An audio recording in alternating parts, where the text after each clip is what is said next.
Chapter 1337. A sense of strangeness. Diane returned with 3 food trays, disappeared again, and came back some time later wearing a mysterious expression. "Mom, drink this." Mrs. Dai accepted the bottle her daughter presented as though it were a sacred relic. She shook it gently, studying the white liquid within, then suddenly realized it was glass. Her hand trembled and she nearly let it slip from her grasp. "Girl, what on earth is this?" "It's called milk. The cafeteria only started supplying it last month, and only we get to drink it in the mornings." Diane spoke rapidly, words tumbling over one another as she produced another bottle like a prize. "I ranked first in 2 subjects on the last monthly exam, so I earned 2 reward coupons. I exchanged them for these, one for each of you to taste." Dai Dihu examined the bottle in his hands and felt a jolt of shock. This was crystal glass. The milk bottle before him was nothing like the colored glass vessels already flooding markets at low prices. This was transparent crystal, its craftsmanship exquisite. On any open market, it could easily fetch 1 or 2 taels of silver. The chiefs are truly generous. Gratitude welled in Dai Dihu's chest. His hands trembled slightly as he set the precious bottle on the table. Diane, accustomed to the ritual by now, took the bottle from him, deftly untied the cotton string, peeled away the paper seal, and handed it back. Under his daughter's insistent urging, Dai Dihu raised the bottle and took a tentative sip. A faint sweetness bloomed first, followed by a strange, spreading aroma unlike anything he had tasted. "Good, isn't it? Mom, you drink too." Diane opened the other bottle and pressed it into Mrs. Dai's hands, watching with satisfaction as her mother began to drink. Mrs. Dai found the faint, fishy undertone difficult to enjoy, but unwilling to disappoint her daughter's kindness, she steeled herself and drank it down. Diane, restless by nature, pushed the food trays toward her parents, then seized the food box Mrs. Dai had brought and opened it herself. Pursing her lips, she unwrapped the cotton cloth from around the jar, lifted the lid, and set the still-warm large yellow croaker before her. "I told you last time, don't bring food. The school feeds us very well. Every meal has fish and meat, and they won't let us leave anything on our plates." Dai Dihu surveyed the rattan-woven food tray before him. Nestled inside were several bowls fashioned from coconut shells, holding not only taro braised with chicken, but also a dish of pork slices stir-fried with red and green vegetables. A bowl of vegetable and egg drop soup completed the spread, far more refined than anything they ate at home. The 3 of them began eating. Mrs. Dai plucked a piece of the unfamiliar green vegetable from beside the meat slices and bit down. Instantly a pungent fire spread through her mouth. Forgetting all propriety, she opened her mouth wide and panted to cool her tongue. "Hee, a bit spicy, isn't it? It's all right, just drink some milk." Diane grinned. "I asked the teacher about it. These chili peppers stimulate the appetite. They come from the Americas. You know, an island very, very far to our southwest. The chiefs brought them over to plant in Lingao." Though chili peppers had been available in local markets for some time, their relatively high price and unfamiliar taste meant that aside from wealthy households and naturalized citizen cadres, ordinary Lingao folk rarely purchased them. Dai Dihu and Mrs. Dai had seen the round and pointed varieties, red and green alike, in the Red Flower Society's produce shops, but they had never actually tried one. Strange words kept tumbling from his daughter's lips, terms Dai Dihu had never encountered.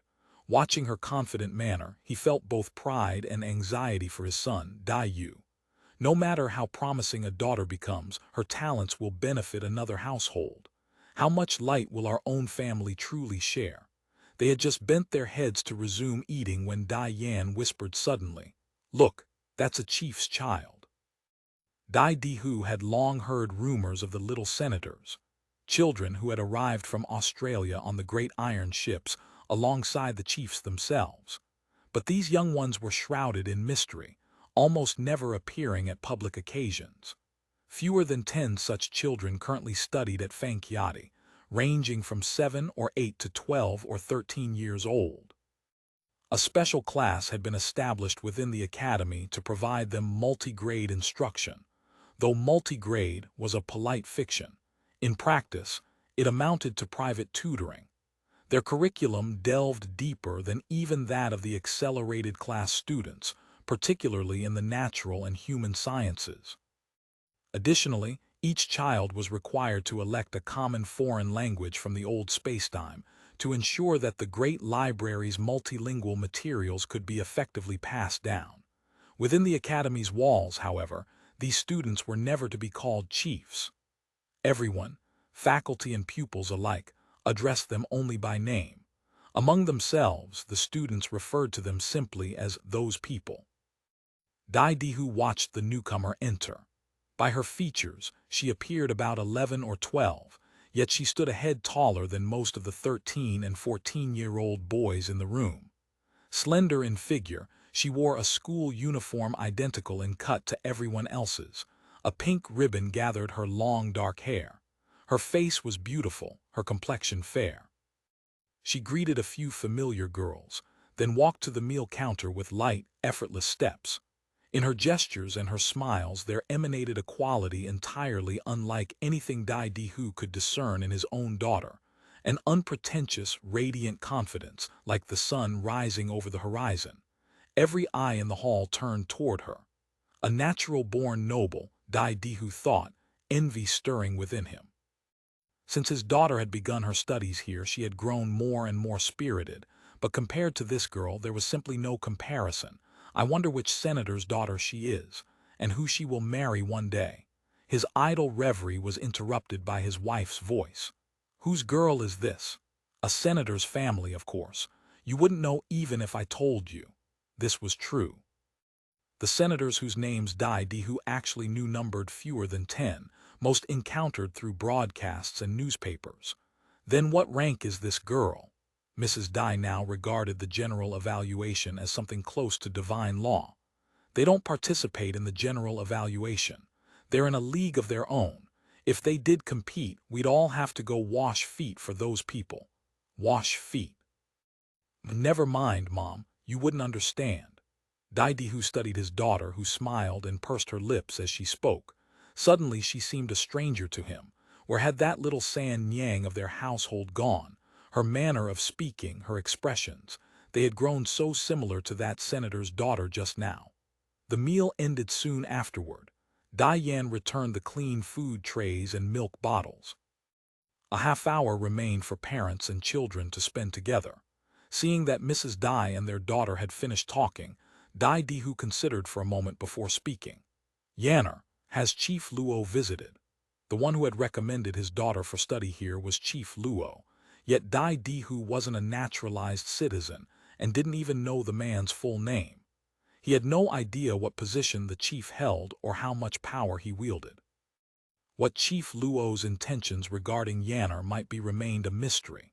In truth, aside from an accidental encounter in Eastgate Market long ago, they had never met again. Even the daughter's recommendation had been arranged through his third brother, though the chief in question was said to work in some restricted area, and they had never met him personally either. A letter had simply been passed along through intermediaries.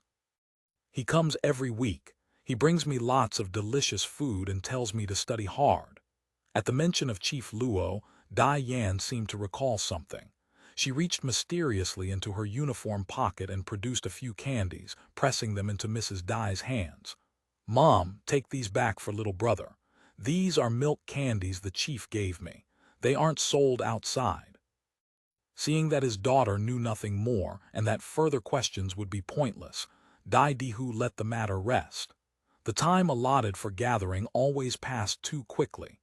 Teacher Su soon stood to announce that the visitation session was ending.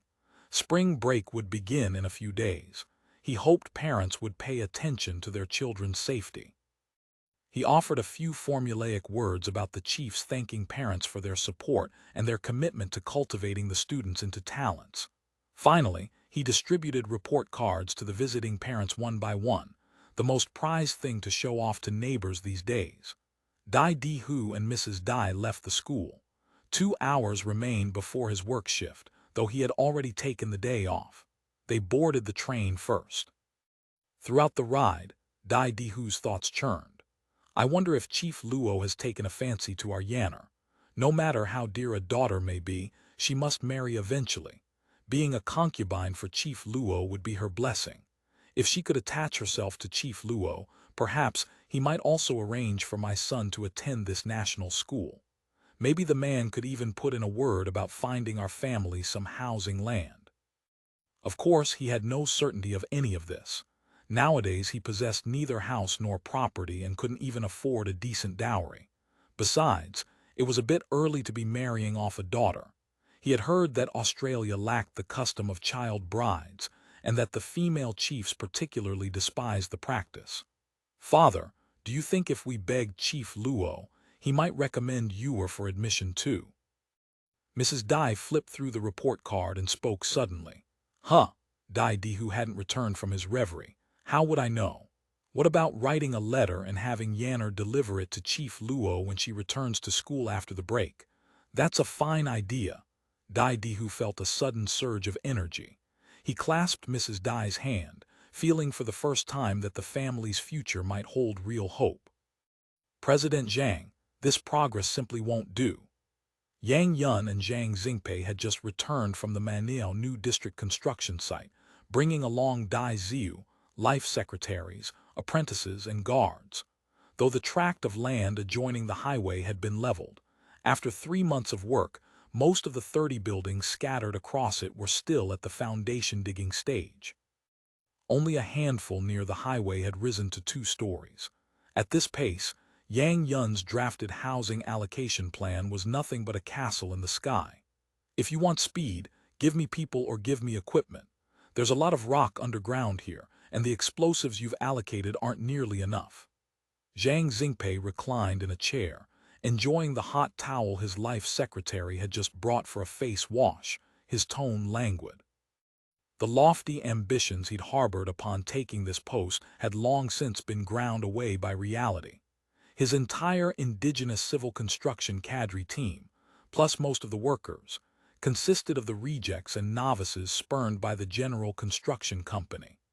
Though many temporary laborers had been organized to help, progress remained sluggish and accidents never ceased. Every day at work, Zhang Xingpei spent most of his energy cursing people out, but even that had grown tiresome. How about this? I'll add 1,000 people to your workforce, but you must guarantee the construction schedule. You still have surplus manpower over there. Zhang Xingpei raised an eyebrow in puzzlement. What Lingao lacked most at present was labor. As operations expanded in every direction, the demand was insatiable, especially for technical personnel, whom every department fought to claim. One idiom meaning poor quality workers' rejects. Chapter 1338 Lushun and Zhenjiang. I'll squeeze out some more from this batch of immigrants for you. What good are porters? I need people who understand technology and management. That's, Yang Yun looked pained. Skilled workers and managers were in short supply everywhere. Then I'll figure something out myself. We'll leave it there for now. I'll go back and make arrangements to solve this as soon as possible. You should put in some effort too. Didn't you want to be Likaxiing? You've only just started. Get lost. Zhang Xingpei waved a dismissive hand, too weary to trade barbs. With any luck, no new disasters would erupt tonight. Damn it all, every time he'd just gotten properly engaged with his secretary, his apprentice would shout through the door and ruin the mood entirely.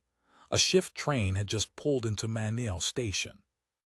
Inside were many temporary workers arriving for the night shift, looking suitably energetic. Yang Yun had no way of knowing that Dai Dihu was also rushing to the construction site, spurred on by Mrs. Dai's exhortations.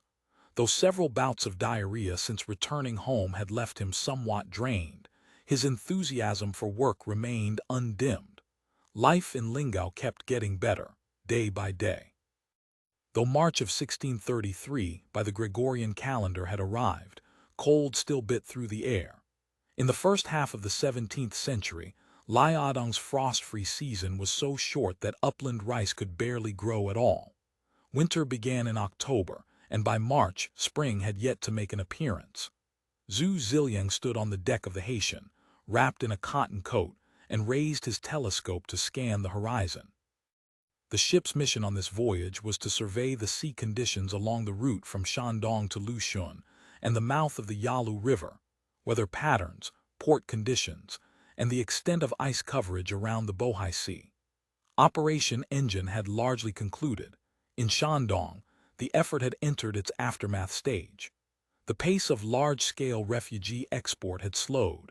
Handling local aftermath work required considerable manpower as well. The three prefectures of eastern Shandong had never been poor. It was the Ming Dynasty's sea-ban policy that had artificially strangled the local economy. Now, after the turmoil wrought by the rebels, those same prefectures had been swept clean from top to bottom as if by a great flood. Government, gentry, local clans, all had suffered devastating blows. Though the land lay devastated, it had become a fresh canvas of vast potential. The Zhejiang area under the Kimu Island Detachment's control already showed the faint outlines of a future Shandong base. Yet the forward command of Operation Engine had not finished its work. The battle lines deployed across the Ming Dynasty, Japan and Korea stretched long, the dispatched detachments in need of coordination scattered wide. A command headquarters capable of overseeing the entire theater and making timely decisions was indispensable. Accordingly, the original forward command had been reorganized into the Northeast Asia Expeditionary Army Command, now stationed in Kaohsiung, Taiwan. It bore full responsibility for coordinating and commanding all detachments and working groups in the Northeast Asia region north of Taiwan. The new command's first task, opening trade and intelligence channels to Liaodong and Korea. Thanks to Operation Engine, a vast population had been extracted from Shandong, significantly narrowing the labor gap. The urgency of obtaining people from Liaodong had diminished accordingly. Even so, the hundreds of thousands residing across Zhenjiang town remained a prize the Senate had no intention of ignoring. Beyond that, a grander purpose loomed, establishing a strategic footprint across all of East Asia from the perspective of sea power. Currently, the Senate's vision for Shandong, the Dengzhou region in particular, was as a forward base for future operations on the Northeast Asian continent. Jeju Island, given that operations against Japan and Korea still lay in the next phase, held only the strategic role of a transit point, supplemented by auxiliary functions such as shipbuilding and animal husbandry. As part of this Northeast Asian continental strategy, the Senate had long fixed its gaze on Lushun and Zhenjiang Fort. Lushun Port was an excellent military anchorage, its landward approaches easy to defend and hard to attack. A very small force could hold it securely. With Dengzhou now under de facto Senate control, seizing Lushun would mean commanding the entire Bohai Bay. Trade and military maneuver throughout the Bohai Rim would become child's play. Not only could the Senate more effectively dominate eastern Shandong, but it could also threaten Tianjin and Beijing itself. Their power to interfere with the Ming Dynasty's central hub would undergo a qualitative leap. As a trading post, however, Lushun had limitations. It lay far from Fuzhou, the Manchus' direct seat of power, and the roads connecting them were atrocious. The Manchus lacked ships, thus Lushun's value as a commercial port was modest. The most ideal entrepot remained Zhenjiang Fort, directly across the river from Korea. From Zhenjiang Fort, they could trade directly with the later Jin, or, when necessary, use the fortress to sever the trade link between the Yi dynasty and the Manchus at any moment. This would deal a crippling blow to a regime chronically starved of supplies. Controlling both Lushun and Zhenjiang Fort would also allow the gradual establishment of intelligence links with the Manchus. At present, the Senate operated largely in the dark regarding events on the Manchu side. Apart from old papers in the Great Library, their intelligence came only through merchants traveling to Liaodong, primarily via Li Luoyu's channel, and was typically half a year out of date. For the Foreign Intelligence Bureau, which placed a premium on timeliness, this was wholly unsatisfactory. There was also the matter of the Dongjiang army. That force was isolated overseas. its logistical lifeline running entirely by sea from Dinglai. By substantially controlling Dengzhou after suppressing the rebellion, the Senate had effectively seized Dongjiang's supply route, making future command over Dongjiang's armed forces a real possibility. Dongjiang town's current state was dire. Though Kang Yao's troops had not defected to the Manchus as they had in the original history, the garrison's decline was irreversible. Even when Mao Wenlong still lived, Dongjiang had never posed a serious threat to the Manchus. After his death, the generals had turned on one another, killing each other with gleeful abandon. Internal vitality had long since been sapped, leaving them still less formidable to the enemy. According to historical records in the Great Library, the Manchus would not need to expend much effort pulling this thorn from their side. No great troop commitment required. Forget the Dongjiang soldiers' beggar-like state. Even in raw numbers, Lushun boasted only a few hundred soldiers plus a handful of military settler households. What truly restrained the Manchus from acting was not the Dongjiang troops and civilians, but the logistical burden of a distant campaign across the depopulated Liaodong Peninsula. Between Fuzhou, held by the later Jin, and Lushun, no forts or settlements existed. An army marching through would find no grain to requisition, and the roads were execrable. The ideal mode of maneuver was naval, and naval forces were precisely what the later Jin lacked. Dongjiang had persisted behind enemy lines for so many years in large part because it used the sea as a barrier and ships for mobility. Even if the Manchus took Lushun overland at ruinous cost, without a fleet for maritime support, the Dongjiang forces scattered across the Liaodong Sea's islands could organize endless raids, thanks to their control of the water. Defense would become a nightmare. In the original timeline, after the three Shun princes defected and brought their naval forces to the Manchu cause, the enemy had immediately taken Lushun in 1633 and annihilated Dongjiang town. Now, thanks to the Senate's intervention, the three Shun princes had been eliminated. The Manchus had no usable navy, hence their assault on Lushun had yet to begin. But Huang Teji would certainly pull this thorn from beside his bed. He could not enter the passes to raid with full confidence otherwise. For this primitive tribal regime built on plunder, an inability to raid meant starvation on Liaodong's bitter cold soil. The intelligence department predicted that, though the Dinglai rebels had failed to surrender to the Manchus, the Dongjiang army's deep involvement in the rebellion would leave its survivors in a state of terror once the dust settled. Large-scale defections in the near future were highly likely, and Huang Teji would surely exploit any such opportunity to resolve the Dongjiang problem once and for all. The Senate had no intention of letting these hundreds of thousands of people fall into Manchu hands for nothing. Though Dongjiang town's combat record against the Manchus was hardly glittering, the military household soldiers who had endured on those barren, frozen islands had been tempered by the harshest trials. Whether as laborers or soldiers, they were excellent raw material. Thus, the primary purpose of this reconnaissance, to survey the sea conditions of several key ports and landing points on the Bohai's north shore, including freezing patterns.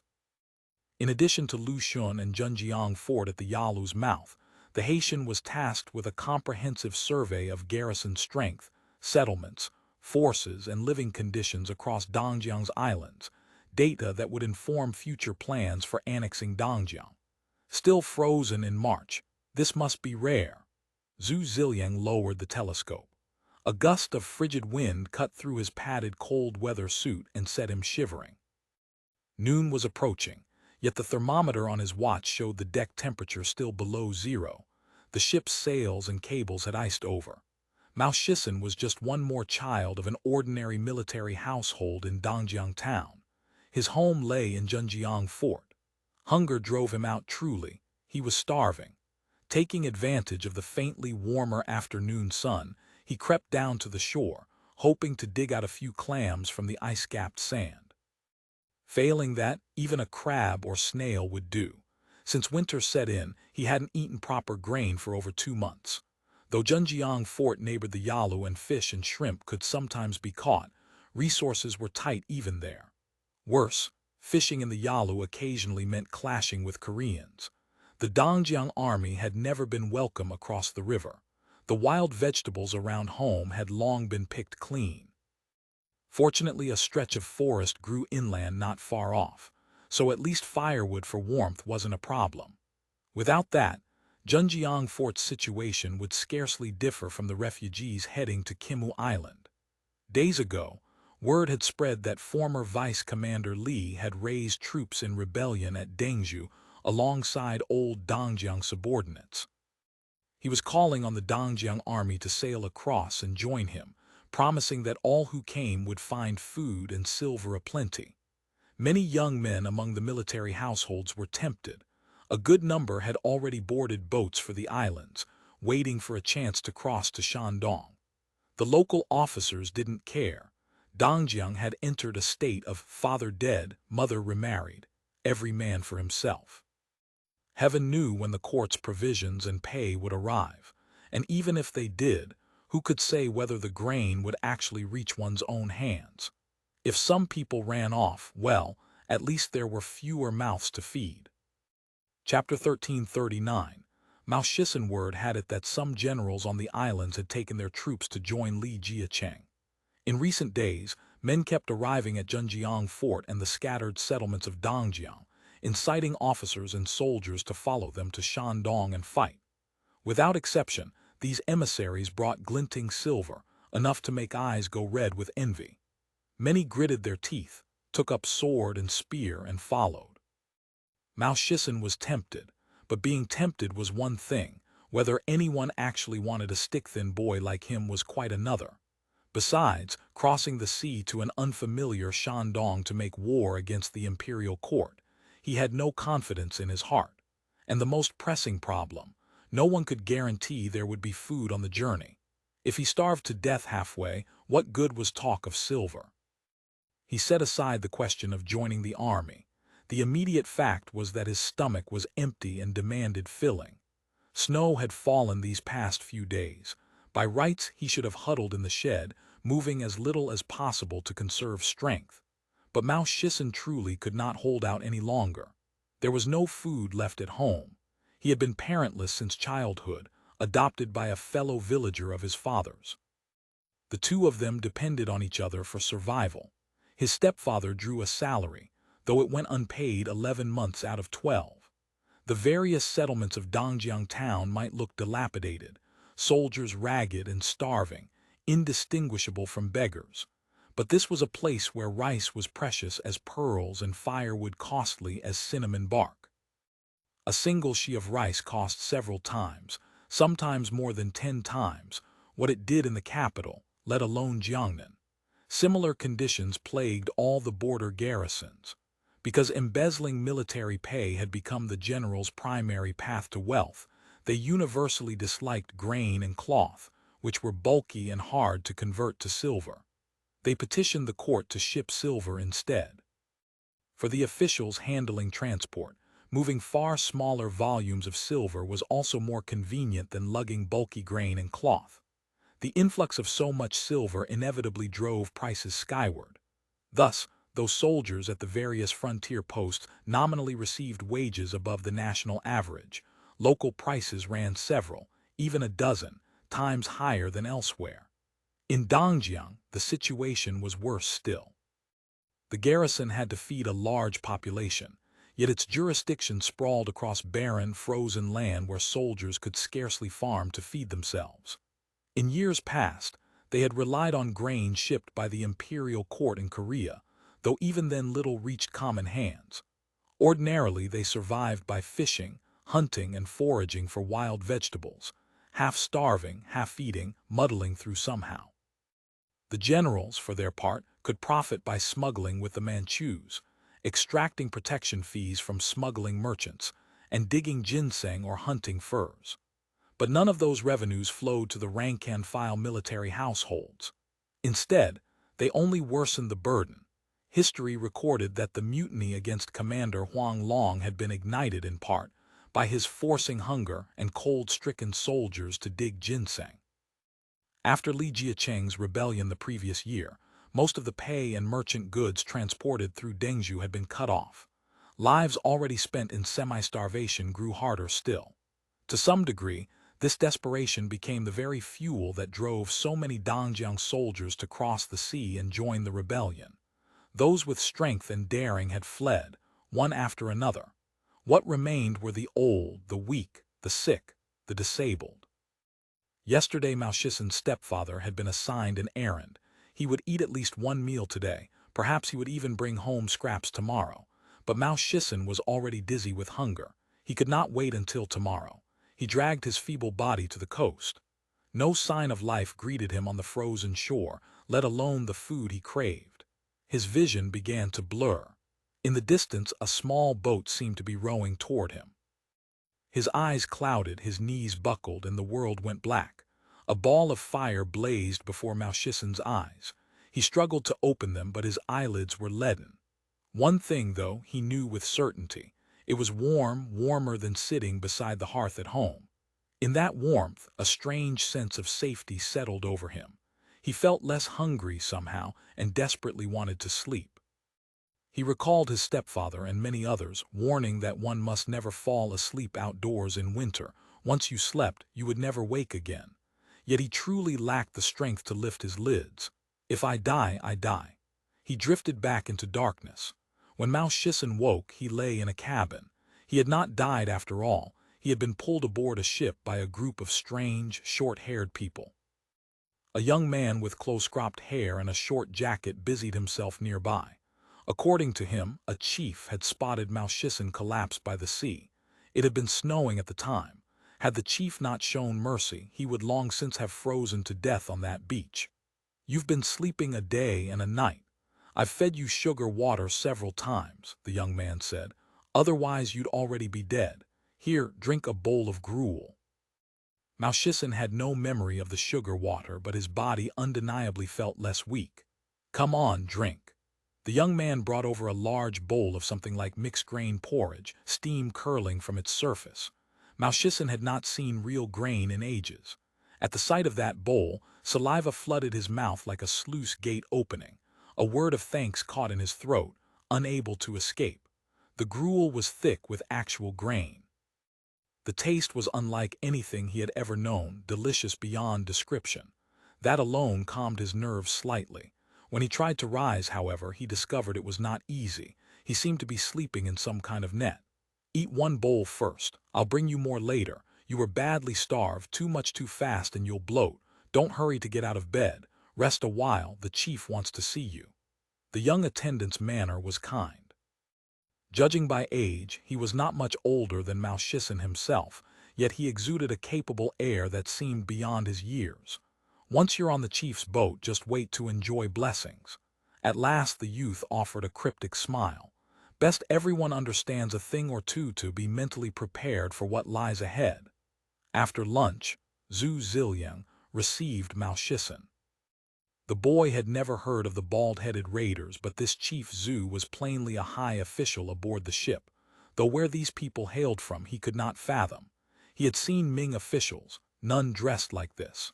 Korean officials wore robes patterned after the Ming style, but Chief Zhu spoke proper Chinese, closer to Liaodong Mandarin in fact. His attire differed from the Tartars, and there was no Manchu queue on his head. Moreover, the Tartars could scarcely build a decent boat for themselves. They certainly would not possess a vessel as fine as this. Though he could not puzzle out their origins, at least on this ship he had food and clothing. Not only was there delicious gruel to fill his belly, but someone had changed him into a fresh set of clothes, garments without a single patch, close-fitting and warm. After a few exchanges, he came to understand that Chief Zhu was, at the very least, not a bad man. Zhu Ziliang was amiable, put on no airs of officialdom, and when he learned Mao Shisan was a military household of Dongjiang town, he expressed considerable indignation, railing against the imperial court at length. By the standards of this era, Mao Shisan was the equivalent of a junior high school student, with pitifully little experience. A few kind words from the old fox Zhu Ziliang made him want to spill every secret of his heart. So your family are military households of this Zhenjiang fort.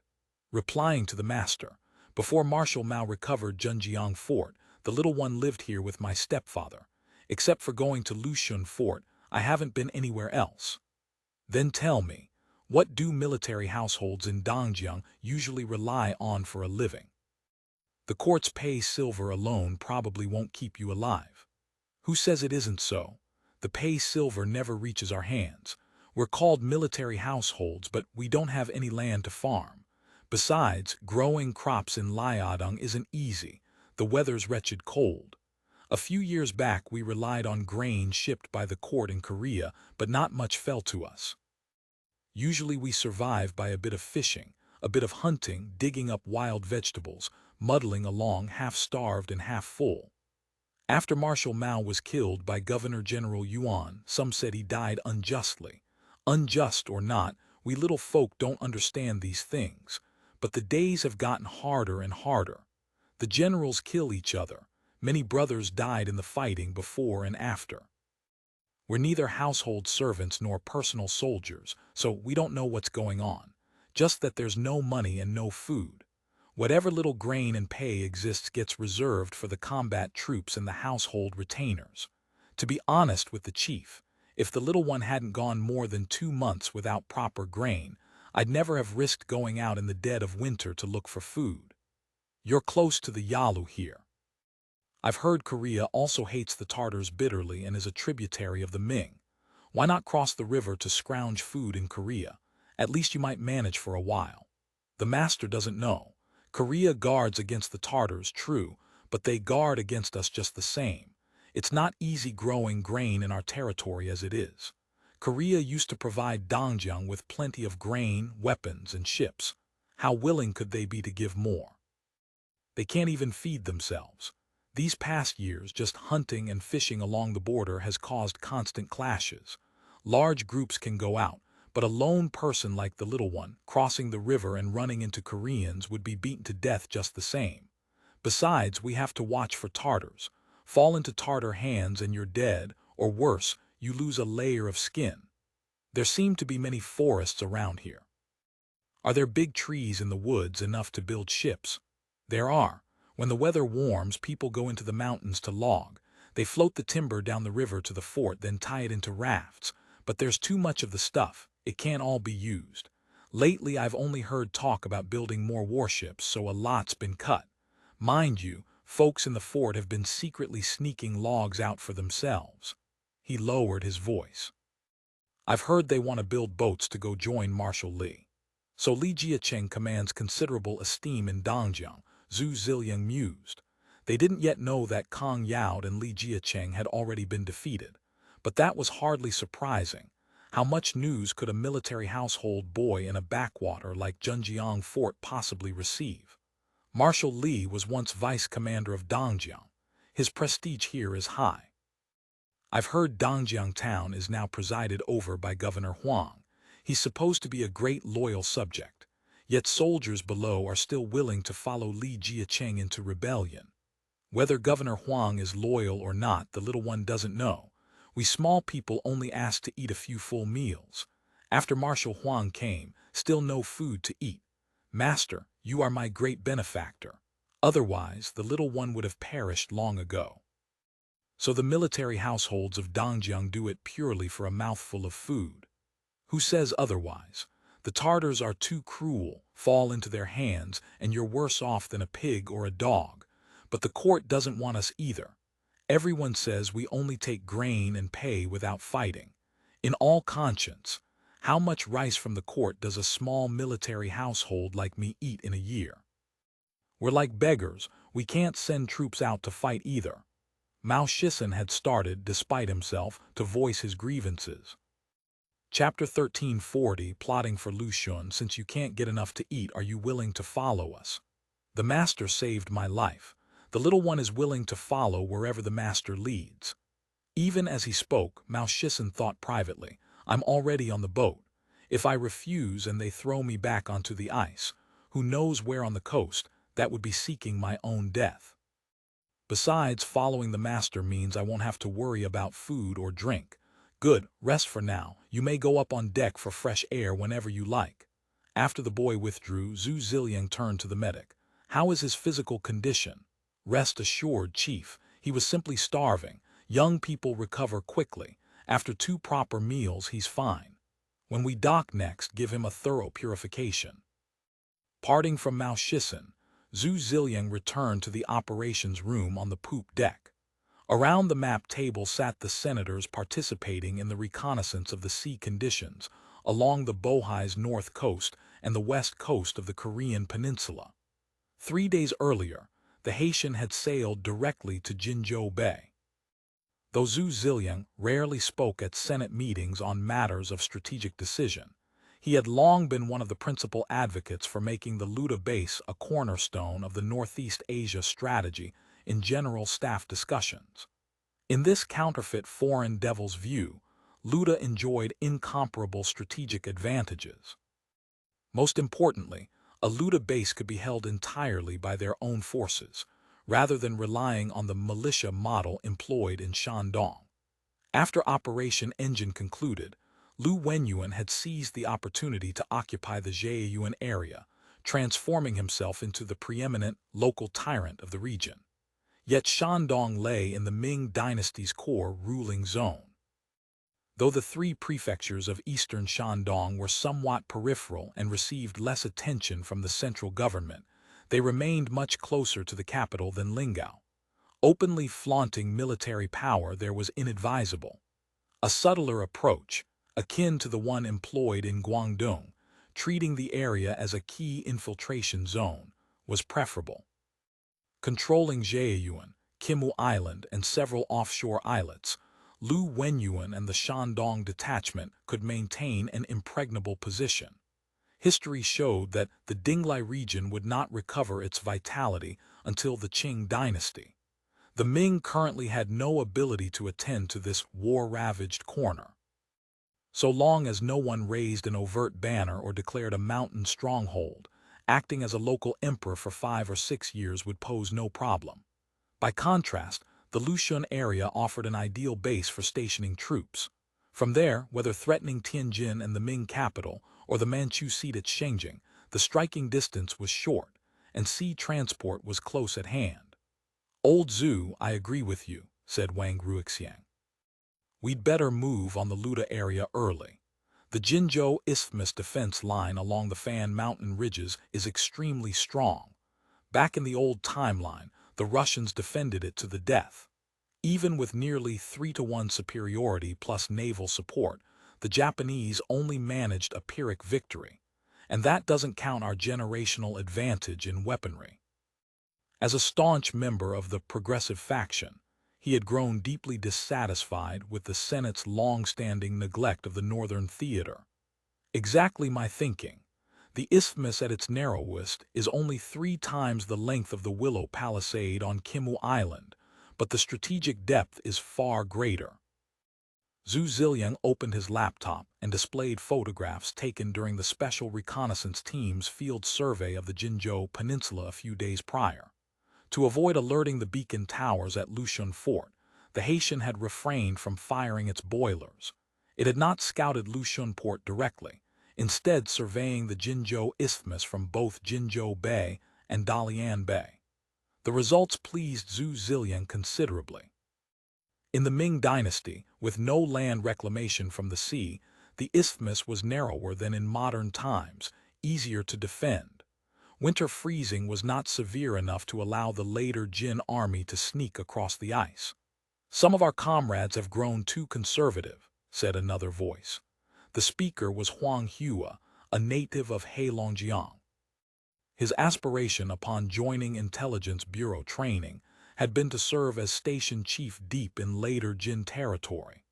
He had once dealt in cross-border trade, possessing a merchant's instincts and mechanical expertise, familiarity with customs and geography beyond the pass, and competent self-defense skills.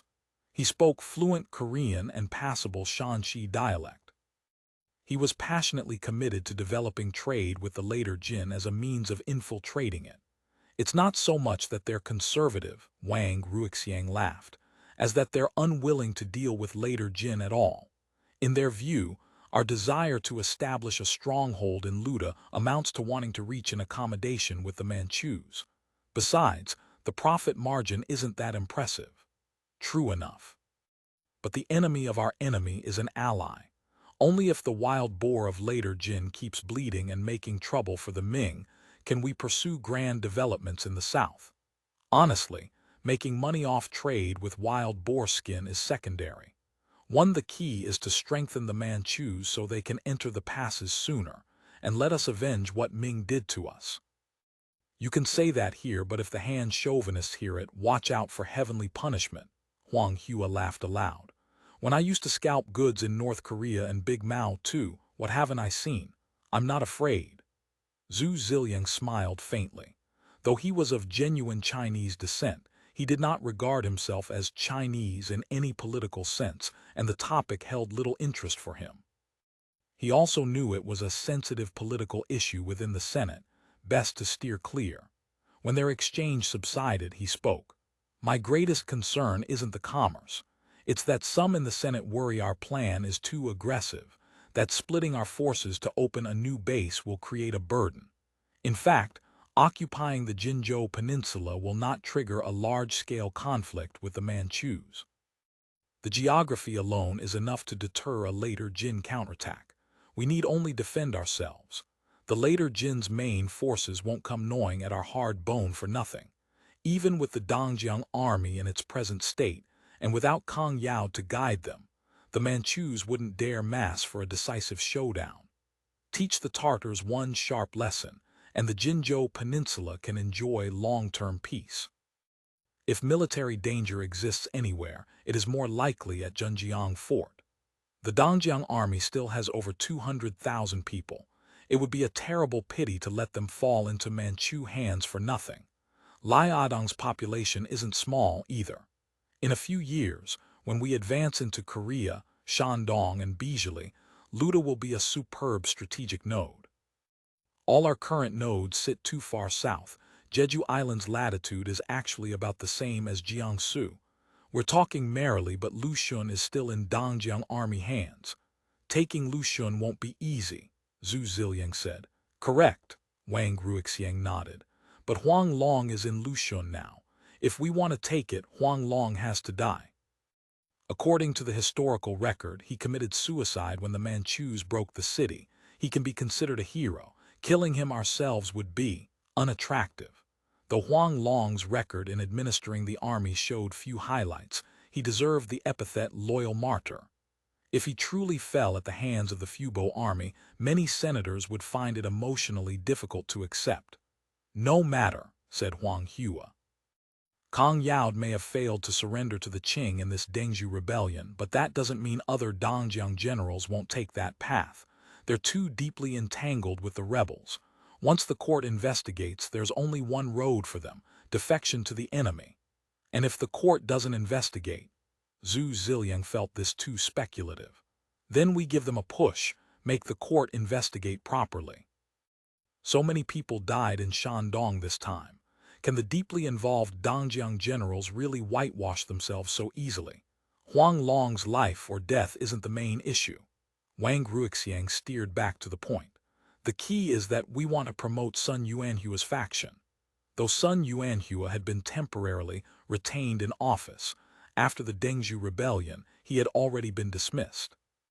Even with the Foreign Intelligence Bureau's maneuvering and his own efforts, whether he could hang on remained 50-50. Should he fall, the Senate needed to support one of their own locally before a new governor took office. Most of the men in the Dengzhou Christian small group, who had originally followed Sun Yuanhua, were unsuitable, especially the civil officials. Though they had washed away the stain of falling to thieves with the Senate's help, the charge of losing territory could not be escaped. Even if punishment was reduced by 1 degree and they avoided exile to the frontier army, dismissal and demotion were unavoidable. Zhang Tao, the former vice-general of Dengzhou town, offered the greatest hope. Though he had been cashiered, He had rendered merit in the defense of Leju, and not long ago had been the first to break into Dengzhou. Credit for recovering the city and killing Li Jiacheng in battle now stood under his name. With the late Ming's endless wars, the court relied ever more heavily on military officers, and the officer corps trended toward warlordism. To spur generals to risk their lives, the old practice of subordinating martial officials to civil ones had softened. So long as a man could fight, even if cashiered for some offense, reinstatement, or even promotion, came easily.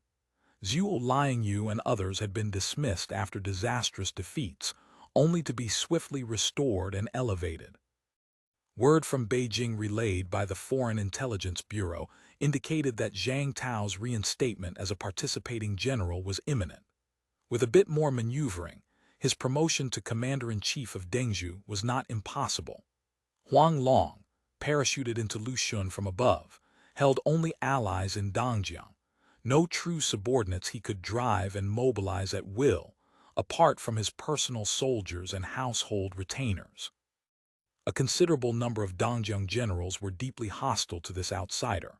Thus, Huang Long's defense of Lushun was a dead end. Once the Manchus attacked, he would certainly die. Once Lushun fell, Dongjiang would teeter on the brink of collapse, just as in the original history. Though isolated behind enemy lines and unwelcome to many, Dongjiang remained a heavily funded garrison consuming hundreds of thousands in annual court provisions. Its total destruction would shock both court and countryside. If at that moment, Zhang Tao could lead the Dengzhou new army trained by Sun Yuanhua, with wisdom and martial prowess, in reality, troops of the northbound detachment, to recover Lushun and achieve a second Jinzhou great victory, not only would Zhang Tao's succession as Dengzhou commander-in-chief be assured, but Sun Yuanhua's retention in office would become far more plausible. The Expeditionary Army Command was calculating on precisely this abacus.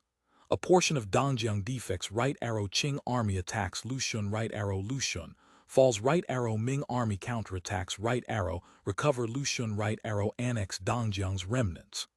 After that cycle, the ultimate goal, de facto control of Lushun and absorption of Dongjiang, would be achieved, while simultaneously binding Sun Yuanhua's faction ever more tightly to the Senate's war chariot. One wild boar skin, derogatory term for Nurhasai and by extension the Manchus. Two Big Mao, slang for Russia or Russians. Chapter 1341.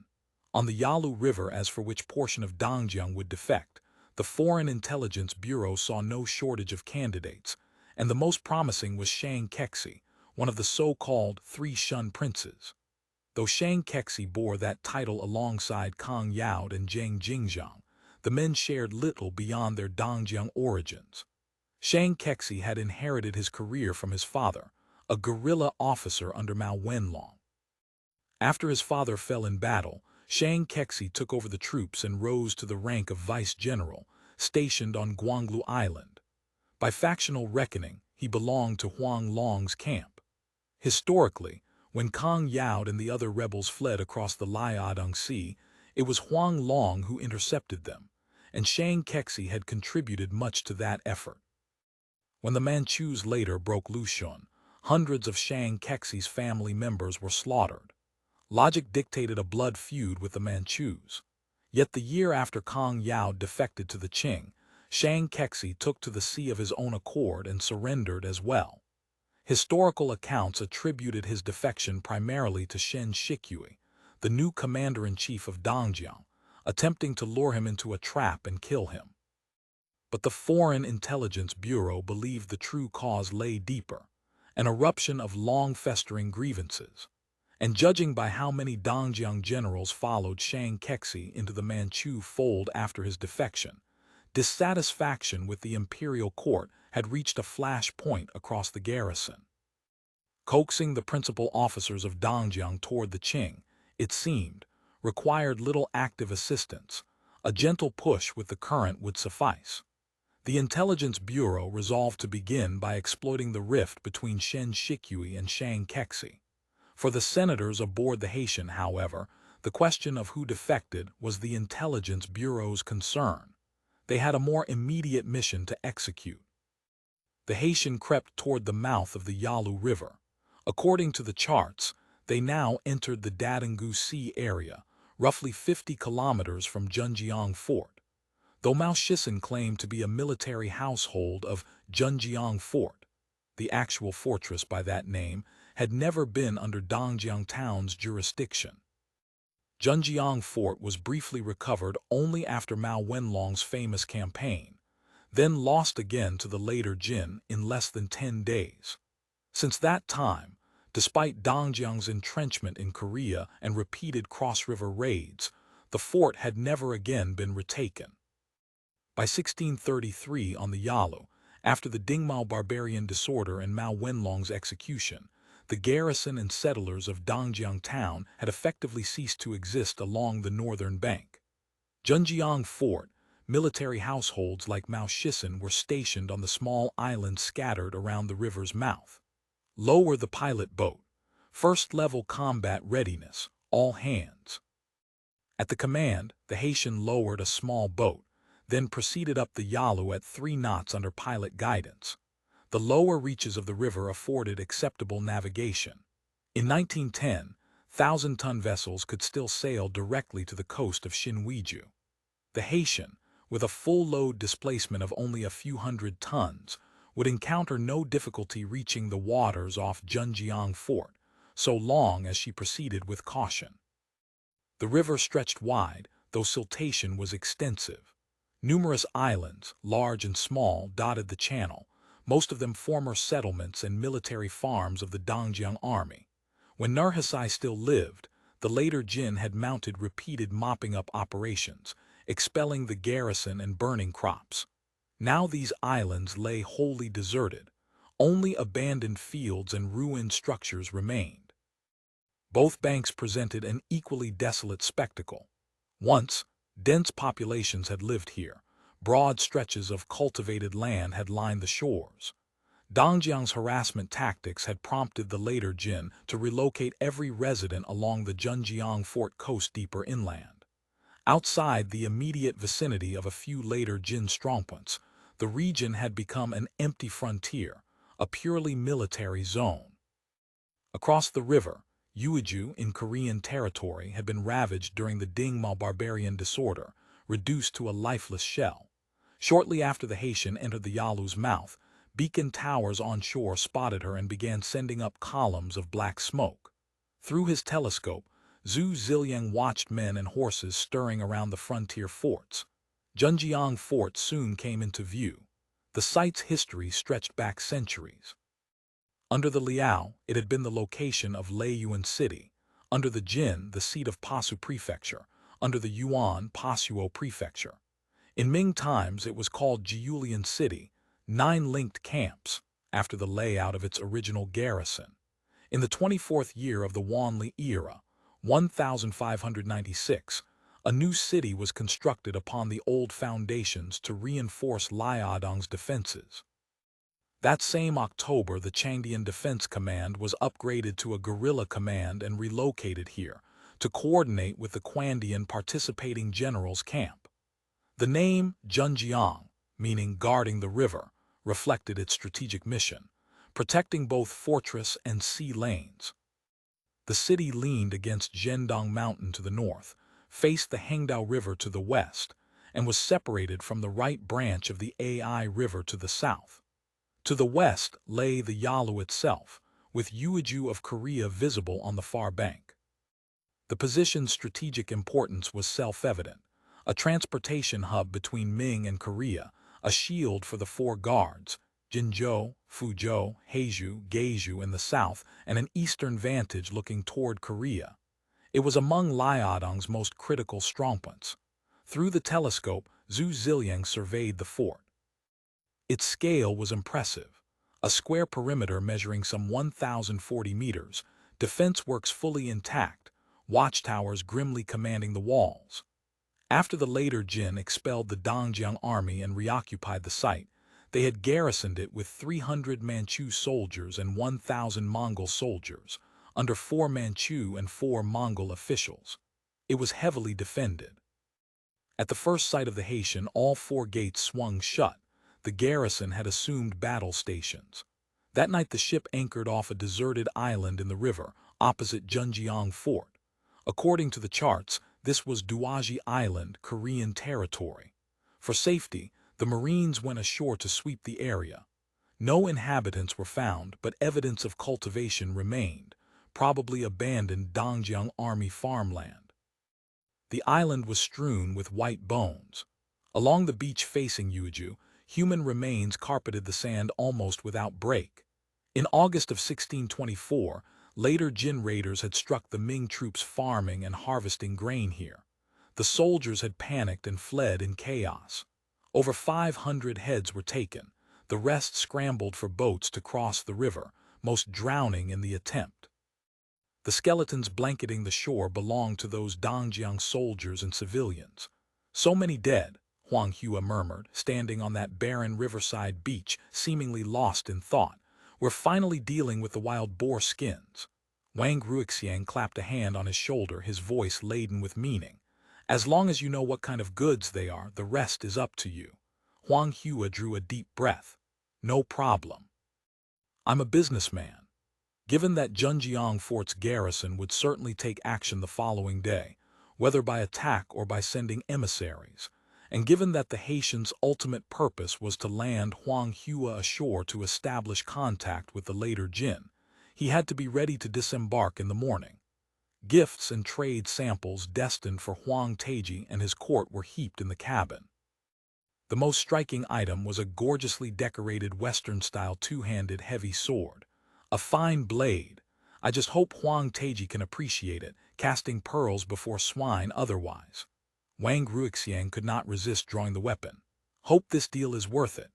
The sword itself was unremarkable in principle, nothing more than tool steel, cold forged by machine, but its modeling and ornamentation were lavish in the extreme. Hilt, guard, and scabbard glittered with gold and silver inlay. Even the blade itself bore intricate decorations. Every element was the work of master artisans at Jimingzhai. Originally, a few senators had wanted to embed radioactive luminous bodies in this Sword of Kings, so that Huang Taiji might die the sooner. But radioactive materials were difficult to process. Establishing a dedicated production line for a single sword was absurdly cost-ineffective, and one mishap could kill the craftsman first. How is Huang Taiji supposed to wield this thing? Huang Hua asked, somewhat anxious whether his gift would suit the customer's taste. Wang Ruixiang shrugged. He doesn't need to wield it himself, just have an attendant carry it. I'm not sure he'll like it. Heh, this sword is only a stepping stone. Once you present the samples you've brought, he'll treat you as an honored guest, maybe even offer the hugging greeting. The trade goods prepared for the Manchus had required considerable thought. The later Jin's economic situation was dire. Domestic production low, material shortages chronic, prices for everything sky-high. Aside from ginseng and furs, they could scarcely offer any bulk commodities, and those held little direct value for the Senate except as goods for re-export. As for horses, various metals, and population, the resources the Senate most urgently desired, though the Manchus could in principle supply them, these were strategic materials. The Manchus needed them too. With scarce supplies and no adequate means of payment, Huang Taiji had always kept a tight grip on import-export trade. Goods unrelated to livelihood and state use were mostly forbidden. Tobacco, which the trading port had once considered pushing, was a case in point. As for luxury and enjoyment items consumed by the upper stratum of the 8 banners, those needs could largely be met through plunder and a small volume of imports. The Senate would find it difficult to sell them in quantity. For the Manchus, the most pressing import needs were grain, followed by iron goods and cloth. Yet these were also the commodities most needed by the Senate itself. Some had to be imported in large quantities even now. After extensive deliberation, the Planning Institute, the Ministry of Commerce, and the Foreign Intelligence Bureau settled on a final export list. Primarily cloth, paper, and salt, supplemented by tea, strong liquor, and finished medicines calibrated to later Jin circumstances. Additionally, after further discussion, the senators concluded that given the extreme conservatism the Manchus exhibited in foreign trade, to loosen their grip and make them willing to sell a kidney for it, that is, to part with commodities they themselves desperately needed, genuine treasures would have to be displayed before the upper echelon. Thus, the final column of the product catalog destined for Huang Taiji's eyes bore the heading Weapons, and listed items that the Manchus could not refuse. Certain items appeared in the export catalog for the first time. After careful consideration, the weapons offered to the Manchus included not only bows and arrows manufactured on Jeju Island, but also armor forged in Lingao. Because the 8 banners were few in number yet formidable in combat, the Manchus placed supreme value on protecting their soldiers. Every man of the 8 banners wore heavy armor, some even double armor. Compared to the inferior iron plate issued to Ming combat soldiers, their equipment was of far higher quality. Historically, men struck by a dozen arrows might emerge unscathed, and even the poor-quality light firearms of the Ming army offered only limited penetration. Chapter 1342, Impoverished Nation. Destitute people. The Ministry of Commerce had weighed the question at length. Aside from the red barbarian cannons the Manchus craved most, probably only armor could truly move Huang Taiji to pay through the nose. Ming-era observers recorded that iron smithies outside Shenyang stretched for miles, turning out armor and weapons for the army without cease. The armor, they noted, was subjected to arrow-shooting tests. If a piece was penetrated, the craftsman who made it was executed. The senators remained skeptical that this practice was universal, but it was undeniable that the later Jin enforced ferociously strict quality standards on weapon production. Clearly, though the industrial system under the Senate's control was primitive by modern, or even early modern, standards, it commanded incomparable advantages in quality and cost within the 17th century.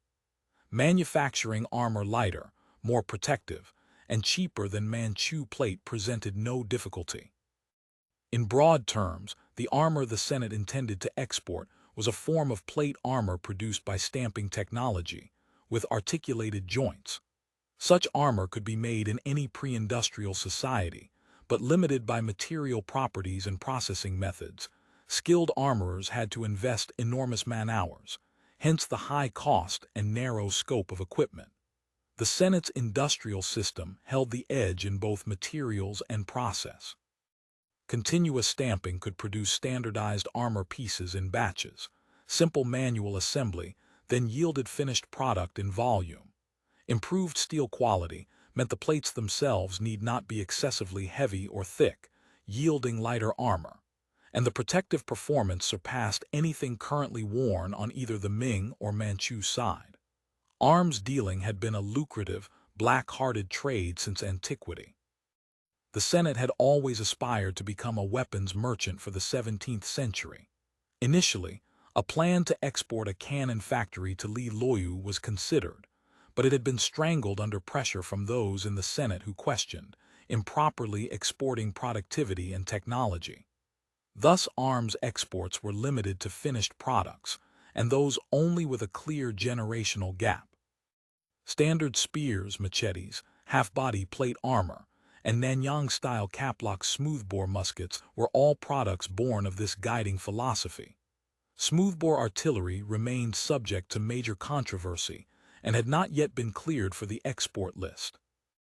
Originally, the Senate had hoped to use Li Loyu as a white glove, but long-term observation led the Foreign Intelligence Bureau to a conclusion. Though this man did smuggling business with the Manchus and earned a great deal of conscienceless money, he was absolutely unwilling to deal in arms.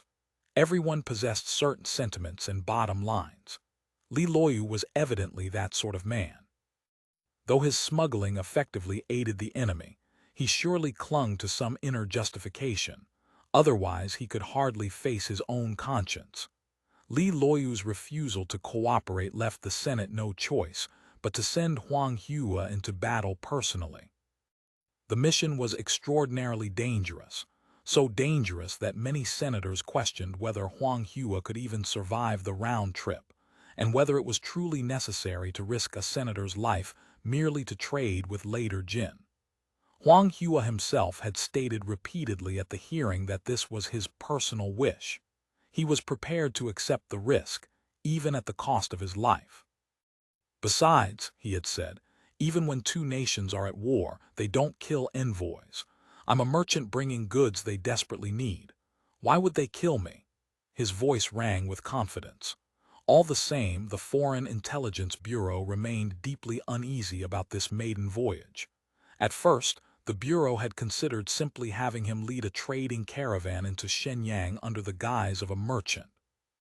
But most later Jin officials came from humble origins, prided themselves on ferocity and barbarity, and because their past lives had been so bitter, had become ravenously greedy. When the Crown Prince of Joseon had been held hostage in Shenyang, Manchu officials and their bondservants had extorted him incessantly, leaving the Yi dynasty to suffer in silence. Every time a Manchu mission or trading party crossed into Joseon for mutual trade, their behavior en route was indistinguishable from banditry. The Yi dynasty had been forced to exempt 5 cities along the road from taxation, just to compensate local officials and commoners. Were it not for Huang Taiji, a ruler of considerable foresight who exercised some restraint, his subordinates would truly have recognized no limits. Even if Huang Taiji himself appreciated Huang Hua's importance, lower-ranking officials and petty nobles might covet wealth and rashly murder or rob the trading caravan. In the end, it was decided that trade should proceed on an official government-to-government basis, rather than by dispatching a vulnerable caravan.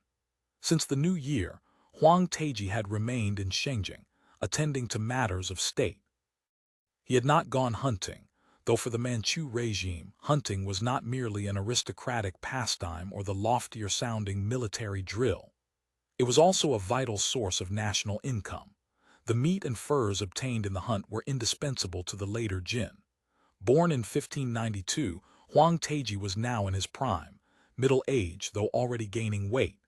He remained physically powerful, vigorously energetic, ruddy-faced and bright-eyed.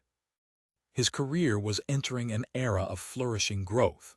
When he had inherited the throne, the later Jin regime had actually been in decline. Economically, it depended principally on plunder, and its large-scale development of slavery estates ran counter to historical progress.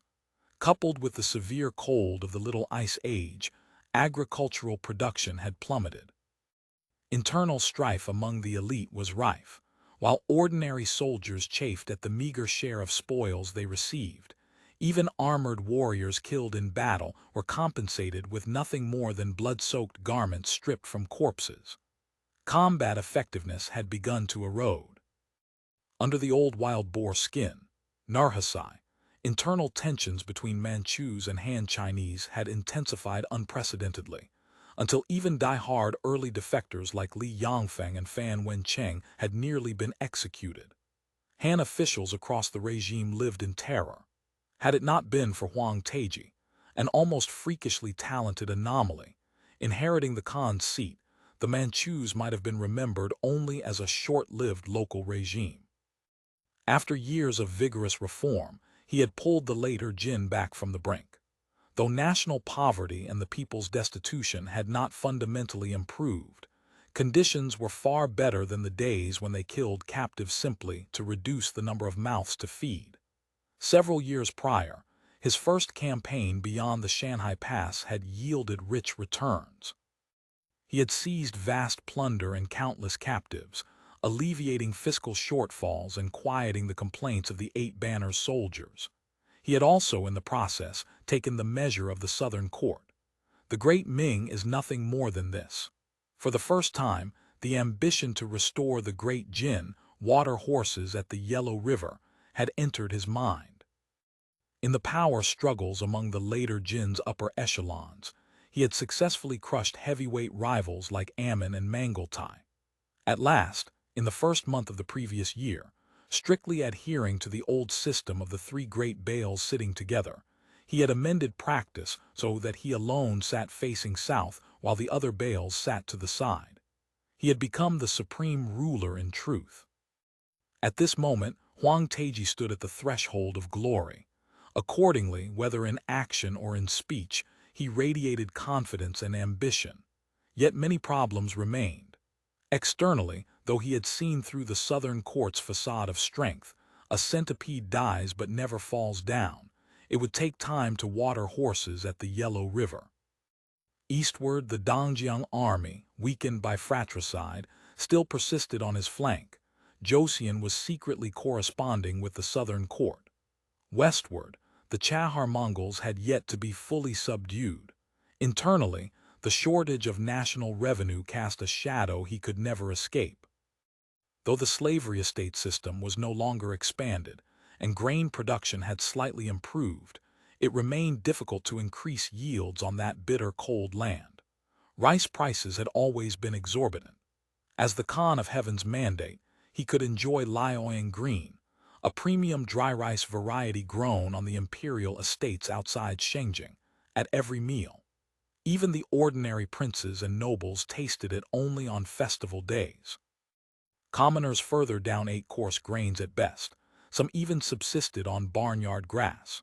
For this reason, they had to pour vast sums of silver into buying grain from Shanxi merchants at prices 10 or even a dozen times higher than inside the passes. The gold, silver, and treasures looted from within the Ming domains flowed into those merchants' hands at alarming speed. Beyond grain, nearly every daily necessity was in short supply. Prices for everything remained ruinous. Even the most basic provisions, salt and sauces, could scarcely be guaranteed. The Jurchens did not know how to produce salt. After supply from inside the passes was severed, they depended entirely on Korean merchants, whose prices were extortionate and whose stocks frequently ran out. To eat salt and seasoned food at all was a mark of upper-class status. If revenues could not be secured and the people's livelihood eased, his grand ambitions would remain a mirage. This had been weighing heavily on Wang Teji of late. Raiding through the passes again was one option, but the present situation was unstable. Beyond external threats, Mangaltai, though stripped of his title of Grand Bail and demoted to Ordinary Bail, still commanded formidable factional power. The danger of a comeback loomed. While he meditated on these matters, a memorial from the Ministry of Revenue arrived. He opened it, a report on the recent cession of mutual trade with Joseon at Uiju. Trade with Joseon was one of the later Jin regime's most important economic lifelines. Not only did many later Jin commodities depend on Korean supply, but they also traded re-exported Korean goods with Mongolia in exchange for quality horses. Wang Teji therefore monitored every trade session with Korea personally. Joseon, however, was distinctly cool toward mutual trade with later Jin. On the one hand, the Yi dynasty still regarded the Great Ming as the legitimate suzerain and adhered strictly to the distinction between Hua and Yi, unwilling to ally with later Jin. On the other hand, the later Jin often conducted trade as if they were victors, bullying, buying and selling by force, paying low and selling high, and even seeking to buy on credit. In the first trade session with Joseon in 1629, a Korean merchant had brought 3,000 she of grain.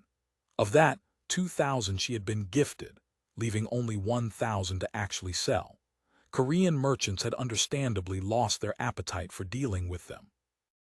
Wang Teji knew perfectly well how his subordinates behaved, yet he turned a blind eye.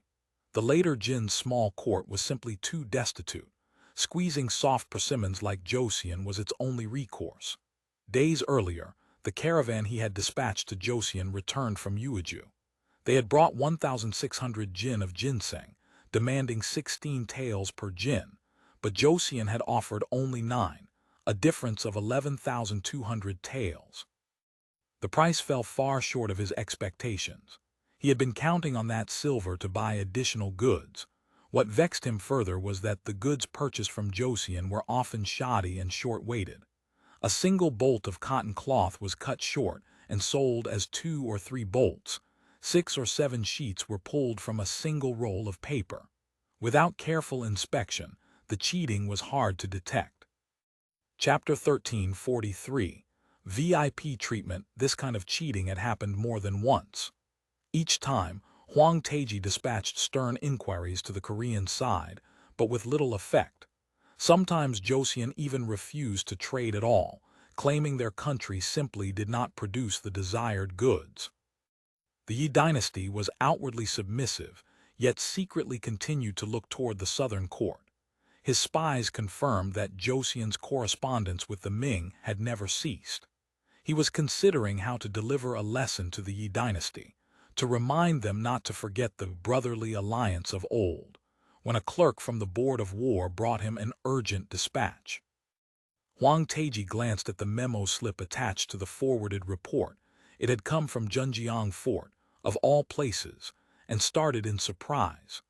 Zhenjiang Fort was the gateway to Korea and a stronghold keeping Dongjang in check, a position of critical importance.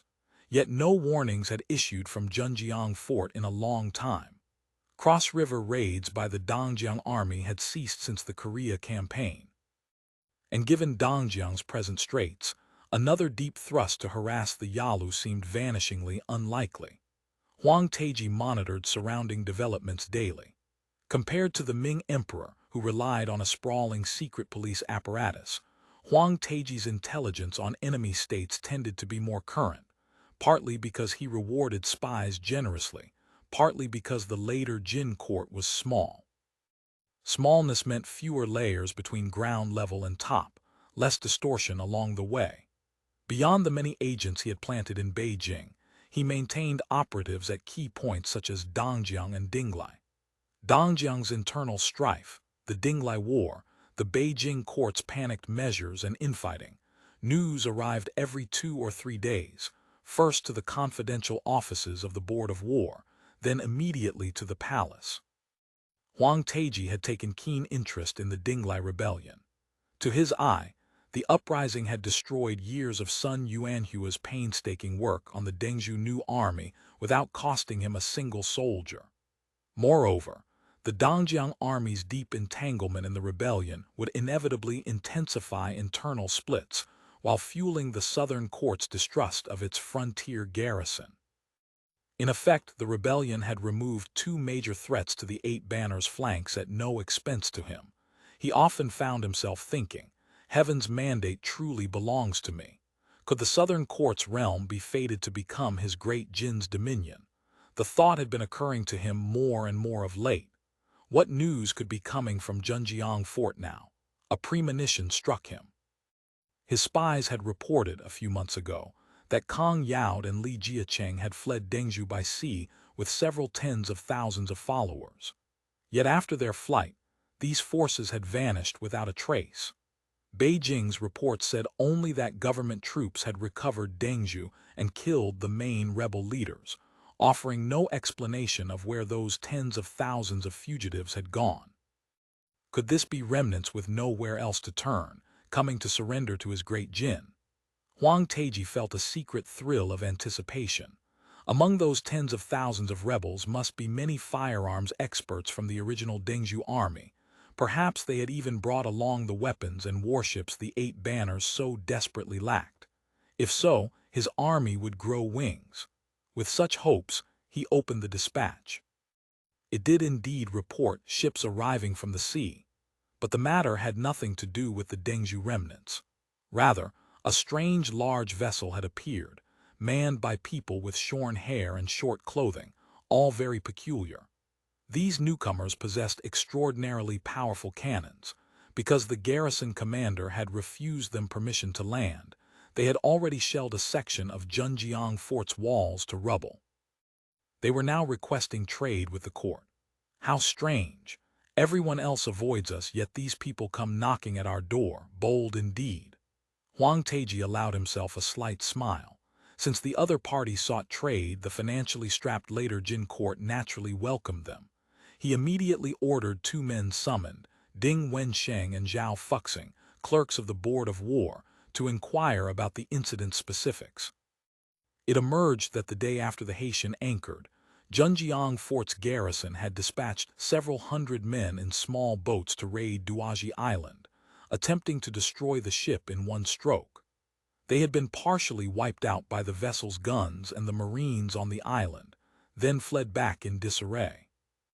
Subsequently, the Haitian had bombarded Zhenjiang Fort, demolishing more than a dozen zhang of wall and killing or wounding about 100 military and civilian personnel. The guns' power exceeded even the Hongyi cannons. After that beating, the garrison commander, recognizing that he was outmatched, obediently sent someone to inquire about the newcomers' intentions. He learned they called themselves Great Australia and wished to trade with the court. This Great Australia, their ships and cannons are so formidable, how is it we've never heard of them? Where is this country? Did they ever offer tribute to the southern court? Huang Taiji's curiosity was piqued.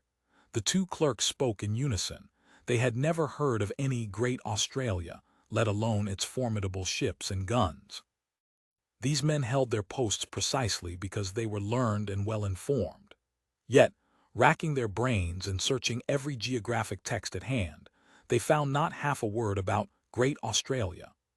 At first they had been inclined to assume this was merely a group of Ming sea merchants using a foreign banner as cover to trade with later Jin. Sea merchants were lawless by nature, and such ruses were not unheard of. But according to the dispatch, the other side's ships and guns were plainly superior to the Ming's, and their soldiers all used muskets and were fierce and skilled fighters. This did not quite accord with ordinary maritime traders. Let it be. Since they have come from afar, their sincerity is praiseworthy. Grant permission. Order Sahalian of the Board of Rights to arrange the Great Australian envoy's entry to the capital immediately.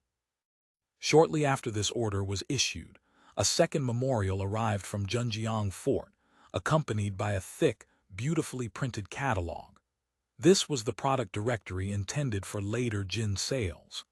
After examining the catalogue, Huang Taiji immediately issued a second order. The Board of Rights was to dispatch horses and laborers at once to transport the envoy mission's cargo. At the same time, proper reception ceremonies and suitable quarters were to be arranged. Though the envoys had repeatedly emphasized they were merely a trading company, Huang Taiji ordered their reception according to diplomatic envoy standards. For this small later Jin court, already eyeing China proper, so excellent an opportunity to demonstrate foreign vassals paying tribute, and all seas returning to the heart, certainly could not be passed up. Thus Huang Hua was welcomed to the capital amid a sudden surge of hospitality. Coming to receive him were clerks from the Board of Rights along with other later Jin officials. They brought 200 horses, for Huang Hua's entourage to ride and for hauling the gifts and sample goods. But Huang Hua's party numbered only 20, and even with their cargo did not require 200 mounts. The remainder were left temporarily at Zhenjiang Fort. For Huang Hua himself, they had prepared a 2-mule felt-canopied sedan litter, the most comfortable travel conveyance of the age. Its spacious interior allowed sitting or reclining. One might even bring along beautiful maids or handsome pages for entertainment. It was Huang Hua's first time riding in such a vehicle. Once inside, he found the appointments lavish. Tea and refreshments had been set out with thorough care. These Tartars really know how to treat a guest. VIP service, Huang Hua muttered amid thick layers of felt padding. But I'm not so easily bought. Before his litter, a bondservant walked on the left driving the mules, while a mounted battalion commander in charge of reception rode on the right. The Board of Rights clerks followed in their own mule cart. Around them rode about 100 later Jin cavalry. By the banners, he knew them to be bordered yellow banner men. The journey would take many days. Travel was tedious, but Huang Hua spoke not a word more to the reception officials. Throughout he kept his eyes closed, ostensibly resting, though in truth his mind never stopped working.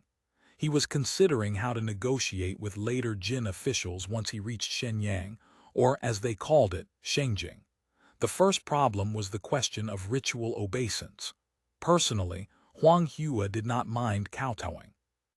A businessman's pride had long since shattered. In the old days when he'd accompanied clients to brothels and whores, that too was a kind of kowtowing. But his current status was that of envoy. The Senate didn't even hold the Ming emperor in high regard, let alone later Jin, this petty local regime. Kowtowing was absolutely unacceptable. Chapter 1344. Etiquette. He had weighed the consequences. Perhaps the later Jin would fly into a rage at the humiliation and behead him to set an example. Perhaps they would simply send him packing if he refused to kowtow.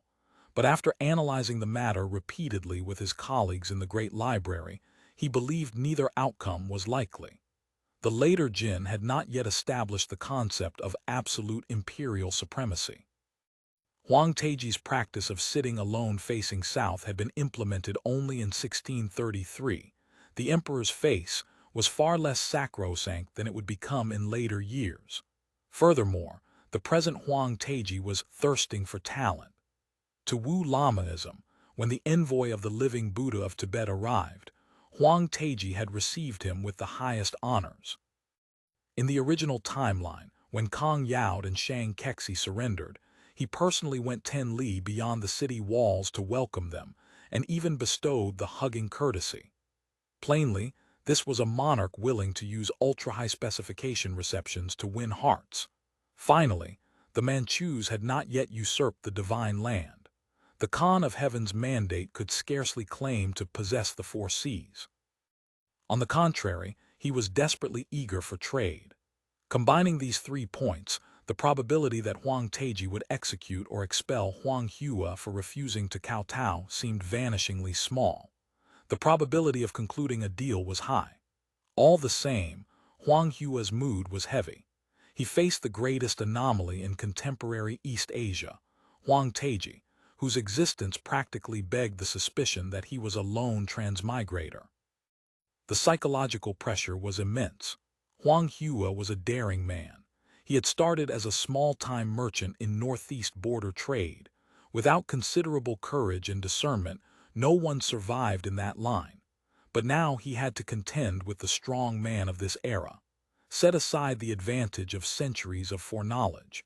Measured against a figure like Huang Taiji, he was dust.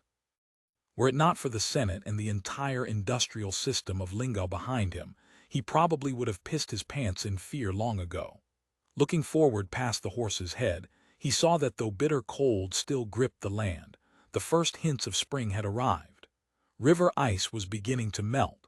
The soil had grown moist. Wild grass in sun-warmed roadside patches had awakened, sending up tender shoots. Willows everywhere bore yellow buds on their supple branches. Huang Hua drew a deep breath. The road ahead was long. Whether this journey would prove auspicious or ominous, he could not say. The party traveled for 7 or 8 days. Relay stations along the road did their utmost to supply them. Commoners along the way scattered at the sight of the procession.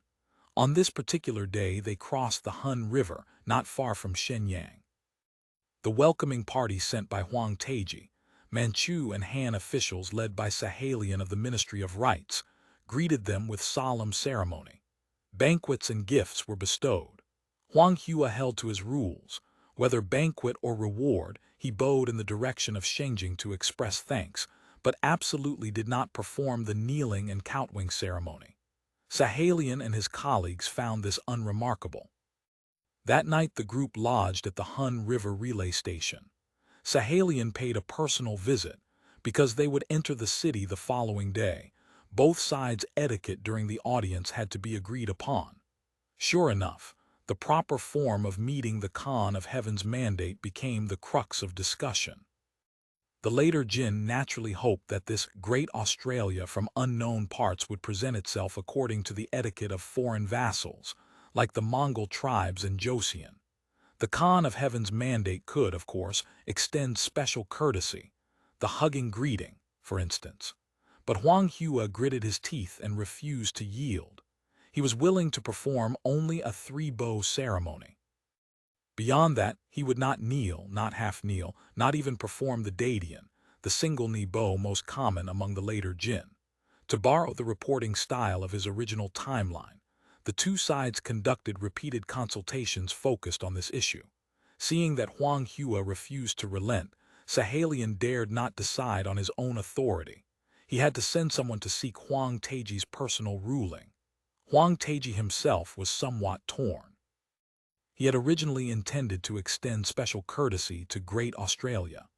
A few days earlier, Ministry of Rights officials who had gone ahead sent a handful of the Great Australian envoy's gifts by fast horse. Crystal mirrors had amazed him, but what truly stirred his heart was a suit of full-body armor. The armor was not only tightly protective, but also allowed full freedom of joint movement. He had chosen his strongest archer from among his white-armored Bayara to test fire upon it. The protective effect was astonishing, better than the carefully crafted double armor worn by the Bayara.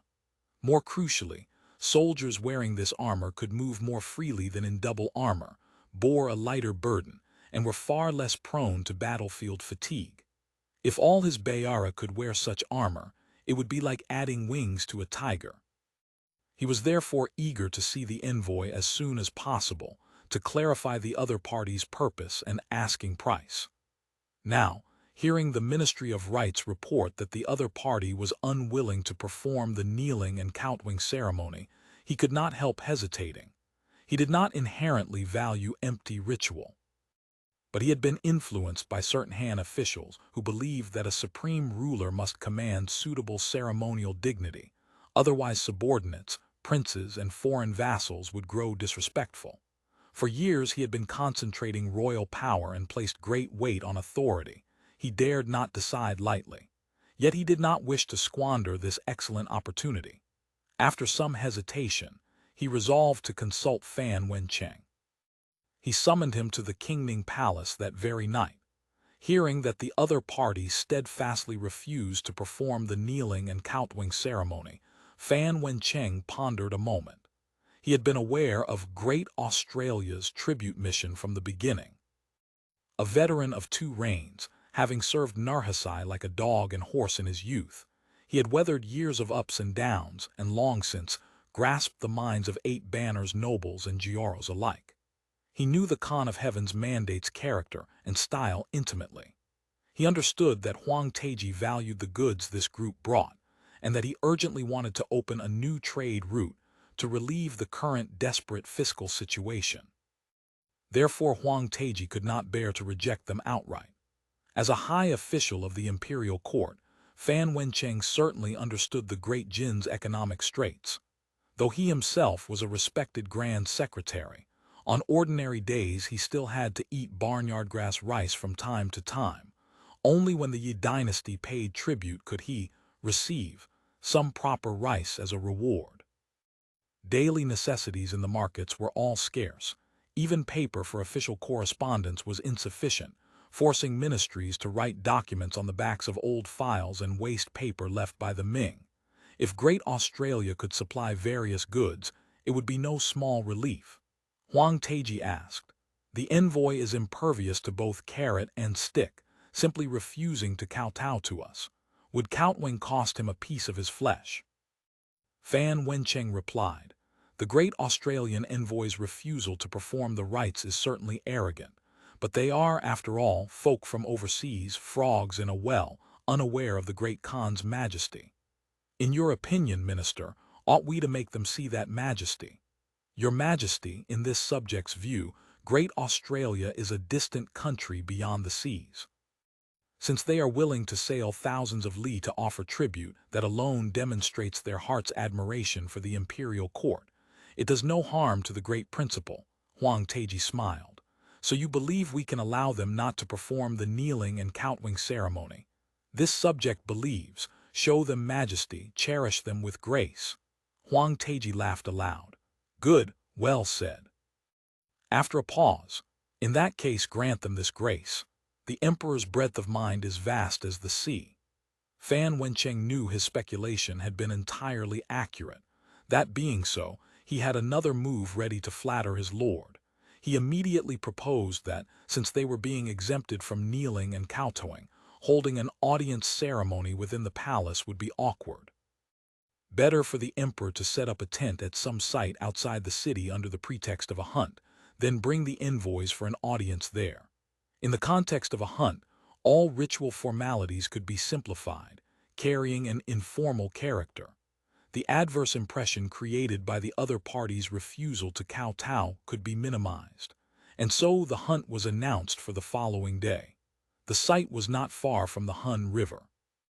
Wang and his court intended to display the prestige of the 8 banners. Thus 1,000 cavalry were drawn from across the banners, plus 200 red-armored and white-armored Bayara to guard the front and rear of the emperor. Princes, Bales, Beezes, Dukes, and Gusa Ejen, banner commanders, as well as the Bayara, would attend in person. Sahalian was ordered to bring the mission to the hunting ground. Wang Hua did not know that the other side had already orchestrated the discussion of etiquette twist. When Sahalian appeared again, he no longer mentioned kowtowing. He announced that the emperor's heavenly grace is vast, and that Wang Hua would be permitted audience under foreign vassal etiquette. Wang Hua finally exhaled in relief. At least he would not be returning empty-handed. The party then proceeded to the hunting ground under Manchu and Han guidance. Though called a hunting ground, it lay near Shenyang itself. The journey took less than half a day. Around noon, the trading mission arrived. The temporary hunting ground had been established beside the Tazi River. Huang Taiji's tent occupied a hillside overlooking the water. At its center stood an immense yellow tent palace. Simplified ceremonial guards flanked its entrance. Most awe-inspiring was a great yellow umbrella representing imperial power, planted firmly before the tent. A smaller tent for officials on duty stood nearby, and rows of Bayara soldiers stood in silent ranks outside. Along the riverbank, more than 1,000 elite 8 banners troops formed up to welcome them. As the trading mission drew near, deep horns sounded one after another, their notes carrying far along the water. 5 li out, Huang Hua had been asked to dismount from his mule litter. A rest tent had been pitched there.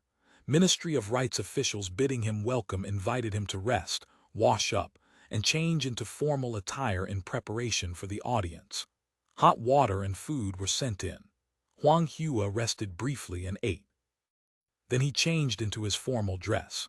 The Fubo Army's wool winter uniform, a black woolen coat belted at the waist, long boots, and a cotton-padded cap for warmth.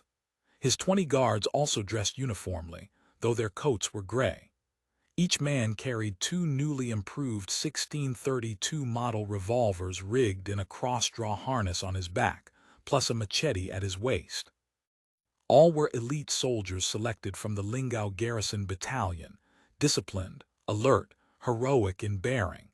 When they emerged from the tent after changing, they immediately caused a small commotion among the surrounding Manchu and Han officials and soldiers. "Prepare a horse for the Lord." At the command, a bondservant led over an iron-gray steed. Huang Hua had crossed Inner and Outer Mongolia more than once. At a glance he recognized a fine Mongolian horse, full of vigor. He had trained hard at horsemanship in Lingao and felt no awkwardness. He mounted at once and his subordinates followed suit. "Let's go." At Huang Hua's word, a Changying in the lead raised a flag. 200 cavalry of the 2 yellow banners who had been guarding at a distance immediately spurred their horses forward, surrounding the party. Each man was in full armor. They galloped past the mission at speed, then swiftly divided into 2 columns flanking left and right, sandwiching the group as they rode toward the imperial tent. Chapter 1345. Audience Huang Hua held the reins lightly with both hands, letting his body rise and fall with the horse's rhythm as Nick had taught him. He sat steady in the saddle, though the unfamiliar design, not the modern style used in Lingao, made him slightly uneasy. He observed the cavalrymen surrounding him. Though none stood tall, their frames were sturdy, far more robust than most Ming soldiers he had encountered. Clearly the 8 banners troops could at least eat their fill. Their fearsome combat effectiveness came as no surprise. Those short, powerfully built soldiers had dark-weathered complexions, and many faces bore the traces of 100 battles, scar upon scar. Their silence took on a ferocious cast. Fully armored on horseback, they moved with complete ease. While riding, they scarcely touched the reins, guiding their mounts purely by knee pressure. Their horsemanship far exceeded that of his own garrison battalion soldiers who had, after all, undergone Nick's specialized training. If it ever came to one-on-one mounted combat with cold steel, Lingao's trained cavalry could never match them. Though Huang Hua knew the general staff did not rate the later Jin army's fighting power highly, and though he was familiar with Napoleon's exposition on the difference between irregular and regular cavalry, truly facing soldiers tempered by countless trials of blood and fire still stirred an involuntary sense of dread. He forced himself to remain calm, mocking himself silently. In essence, I really am just a small merchant. Had I arrived in this world alone, I'd probably have ended up a starving corpse or a bondservant long ago. Escorted by cavalry, the party was led outside the net wall encircling the imperial tent. There they dismounted to await the audience. At that moment, a later Jin official outside the tent could be heard loudly announcing something in Manchu.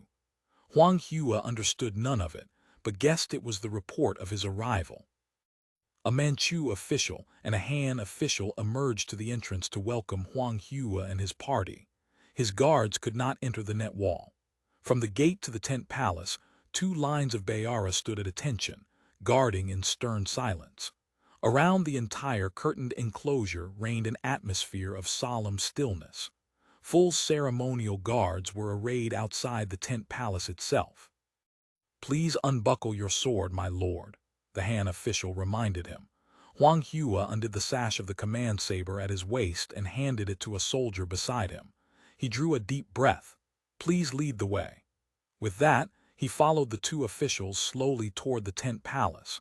He had expected Huang Teji to be seated stiffly inside, perhaps even staging a sudden show of authority to intimidate him. His heart was 120% prepared for anything. In truth, he was prepared to die. Yet none of that came to pass. When he was still about a zhang from the tent palace, Huang Teji emerged in person to greet him.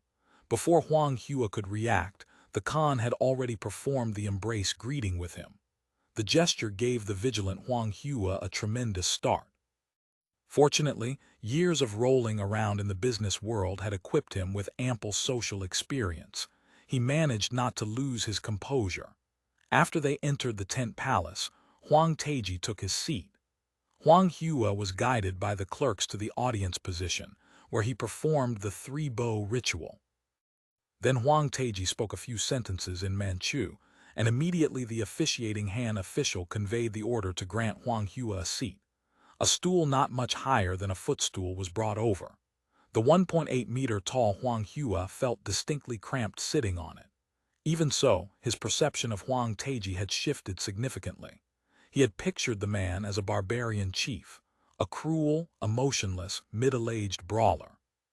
But in that moment of embrace, he had felt unexpectedly moved. He reminded himself sharply that this was Huang Teji's technique for winning hearts.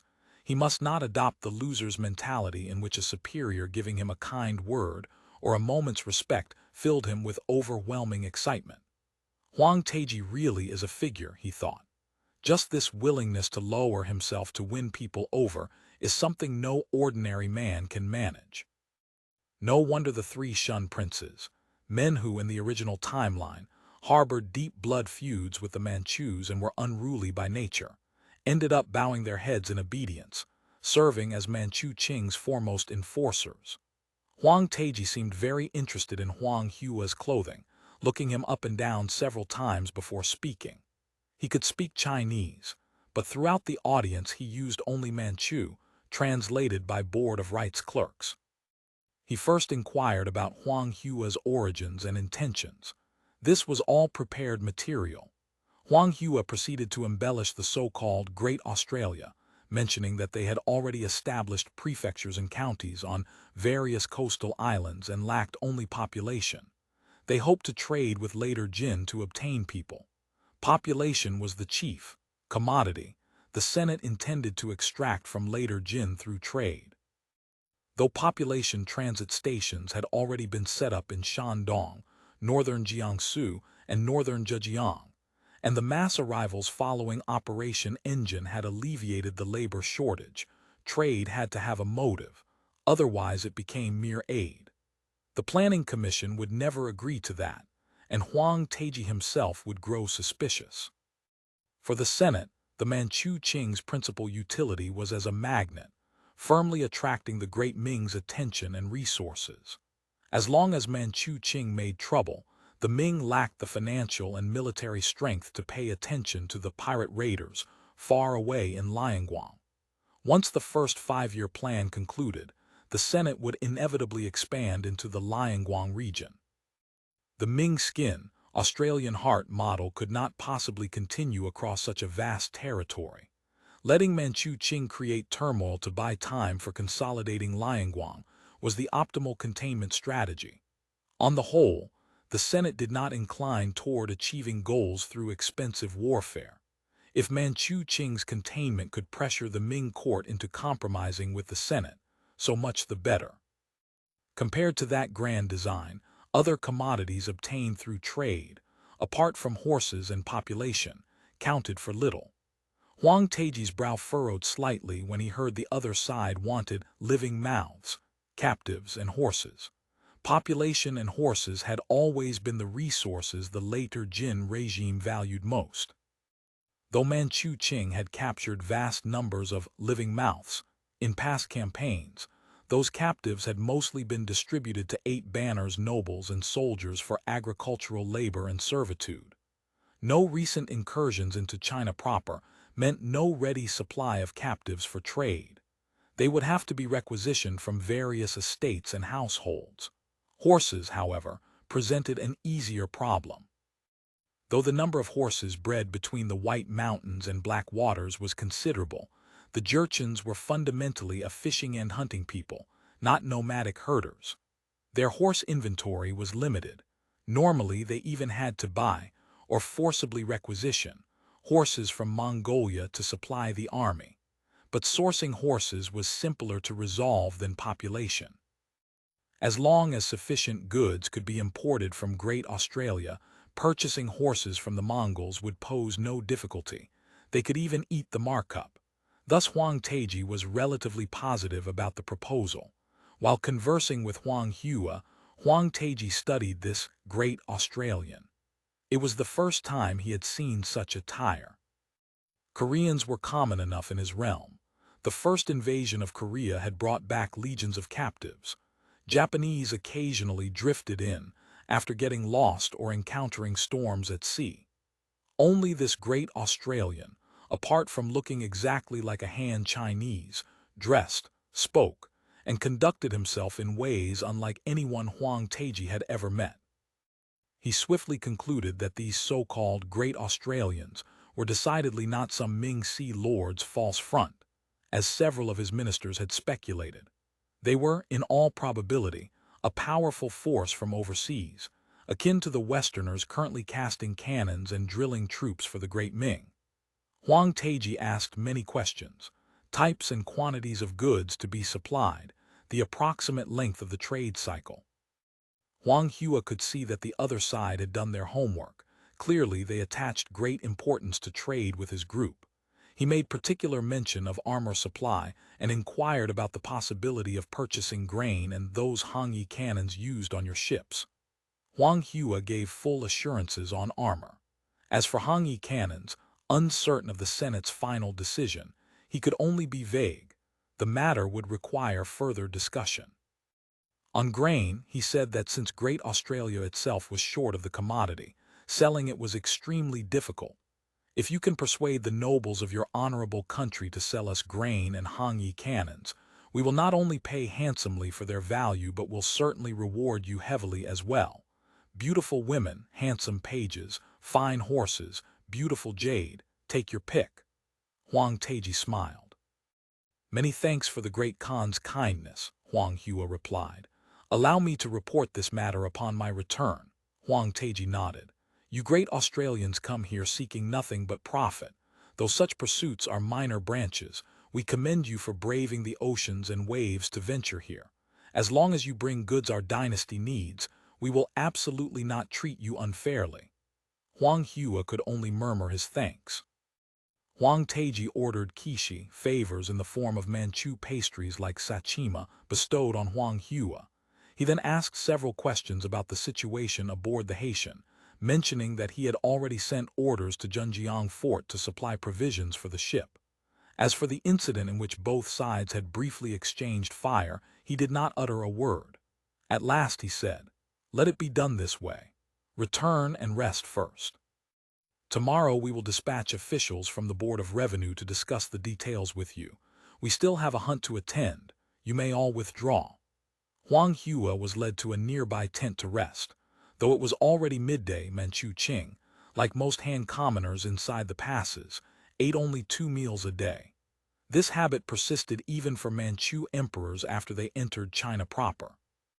Huang Hua's stomach was rumbling, so he stuffed himself with the qishi that had been delivered. The taste was not bad. The sticky millet bean buns were especially pleasant, though the sweetness was peculiar, seeming to use honey rather than sugar. In the afternoon, he was summoned to Huang Taiji's side again to observe the 8 banners hunt. Horns answered one another from every direction. Thousands of 8 banners soldiers and bondservants, organized by banner color, beat drums, fired signal cannons, waved flags, and shouted as they closed in from all sides. Birds and beasts hidden in the grass were startled into flight and panic scattering. Following the drum and flag signals, each unit charged into the hunting ground in sequence, drawing bows and loosing arrows at the flushed game. Chapter 1346. Trade Agreement. Watching the charging game and the warriors on their galloping horses, listening to the thunder of hooves and the shouts of men, Huang Hua found himself swept up in the atmosphere of the battlefield even though the prey were not human. The spectacle of thousands chasing game stirred the blood, a true display of martial power. As he watched, he could not help marveling at the might of the 8 banners. The Manchu cavalry were splendidly mounted and heavily armored. Their ferocity in combat was evident even in a hunt. Their horsemanship was superb. They wheeled on a coin during the chase, drawing bows left and right and striking with astonishing accuracy. Huang Taiji sat high on his steed, flanked by numerous bales, ministers, and Bayara guards, pointing and commenting on the hunt. From time to time he even drew his own powerful bow to shoot, bringing down several large beasts to the cheers of the crowd. Suddenly, a massive wild boar burst from a thicket. Panicked by the encirclement, it charged straight toward the Khan's yellow umbrella. The Bayara guards moved at once to intercept. Arrows flew like rain. But the beast, bristling with shafts, charged on madly and knocked several guards aside. Before the rest could surround it, the boar broke through the inner cordon and hurtled toward Huang Taiji. Cries of alarm rose from the crowd. Huang Taiji, however, remained calm, drawing his sword to meet the charge. "Fire!" a clear command rang out. Bang, bang, 2 gunshots cracked in quick succession. The wild boar, mid-charge, stumbled as if struck by an invisible hammer, crashed to the ground, convulsed several times, and lay still. Smoke curled from the muzzles of the revolvers held by 2 of Huang Hua's guards just outside the inner ring. They holstered their weapons with practiced precision, faces expressionless. The sudden shots had startled many horses, but Huang Taiji's mount was battle-hardened and did not flinch. He stared at the dead boar, then at the guards who had fired. A strange light kindled in his eyes. "Fine weapons, fine men," Huang Taiji called out loudly. "Reward them." The small episode proved a more effective demonstration than any words could have been. The power and rapid fire of the revolvers and the discipline of Huang Hua's guards left a deep impression on the Manchu nobles. The following day, negotiations began in earnest with officials from the Board of Revenue. The location for trade was set at Duaji Island in the Yalu River, near Zhenjiang Fort. This was a compromise. Later Jin did not want the great Australians penetrating deep into their territory, and Huang Hua needed a site accessible by ship. Duaji Island was uninhabited and secure enough for both parties. Trade would occur twice a year, once in spring and once in autumn. The Great Australia side presented a detailed inventory of available goods: salt, sugar, cloth, ironware, tea, medicines, and of course the much-coveted armor. Later Jin offered its own list, primarily furs, sable, fox, and the like, ginseng, pearls, deer antler, and fungus, and crucially the agreed-upon living mouths and horses. The toughest negotiation was over pricing. The later Jin officials were shrewd bargainers. For armor, Huang Hua quoted 60 taels of silver per standard infantry set and 150 taels for a refined officer's set. The later Jin officials tried to slash the prices, arguing that their furs were undervalued. "Your furs are indeed fine," Huang Hua countered, "but our armor saves lives. Can a piece of sable skin stop an arrow? Can a pearl deflect a blade?" After rounds of haggling, armor prices were settled at 50 taels for standard sets and 130 for officers, still a massive profit margin, given industrial production back in Lingao. Prices for horses and living mouths were also pegged to fair market rates, with a slight premium since the Senate was the buyer in need. Regarding the living mouths specifically, Huang Hua insisted on a mix of men and women, young and healthy. Huang Taiji had agreed in principle, viewing it as an opportunity to offload the old, the weak, or the rebellious. But Huang Hua's specifications ensured they would not simply be dumped with useless mouths. The price was fixed at 10 taels per healthy adult male, 8 for a female, with adjustments for age and skills. For basic commodities such as salt and cloth, prices were set slightly below the extortionate black market rates later Jin currently paid to Shanxi merchants, making the deal attractive to them while still guaranteeing high profits for the Senate. One specific item Huang Hua pushed was iron pots. For the Mongols and Manchus, iron pots were strategic goods, heavily restricted by the Ming. The Senate could mass-produce cast-iron pots cheaply. Huang Hua proposed using these, along with tea and salt, to trade for horses from the Mongol tribes under later Jin's influence. It was a win-win arrangement. Later Jin gained the strategic supplies they needed to placate their Mongol allies, while the Senate obtained horses. The final agreement was drafted in both Chinese and Manchu. On the surface, it was a purely commercial treaty, but its implications were strategic. Before departing, Huang Hua presented a special gift to Huang Taiji in private: a high-quality, orchestrally tuned music box and a set of exquisite glass mirrors for his harem. Huang Taiji was visibly pleased, promising that so long as trade continued smoothly, Great Australia would be the most favored guest of the Great Jin. With the treaty signed, Huang Hua's mission was accomplished. He looked back at the imposing silhouette of Shenyang, or Changying, knowing that he had just opened a door that would alter the history of Northeast Asia. The influence of Great Australia had officially landed on the banks of the Yalu. Chapter 1347. Slaves beyond maritime commerce. Trade with Mongolia remained the most lucrative enterprise of the Ming and Qing dynasties. Countless Shanxi merchants had built fortunes upon it, and the executive committee had long coveted their share. Yet Mongolia was considered a border threat during the Ming era, and trade was tightly controlled. Only a handful of merchants could truly participate, leaving the committee, separated by vast oceans, to watch from afar with envy. To do business with Mongolia required either establishing a workstation under the guise of a Ming merchant or conducting second-hand trade with the later Jin through Ming border commanders. The latter proved far easier to execute. Profit margins would shrink, of course, but the advantages in personnel safety and reliable payment collection were considerable. Trade with the later Jin thus naturally connected to Mongolian commerce. The later Jin's own demand for tea was modest, but Mongolia's appetite proved enormous. The executive committee's territory bordered several of China's greatest tea-producing provinces.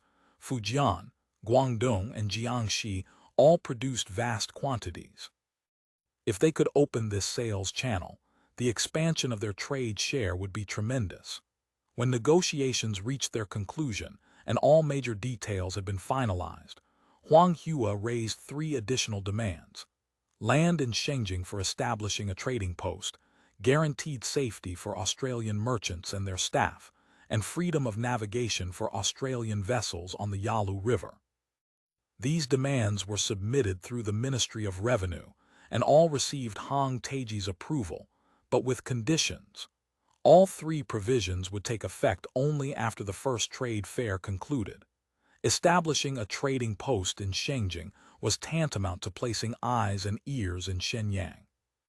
Though the post would inevitably fall under close later Jin surveillance, wireless communication and invisible ink would suffice for transmitting intelligence.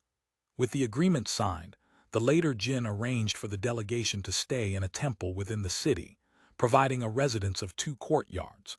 They also bestowed upon Huang Hua 4 maidservants, 10 male servants, 2 grooms, and 4 scullery maids for rough work. The attending Zhang Jing explained that the Great Khan, having heard Australians were particularly fond of living goods, had specially selected these from the upper 3 banners' imperial estates. Huang Hua hardly knew whether to laugh or cry. Given so many people all at once, where were they supposed to sleep? And then there were food expenses to consider. The delegation currently received daily allocations of salt, rice, meat, wine, and other supplies from the Ministry of Rights on a per-person basis. With over a dozen additional mouths, surely he couldn't expect the master not to provide their meals. Please rest assured, master. Their excellencies have stated that since these living goods have been bestowed upon you, all expenses while in Changying will be covered by the Ministry of Rights. No need for master to worry. The Zhang Jing bowed deeply with a fawning smile. With a single command, he presented the gifts for kowtowing. Huang Hua observed that though these men and women all wore fresh clothing, only the 4 young maidservants and the lead male servant appeared somewhat healthy. The rest were sallow and thin, with cowering demeanors. The men's scalps were uniformly blue-tinged, as if freshly shaved, clearly a hasty clean-up job before delivery. Everyone rise. No need to kowtow. Huang Hua found it uncomfortable watching so many people prostrate themselves before him. He waved his hand. Well, where will they sleep? Though the residence allocated to them had front and rear courtyards, the entire delegation already filled the space. Several guards could sleep only in rotation on the veranda, doubling as sentries. Let them sleep in the covered walkways for now. Serving under your honor, isn't that the greatest fortune? Huang Hua was speechless. He had witnessed plenty of the era's casual disregard for servant rights during his journey. The later Jin regime was impoverished. Even ordinary banner officials and soldiers lived in hardship, let alone living goods, who were treated as little more than chattel. The second gift was the Mongolian steed he had once ridden. In addition to this horse, they presented 10 more fine horses, intended as reciprocal gifts. Following the traditional Chinese court practice of cherishing distant peoples, visiting envoys typically received gifts that exceeded, sometimes far exceeded, the value of their tributes. But the later Jin was simply too poor to match the generosity they would later display under their policy of exhausting China's resources for gratitude. They had to make do with living goods and horses. Huang Hua promptly had someone seal 4 taels of silver for the Zhang Jing and saw him out, then surveyed the dozen-plus servants standing woodenly in the courtyard, utterly at a loss. Though all wore new clothing, only a few carried small bundles.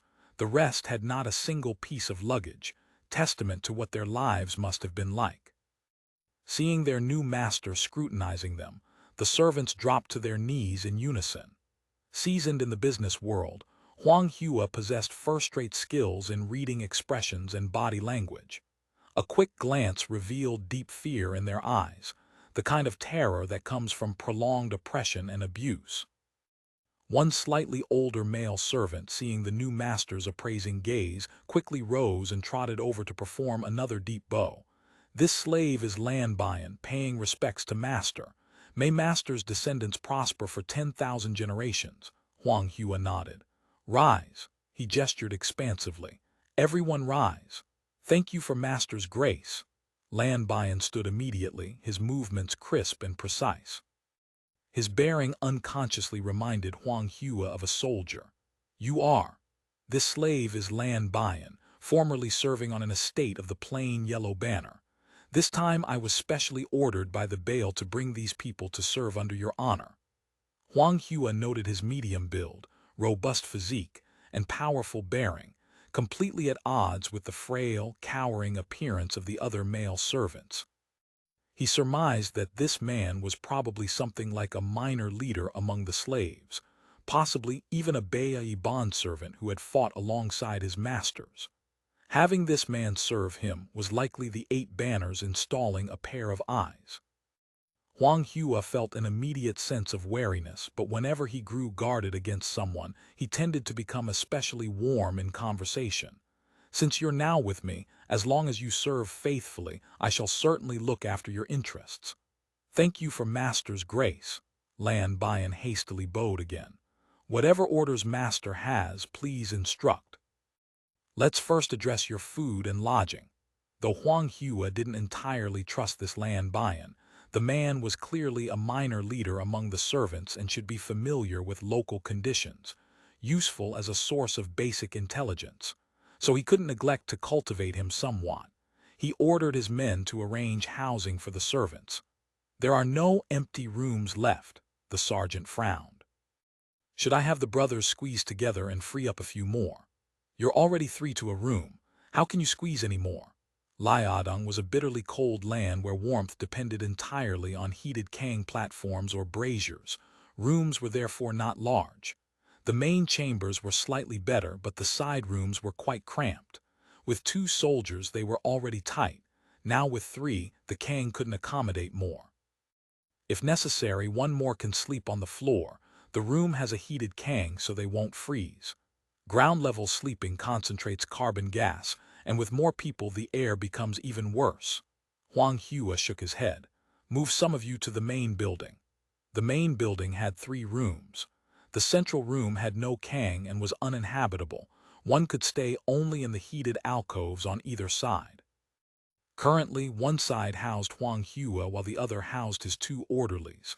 "I'll share a room with the orderlies. Move 2 more people in. Set up additional bedding in the main hall and add more braziers. It's still warmer than outside." But there were 20 new servants, and men and women had to be housed separately. No matter how Huang Hua and the sergeant arranged things, they couldn't accommodate everyone.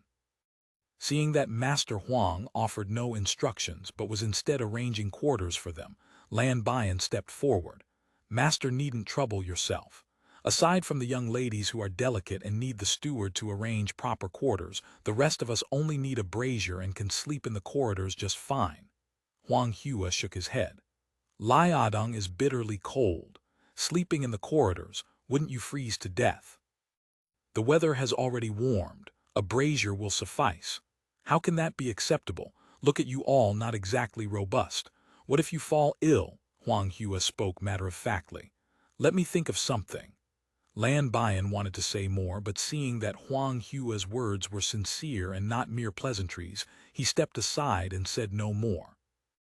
Huang Hua negotiated with the later Jin officials handling reception, and managed to secure an abandoned hall used for storing miscellaneous items. This barely sufficed to house everyone. He ordered the soldiers to vacate 2 rooms with heated kang-s specifically for the female servants, while everyone else helped clean, clear debris, patch damaged windows, procure braziers from the temple, and buy charcoal to light fires. The hall was cold and cavernous. The braziers provided poor heating. Huang Hua stood in the vast chamber for a long time without feeling warm. He looked at the servants, all huddling with necks tucked in, stamping their feet and blowing on their hands. Huang Hua found it strange. They all appeared to be wearing newly made padded clothing, and fairly thick at that. They shouldn't be this cold. He approached one servant and tugged at his lapel. The man was startled, not knowing what his new master intended. He hastily dropped to his knees. "Don't kneel. Let me look at your clothes," Huang Hua said. Upon closer inspection, he realized that while all wore apparently new garments, they were actually pieced together from scraps and re-dyed fragments. At first glance they appeared neat and bright, but the stitching was coarse and shoddy. The filling was merely reed floss.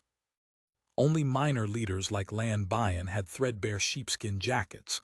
While working they had been fine, but the moment they stopped, everyone shivered uncontrollably. On closer examination, Huang Hua noticed that the chilblains on everyone's hands were badly swollen, some already festering. "This later Jin really is impoverished beyond words," Huang Hua remarked. He ordered the sergeant, "Have everyone take out their spare training uniforms and cotton vests and give them to these new brothers." "Yes, sir." Besides their uniforms and greatcoats, the guards each had a spare set of thin padded uniforms and cotton vests. Before long, the sergeant returned with his men carrying bundles of clothes, distributing them to the newly arrived servants. Chapter 1348. The suspicious element among the wretched. These servants were mostly commoners captured from inside the passes in recent years. Upon reaching Liaodong, they had been distributed to work on the estates, torn from wives and children, toiling at backbreaking labor, eating pig slop, living in dugout shelters, endlessly oppressed and abused by estate managers and stewards at every level. To call it a living hell would be no exaggeration. Being transferred to this master from Australia had initially left them numb. They had long since become people wrenched from their homeland, severed from their families. Whether they slaved in Liaodong or in some place called Australia made little difference. Some even felt a measure of gladness. Surely being a Bai bondservant had to be better than grinding away on agricultural estates. Now, seeing their new master show such care for them, personally arranging their lodgings, ordering his men to give up clothing for them, their hearts, long deadened by torment, began to stir again. The maid-servants and scullery maids already had tears brimming in their eyes, and even several of the men couldn't help wiping at theirs, holding back only for fear their master would consider it inauspicious. After the clothes were distributed, several soldiers arrived carrying bundles of blankets. "Chief, master," the lead corporal began, "the lads pooled these blankets together. There aren't any extras. We figured since our rooms have heated Kang's, 2 of us can share 1 blanket. That'll free up 10 for the new brothers. This big hall is cold and has no Kang." Before he could finish, someone burst into uncontrollable sobbing. That single cry opened the floodgates, releasing all the pain buried deep within until the room filled with wailing. Huang Hua was startled, not understanding what had come over the new servants. Lan Bian quickly stepped forward and called out, "What are you crying for when everything's fine?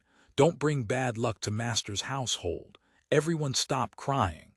At his shout, the weeping subsided. Lan Bian immediately turned back and bowed deeply to Huang Hua.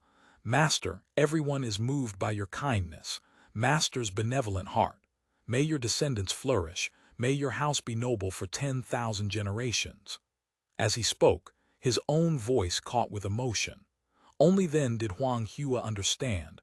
All this was because he had distributed clothing. What seemed to him the most natural thing in the world had moved them to such overwhelming gratitude. He could only imagine the depth of suffering they had endured these past years. He spoke a few gentle words of comfort, then ordered them to change into their new clothes. Then he had food prepared for everyone, time to eat something decent. That was easier said than done. Fine grains like rice and wheat flour were scarce in later Jin territories. Only honored guests like Huang Hua received daily rice rations. His accompanying soldiers ate white sorghum, and the newly arrived servants, though nominally provided for by the Ministry of Rights, were allocated only 1 jin of sorghum per person per day. Vegetables and salt were not included. For a grown man, this barely filled the belly, let alone qualified as eating well. Huang Hua found the Ministry of Rights clerk lodging in the temple and produced silver, asking him to purchase wine, meat, and grain. In this goods scarce, price-inflated Changying, this was no easy task. The clerk ran around all day and finally managed to procure 2 sheep carcasses along with firewood, grain, seasonings, and other necessities. 2 sheep for over 40 people was clearly insufficient, so Huang Hua decided to make mutton dumplings. Everyone worked together to strip and mince all the meat. The mutton was too little, of course, but cabbage and radish were plentiful. Wheat flour was nowhere to be found, so they used sorghum flour instead. It lacked the necessary stickiness, so they could only make large stuffed buns to be steamed. Huang Hua also had the soldiers bring out their compressed instant soup packets and boil a large pot of broth, seasoned heavily with salt. Salt was scarce in the later Jin. Even the upper classes were stingy with it in cooking, and the slaves at the bottom received precious little. All these people showed symptoms of chronic salt deficiency. For the soldiers, this meal was nothing remarkable. Some even found the sorghum products hard to stomach. Back in Lingao, they could at least eat their fill of white rice. But for the newly arrived servants, this was the first proper meal they had tasted in years. Most had lived half-starved lives even before being captured. A meal of fine grain was a luxury, let alone meat. Many ate with tears streaming down their faces. Huang Hua sat in the place of honor, sipping several cups of roasted rice wine supplied by the Ministry of Rights and picking at his food. He managed only one of the sorghum flour mutton and cabbage buns before he was full. He simply had no appetite.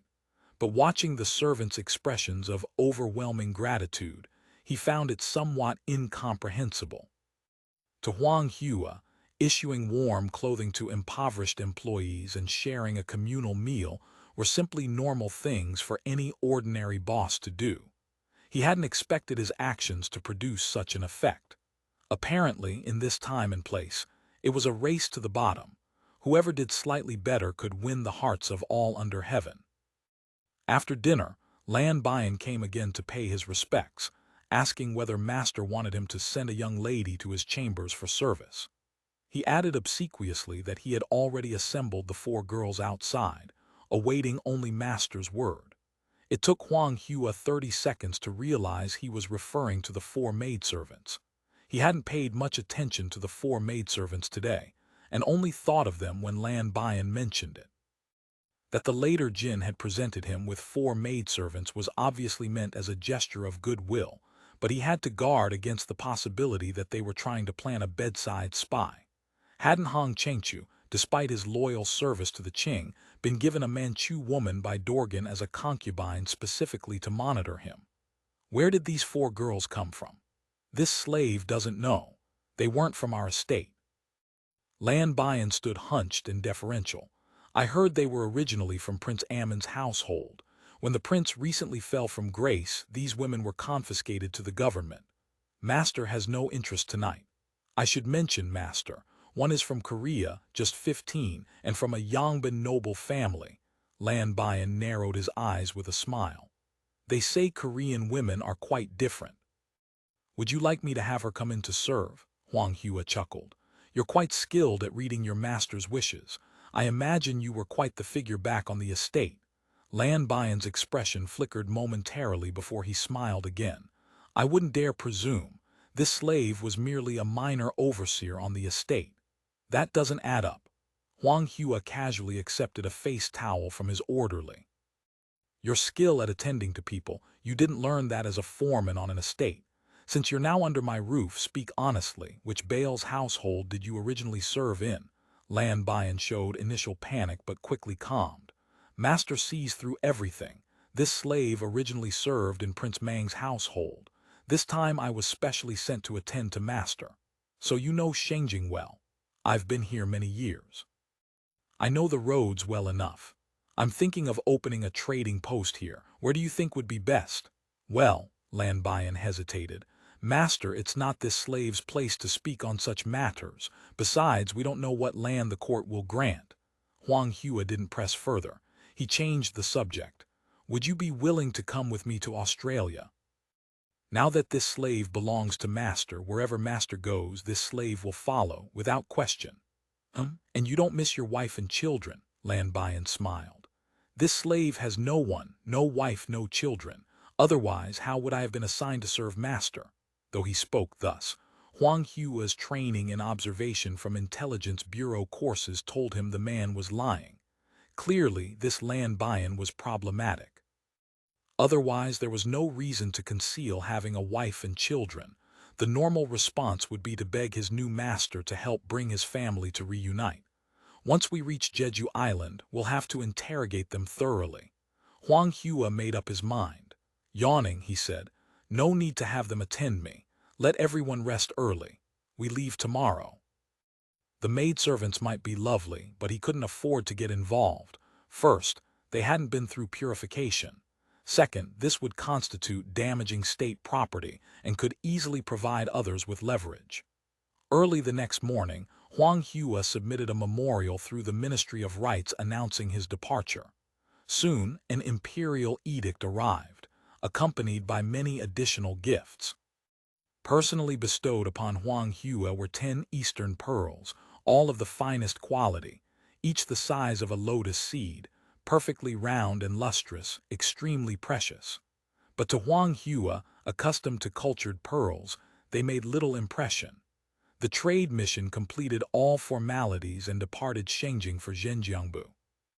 The return journey was equally impressive. Cavalry escorts, 10 carts of gifts, local specialties like ginseng, furs, and mountain delicacies, plus the servants and horses, making their party even more imposing. The journey back to Zhenjiang was smooth. The Manchu and Mongol commanders there had been waiting with desperate anticipation, practically in tears.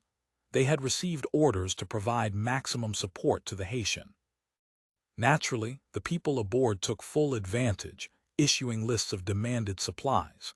Except for sorghum and other coarse grains they had no interest in, everything from firewood and vegetables to meat had to be provided by Zhenjiang.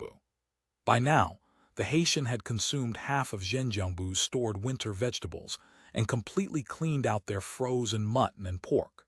The garrison had been reduced to hunting to provide meat. Yet they dared not refuse. On one hand, there were imperial orders. On the other, the Haitians' cannons had already taught them a thorough lesson. If conflict arose, these people could flatten the fortress with ease, and heads would roll when the Great Khan investigated. Moreover, the Haitian had brazenly set up camp on Duaji Island, building stoves to boil water, constructing a bathhouse, and taking daily saunas. They had also conducted a thorough shipboard cleaning, airing out clothes and bedding, with hygiene activities in full swing. The Zhenjiang garrison watched in amazement each day as the Australians ran naked from the steaming stone building and plunged directly into the river to swim, while underpants and bedsheets hung drying across the island. Chapter 1349.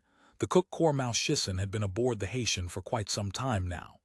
Though constantly at sea and losing track of where he was, he had gradually adjusted.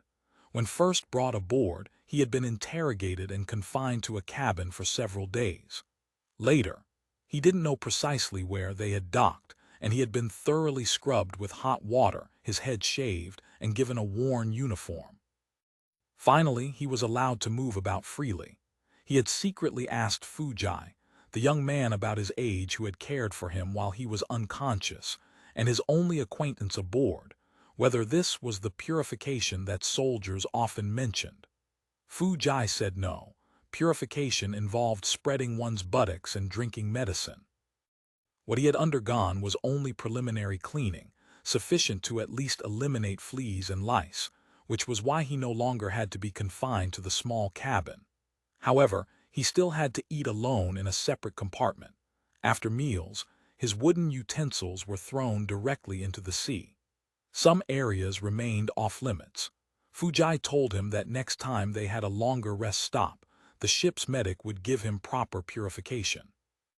A few days later, the Haitian docked at a small island for major rest and maintenance, replenishing fresh water and conducting cleanup. Mao Shisan finally experienced the full flavor of purification. Being stripped naked and having his buttocks spread was secondary. The medicine the medic made him drink gave him diarrhea for 2 days, so severe he almost couldn't stand, nearly convinced he was about to die. At that moment, the medic gave him a different medicine, and suddenly everything returned to normal. His range of movement expanded to the entire ship, and he could even use the crew's mess utensils. Mao Shisan had fallen completely in love with this ship where he could eat his fill and stay warm, hoping to remain aboard forever. Though Fujai constantly extolled Lingao as paradise, Mao Shisan couldn't believe anywhere could be happier than this. According to his foster father, even generals in the Zhenjiang garrison, from the former Marshal Mao to the current Marshal Wang, ate only 2 meals a day. Yet people on this ship ate 3. Mao Shisan figured only emperors and grand counselors could afford 3 meals a day. But here, even an outsider like him got to eat 3. To secure a permanent place in this 3-meal paradise, his simple thinking told him he needed to be proactive, to show initiative, to work hard voluntarily, helping sailors trim lines, chip ice, scrub decks, clean cannon bores. Yet after just a few attempts, he'd be politely declined. They explained it was specialized work that didn't need outside help, and besides, without proper training, he really didn't know how to do these things. Eventually, he found his niche in the galley. The Haitians' kitchen had only a portly cook and Fujai plus a black and white cat named Oscar. Preparing food for 70 to 80 people kept them constantly busy, so they welcomed an extra pair of hands. Thus Mao Shisan became the kitchen helper, more precisely, Fujai's assistant. His life as a cook's mate had begun. Work under the chiefs and you'll be living the good life. This was Fujai's first words of welcome when he came to help. The cook and Fujai originally spoke an incomprehensible southern barbarian dialect, but fortunately they could speak new speech, the Australians' official language. Everyone aboard could speak the new speech with their own regional accents, and this Australian official language sounded similar enough to his Liaodong official speech that they could more or less understand each other. For a boy like Mao Shisan, who had grown up in cold and hunger, if he had any dream at all, it was to eat a full meal and have a warm place to sleep. If someone told him all this could be guaranteed, that would be paradise. If there was a paradise, it was certainly the Haitian. If paradise contained a realm of ultimate bliss, it had to be the Haitian's galley. Mao Shisan couldn't have articulated something so profound, but if someone explained the meaning to him, he would have agreed with both hands and feet. Having nearly frozen to death, boarding this ship had transported him to a perfect world beyond his wildest dreams. Aside from his foster father not being with him, his only family, he could find no flaw. The Haitian's galley was small, with a 4-burner stove that burned coal briquettes full of holes. The cooking equipment had many uses that Mao Shisan still hadn't fully figured out.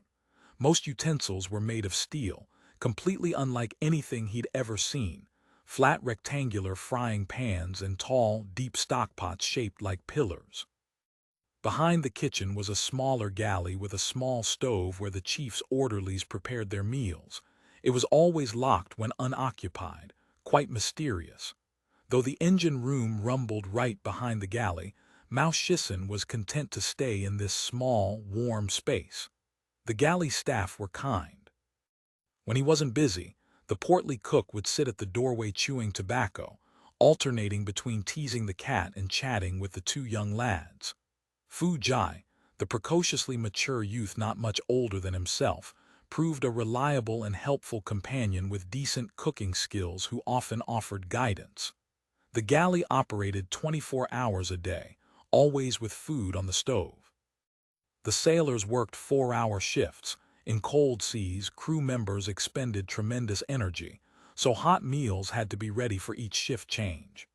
This meant the kitchen, head cook and 2 assistants alike, had to sleep in rotation, ensuring someone was always awake to prepare food. But while docked at Duaji Island for minor maintenance, the pressure eased.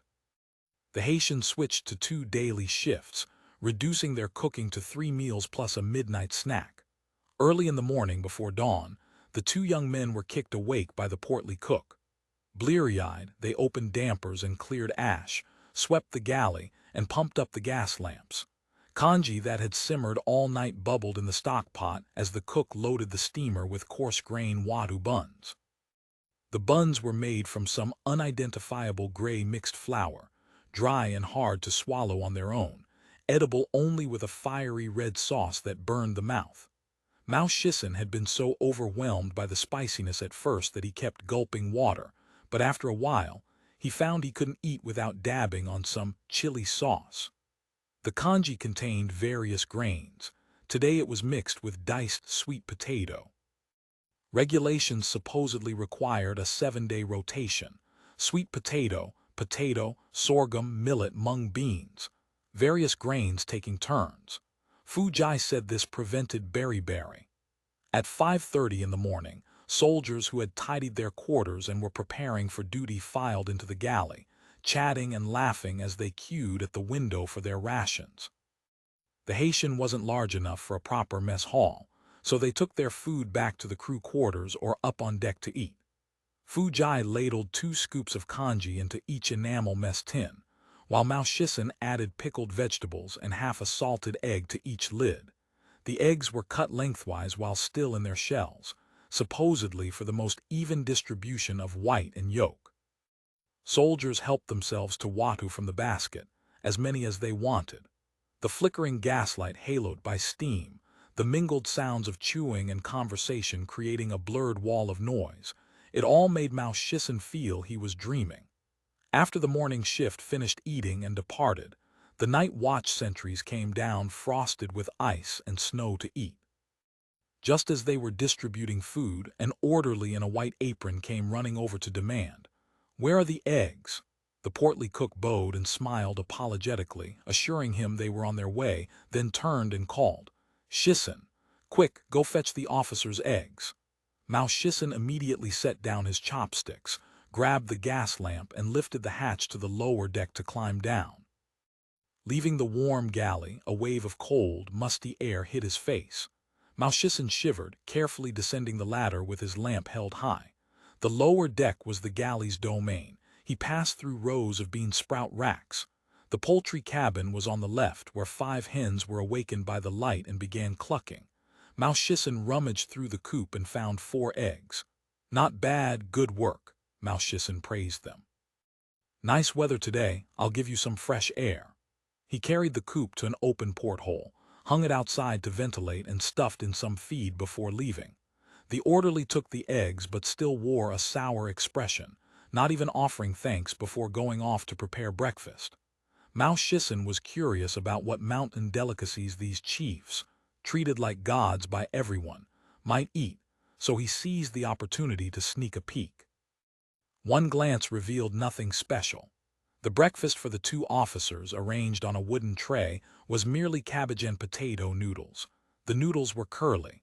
Fu Jai called them yifu noodles, which could be stored for a long time. Being made from wheat flour, they counted as premium food aboard ship, normally reserved for officers and sick bay patients, each bowl topped with 2 poached eggs. Eggs were certainly precious but not exactly rare delicacies. Mao Shisan felt slightly disappointed, nothing novel here. The orderly carried off the 2 bowls of noodles. Shortly after, he returned with a small bowl containing 2 poached eggs. The officers said 1 each is enough. Give the others to the patients. "Right, I'm making noodles for the sick bay now," the cook acknowledged. The patient's breakfast was also yifu noodles, but with more mouths than eggs, the cook had to cut each egg into portions, adding a piece to each bowl. The officers are truly bodhisattvas at heart, Mao Shisan thought admiringly as he carried the noodles to the sick bay. By the time he returned, all the breakfast foods had been swept clean. Fu Jai scraped around for a while before managing to produce a bowl of congee dregs. There was no side dish either. Salted eggs were rationed by head count. Mao Shisan wasn't included to begin with, and the pickle jar couldn't simply be opened. Before Mao Shisan could say it didn't matter, Fu Jai offered an apologetic smile. "No side dishes left. Try some sugar congee." He reached for the sugar canister and with a flick dumped in a spoonful of snowy white granulated sugar. Before Mao Shisan's eyes could even blink, another spoonful went in.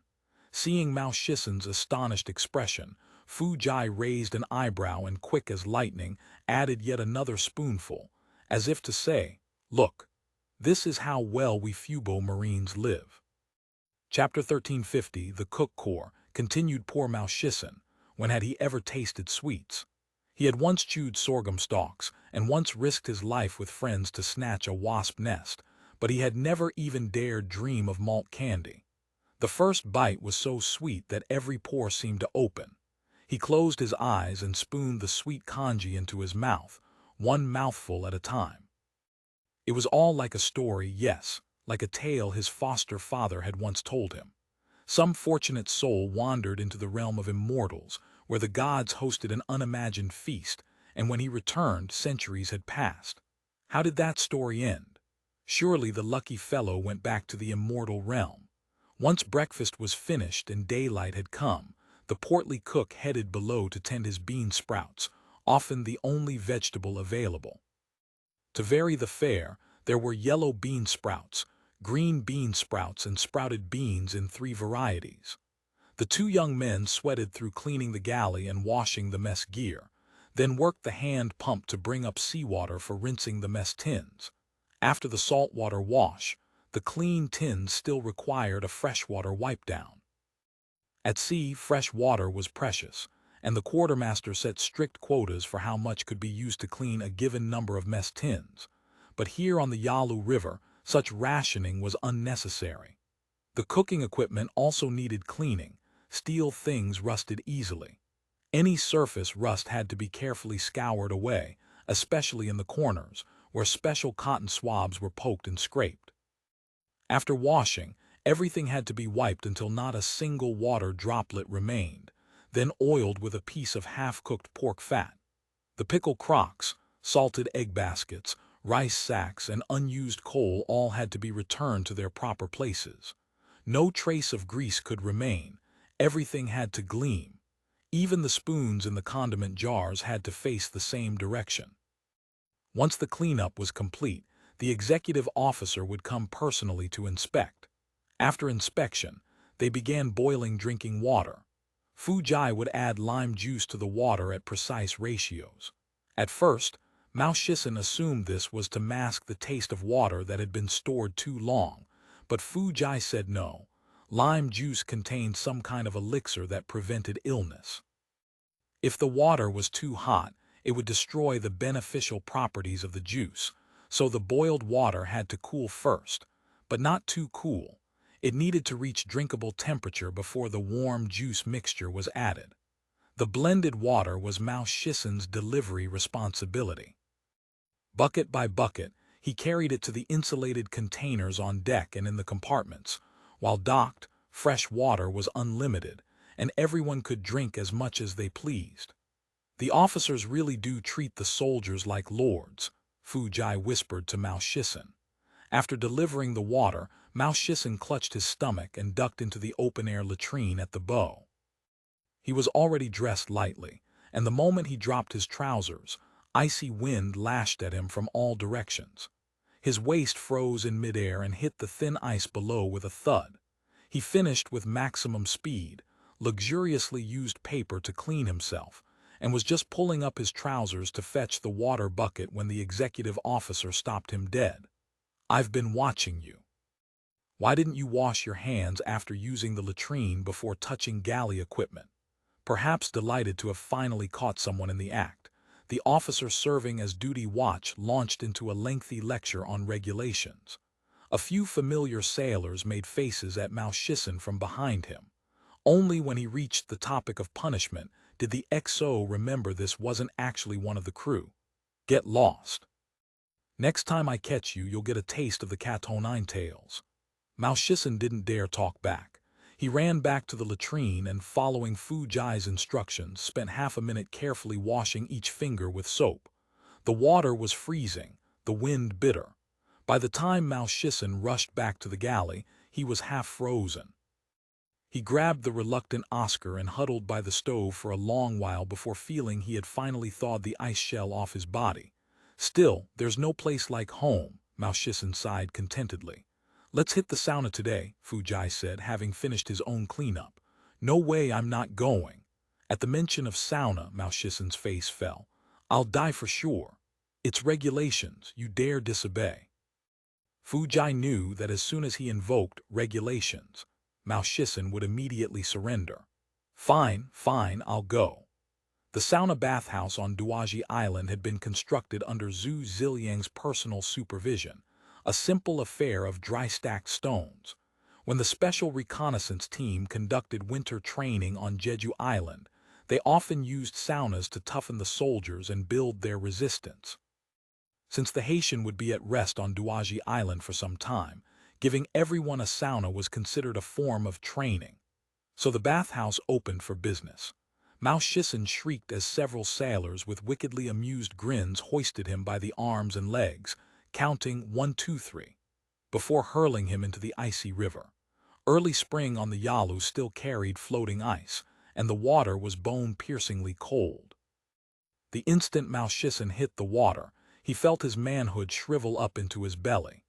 This routine of steaming in the stone hut and then being tossed into ice water occurred every 2 or 3 days. The first time he received this treatment, Mao Shisan assumed it was some kind of hazing or initiation, a welcome beating. But when he saw everyone from Chief Zhu Whiny down to Fu Jai in his own galley undergo the same thing, he realized this was simply the Australians' customary bathing method. "You call this bathing? It's torture," he muttered every time he crawled out of the river. No matter how many times, he simply couldn't adapt to this punishment. Though it was true he didn't feel quite as cold now as the first time. "Eventually you won't fear the cold anymore," Fu Jai said, tossing him a towel and jacket. "Once you've done it enough, you'll understand the benefits." Mao Shisan had no idea what benefits this steam-then-freeze routine could possibly offer. He was about the same age as Fu Jai, but understood that seniority of entry counts. And more importantly, Fu Jai wore a proper uniform and drew actual pay, a real soldier, incomparably superior to a stray like himself picked up from nowhere. So he never dared contradict his companion. Following Fu Jai's example, Mao Shisan first rubbed himself thoroughly dry with the towel until his body warmed up, then pulled on the old uniform originally destined to become gun-cleaning rags. Worn nearly to shreds, this thin cotton uniform couldn't compare to Fu Jai's thick, sturdy, fuzzy jacket, so the Haitian's quartermaster had issued him refugee-padded clothing as well, with the uniform worn over it as a smock. The clothes weren't particularly thick, but for Mao Shisan, who hadn't worn proper padded clothing in years, they warmed him to the core. Strangely, after these regular baths, his whole body felt comfortable, his joints and bones relaxed. His body always stayed warm. What could explain that? He buttoned up and asked Fu Jai, "Time to start cooking lunch." Fu Jai laughed. "All you think about is eating, as if you'd burst. Come on." He waved his hand. "Let's go wash the vegetables.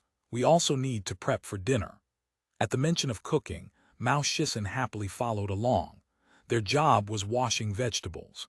The Fubo military placed great emphasis on vegetable supply. Whenever possible, they made efforts to provide fresh produce. The only vegetables the Haitian could store were potatoes and onions, and these had been nearly depleted over the journey. The vegetables they used while anchored at Duaji Island were requisitioned from Zhenjiang and surrounding garrisons under later Jin control. In this frozen wilderness, winter vegetables consisted solely of stored Napa cabbage and radishes. Despite orders to provide maximum support, the local garrison simply couldn't supply anything better. Fortunately, for sailors who had endured endless days of nothing but bean sprouts and potatoes at sea, Napa and radishes were delicacies. A makeshift pier had been set up on the shore of Duaji Island, in the waters upstream of the Haitian, where the crew drew water and did their washing. A temporary water collection point included a filter system to strain the river water. The vegetables had arrived from Zhenjiang just a few days ago. Besides cabbage and radishes, there were sometimes frozen game, roe deer, venison, and the like. Fu Jai often had to break down and process these meat carcasses on the riverbank.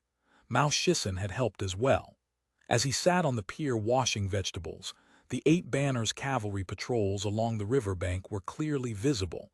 This was the first time he could observe these enemies so closely and at such leisure.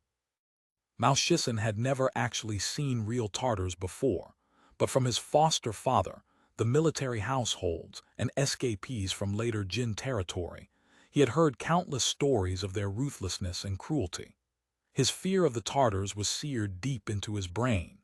When the Haitian first anchored at Duaji Island and Tartar cavalry came to investigate, Mao Shisan had nearly wet his pants.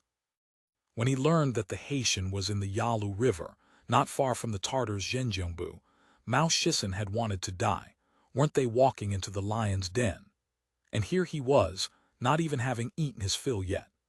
But then they had fought a battle on the riverbank and routed over 200 Tartar cavalry, leaving behind enough dead horses that the entire ship gorged on horsemeat for days. Afterward, the Haitian had specifically weighed anchor and steamed to Zhenjiang to settle accounts, bombarding the place until the Tartar commander came out to sue for peace. From then on, Mao Shisan realized the 8 banners weren't so terrifying after all. They died just as easily when hit by cannon shot. When enough died, they ran just like anyone else. When they lost, they had to submit. Wasn't the ship's vegetables and meat now mostly supplied by them?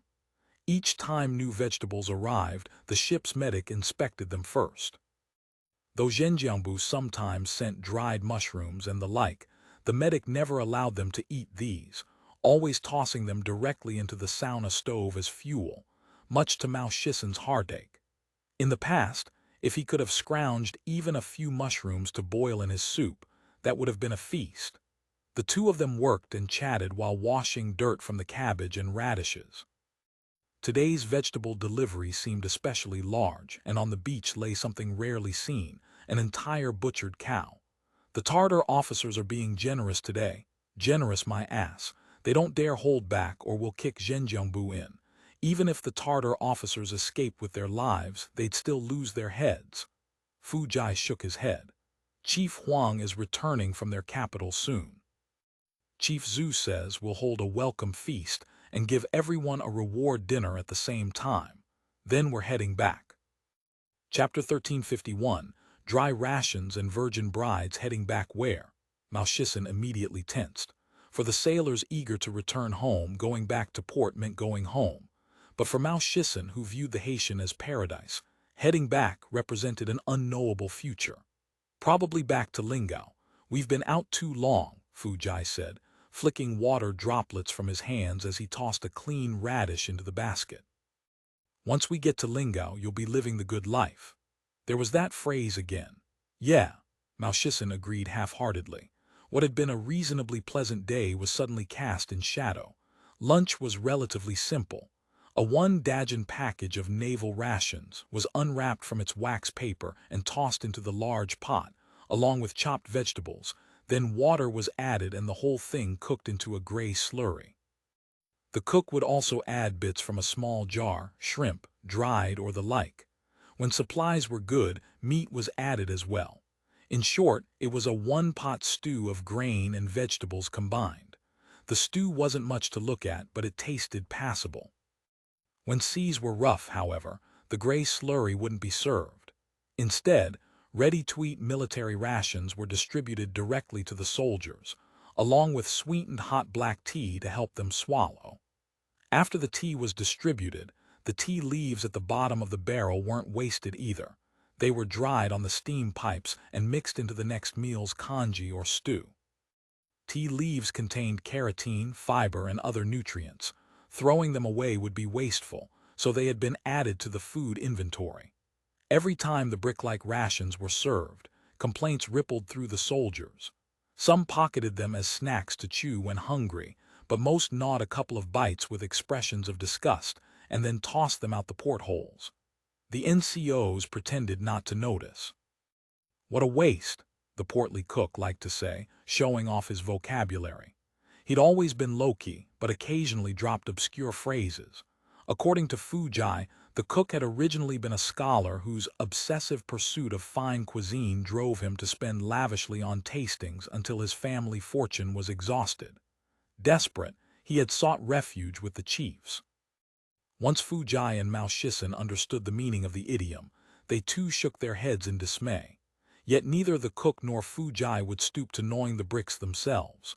For galley staff, preparing something a bit nicer was always an option. At minimum, they could boil the rations before eating. Once, Mao Shisan had dropped a piece of the dry ration in front of Oscar the cat. The cat sniffed it, turned up his nose, and walked away. Even a cat wouldn't eat this stuff. But Mao Shisan, driven by ingrained habit, still ate it. For someone who had lived in chronic semi-starvation, wasting food was a physical pain. His foster father had said only the emperor ate just the heart of the cabbage and threw away the rest. Anyone else who did such things would be punished by heaven. So he had made a point of collecting the discarded rations. Soldiers would casually hand theirs to him, and within days a stack of dry rations had piled up in his sleeping corner until Fujai discovered it. "Good heavens!" Fujai exclaimed in alarm. "If an officer sees this, they'll think you're stealing military supplies. You'll be strung up from the mast. Get rid of it, quick." Watching Mao Shisan reluctantly toss the rations overboard with pained expressions, the tobacco-chewing portly cook bragged, "Back when we stopped in Shandong, 2 ration bricks could buy a virgin bride. Shisan, you just threw a dozen wives into the sea." "More bragging," Fujai shot back. "So how come you never traded for yourself a cook's wife?" "Regulations, my boy. For this business between the legs, dozens have already been disciplined, lost their medals, transferred to the White Horse Corps or the Saber Corps. Thank heavens most were Army." The cook continued, unfazed. "Besides, we shiprunners are away from home all year. Keep a wife back home and you're not afraid of being cuckolded. Cuckolded, you know what that means, kid." Mao Shisan huddled in the corner without responding, but his mind drifted to the beggar-shed hovels by Lushun Harbor, the abandoned infants at roadsides, the corpses fought over by feral dogs, his foster father he might never see again. Tears streamed down his face. "What are you crying for? Get to Lingao and you'll be living the good life," Fujai chimed in again. After serving everyone lunch, the 3 galley staff sat together drinking the enhanced version of the ration slurry, one of the small perks of working in the kitchen. "Dinner tonight is going to need everyone's best effort," said the portly cook, wiping his mouth with satisfaction. "The XO said this feast welcomes Chief Wang and rewards the whole ship. Everyone needs to eat well and eat safely. No mishaps."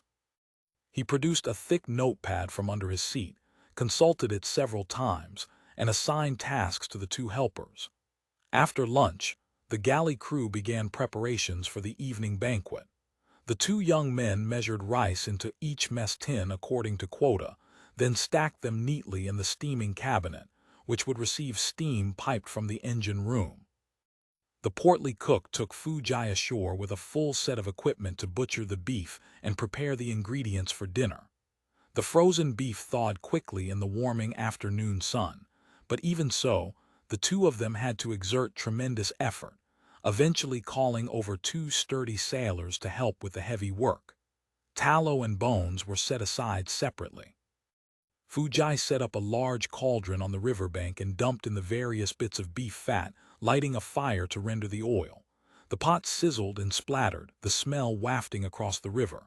Mao Shisan tended the fire, watching Fujai stir the pot as the tallow bubbled. He had never in his life seen this much oil. "What drooling!" Fujai teased him, seeing the saliva practically dripping from his eyes. "This stuff isn't for eating. It goes back to the factory for processing." Because of its high melting point, beef tallow was essentially indigestible if eaten directly. In cooking, it was used only for flavor. Mao Shisan couldn't accept the strange notion that perfectly good fat couldn't be eaten. But what he could and couldn't eat wasn't up to him. And as for tonight's reward dinner, he didn't dare get his hopes up. If he could scrounge some leftover broth at the end, he'd be satisfied. 1 cow seemed like a lot, but for 70 or 80 men who rarely got to eat meat, it was but a drop in the bucket.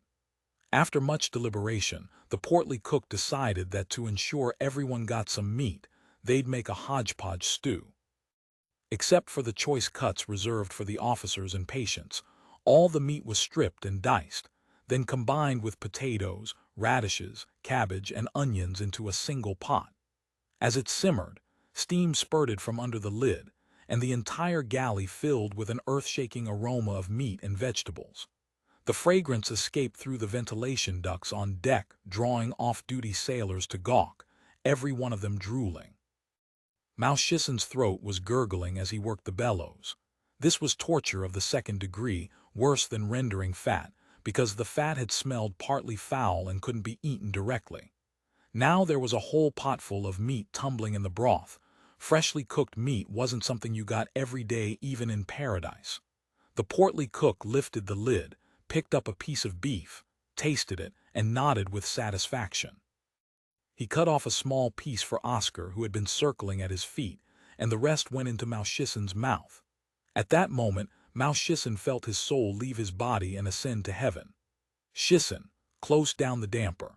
Tonight's feast calls for a gathering, so I'm going to whip up some drinking snacks," the cook instructed, wiping his hands.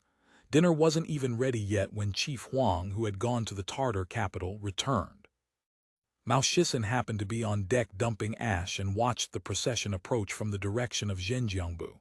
Several hundred Tartar cavalrymen and servants escorted Chief Wang's palanquin, a truly impressive sight. This is what being a proper official looks like, thought Mao Shisan. "Shisan, get to the island and start boiling water," Fu Jai shouted frantically.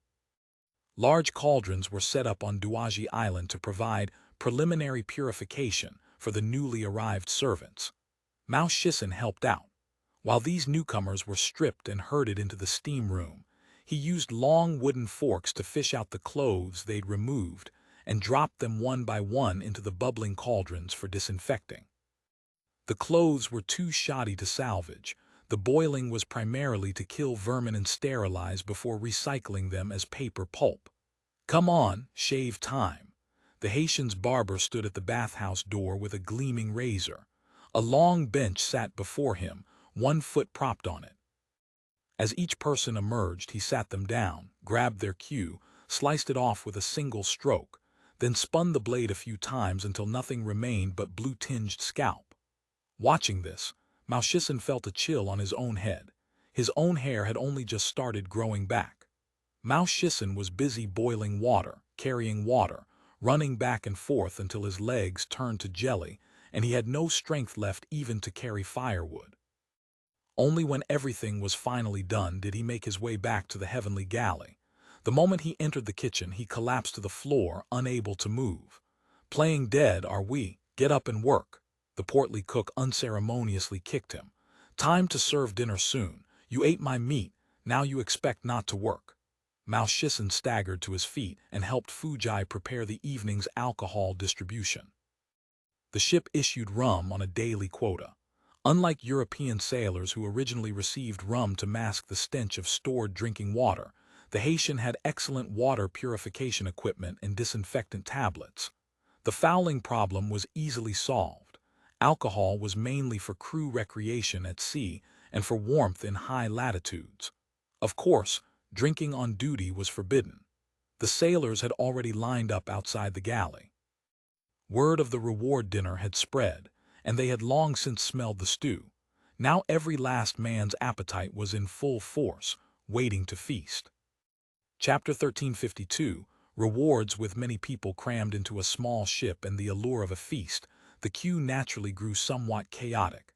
Everyone pushed toward the front. With a one-pot stew, it was essentially first come, first served. The later you arrived, the less you got, and if you were unlucky enough to reach the bottom of the pot, only dregs remained. Line up one by one, no pushing. There's enough for everyone. The portly cook banged on the pot rim while shouting to maintain order. Any bastard who doesn't queue properly gets only radishes and no meat. Though the cook held merely the rank of a quartermaster sergeant, he was the most powerful person on the ship. Even the executive officer serving as quartermaster spoke to him politely. At his bellow, the line immediately improved. "Fu Jai, distribute the rations," the cook pointed with his ladle. "Don't mess up, this is a special allocation. Shisan, you hand out the mess tins." At the doorway, soldiers received their special allocation from Fu Jai, 50 grams of rum, a withered apple, and a few fruit candies. Night shift personnel had their rum delayed until after their shift, but they could collect an extra item called an energy bar, something only duty personnel could eat. Supposedly it had red bean filling. The sweet fragrance always made Mao Shisan secretly swallow his saliva. Fu Jai held a measuring cup, exactly 50 grams per pour, drawing rum from the barrel and pouring it into each soldier's tin cup, accompanied by the reminder, "No drinking alcohol on duty." The soldiers pocketed their apples and candies immediately. They wouldn't drink the rum until they'd received their meal. The mess tins, stacked high from the steaming cabinet, were taken one per person, and Mao Shisan added a few salt-pickled dried plums to each lid. These had antibacterial, sterilizing, and detoxifying effects, and could regulate the digestive system. The citric acid and malic acid they contained could invigorate metabolism and circulation, strengthen liver and kidney function, expel lactic acid and other wastes from the body, and eliminate fatigue. They had already been designated as a priority item for promotion in Lingao. Not only were they widely distributed throughout the army and navy, but workers in factories were also strongly encouraged to consume them. The soldiers murmured to each other that the mission was complete and they'd soon be heading home, all while balancing their mess tins and craning their necks toward the window. The cook's ladle plunged deep into the pot, scooped up a heaping portion of stew, and poured it into the mess tin. Because it was a mixed stew, he stirred before each scoop and ladled from the bottom, lest the soldiers suspect they'd been shortchanged. The soldiers' committees were most sensitive about food issues. Soldiers who received their rations found spots to eat and drink. The open deck was too cold, so they settled in the crew quarters. Each man also received a small portion of fried peanuts as a drinking snack. Those who enjoyed their drink began the finger-guessing game. Oscar the cat scampered into the quarters, meowing excitedly, weaving between legs in search of bones. The ship was filled with lively commotion. The orderlies in the small galley were frantically busy. Even the cook, who normally never touched the officers' meals, was helping out. Perhaps because they were overwhelmed, the usually haughty orderly serving Chief Zhu Weiny gestured imperiously. "You come carry this." Mao Shisan shuffled over meekly and was shocked at what he saw. What was the chief eating? A piece of beef with the bone still attached, not fully seared and still oozing bloody juices. Beside it sat a few lonely stalks of some vegetable he couldn't name, also raw, plus fried potato strips. Mao Shisan knew those weren't fresh either. They'd been fried earlier and stored in a vat, refried when needed. Wasn't that leftovers? And in the red soup were several bone-in chunks. Mao Shisan immediately recognized them. Wasn't that oxtail? "You attendants serve the godlike chief this." Mao Shisan felt tears welling up. If his furious gaze were a sword, the attendant's back would already be riddled with wounds. He wanted to swing the tray and smash it over this wretch's head, but he didn't dare. The cook brought over a lid to cover the dish. "Quick, follow along and deliver it." The Haitian's officers' mess was tiny, accommodating only 12 diners. The mess also served as the ship's combat command center and meeting room. The Navy was a service where even farting had etiquette, and the distinction between officers and enlisted was most pronounced. The Haitian was small, so they couldn't put on airs while at sea. At Duaji Island they could manage a little, and today was a full formal occasion. The table was draped with a snowy white tablecloth, set with a complete place setting, even including a porcelain vase, though in Liaodong in March there were no flowers, so it sat empty. The orderlies had all changed into pressed uniforms, standing ramrod straight, white napkins draped over their arms. Seated at the table alongside several transmigrators were the ship's naturalized officers, all in neatly pressed uniforms, sitting with impeccable posture. The transmigrators dressed more casually. Zhu Ziliang even had his shirt wide open. Since the dinner was to welcome Huang Hua, he occupied the guest of honor's seat. At the moment he was boasting about how he had projected an aura of domination before Hong Taiji when he noticed Mao Shisan entering in his old, rankless uniform. He couldn't help but pause. "Who's this?" "A roadside casualty we rescued when surveying Lushun. He was recovering in a cabin for several days, so you never saw him, Zhu Ziliang said casually. When we get back to Lingao, we'll put him ashore. A thud sounded as Mao Shisan dropped to his knees, kowtowing frantically. Chief, please don't make me leave the ship. I'm willing to be the chief's ox and horse for life after life. Just please don't make me leave the ship. The orderly, face flushed with embarrassment, kicked and tried to pull up the puddle of jelly that was Mao Shisan. Huang Hua waved the orderly off. He's a local from Liaodong, isn't he? Whiny, how about handing him over to me? No way. The External Intelligence Bureau already mandated that all dispatched agents must undergo purification and training. Trained agents have a different bearing that observant locals can easily identify. Besides, I don't necessarily want him as an agent. Fine, but even so he'll have to go through procedures at the Jeju Island Reception and Assignment Center. Mao Shisan, now sunk in terror, hadn't heard a word of the transmigrators' conversation. He had been completely consumed by the fear of waking from a dream. Before, he had always felt that life on the Haitian was a dream, afraid that when he woke he would be back in that drafty little hovel. Now he suddenly realized that life aboard ship was reality, and life ashore was the dream, the most terrible nightmare. Dazed, Mao Shisan was dragged out and the officers' mess began their meal. Apart from Zhu Ziliang, who alone enjoyed a steak set, the others ate Chinese food served Western style, individual portions. Huang Hua had stir-fried beef with rice noodles. The meat from the old draft ox was tough. Fortunately, the cook had baking soda, a cheat item, which processed it to at least be edible. It was garnished with some shipboard-grown mung bean sprouts and fresh garlic greens. What on earth is that you're eating? He eyed the highly suspicious, raw-looking thing on Zhu Ziliang's plate. Steak, T-bone. I know it's steak, but what doneness is that? I'd say definitely not 3-1 if even that. Zhu Ziliang laughed. 10 seconds per side on the grill. That's the only way to truly savor the tenderness of beef.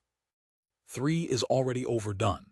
He cut in with his knife, and a stream of blood flowed out as if the cow that provided the meat had just been stabbed. Chief Zhu frowned slightly, cut too hastily. He then grabbed the barbecue sauce jar and scooped out a generous dollop, smearing the reddish-brown sauce liberally over the meat, as if the cow had fallen in its own blood, mixed with mud and been smeared again. Satisfied, Zhu Ziliang forked up the slice of meat.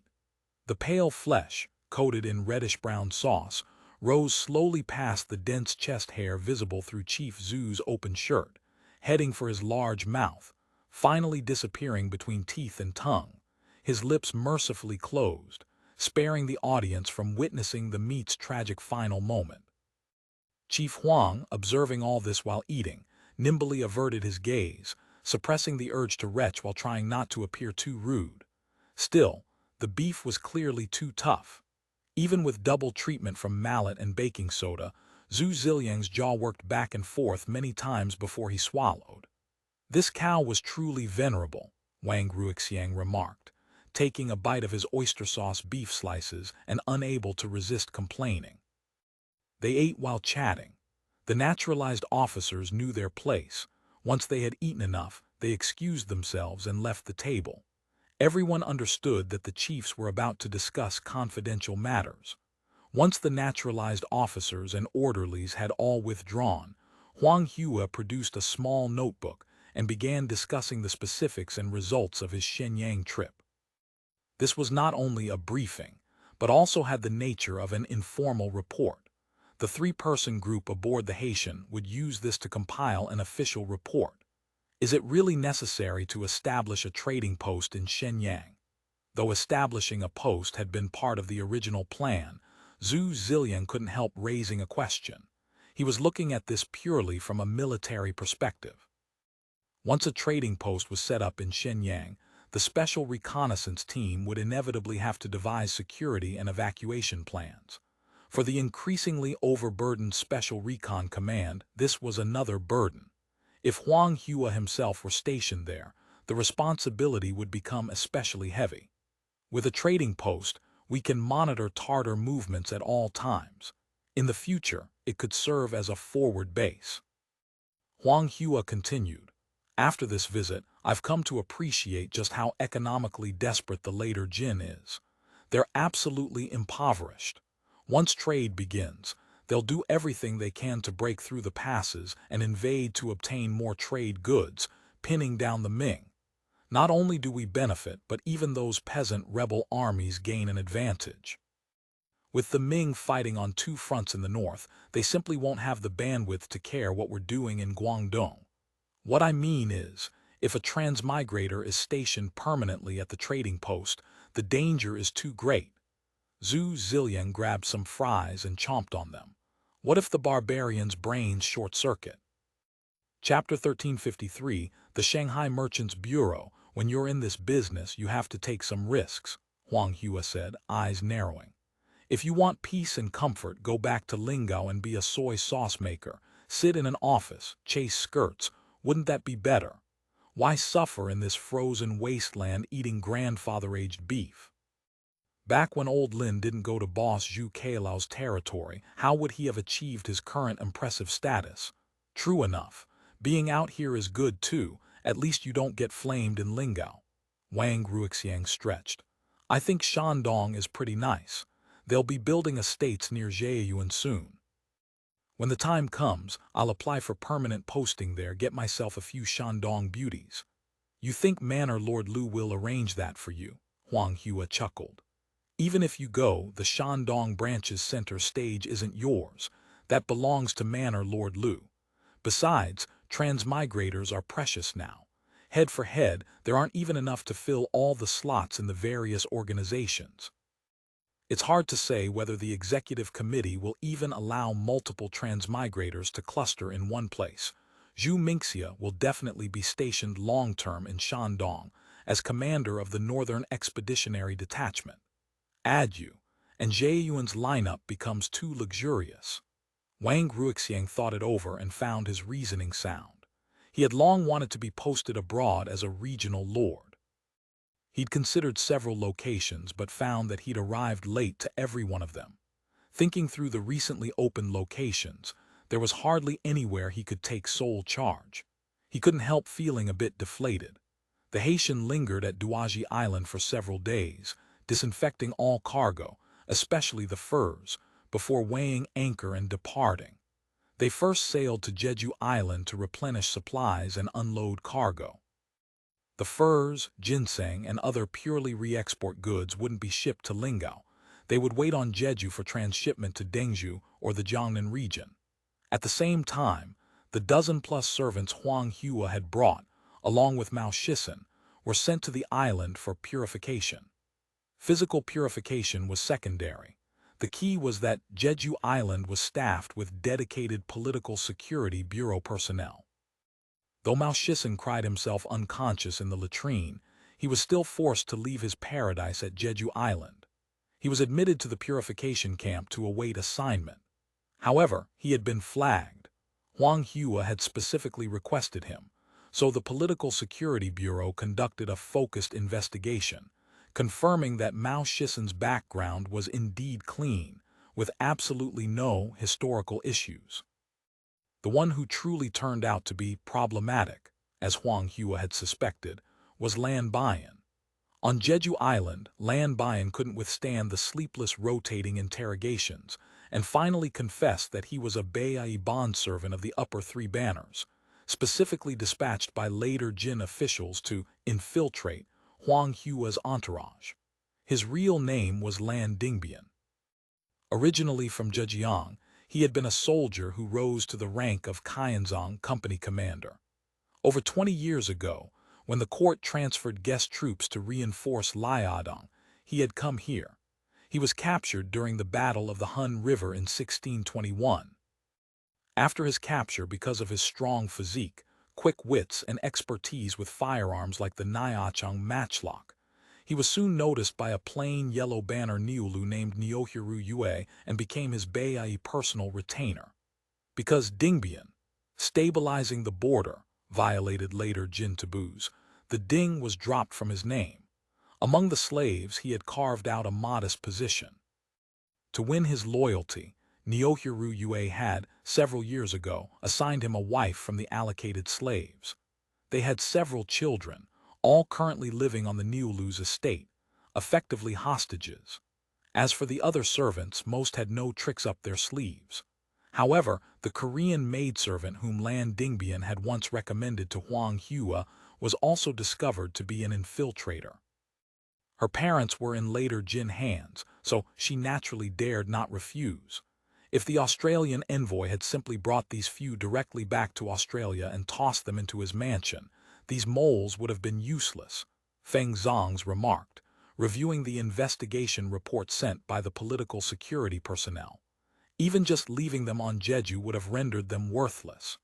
You don't even understand this, Huang Hua said. Since I've already requested permission to establish a trading post, I obviously won't go as a lone commander. If I'm to bring attendants, I'll naturally prioritize servants familiar with local conditions. Lan Dingbian is capable and efficient. The Korean maidservant trades on her beauty. Both have a very high likelihood of being selected to accompany me. What if they aren't selected? A couple of living goods lost is a couple lost. At worst, they'll send a few more. The Tartars always treated them as idle pawns.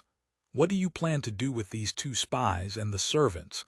According to standard procedure, discovered spies were sent directly to labor reform camps for indefinite hard labor. Huang Hua thought for a moment. These 2 were both coerced.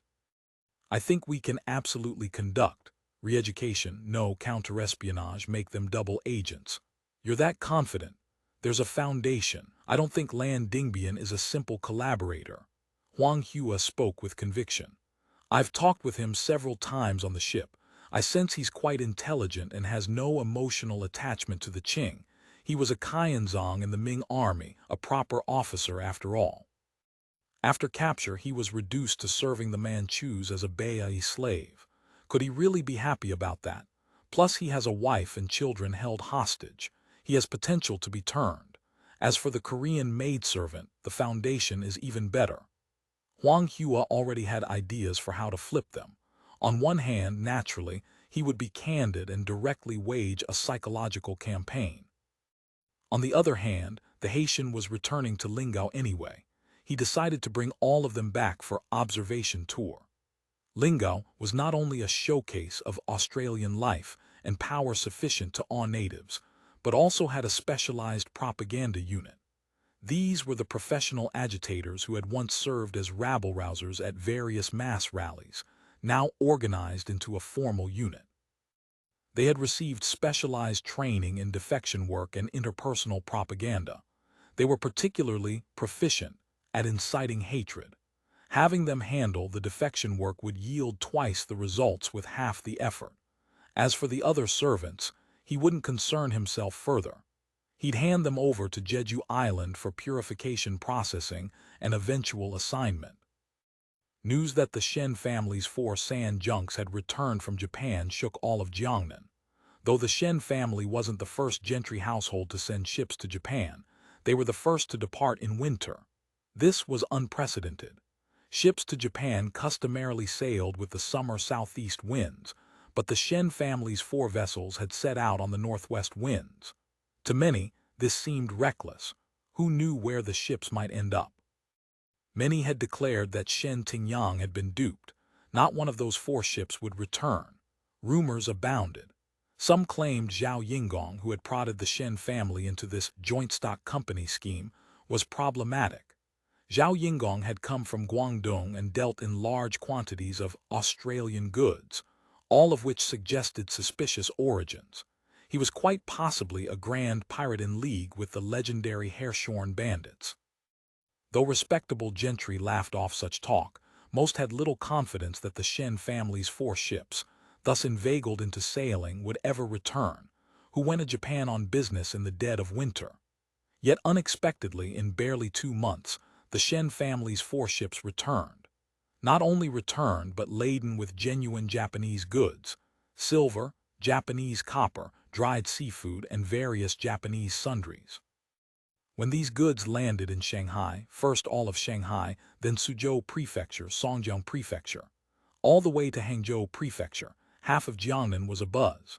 Doing business overseas wasn't especially rare among Jiangnan gentry, but the risks were enormous. Outfitting a single ship with cargo cost 10 to 20,000 taels of silver. A round trip took over a year, and the ship might simply vanish. All the silver invested would be lost. Thus, few were willing to engage in maritime trade. Everyone knew that a single trip to Japan could yield profits overflowing. For a time, the Shen-Tingyang household's threshold was worn to splinters. Visitors calling from morning to night streamed endlessly. Changying County, formerly an obscure district under Suzhou Prefecture, had become a fashionable destination that many would sail to attend. Amid the clamor and excitement, Zhao Yingong had quietly come from Hangzhou to Shanghai and secluded himself in the small courtyard inside the Kiwei warehouse. This maritime venture was merely a trial run. Rather than doing business, it was meant to build confidence among Shen Tingyang and other gentry and merchants interested in foreign trade for deeper cooperation. Because his next step was to use the Shen family's ships and the silver of Jiangnan gentry to establish the most famous enterprise of modern China in the old timeline, the China Merchants Bureau. The China Merchants Bureau was renowned.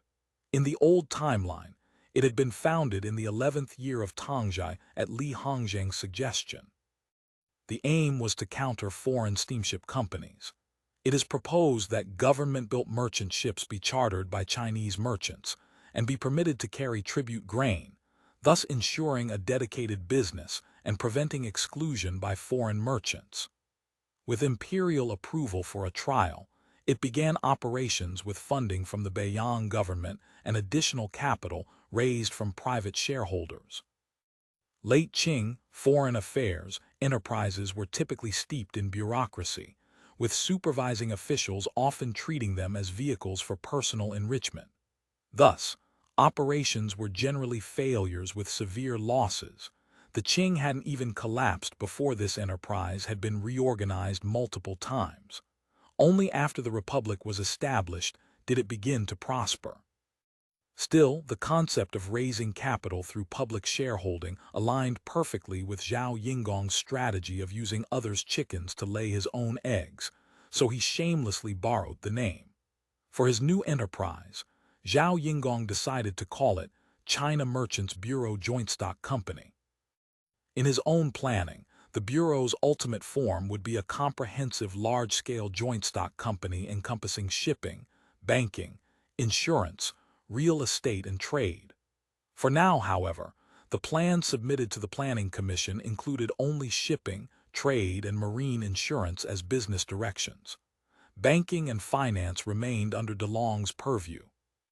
As for startup capital, Zhao Yingong planned to publicly solicit shares from Jiangnan gentry and merchants.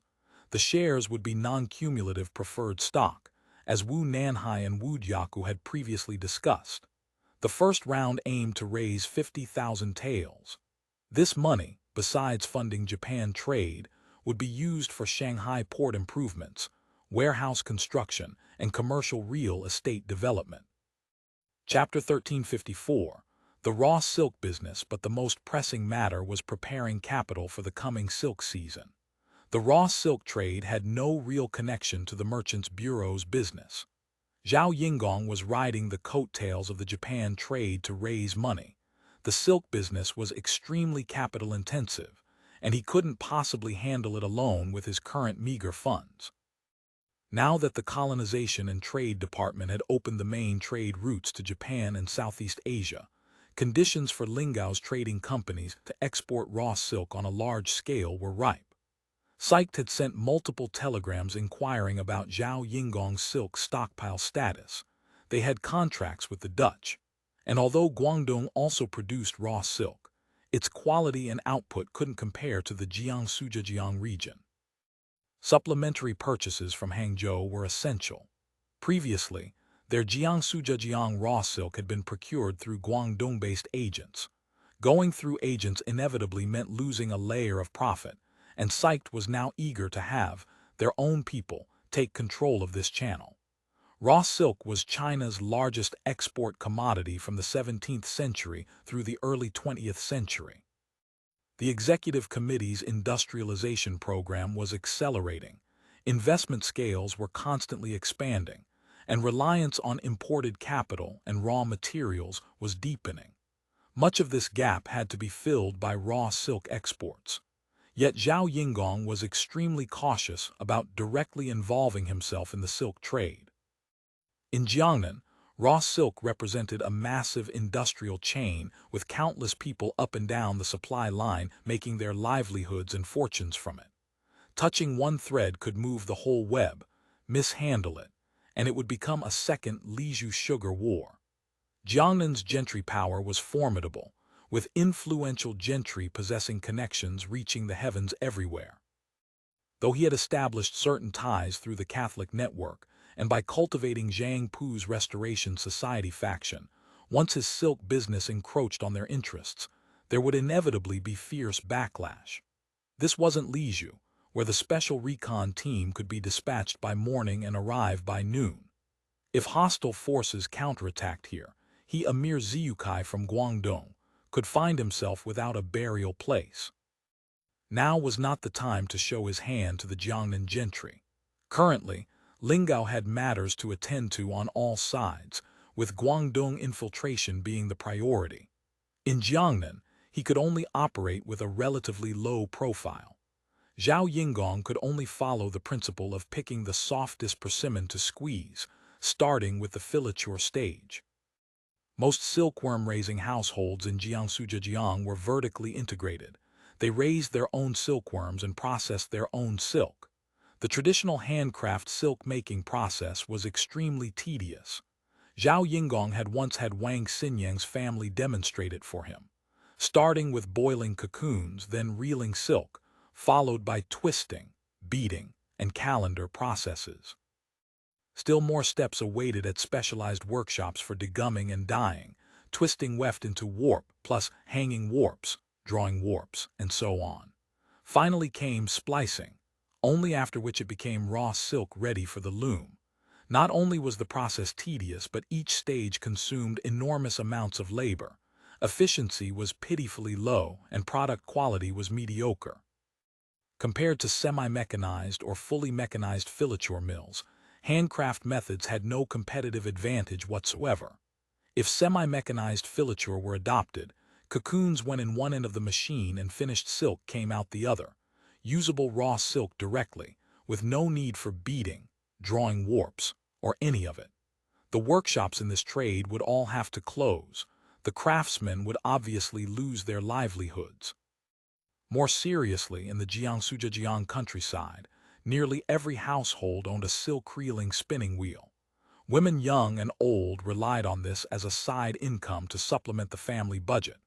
If that spinning wheel suddenly became worthless, there really would be a scene of silk-eating people, a land of wailing. However, because most workers in the filature industry were from impoverished families, though numerous, they couldn't raise a powerful voice. Touching their interests was the least risky course. Even if some disturbances arose, the gentry class, caring only about immediate interests, wouldn't concern themselves. The pressure he faced would be relatively small. Once these people lost their livelihoods, they would naturally become the reserve labor force for the new filature and textile enterprises he planned to establish. His current fundraising for the Merchants' Bureau also served to expand the circle of shared interests. After all, if large-scale popular unrest broke out, it wouldn't be easily suppressed. Without gentry as a protective umbrella, he could easily be exploited as a scapegoat. On his desk, in a classified folder, lay the approval he had received just yesterday from the Financial Controller's Office and the Planning Commission. His proposed share allocation plan for the Merchants' Bureau had been approved. Under the plan, the Bureau's total capitalization was set at 200,000 taels. Zhao Yingong himself, as the nominal investor, would hold 51% of shares. Of the remaining 98,000 taels, the Shenjiang family planned to contribute 10 sand junks valued at 48,000 taels for a 24% stake. The remaining 25%, worth 50,000 taels, would be raised from gentry investors. Zhao Yingong's so-called 51% investment was essentially empty money for a real contract. The funds he could actually deploy amounted to only the 20,000 taels De Long had recently transferred to him. The profits from this Japan trade were certainly substantial, but he had no authority to use them at his own discretion. That the financial controller's office had allocated 20,000 taels to him was already satisfying, though the executive committee gave naturalized citizens and natives the overwhelming impression of being wealthy. In reality, the committee's finances were extremely tight. Had the committee's efficiency in deploying and utilizing capital not far exceeded anything this era could match, the funding chain would long since have snapped. Though Zhao Yingong was the regional head of the Jiangnan area, seemingly the imposing ace of the sub-branch, the resources he could actually obtain from Lingao were limited. Not only did he receive little support, but he needed to send blood back to headquarters as quickly as possible. Thus, the 50,000 taels in raised share capital was critical to the new enterprise's operations, especially since he needed to purchase cocoons soon, which required massive capital infusion. These past days, manager Mao Shisan and other subordinates had been out running around on his behalf, and he himself had personally paid calls on various Hangzhou gentry and wealthy households. The share subscription was proceeding very smoothly. This Japan trade expedition had made many wealthy families' eyes red with envy. Siniang had even specifically sent someone with a letter requesting that some quota be reserved for him. There were many privately soliciting buy-ins. Raising shares was proving far easier than he had anticipated. Not only had the first round of 50,000 taels been essentially secured, but raising another 50,000 would likely pose no difficulty either. Yet things weren't so simple. A modern filature mill needed only cocoons, but silkworm households that had painstakingly raised their silkworms mostly wouldn't be willing to simply sell off their cocoons. The profit was too low. In a pre-modern agricultural society, labor had little value. Trading enormous amounts of labor for negligible cash returns was common. Silkworm households in Zhenjiang generally processed their own silk for sale, forming a substantial rural cottage industry. If most silkworm households were unwilling to sell cocoons, the filature mill Zhao Yingong was now urgently building would face a waiting for rice to cook dilemma. This was his greatest worry. Beyond that, he had a second concern. The small amount of cocoons that were sold directly couldn't be touched by him either. He lacked a cocoon dealer's ministry license. Legally, he couldn't purchase cocoons directly from farmers. He could only buy from licensed cocoon dealers. And cocoon dealers formed a monopolistic guild with a reputation for squeezing customers dry. Maximizing their own profits was their sole consideration. As an outsider, obtaining sufficient cocoons from them without being fleeced was impossible. Fleecing might even be acceptable, given the filature mill's low operating costs. Somewhat higher prices could be tolerated. But once the mill started running, anyone with eyes would understand the importance of a reliable cocoon supply. With the merchant practices of the time, exploiting such leverage was inevitable. How to secure a safe cocoon supply had been a major focus of Zhao Yingong's planning. The most direct solution was, of course, to acquire an existing cocoon dealership outright, or to pull strings at the Ministry of Revenue for a ministry license to open his own purchasing operation. But doing so would inevitably subject him to the guild's constraints. From the intelligence they'd gathered, the Silk and Cocoon Guild enforced unified prices for cocoon and raw silk purchase and wholesale. This would greatly hinder his operations. If he ignored them, he probably couldn't survive in the guild at all. The various tribulations that the Lizhu sugar mill had faced were something Zhao Yingong had studied thoroughly. After much deliberation, Zhao Yingong decided to build from the ground up, to control cocoon production directly at the source. In concrete terms, this meant a small producer cooperative model similar to the Lizhu Agricultural Cooperative. Like sugarcane production, cocoon production also required credit. Except for a few wealthy households, Ordinary silkworm farmers generally needed loans during the rearing process. Purchasing silkworm eggs and mulberry leaves required significant investment. Loan interest was an unavoidable and crushing expense for silkworm households, and the risks were great. A major silkworm epidemic could bankrupt a debt-ridden household. Wang Siniang's family was a case in point. Zhao Yinggong reasoned that as long as he could offer low-interest microloans, he could attract a substantial number of silkworm farmers. Once they were in debt, controlling their production and output would be no concern. Pushing technical improvements and industrialized rearing would then follow naturally. Once the cooperative succeeded, his Phoenix Mountain Silk Consortium would be a vertically integrated entity from raw materials to sales, channels complete throughout. In the long run, this would inevitably create a demonstration effect, attracting more farmers to join the cooperative. This meant that financial institutions like banks would become crucial. Such microlending was best handled by specialized organizations. Thinking of this, he recalled what Mao Shisan had reported to him a few days ago about Hangzhou's banking industry. Among other things, it mentioned that cocoon dealers going to villages to purchase often relied heavily on loans from money shops. Without such loans, they couldn't pay the purchase costs in cash.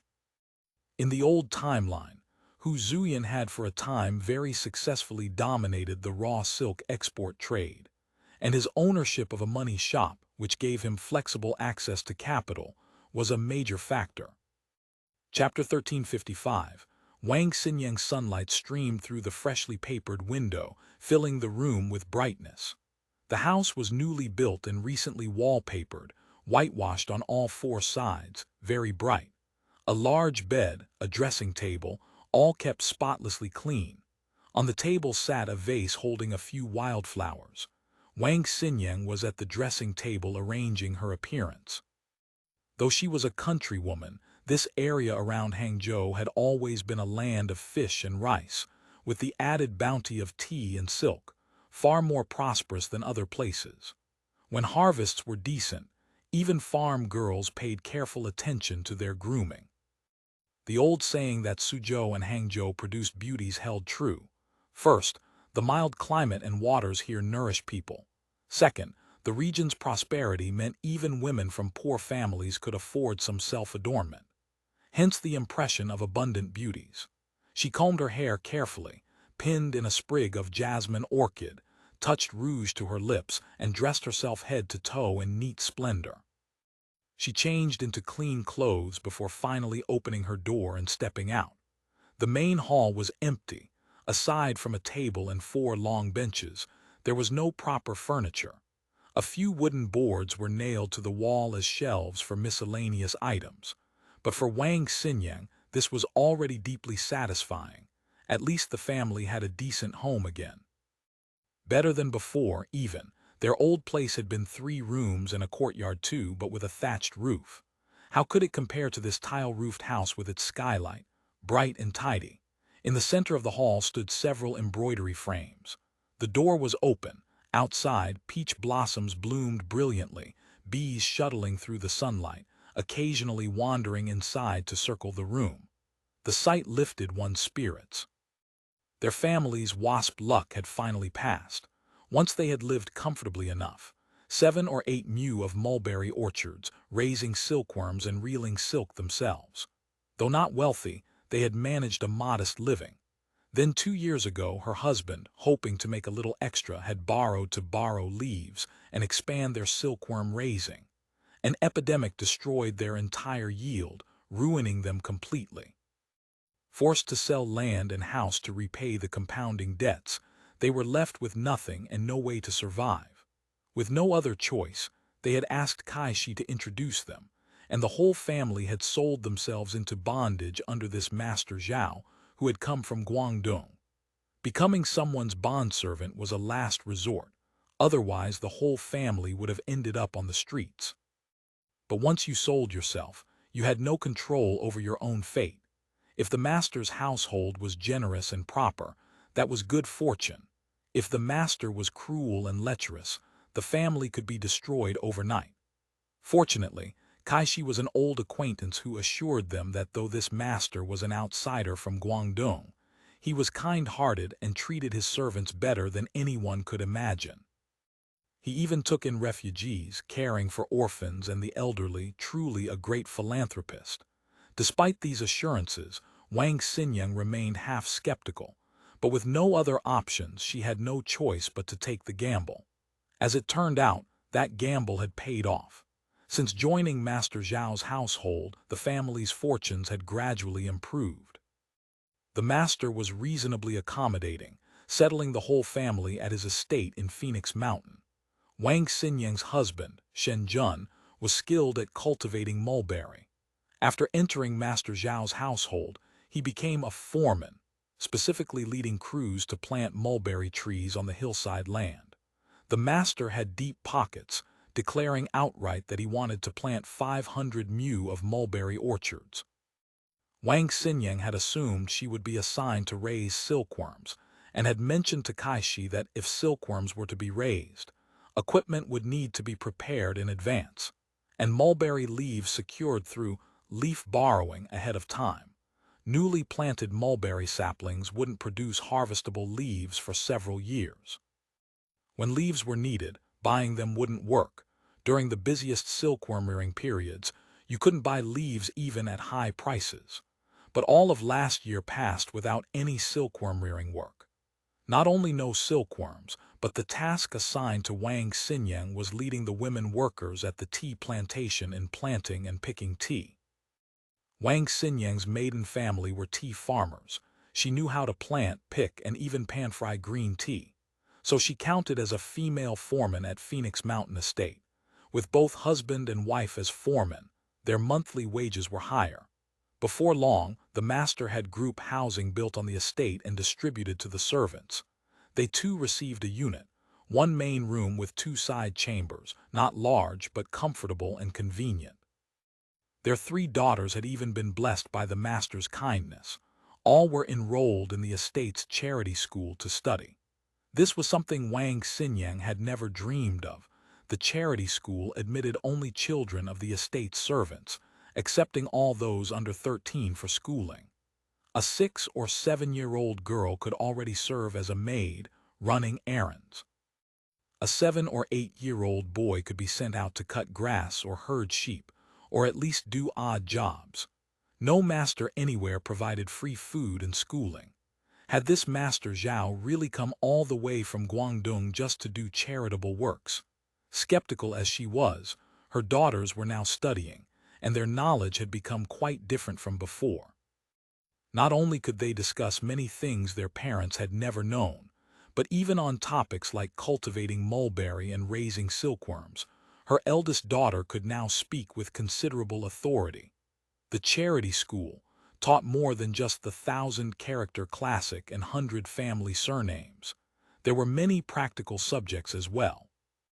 As for why the estate's children were being taught these things, perhaps Master Zhao intended to make a great enterprise of this place, and these children were all destined to become foremen and managers in the future. But surely he wouldn't need so many people for that. In her view, the master was a very mysterious person. When the estate was first being built, several strange men had come, said to be Master Zhao's friends. Friends they might be called, yet each one directed and gestured around the estate as if he were the owner. Sometimes they were there, sometimes not. The master was quite familiar with them. They could often be seen walking together on Phoenix Mountain, each carrying large rolled-up papers pointing here and there.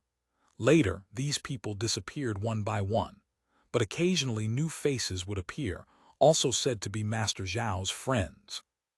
With each friend's arrival, the estate would see some new construction, perhaps buildings, perhaps irrigation channels. And that strange house with the chimney built on the hilltop. Ever since it was built, whenever the reservoir on the mountain was about to run dry, it would belch black smoke, and the reservoir would fill right back up again. In short, the master was a most mysterious person. Yet Wang Xinyang never dared inquire too closely about her employer's background. Besides, all of last year she had barely caught a glimpse of Master Zhao. According to Steward Kai, the master was very busy. Busy with what? Wang Xinyan didn't dare ask. She wasn't one of the inner household servants. Without being summoned, she wasn't permitted to enter the estate's inner quarters. The master's movements weren't hers to inquire about. But what the master was up to was plain enough to see. He was truly investing heavily in Phoenix Mountain Estate. In 2 years, the hillsides that had once been overgrown with head-high weeds and scrub had been transformed into mulberry orchards, fruit orchards, and tea plantations. Several workshops had been built.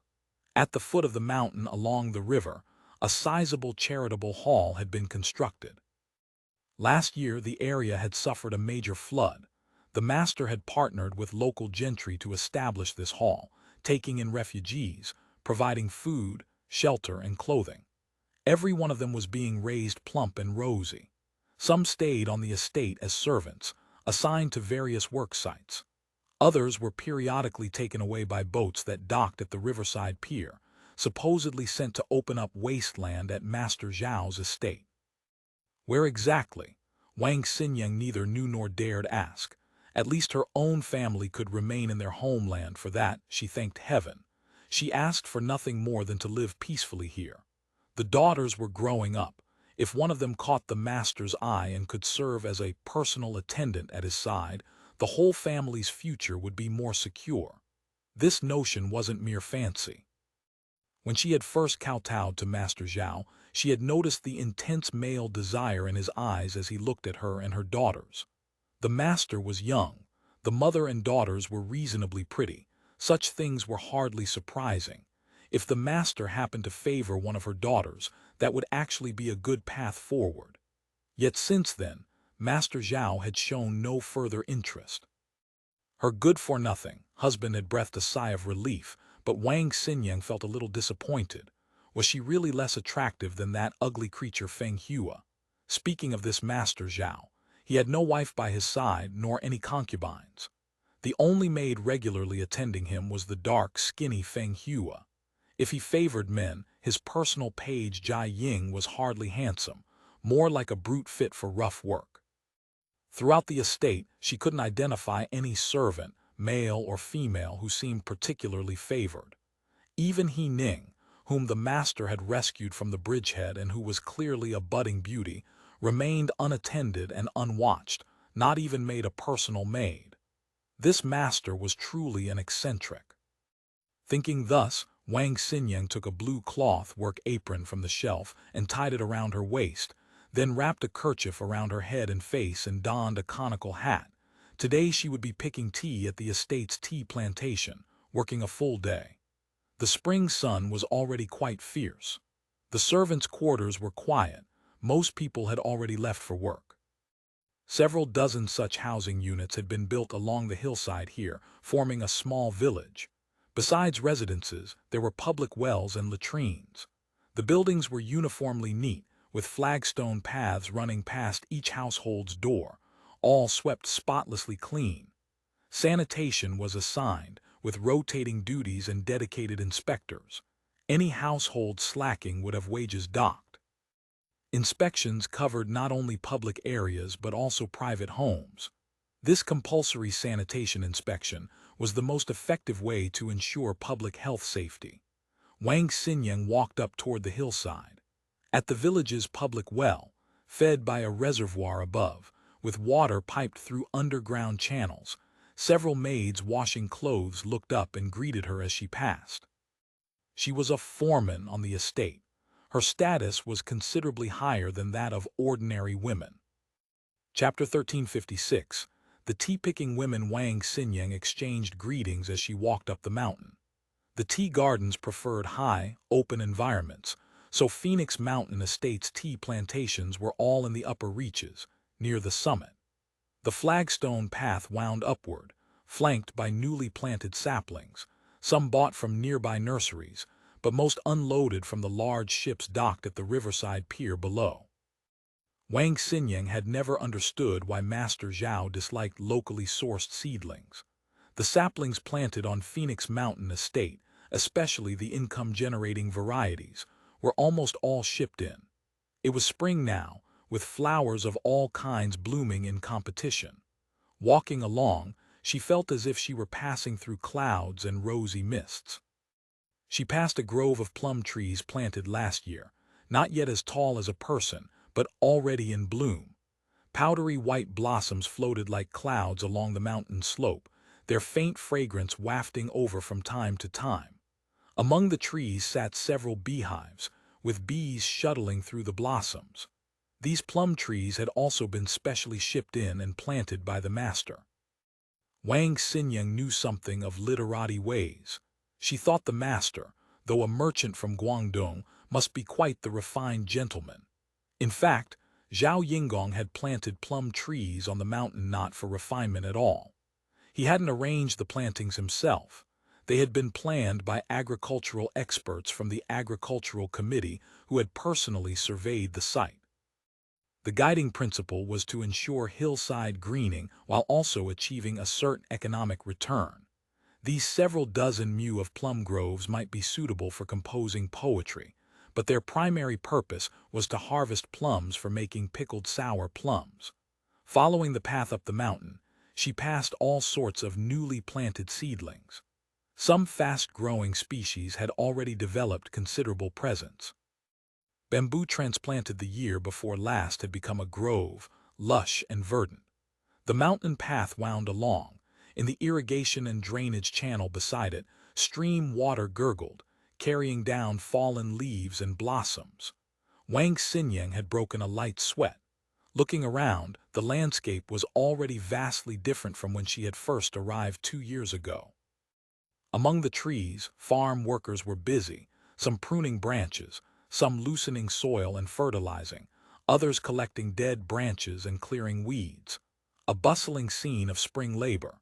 Wang Siniang climbed until she reached the area near the summit, where a large tea plantation spread out. Most of it had only been developed last year. The tea seedlings had been specially purchased from the Longjing area.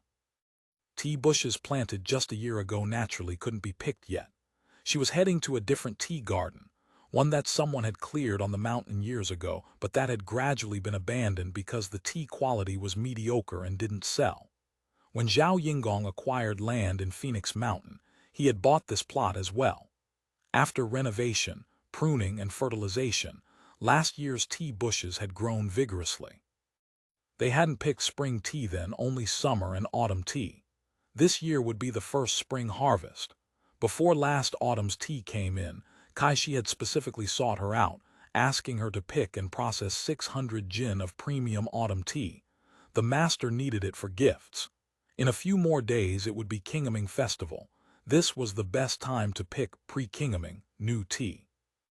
Though Kaishi hadn't come with instructions this time, Wang Siniang still planned to carefully select the finest pre-Qingming tea as she had done last autumn, process it, and present it to the master around Qingming. Over a dozen women of various ages, all dressed identically to her, had already gathered at the tea garden entrance. Seeing her approach, they rose with smiles to greet her. These were all refugees taken in during last year's great drought in northern Zhenjiang.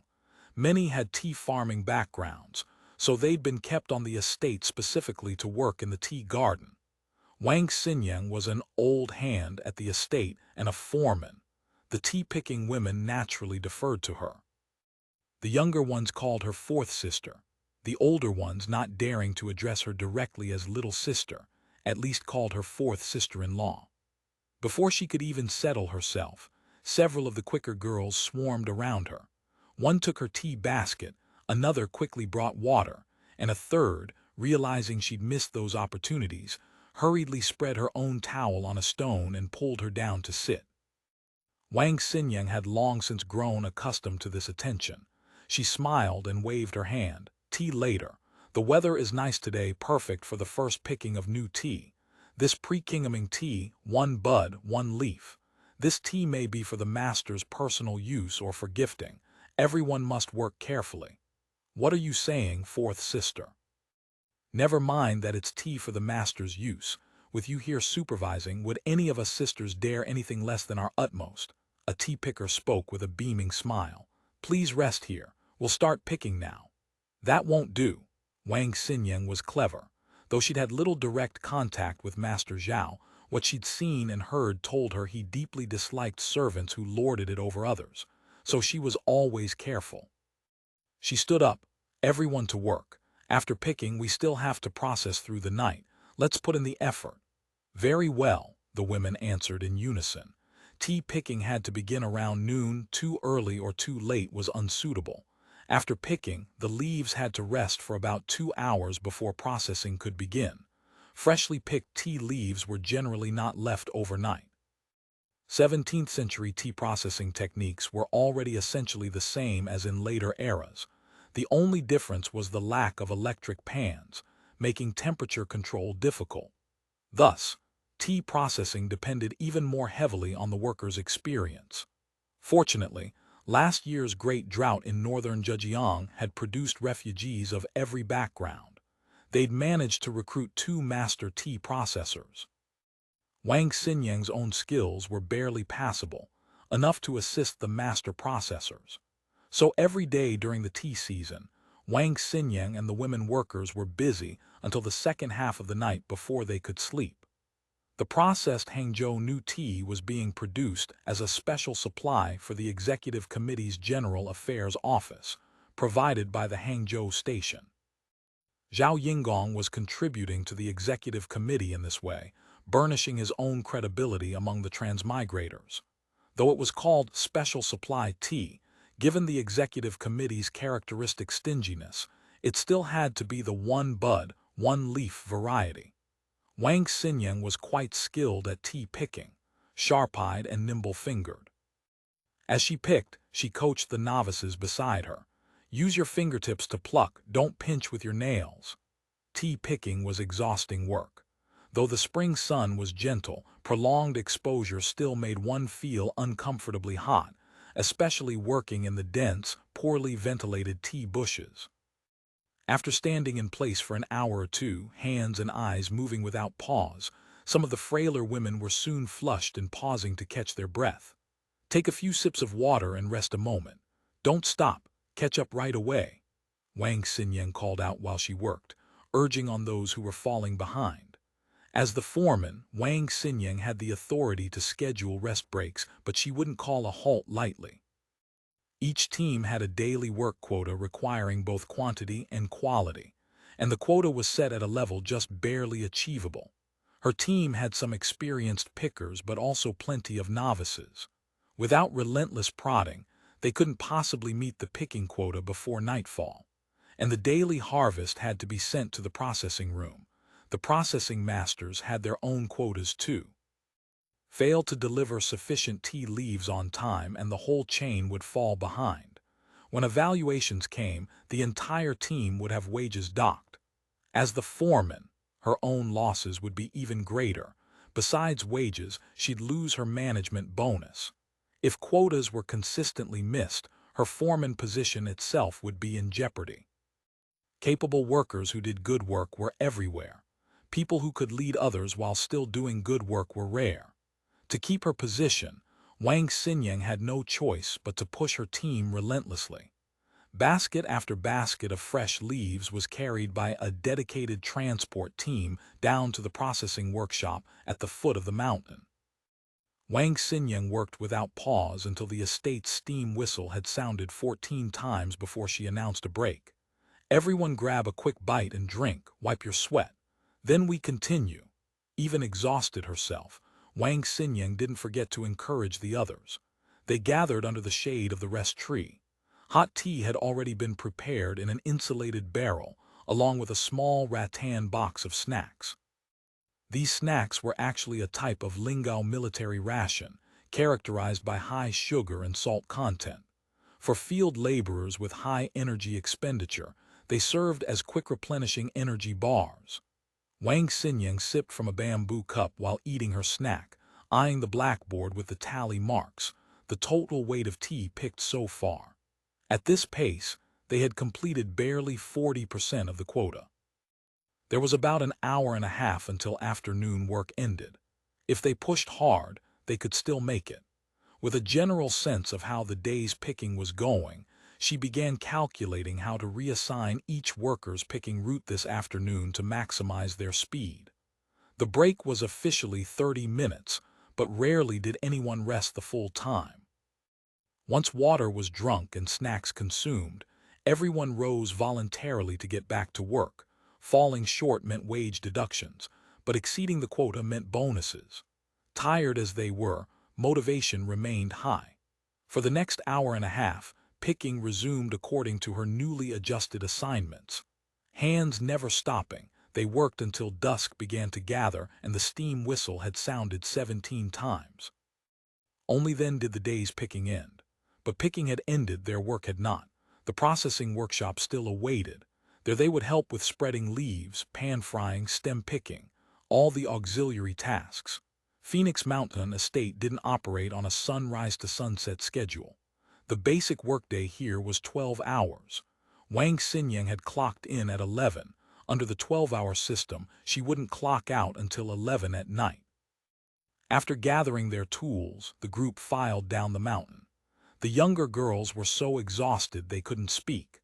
On a relatively flat area at the foot of Phoenix Mountain, various buildings and courtyards had been constructed. This was Phoenix Mountain Estate's general administrative center and the location of its various workshops. Chapter 1357.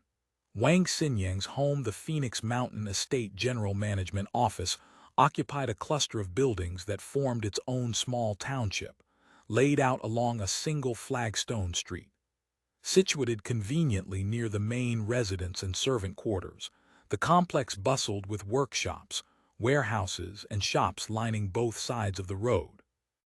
At its heart stood the operational nerve center, the general management office itself, a two-story brick and timber structure with arcaded walkways, perched atop a flight of high stone steps. Bulletin boards flanked the main entrance, plastered with various notices, though most tenants and servants walked past without a glance, being illiterate. From its inception, Zhao Yingong had modeled Phoenix Mountain Estate on modern agricultural enterprise principles. The operation integrated farming, industry, and commerce into a single massive undertaking.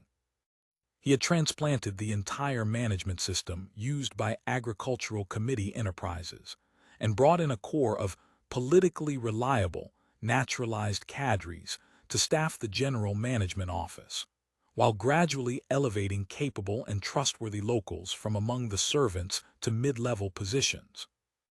Though nominally under Hangzhou Station's authority, the estate's production and operations often followed directives from the Agricultural Committee and Ministry of Light Industry. Zhao Yingong retained final decision-making power over specific operations, but rarely interfered in day-to-day production. In truth, he couldn't possibly manage it all himself. As a foreman, Wang Xinyang's interactions with the General Management Office were limited, collecting work orders each morning, submitting tally tokens after each shift, and returning at month's end to receive wages and purchase daily necessities. One prominent shop dominated the management office street, a three-bay, two-story building resembling the comprehensive stores the cooperative operated in Kaohsiung. It was indeed a branch of the commercial department's general cooperative, stocking every manner of daily goods. The second floor doubled as a small restaurant. The customers were, naturally, all Phoenix Mountain Estate servants, a population that, together with their families, had swelled to 600 or 700 souls, a small town unto itself. To ensure stability and control, Zhao Yingong employed no long-term or short-term hired laborers beyond a few essential specialists. Nearly all work was performed by dead contract bondservants carefully selected from among the refugees the estate had taken in. Rough labor and seasonal tasks were filled by refugees awaiting transfer at the riverside camp. Phoenix Mountain Estate operated as a closed economic system. Every registered member, regardless of age or sex, received monthly wages, paid not in silver or copper cash, but in DeLong Bank circulation vouchers. A DeLong sub-branch on the management office street handled wage disbursement, offered savings services, and managed capital allocation for the Hangzhou station, ensuring every sum remained under effective supervision. At first, the servants had been somewhat unaccustomed to receiving paper vouchers instead of coin, but seeing the store stocked with abundant, high-quality goods at fair prices, they accepted the arrangement readily. Phoenix Mountain lay just outside the city yet quite far from the commercial district. Having such a shop nearby proved far more convenient than trekking into town. The monthly wages paid to servants circulated through the commercial street and flowed back into Hangzhou Station's accounts, effectively reducing silver usage while bolstering the circulation vouchers in preparation for introducing them to the broader Hangzhou market. Neither Zhao Yinggong nor the Planning Commission were heartless capitalists. Prices on the commercial street were not only reasonable but actually somewhat cheaper than outside. Since the cooperative supplies came at wholesale rates, and many items were produced on the estate or shipped from Lingao at internal transfer prices, profit margins remained quite comfortable. Estate residents could also apply to exchange vouchers for silver or copper cash at set rates within certain limits, enabling them to spend outside. But with most daily necessities available on the estate at lower prices, few bothered. It was now around 5:30 in the afternoon. The street hummed with activity, some shopping, others preparing for the night shift, lending the place an almost festive air. Iron fire baskets lined the road, already piled with firewood and waiting to be lit at dusk as makeshift street lamps. Wang Siniang arrived at the tally office beneath the eaves of the General Management Office. Its doors stood wide open. Inside, 7 or 8 clerks clattered away at their abacuses while foremen who had finished their shifts queued with tally books in hand. Daily tally slips would be consolidated for month-end wage payments.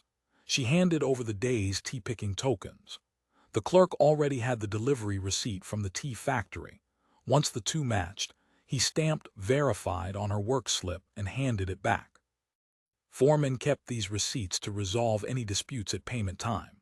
Wang Siniang was attractive and personable, with a wide circle of acquaintances who greeted her wherever she went. The moment she entered the tally office, someone called out to her and immediately took her tally slip. Several clerks seized the opportunity to flirt, making off-color remarks. One even tried to grab her arm while returning her receipt. "Looking for trouble, are you?" Wang Siniang laughed, slapping the wandering hand away. "This old lady has a man, you know. You haven't given me anything worthwhile and you expect to eat my tofu." Laughter erupted. One clerk said, "There is something worthwhile, fourth Auntie. The master just sent word you don't have to work tonight. After dinner, report to the inner residence. He has instructions." Wang Siniang started. Why would she be summoned to the inner residence at night for no apparent reason? Before she could gather her wits, a torrent of teasing comments descended upon her. "Fourth Auntie, with your beauty, perhaps the master has taken a liking to you. Indeed, you're like a fresh flower. Your mama's the flower beauty." Wang Siniang cursed back cheerfully, carefully tucking her receipt into the small, leather-bound record book she carried. Since she had the night off, she hurried outside, found another woman from her team, gave a few quick instructions, and rushed home. Her entire family belonged to the outer yard. Servants engaged exclusively in production and operations, forbidden from entering the inner residence. As such, they didn't enjoy the free meals from the communal kitchen that inner yard servants received. They had to cook for themselves. Outer yard servants received 1 or 2 meals from the estate depending on their shift times. Those working past 2 in the afternoon were entitled to an afternoon snack to prevent hunger from affecting productivity. When off shift, they were entirely responsible for their own meals. The long working hours meant estate servants often bought ready-made food on the management office commercial street. Besides the somewhat upscale cooperative tavern, there was also a food stall, not a restaurant with seating, just a place selling prepared dishes. Essentially, a box meal shop. The interior gleamed. Tiled floors and walls shone under newly lit gas lamps. Display cases with glass covers held lacquered platters of various dishes. Most were vegetables and small meat items, minced pork, vermicelli casserole, steamed fish, and the like, served with soup, rice, mixed grain congee, noodles, steamed buns, and assorted pickles. Customers could take the food home to reheat or eat on the spot, very convenient. The food was clean and well prepared, making the place popular and bustling. Wang Siniang's family was large, and with both husband and wife working, cooking at home was impossible. So every day she bought prepared meals here. Regular customers could borrow tin meal boxes for free. Tin was easy to work with and clean. As a base metal, it served commonly for tableware throughout society, from palaces down to small taverns. Wang Siniang selected some vegetables and some braised snails, the cheapest of the small meat options. In the adjacent platter, scallion roasted crucian carp were piled high, each palm-sized and fragrant. She hesitated, then bought 3. Her family had many mouths to feed. Just filling stomachs consumed a major portion of their income. She had to be frugal. Fortunately, households with children under 16 received a 20% discount on meat dishes. The master was quite caring toward the young. Families with children received 4 jin of rice free per child each month. School children also got a free meal at the charity school, unlimited rice with dishes of both meat and vegetables. As the saying went, a half-grown son eats his father to death. Though Wang Xinyan's children were all girls, they were at that hungry age. These benefits kept the household budget from becoming impossibly tight. Hangzhou was a land of fish and rice, so aquatic products like fish, shrimp, and snails remained affordable. Meat, however, was expensive. Any small meat dish with actual meat commanded a high price. As for large meat items, very few could afford those. She hurried home with the food. Her 3 daughters had already returned from school and sat gathered around the square table doing homework. Though Wang Xiniang was illiterate, she had seen clerks and scholars write with brushes held vertically. Yet her daughters used wooden charcoal pencils, writing at an angle. She didn't understand the difference, but the fact that her daughters could now read and write was enough to make her happy. How many landlords and grain merchants' daughters were still illiterate? Her eldest had turned 15 and grown considerably, a development that rather displeased her. The girl was now as tall as her mother. If this continued, she wouldn't fit into hand-me-downs and would need new clothes made. Though the eldest's old clothes could go to the younger ones, those 2 little ones were growing just as fast. Every one of them acts like they've swallowed baking powder, Wang Xiniang often muttered lately. She didn't realize that over the past 2 years, their animal protein intake had far surpassed previous levels, causing them to develop much better than average. A 15-year-old girl should be getting ready for marriage in the old days. Once married, the household burden would lighten somewhat. But now that they were bondservants, the children's marriages required the master's word and approval. She had once tentatively asked Steward Kai about it, only to be told not to think about such things. The master doesn't like the girls in the household marrying young. Put this matter aside for now. Why didn't he like girls marrying young? 15 wasn't that young. Wang Xiniang reasoned that perhaps the master wanted to select a few girls to serve at his side, so she had tentatively asked whether the inner residence needed to select maids for service. Again, she came up empty. Steward Kai explained that the inner residence currently had no female relatives. The master didn't need many maids. The girls should just continue studying at the charity school. Wang Xiniang refused to give up. She probed several more times, even hinting that if her eldest daughter could be placed in the inner residence, she would surely express her gratitude. But since becoming steward, Kai-shi had grown impervious to such approaches. He offered not a single useful word, only, "Let the children study well." Pressed further, he added, "Those who study well will surely benefit in the future." What benefit could come from a girl studying well? Wang Xiniang couldn't understand at all, but watching her eldest grow day by day, she couldn't help worrying. She herself had already been Shen's bride at 15. If this kept dragging on, what would become of the girl? Though she thought this, she usually kept such words to herself. "Eldest, clear off the table, we're eating soon." Second, come help me light the stove. Third, go play somewhere and don't get in the way. As she spoke to her daughters, Wang Siniang placed the food on the stove to reheat. The stove burned firewood from mountain pruning, allocated monthly to each household on a per-person basis. While tending the fire, her husband Shen De returned. He had spent the whole day working in the mulberry orchards on the mountain, his feet caked with yellow mud. He scooped water from the vat by the door, washed his feet clean, changed into house slippers and came inside. Seeing his wife had come home early, Shen De showed no surprise. He had already heard at the tally office. He wore a dark expression, and neither Wang Xingyang nor the children dared provoke him.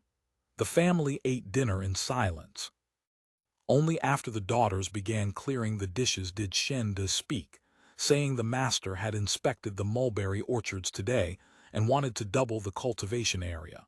He lit the water pipe the master had previously gifted him and drew on it with bubbling sounds. Not just expanding the area.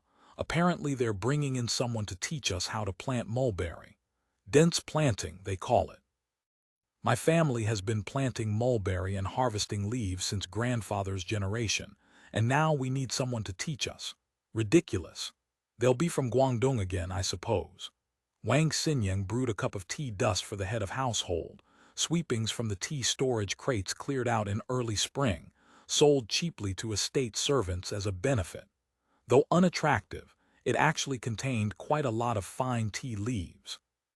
Probably, the new mulberry trees this time, same as last year, were saplings unloaded from ships. I don't see anything special about them. No matter how good Guangdong mulberry is, it can't compare to our local Lake Mulberry. I don't know why the master favors it so. Fellow countrymen and old friends, there's always some personal connection, Wang Xingyang observed. She was well-versed in social niceties and shrewder than her husband. Look at this estate. Besides Steward Kai, everyone of any importance around the master came from Guangdong. True enough. Shen De blew a smoke ring. Watching people arrive from Guangdong by ship, wave after wave, to work at the estate, it's very strange. As if the master doesn't trust the craftsmen here. For anything significant, he has to bring people over from Guangdong. A ship had docked at the pier below the mountain yesterday. The person coming to guide mulberry planting must have arrived. Wang Xingyang suddenly realized that tonight's summons to the inner residence might be related to this. But she didn't know how to plant mulberry. She only knew silkworm rearing. Could they really be starting sericulture this year? As she was speculating, Shen De's expression turned hesitant. He took several drags on his pipe before speaking. I heard the master is summoning you to the inner residence tonight for questioning. His expression was not pleasant.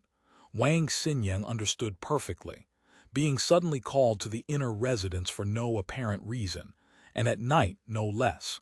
She was reasonably attractive. Any husband would have to think it over. Yes, I've been summoned, she said, then hastened to add. I think the master is going to raise silkworms this year. He probably wants to ask about the details.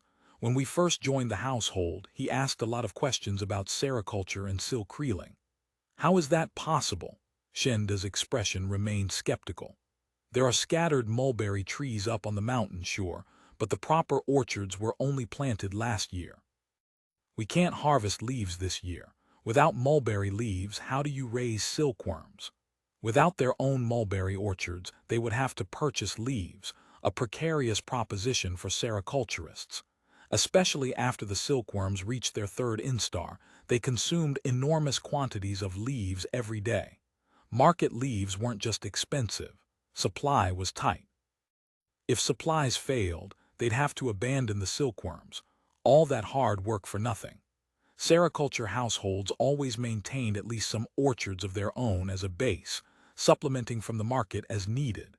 Given Phoenix Mountain Estate's situation, relying on scattered wild mulberry trees on the mountainside, there was no way to achieve sericulture at scale. That she was suddenly being summoned to the inner residence, explaining it through sericulture, was difficult for him to believe. Hard to say. I think our master is someone who can accomplish things ordinary people can't. Wang Xingyang smiled. Mark my words, There will definitely be sericulture this year. Seeing her husband's expression still uneasy, she added quickly, "We've been part of this household for nearly 2 years now. Everyone can see what kind of person the master is. Even if something were to happen, I can handle it. Don't worry." Shen De let out a heavy breath as if wanting to say something. His lips moved, but in the end he said nothing. Chapter 1358, Site Selection. What have I become? Li Yar sighed, studying her reflection in the mirror. She had only disembarked yesterday at noon. Barely half a month had passed since completing her agricultural extension work on Jeju Island and returning to Lingao. "I'm on track to become a model worker," she had said on the ship. Now she was beginning to regret ever volunteering for the Agricultural Committee. The Agricultural Committee appeared harmonious on the surface, but in reality it was even more brutal than the Finance Division. There, women were worked like men and men like beasts. Here, everyone regardless of gender was simply worked like beasts. Every transmigrator at the Agricultural Committee treated trips to various Hainan counties as routine. Jeju Island, Shandong, Taiwan, North Vietnam.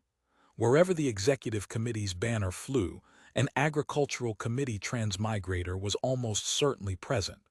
During her months on Jeju Island, she hadn't been able to cultivate ginseng as she'd hoped. The latitude was too low, nor had she found time to enjoy the scenery. From the moment she stepped off the ship, she had thrown herself into potato promotion and seed potato virus elimination work. The latter was a major hurdle in tuber cultivation. Without progress, Jeju Island's potato industry would soon fall into continual yield decline. Seed potato detoxification technology required certain hardware and expertise beyond ordinary farmers' capabilities, and Jeju Island lacked the necessary infrastructure. So Li Yar had employed a method proven effective at the Agricultural Committee's experimental station, using sexual reproduction for seed retention to avoid the virus accumulation inherent in vegetative propagation. Under her direction, a dedicated seed potato breeding base had been established on Jeju Island. All this had consumed several months. She had barely established the system and returned to Lingao to reunite with her husband when, as the saying goes, she hadn't even warmed the bed. She was dispatched to Hangzhou to provide sericulture guidance. Li Yar felt her hair was pulled too tight, making even her scalp ache. She had never worn her hair braided in loops, yet now she sported twin maiden buns fastened with jade hairpins and adorned with freshly picked citrus blossoms. She was dressed in a sky-blue narrow-sleeved pay jacket over a light red bigia vest. Li Yar had only seen such attire in television dramas, or once when she spotted Hanfu enthusiasts in a park wearing something similar, quite pretty on an attractive wearer. She did look nice in it. Yesterday, after coming ashore and getting dressed up, she had preened in front of the mirror. But even with her limited knowledge of period fashion, she knew this was a young maiden's attire. Though modern people generally looked younger than their age, dressing this way at nearly 30 felt somewhat uncomfortable. Moreover, when she had met last night with the local foreman, woman responsible for sericulture at the estate, the woman's attitude had clearly treated her as Zhao Yingong's concubine, the cover identity the External Intelligence Bureau had assigned her. Li Yar felt rather insulted by this, yet dressing as a proper lady would have made her work inconvenient. She would be personally going to the fields to guide sericulture. An identity too exalted would make it hard to get close to the workers, while too ordinary an identity wouldn't command respect. Whether in the 17th or 21st century, status remained the most important personal attribute. By comparison, the semi-slave, semi-master status of a personal attendant was most suitable for her work. Suffering a little indignity was tolerable. What troubled her was her husband. Though it was for revolutionary work, he would certainly feel uncomfortable knowing about it. She had stayed on Jeju Island for months, reunited briefly in Lingao, and now was off to Hangzhou again. Perhaps she should add another female servant to her quota as compensation. Lost in thought, she was interrupted when Furong entered, one of the first batch students. Zhao Yingong had personally educated after arriving in Hangzhou. Her official identity was Zhao's maidservant. In reality, she was an administrative trainee for the Hangzhou station. Miss Li, Wang Siniang has arrived. Shall I bring her in? Yes, let her in. Last night she had met Wang Siniang in Zhao Yingong's inner residence. Watching this woman, about her own age, kneel before her and kowtow had delivered a major psychological impact. Wang Siniang was slightly older than her, already had 3 children, and possessed features that would be considered refined even by 21st century standards. Yet there she had knelt at Li Yayar's feet, kowtowing, no less, rising only when Li Yayar said that's enough. Whether in Lingao or Jeju Island, Li Yayar had been in liberated zones and rarely encountered pristine natives. Those places had been transformed by their forceful entry. Traditional hierarchies had been shattered and new orders were taking shape. Naturalized citizens and natives alike knew that chiefs didn't go for the old protocols. Even if someone still wanted to kneel and kowtow, they'd be stopped. But here, she sat openly receiving obeisance, having to maintain an air of this is how it should be. This time-space is truly terrifying, Li Yayar thought. Whatever lingering fondness she might have had for the Ming Dynasty vanished entirely. Wang Siniang entered and, as before, knelt to pay her respects. Li Yayar rose and politely told her no need for such formalities. According to their arrangement from last night, today they would ascend the mountain to find a suitable location for the Silkworm houses. I'll be troubling you today, sister-in-law fourth. Not at all, this is our duty. Rather, it's a bother for Miss to personally survey the site. Wang Siniang smiled.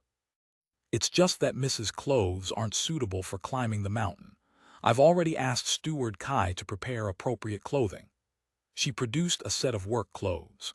Many of the places they would visit had no roads, and Li Yayar's current attire would be both inconvenient and likely to snag.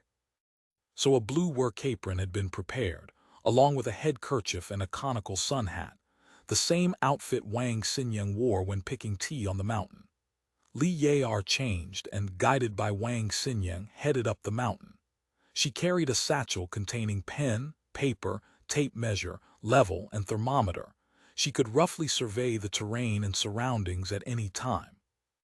Silkworm houses had specific environmental requirements, and Li Yayar's purpose on this trip extended beyond raising silkworms. She also needed to establish a silkworm seed station for the Agricultural Committee, in preparation for the upcoming sericulture cooperative. The Agricultural Committee had already established one silkworm seed station in Hainan, but silkworm eggs had strict preservation and transport requirements. Shipping seeds thousands of li was impractical. They had to develop seed breeding capacity locally. Since it would be a breeding facility, the site requirements were even more stringent. Fortunately, Phoenix Mountain was large enough to offer plenty of options. The two first walked along a flagstone mountain path, then gradually left the main road for narrower trails. Most of these paths had been created only after Zhao Yingong began operating the estate, carved by servants going to and from work. Unpaved and rather narrow, with dense branches and weeds pressing in from either side, walking through them proved quite strenuous. Ideally, a silkworm rearing facility would be built on a sun-facing slope, surrounded by trees for shade and wind protection, with a water source nearby for convenience. And for future expansion, the site couldn't be too small. Given these constraints, Phoenix Mountain Estate had relatively few suitable locations. When Wang Siniang and Shen De had first been brought in by Kai Shi, they had surveyed the entire estate and its surroundings, looking for places suitable for mulberry, tea, and sericulture. She had a sense of which locations might meet Miss Li's requirements. She led Li Yayar through climbing and forest crossing, visiting 4 or 5 locations in succession. Li Yayar found none of them satisfactory and wanted to keep looking. Wang Siniang was somewhat impressed. Miss Li was clearly someone who could endure hardship. All this climbing and bushwhacking, Even younger girls on the estate would have complained they couldn't take it.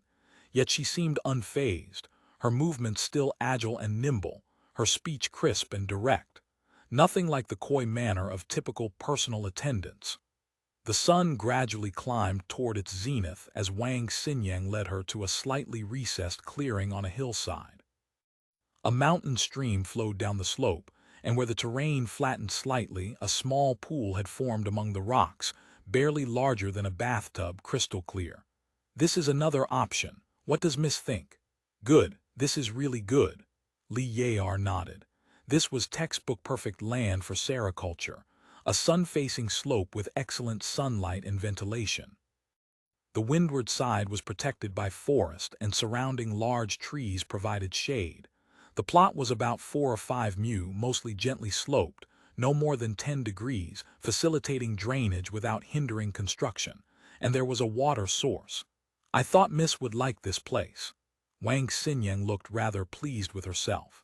When we're together, you don't need to call yourself this slave, Li Yar said. It's too formal. Miss is the master's personal attendant. How could an outer-yard slave like myself speak casually with you and me? Li Yar sighed helplessly. She really didn't want to hear the master's personal attendant, but she couldn't deny it. She changed the subject. Sister-in-law fourth, you're an experienced sericulturist. In your opinion, how would this place work for raising silkworms? The location Miss has chosen is excellent. Though Wang Siniang thought Miss Li was being somewhat fussy about site selection, by her standards, half of Hangzhou would be unsuitable for sericulture. The surrounding environment here was indeed superb and would pose no problems. Li Yar nodded, stepped up onto a large rock, and pulled an insulated bottle with a rattan cover from her bag. She poured herself a cup of hot tea into a bamboo cup and nodded toward Wang Siniang. I have tea here. Would you like some? Wang Siniang thought that Master Zhao certainly had unique tastes. This Miss Li was quite bold and direct. Thinking thus, she maintained her pleasant smile. Thank you, Miss. This slave has a bamboo water bottle right here. Chapter 1359. The Silkworm House. Li Yar found herself quite interested in this contemporary woman from another time-space, and rather liked her. Wang Siniang was far livelier than other women her age she had met, and quite pretty, rare even among the naturalized women of Lingao. And Wang Siniang had been constantly flattering her. Everyone enjoyed being praised. Having settled on this location for the silkworm rearing facility, the main matter was resolved. Li Yar grew curious and wanted to chat with Wang Siniang. Besides, Zhao Yingong had mentioned that Wang Siniang was an experienced hand at sericulture and silk reeling. Someone, the Hangzhou Station and Agricultural Committee, intended to cultivate intensively. For this sericulture assignment, Zhao Yingong had specifically arranged for Wang Siniang to work under her. How old are you, sister-in-law fourth? This slave is 30, Wang Siniang said, then laughed self-deprecatingly. Getting old. Yet as she spoke, she unconsciously touched the flower at her temple, exuding a natural coquettishness that even Li Yar found charming. Old? Hardly. You're in the bloom of youth. Wang Siniang suddenly realized that Miss Li before her was probably not much younger than herself. Speaking this way seemed somewhat forward. Her face reddened, and she dared not say more. Li Yar wasn't nearly so self-conscious. She asked about Wang Siniang's family situation, and Wang Siniang held nothing back, explaining everything. But when they came to her eldest daughter having grown up while the master neither assigned her duties nor permitted her to marry, that worried her. How old is your eldest daughter? Already 15, Wang Siniang said. When I was 15, I was about to become a mother. Li Yar thought back to herself at 15. She certainly hadn't felt capable of being anyone's wife, let alone a mother. This time-space is terrifying. She's not that old. Why the rush to marry? Isn't studying at the charity school worthwhile? Just studying, no work assignment, no wages. She simply lives off her parents' wages.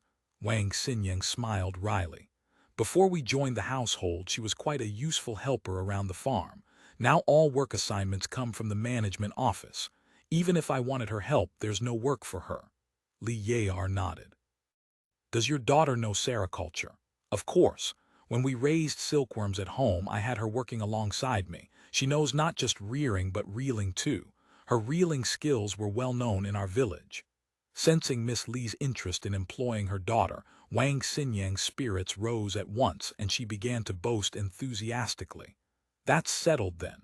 Once the silkworm facility is up and running, have her come work. Thank you for your kindness, miss.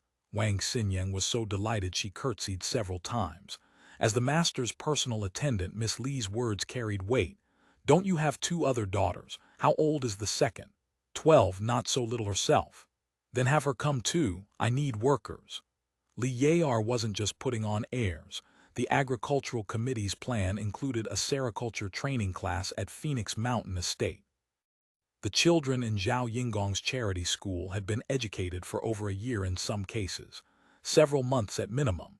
They could serve as the first batch of trainees and systematically learn modern sericulture techniques. Hearing that her second daughter's position was also secured, Wang Siniang was over the moon. If not for the wild setting, she would have liked nothing better than to kneel and kowtow to Miss Li several times. She thanked her profusely. What are your 2 daughters' names? Eldest and second. How careless, Li Yar muttered. The whole family had names that were just numbers. After a moment's thought, she said, I'll give them proper names. The eldest shall be called Shen Su and the second Shen Hang. The 2 earliest schools that introduced modern sericulture reform to rural China were the Sericulture Technical School at Hushuaguan in Suzhou and the Hangzhou Sericulture Technical School by West Lake. Naming the 2 girls after these places expressed Li Yar's hopes for them. Returning from the mountain, Li Yar immediately threw herself into constructing the silkworm rearing facility. The general plan was already in place, but specific design required adapting to the actual terrain. Fortunately, such buildings weren't complex, just a matter of remembering a few key points.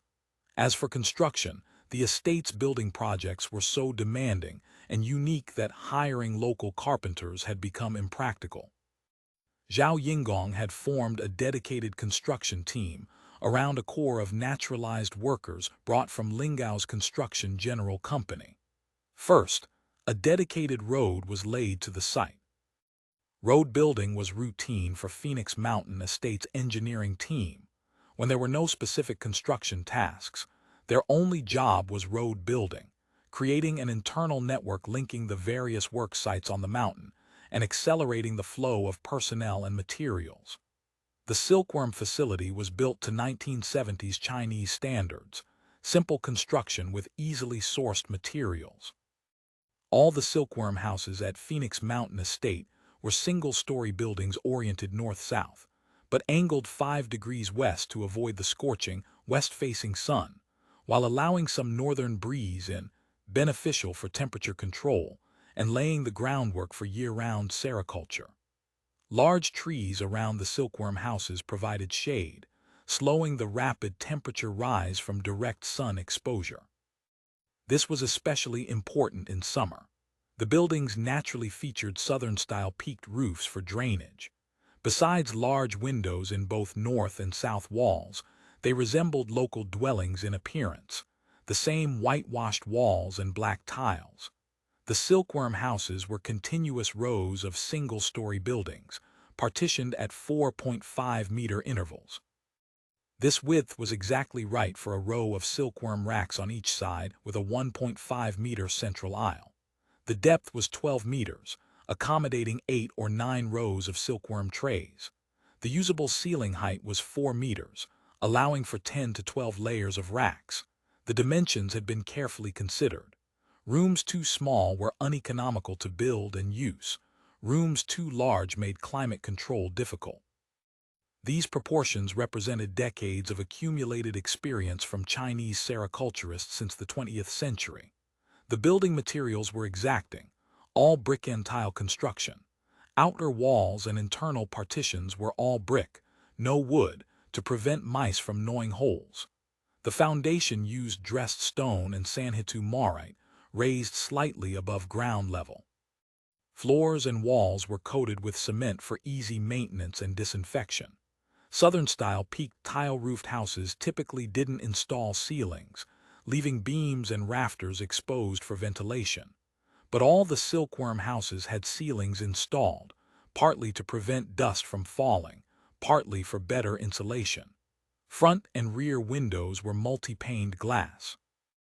Depending on humidity and temperature inside the silkworm room, different numbers of panes could be opened to adjust ventilation. But too many windows would make lighting too intense, so adjustable louvered shutters were also installed to regulate light levels. Outside the windows, protruding iron security bars were installed. Inside, 2 layers of wire mesh were fitted, one with larger holes to keep out mice, another finer mesh to exclude mosquitoes and flies. Both rodents and flying insects were major pests in sericulture and had to be strictly guarded against. The security bars served to prevent theft of silkworm eggs. This time, the Hangzhou station would be introducing multiple premium silkworm varieties for breeding. Once successful, they would inevitably attract covetous eyes. Precautions had to be taken. These preventive measures extended to all doors leading outside as well. Beyond the silkworm rooms, separate mulberry leaf storage rooms were built to preserve leaves. The storage facility was built apart because its requirements differed completely from the silkworm rooms. It required low temperature, dampness, and dim lighting. Thus, it was built against a hillside amid lush trees, with smaller windows in the walls.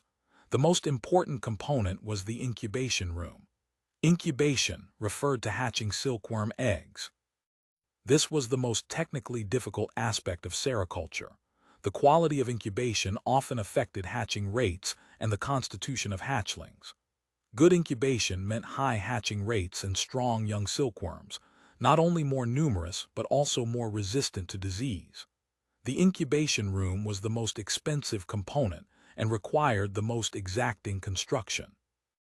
Beyond being brick and tile, the interior walls were additionally fitted with insulation materials. Inside were copper pipe systems that could raise or lower temperatures by circulating boiling water from a small boiler or cold well water, primitive air conditioning. Primitive humidification equipment was also installed to maintain proper humidity levels. The incubation room Li Yayar was building at Phoenix Mountain Estate was quite large, far exceeding the estate's own silkworm rearing needs. It was also equipped with a simple silkworm egg dissection room, fitted with a low-power microscope manufactured by Lingao Optical Works and various specialized equipment. This elaborate setup served the centralized incubation concept included in the Agricultural Committee's cooperative plan for Hangzhou. Traditional Chinese farm sericulture had households incubating their own eggs, typically with women wrapping the eggs in thin cotton paper and holding them against their chests for warmth. This relied on stable human body temperature for hatching. Efficiency was low, manpower consumption high, and incubation quality uncontrollable. Thus, starting in the early 20th century, Chinese sericulture reformers had all proposed centralized incubation, concentrating the most technically difficult and error-prone process in professional facilities. This not only ensured higher hatching rates and quality, but also freed farmers for other work, dramatically reducing labor requirements. Unified breeding and centralized incubation. These were the main measures of 20th century Chinese sericulture reform. Costs were modest, but results were significant. The Agricultural Committee's planned sericulture reforms for both Jiangnan and Guangdong would begin with these two approaches. Li Yayar herself wasn't a sericulture specialist, but she had received relevant professional training at the Agricultural Committee, supplemented by several technical reference books, more than enough technological reserve for this time-space. Chapter 1360. Charitable enterprise. No one in the entire executive committee specialized in sericulture, and Wu Nanhai had little confidence in Li Yayar, this self-taught agricultural technician. So back in Lingao, they had conducted experimental autumn silkworm rearing, having Li Yayar follow the textbooks exactly. The results prove that agricultural manuals and educational films were indeed highly accurate instructional materials. Whenever problems arose, looking up solutions in the reference materials had worked without fail. With the silkworm houses completed, Li Yayar established a sericulture production team at the estate. Since most current servants already had jobs, the team members came primarily from refugees at the charity hall, with priority given to those with sericulture backgrounds. These several dozen households were settled in a dedicated residential area. The men cleared land and planted mulberry. The women raised silkworms. Over a dozen students were also selected from the estate's charity school as trainees for a sericulture training class. One of the production team's main tasks was developing mulberry orchards, planting trees and expanding cultivation area. Though the trees planted last year and this year couldn't yet be harvested for leaves, they would be tremendously useful in the future. In the Agricultural Committee's Jiangnan plan, Phoenix Mountain Estate was designated as the site for a future agricultural vocational school. Building a strong foundation now was absolutely worth the investment. Mulberry trees had strong adaptability, thriving in poor or fertile, dry or moist conditions. They were easy to plant and manage, had few pests, yet offered high economic returns. Particularly mulberry leaves. In the Zhenjiang silk-producing region, a dan of leaves could fetch about 3 kyan of silver. Average yields were about 12 dan per mu, meaning that even without raising silkworms or reeling silk, just selling leaves could earn 3 liang and 6 kyan. That equaled the income from top-grade paddy fields yielding 3 shi of rice per mu. But top-grade paddy yielding 3 shi was rare, and whether each year's harvest reached that level involved considerable luck. Mulberry, however, could be planted on slopes, in odd corners, anywhere, and leaf production was relatively stable. Plus, there was additional income from firewood and mulberries. At the Agricultural Committee's orchards in Lingao, using modern dense planting techniques and strictly managed fruit and leaf dual-use mulberry varieties, yields could reach 1,200 kilograms of mulberries and 1,500 kilograms of leaves per mu. Here in Hangzhou, with neither Lingao's agricultural technology and resources nor its superior heat and water conditions, projected yields were considerably lower. Plantings would focus on leaf mulberry varieties, with only about 10 mu of dual-use fruit and leaf mulberry planned. Through interviewing production team members, Li Yayar learned that local orchards were typically planted at about 240 trees per mu as tall trunk mulberry. Leaf yields varied with management intensity and fertilizer, but average monthly yields of 801,200 jin per mu were achievable. With the high-yield varieties imported by the estate plus scientific management, Li Yayar was fully confident of achieving 1,000 kilograms per mu. That said, this was several years away. For now, Phoenix Mountain Estate's budding sericulture industry would have to depend on purchasing mulberry leaves. Leaves couldn't be harvested in advance. They had to be bought at market. Once silkworms entered their third molt, leaf prices would skyrocket, and situations where money couldn't buy any weren't unheard of. Ensuring leaf supply for the sericulture production team was Zhao Yingong's most pressing task. The simplest method was naturally to purchase orchards or buy leaves directly. Purchasing orchards was most reliable, but quickly acquiring suitably located ones wasn't easy. The facility was at Phoenix Mountain Estate, and orchards too far away meant excessive transport costs. Moreover, mulberry orchards were heavily taxed.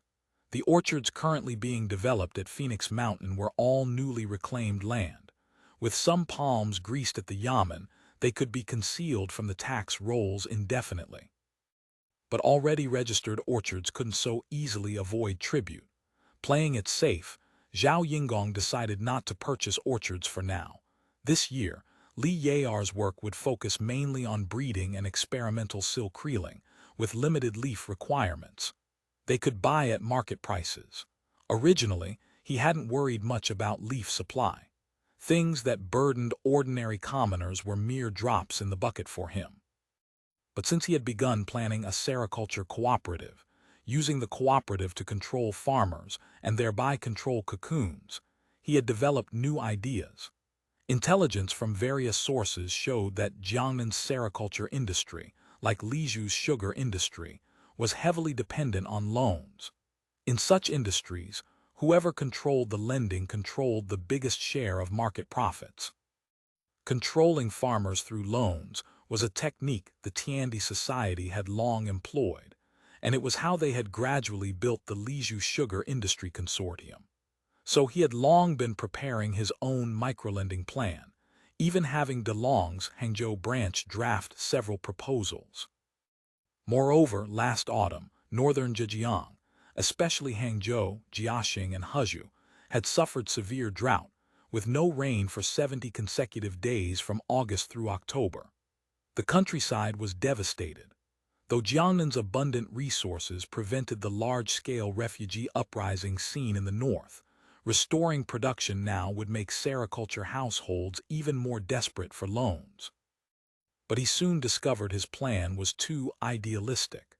This wasn't Hainan, where the executive committee held political power, nor Liju under the umbrella of the violence-backed Liju Sugar Company Trust.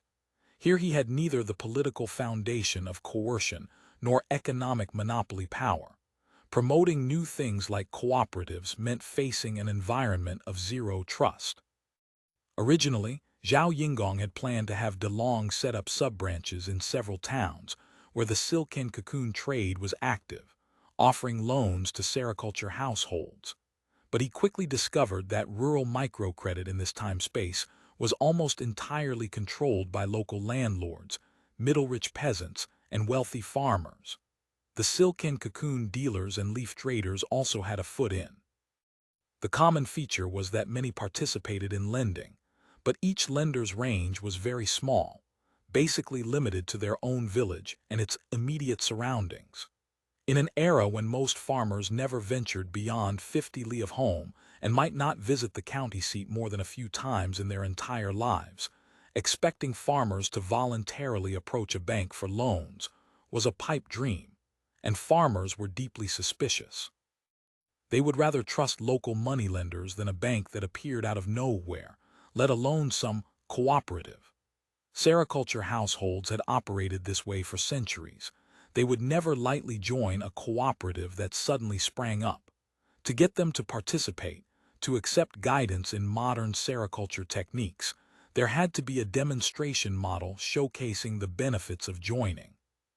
When the Suzhou Sericulture Technical School promoted sericulture reform in the Republic era, they had specifically established an extension station in Kaixiangong village. Through constant promotion and outreach, they gradually advanced their reforms. Had the anti-Japanese war not intervened, they might well have established China's first sericulture agricultural cooperative. In fact, by then Kaixiangong village and nearby areas were already showing early signs of such organization. Simply staying at Phoenix Mountain, a state running a closed, small-scale operation would never produce a cooperative. Going down to the grassroots wasn't empty rhetoric. Even Japan's highly successful agricultural cooperatives had expended enormous effort persuading and mobilizing farmers to join when they first started. These years, Zhenjiang's floods and droughts had been quite frequent. Though the consequences weren't as severe as in the north and central plains, the rural economy had still suffered significant damage, leaving many refugees without food or clothing. Since he had already partnered with local gentry to establish a charity hall for receiving and relocating refugees, this cooperative organization could fly the banner of post-disaster rehabilitation. Under the guise of organizing refugees for productive self-help, he would establish a demonstration society under the Sixen Hall name, a vertically integrated operation from sericulture through silk reeling, using refugee women as workers. With the moral authority of running a charitable operation, plus the backing of Catholic gentry and connections with the Revival Society, his sericulture consortium plans should proceed without major issues. He called Li Yar in and explained his thinking. Li Yar didn't disagree. She just felt she had only just started training students. If scale expanded too quickly, she might not be able to manage everything. Don't worry, Zhao Yingong reassured her. Many of the refugees we've taken in have sericulture experience. You just need to maintain strict technical standards. With the improved varieties we provide, good harvests are guaranteed. If that's the case, we'll also need to set up a silkworm rearing facility down the mountain, Li Yar said. There are too many people at the charity hall, probably not suitable for sericulture there. The rearing facility and reeling factory can be set up by the river. It's just operating under the charity hall's name, a charitable factory concept. Naturally, it should be close to the hall so workers don't spend too much time commuting. What about the mulberry leaf problem? Li Yar was somewhat worried. Silkworm eggs are easy. Lingao shipped us plenty, and I'll breed some more myself. But the estate's mulberry trees are all newly planted. They won't even be enough for the breeding station. I plan to buy forward leaves. Buy forward leaves. Li Yar didn't understand the term and looked at him in confusion. It's jargon. Zhao Yingong smiled. You're going to be the sericulture cooperative's head honcho. You'll need to understand all the local dialects and trade terms of this time-space. Wait, I'm an agricultural technician. When did I become your head honcho? I think you're perfect for it. Zhao Yingong adopted a who else but you expression. You understand the technology, and you're a transmigrator who knows how to organize people. Communication between us has no barriers. Plus, you've been running the sericulture production team well these past few days, haven't you? Just think of this cooperative as the production team scaled up tenfold. But don't worry. Zhao Yingong continued to encourage her. You don't need to fear this or that. These past few days you should have seen clearly what our era is like. This is an era without any concept of human rights. The women on the sericulture production team are outright slaves. You could beat one to death and no one would make you pay with your life. Stop, that's exactly what frightens me, Li Yar said, frowning. I always feel like I don't belong in this society. This is too different from Lingao. This is practically hell on earth. She glared at Zhao Yingong. I understand what you mean. Here there are no personnel arrangements, labor protections, or such issues to consider. We're factory owners with slaves. Dealing with slave workers is just carrot and stick. As long as we teach them the techniques properly and make them work hard, that's all. Zhao Yingong silently cursed, literary pretentiousness flaring up again, but outwardly he remained pleasant. He had plenty of experience dealing with women. When their emotions erupted, anything you said would be wrong. Better to let them vent than talk. Unexpectedly, Li Yar said only a few words and then fell silent. She was actually a quite rational woman and quickly realized the absurdity of her own outburst. After all, hadn't she promised to buy female servants for her husband? And hadn't she quite seriously considered how to train and discipline them once they arrived, how to project the authority of the mistress, what punishment servants should receive for transgressions? Essentially a mashup of all the palace intrigue novels and dramas she had consumed. When it came down to it, she too thoroughly enjoyed the feeling of being a slave owner, an upper-class person. Her earlier righteous speech felt like slapping her own face. She blushed. I understand. I accept this assignment, serving the executive committee. Serving the executive committee and the people, Zhao Yingong corrected. Give it a rest, Li Yar said. Let's not talk about that. What does buy forward leaves mean? Can leaf supply be guaranteed? If it can't keep up, we'll have to abandon the silkworms. That's too big a loss. No problem, Zhao Yingong explained. Buying forward leaves was actually a primitive form of futures trading. Buyers paid orchard owners in advance at a set price, purchasing leaves before harvest and taking delivery after picking. This forward leaf trading was quite similar to the buying green seedlings practice of the time. Both exploited farmers' urgent cash needs during the post-New Year lean season to purchase futures at lower prices. Of course, if there was a bumper harvest of leaves or a large drop in sericulture activity, caused prices to crash. The buyer would lose. But in most years, with raw silk prices high, buying forward leaves was profitable for both leaf market merchants and sericulturists. Many sericulturists without their own orchards or with insufficient leaf production would even borrow at usurious rates to buy forward leaves. This had spawned a specialized brokerage, the leaf dealers, trading in leaf futures. Trading methods were quite flexible, including buying and selling on margin, cash sales and credit, the full range. If we're not speculating, then since we have abundant capital, buying these futures leaves is quite economical. Though prices now are certainly higher than around New Year, this is still the lean season, and last year there was drought.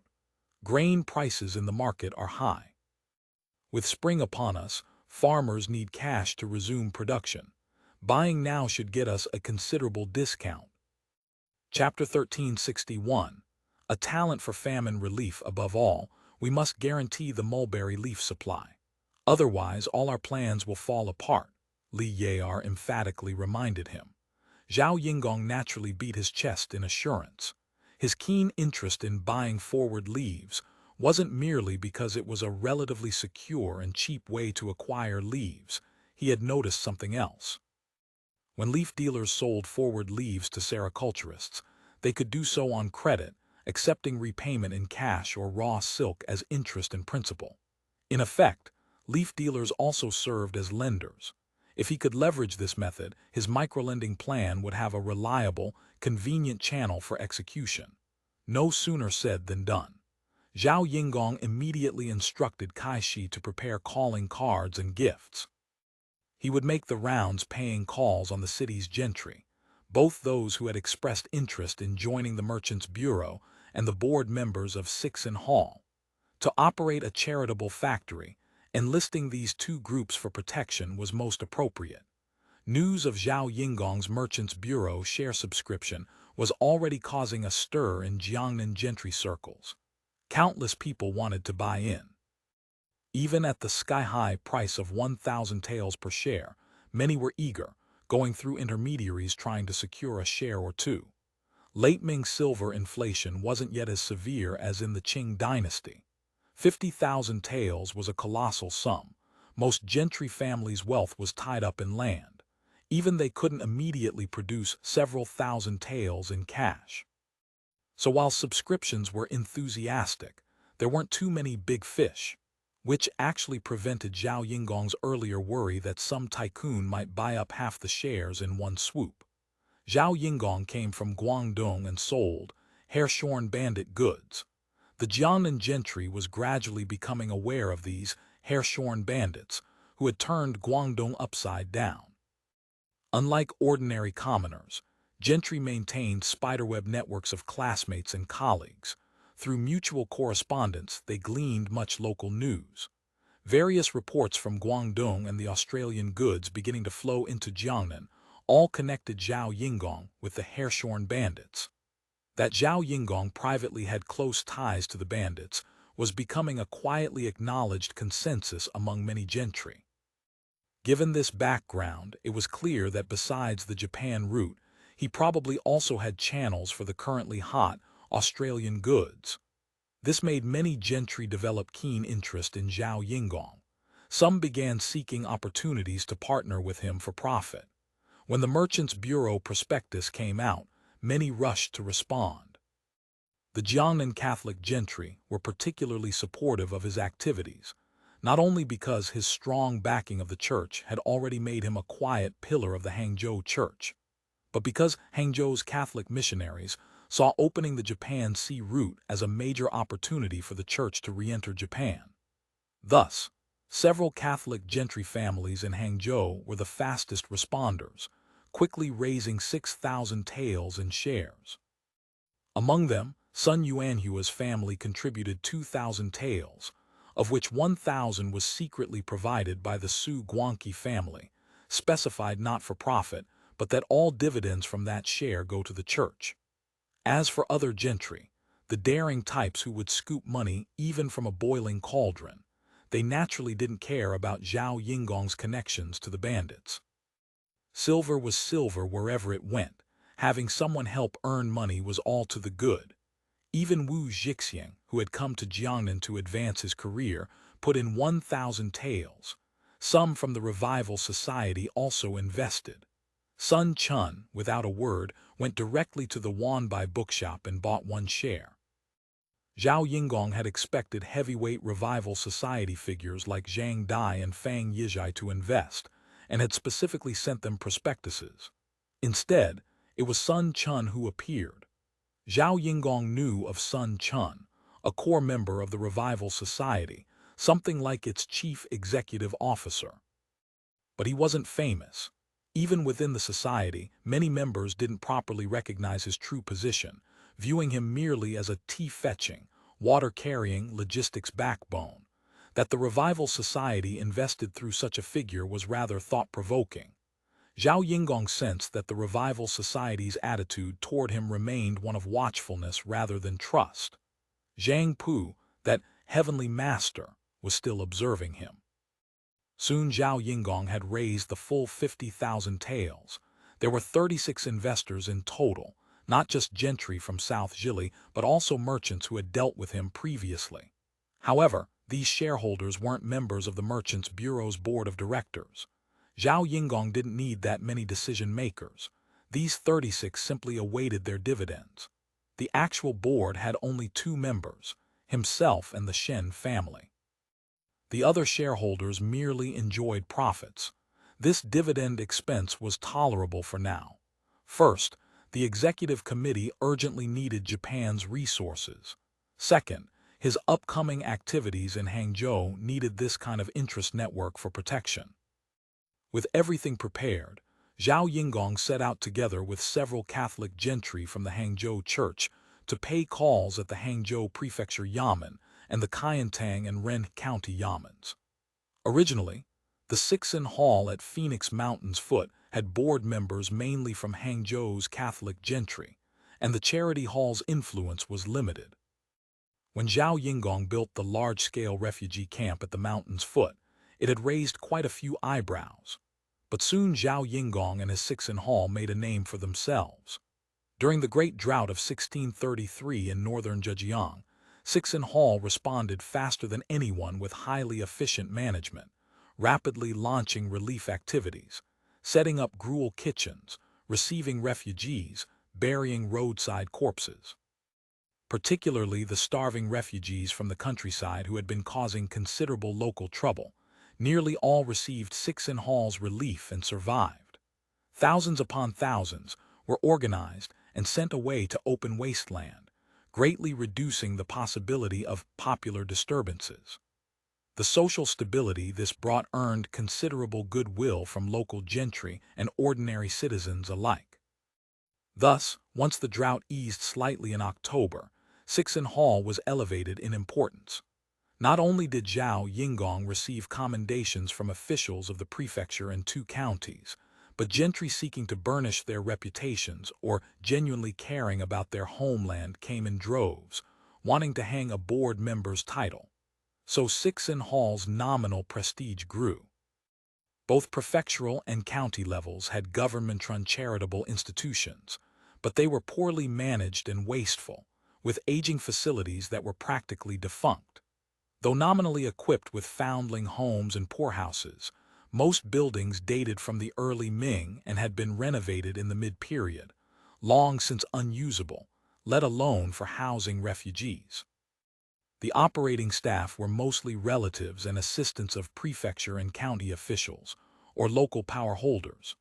Though the county allocated monthly stipends of money and grain with set intake quotas, in practice everything was pocketed by the operators. The institution served no real purpose. So historically, though famine relief required government supplies, actual operations were typically delegated to local gentry.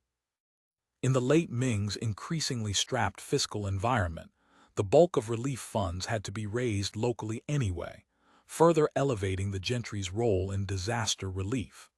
Though Zhao Yingong was an outsider, through energetic networking, especially cultivating Catholic gentry and Revival Society literati connections, he had already gained considerable recognition in gentry circles.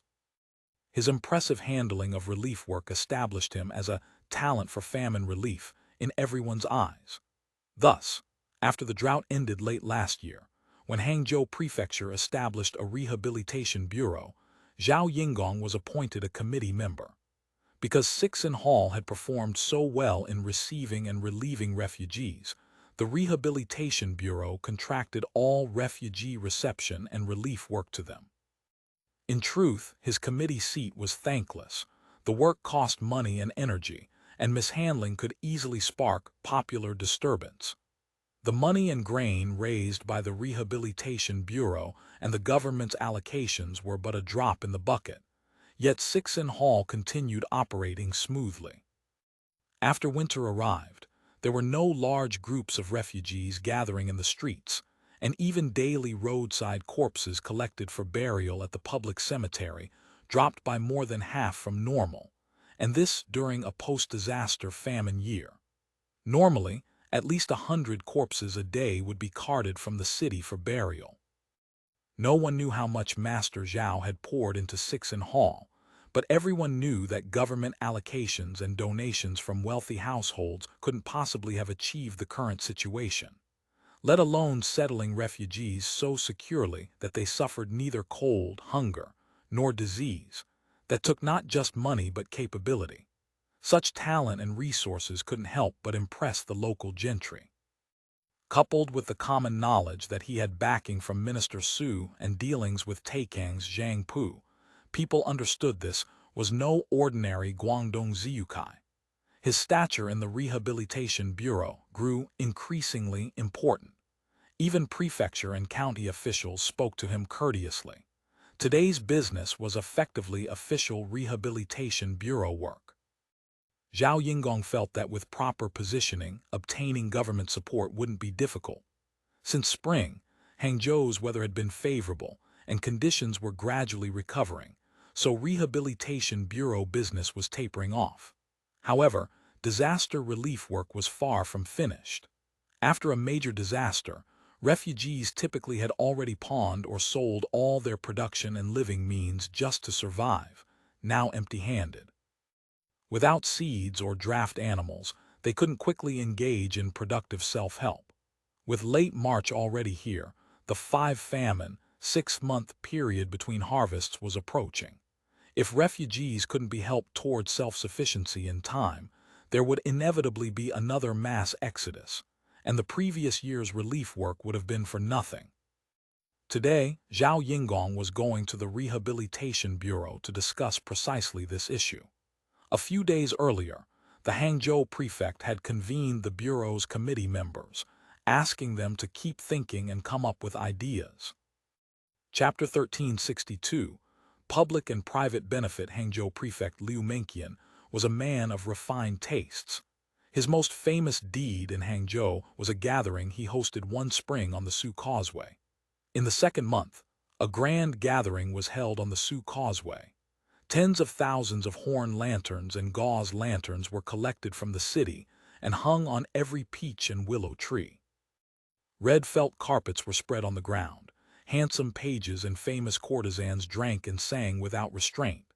At night, 10,000 candles burned at once, bright as day. Looking from the lake at the 10,000 candles on the causeway, the reflection in the water doubled the light. Flutes and pipes played, singing continued until the break of dawn. Such a scene, past or present, was indeed the height of elegance and romance.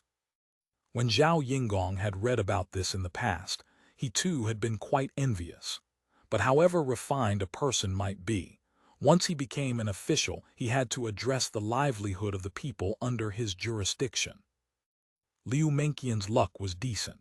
Serving as prefect in Hangzhou, traditionally known as Heaven, meant that besides the various perks of office, he didn't have to struggle to survive in a nightmarish environment like many of his colleagues. So Prefect Liu was quite satisfied with his current situation. However, last year's severe drought had cast a layer of gray over his official career. As long as one served as a local official, encountering a disaster or two during one's term was inevitable. In ancient Chinese society, natural disasters occurred roughly every 3 years on average, with a major disaster every 10 years. Disaster relief and rehabilitation had always been primary duties of local officials. Prefect Liu had experienced this before. Since the first year of the Changying reign, the Zhenjiang region had suffered natural disasters almost every year, affecting the entire province. Even the Hangzhou-Jiaxing-Hezhou Plain, traditionally a land of fish and rice, had repeatedly encountered floods and droughts. The common people had almost no respite. Compounded by harsh government exactions in recent years, the Jiangnan region, already heavily taxed, had long been severely weakened. The vast numbers of refugees gave Prefect Liu endless headaches. In these years, popular uprisings were constant, disturbing the peace of the realm. Though Liu Mengqian's exterior was refined, he possessed insight. Jiangnan had enjoyed such prolonged peace that military preparedness was practically non-existent, resulting in a culture of literary indulgence and martial neglect. If a large-scale uprising truly erupted, relying on exhausted government troops or that gang of policemen who usually only knew how to intimidate and extort the common people would be futile. In that event, he, the prefect, would probably have no choice but to hang himself in his official hall. Thus, as soon as the famine struck, he summoned the local gentry, urging them to do their utmost to help the government maintain order and relieve the victims. A famine relief bureau was specially established to set up gruel kitchens, sell grain at stabilized prices, distribute medicine, and bury bodies found on the roads. Thanks to Jiangnan being a land of fish and rice with relatively substantial private reserves, the situation was barely maintained. However, the situation had not improved. The drought had passed, but grain prices on the market were rising steadily as the famine, 6th month, lean season approached. The price of a due of rice had already exceeded 3 cayan of silver. Based on Prefect Liu's experience, once a due of rice exceeded 4 cayan, large-scale famine would appear among the populace. The miserable scenes of refugees everywhere, which had only just subsided, would repeat themselves, and the hard work of the past half-year would go to waste. Moreover, if spring sowing and planting could not be carried out in time, the year's harvest would be ruined. If grain taxes couldn't be collected and refugees rioted again, he needn't be prefect anymore. Seeing the situation becoming increasingly dangerous, Liu Mengqian could no longer sit still. Disregarding his official dignity, he went directly to the Famine Relief Bureau to convene a meeting of the gentry. The bureau was located in Guan Lane in the city center. More than a dozen committee members and local gentry who held no position but had contributed significantly gathered in the main hall. Opinions at the meeting varied. Measures for tide-over and relief were nothing but clichés thoroughly familiar to everyone present. But when it came to specific implementation, no one was willing to say much because it inevitably involved money. Since the disaster began last year, soliciting donations had already been conducted several times. Although those present were all publicly spirited local figures, they hadn't reached the level of selflessness required to bankrupt their own families to save the starving, especially since local disasters had been continuous in recent years, and government exactions harsh, damaging their own finances considerably. The final result was deliberation without decision. They would merely continue with the few things currently being done.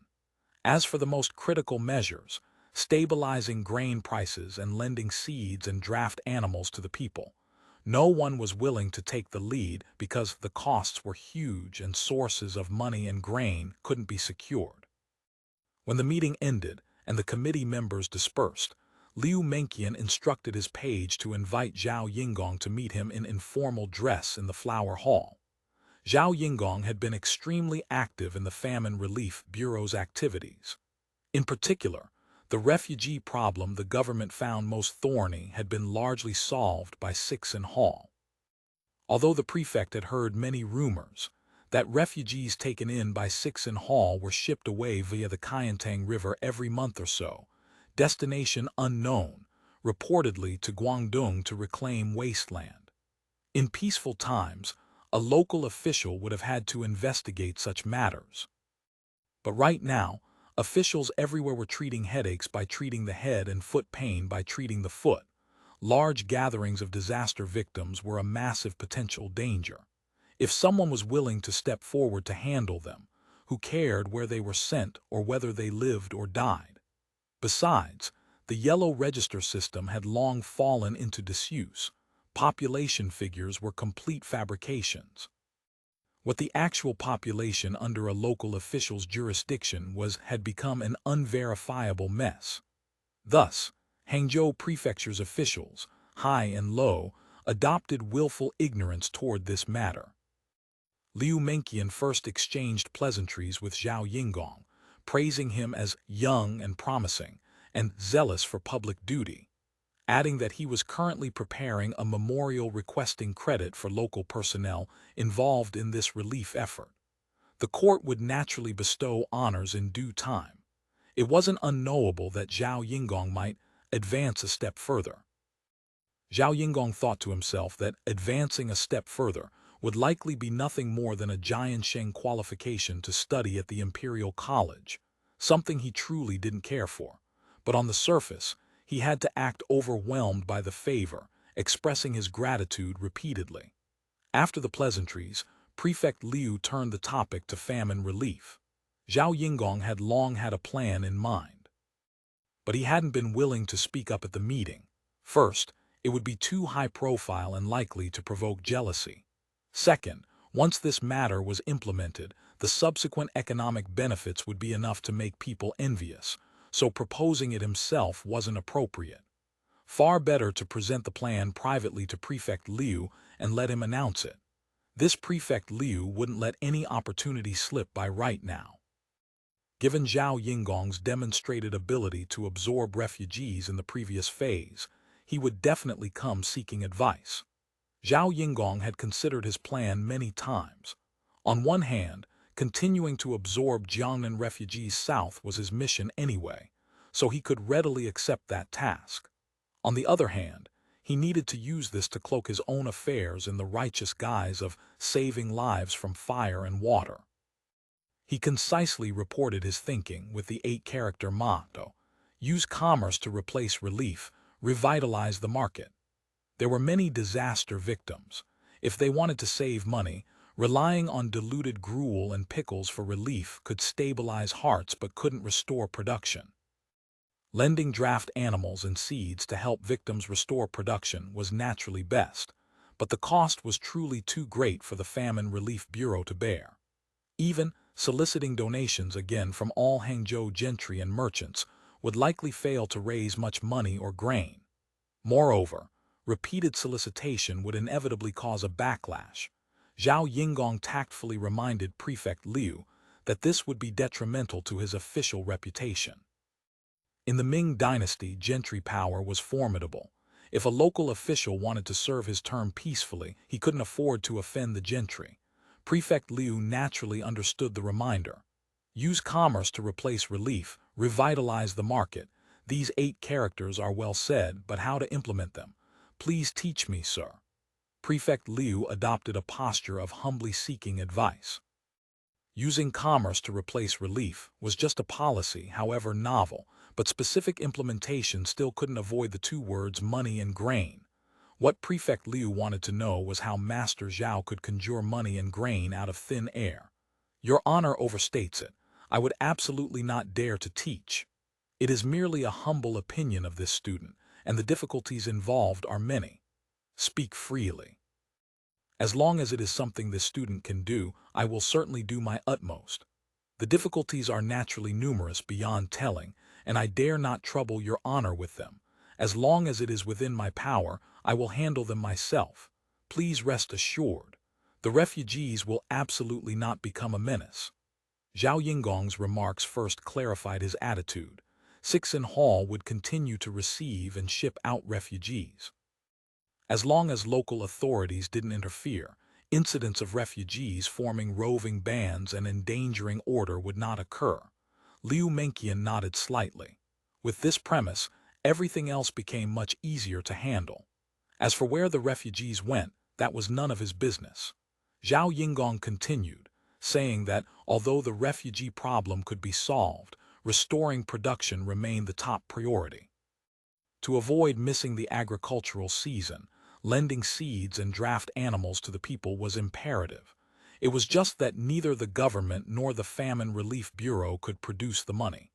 After thinking it over, this student actually has a method that could be called convenient for both public and private interests. Only then did Zhao Yingong reveal his hand. What method? Silk. Liu Mengqian's mind was extremely quick. He immediately realized that Master Zhao was targeting raw silk. This wasn't surprising. The profits from raw silk were huge. But distant water couldn't quench a nearby fire. By the time raw silk came to market, the rice transplanting season would have passed. The key lay in how he calculated this public and private benefit. Zhao Yingong explained. Although Hangzhou suffered a drought last year, the impact on sericulture households wasn't significant. In particular, mulberry orchards were largely unaffected by dry weather, and there had been no further disasters from last autumn until now. The mulberry trees were growing well, and this year's leaf harvest shouldn't be a problem. Therefore, the cocoon harvest could be guaranteed. His plan was to use the 50,000 taels raised by the Merchants Bureau as an advance payment to the Famine Relief Bureau. The Bureau would then step in to purchase cocoons. Zhao Yingong wouldn't interfere with the Bureau's purchasing price, but the price at which the Merchants Bureau bought from the Bureau would be fixed. The difference generated in this transaction would be the Bureau's profit. This profit would then be used as capital for relief loans, purchasing seeds, draft animals, and tied-over grain to distribute to disaster victims as loans. Repayment would be made after the autumn harvest. The Famine Relief Bureau was government-run and had the righteous title of famine relief. It could easily form dual pressure, political and moral. There was no fear that sericulture households wouldn't submit. And given the consistent nature of late Ming gentry, they would never stop without ruthlessly squeezing the small households given such an opportunity. As for how much profit they could squeeze from the sericulture households, and what bottomless things the contracted silk and cocoon guilds might do, that wasn't within his scope of consideration. The more grievous the losses of the sericulture households, the more beneficial it would be for Zhao Yingong. He continued that in terms of specific operations, the advanced payment could be used immediately so as not to miss the agricultural season, as long as enough purchasing funds were reserved. As for exactly how much to reserve, Zhao Yingong spoke vaguely. In short, ultimately he required cocoons or raw silk equivalent to 50,000 taels at the Merchants Bureau's buying price. What if the sericulture households refused to sell to the Famine Relief Bureau? Prefect Liu asked. What difficulty is there? Zhao Yingong laughed. Naturally, we will first trouble your honor to issue a proclamation, explaining the reasoning. Ostensibly, the common people will understand the necessity. If that still doesn't work, we'll have to ask the gentlemen of the silk and cocoon guilds to assist. The Famine Relief Bureau wasn't a silk guild. Specific business operations still had to be handed over to them. Zhao Yingong reckoned that with the Bureau as general contractor skimming a layer of profit for nothing, the silk guilds in Hangzhou would inevitably fight fiercely over cocoon purchasing rights. An exploitation of sericulture households this year would likely be unprecedentedly heavy. Prefect Liu stroked his beard and nodded, saying nothing. Zhao Yingong, beaming, lowered his head and focused on his tea. He wasn't worried that the Famine Relief Bureau or Prefect Liu would cheat him. If this were his personal initiative, the likelihood of being cheated would be high. Ming officials and gentry were vultures who ate people without spitting out bones. But now the lender was the Merchants Bureau. Leaving aside the righteous cause of famine relief, for Prefect Liu to cheat 36 Jiangnan gentry patriarchs in one go, his gall would have to be overly fat. Prefect Liu understood clearly, thinking to himself that this Master Zhao was indeed a cunning merchant. but this did solve his urgent problem. He estimated that this purchasing scheme could yield at least a 50% profit. Not only would the expenses for seeds and oxen be covered, but the gentlemen of the Famine Relief Bureau would also gain a little something. It was indeed convenient for public and private interests. A smile immediately appeared on his face, and he repeatedly praised, "Sir is a great talent." Zhao Yingong took the opportunity to propose his second suggestion. Although sericulture households had suffered smaller losses, they had still been affected by the disaster. Since the money and grain for this relief effort were to come from the silkworms they raised, and with the current lean season, the sericulturists' lives were also difficult. Therefore, they should also receive some support. He mentioned that he was willing to help the sericulturists by providing forward leaves and simultaneously opening a charitable workshop within Sixen Hall specifically to reel silk for customers. Establishing this workshop is also to provide a place where the refugees we've taken in can earn their own keep. Prefect Liu, serving in Hangzhou, knew the meaning of forward leaves. Hearing Zhao Yingong mention it, a moment's thought revealed his intent. Zhao Yingong was contributing greatly to relief. Opposing his request for these benefits would be inappropriate. As for the workshop reeling silk for customers, he didn't see any particular necessity, as most sericulture households reeled their own silk. But he felt there was no harm, it wasn't anything illegal. "That is easy. Just go ahead and do it," Prefect Liu said. "I know how to handle it." He raised his teacup. "Please excuse me. Whether the Hangzhou prefect in 1634 was Liu Menqian is doubtful." End of chapter. Chapter 1363. The silkworm farmers having settled the matter, Zhao Yingong immediately instructed his people to return to the estate. He ordered someone to go at once to the leaf dealers around Hangzhou to buy forward leaves. As for the 50,000 taels, he also instructed that a bank draft from DeLong be prepared. He realized that the idea he had given the prefect would inevitably cause an uproar in Hangzhou. However, public anger would no longer be directed at him. He just had to wait to collect raw silk and cocoons from the Famine Relief Bureau. Shen Kaibao stood at the stern of his boat, working the Yalu oar with lethargic strokes. It was noon, without a breath of wind. The willow branches along the embankment drooped lazily onto the water's surface. The Incoming solar term had already passed, yet the leaves on the willow branches had only just unfurled a tiny bit. The tender green leaves, still slightly yellow, seemed unable to withstand the early spring chill, curling up and refusing to spread open. Seeing these listless new leaves, Shen Kaibao felt cold rise within him even more sharply. He wore a tattered cotton-padded jacket made more than a decade ago when harvest years were good. From then until now, the harvest seemed never to have been good again. The weather grew colder year by year.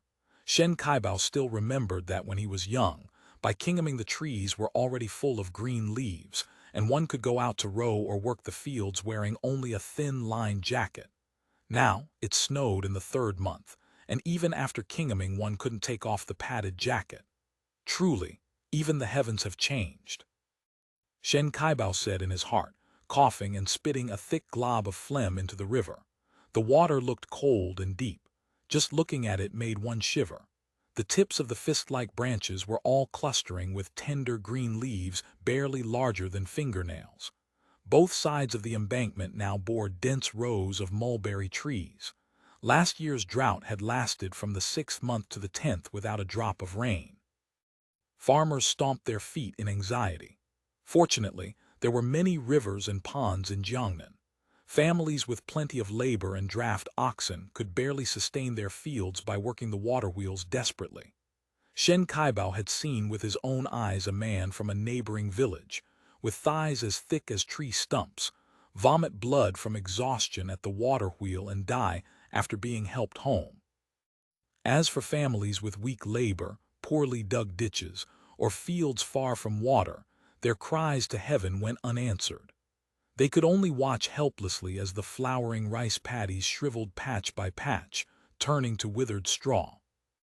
When autumn came and the tax collectors and bailiffs descended, forcing them to pay grain taxes and rent, selling houses and land, selling wives and children.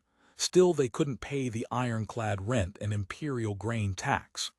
Families were broken, fleeing their tenancies, jumping into rivers, hanging themselves. It wasn't that Shen Kaibao hadn't seen such things before. It was just that in recent years they had become more common and terrifying. Around the new year, every time he rode out, he often saw corpses floating in the river, adults and children alike. He knew they were people who couldn't survive and had thrown themselves in. Some families he had originally thought had thick foundations had now fallen to such ends. The oil and salt shop in town where he always bought goods had suddenly collapsed this year. When Shen Kaibao went there today, dozens of people were gathered around the boarded-up storefront, wailing and cursing, all families who had deposited money at the counter hoping for a little interest. He heard the shopkeeper committed suicide because business was bad and creditors were at the door, forcing him into a corner. Seeing all this, Shen Kaibao felt he was still lucky. Last year's raw silk market had been good, and his family had managed to dodge catastrophe relying on silk earnings, avoiding such a fate. But even so, he had mortgaged several fen of the family's mulberry land to Master Cow in town just to send away the ferocious tax collectors. Master Cow was the richest man in town. Having passed the Ziyukai exam in his early years, he handled tax collection for the surrounding area and occasionally lent a little money to country folk, with interest 0.5% or 1% lower than average. He spoke kindly to country people too. For weddings or funerals, if a farmer he dealt with contributed a few small coins as a token share, the whole family could go eat meat rice. Everyone said Master Cow was a benevolent man. Benevolent or not, over the past 20-some years his family prospered more and more. Farmers who couldn't repay him and had to sell their land grew in number.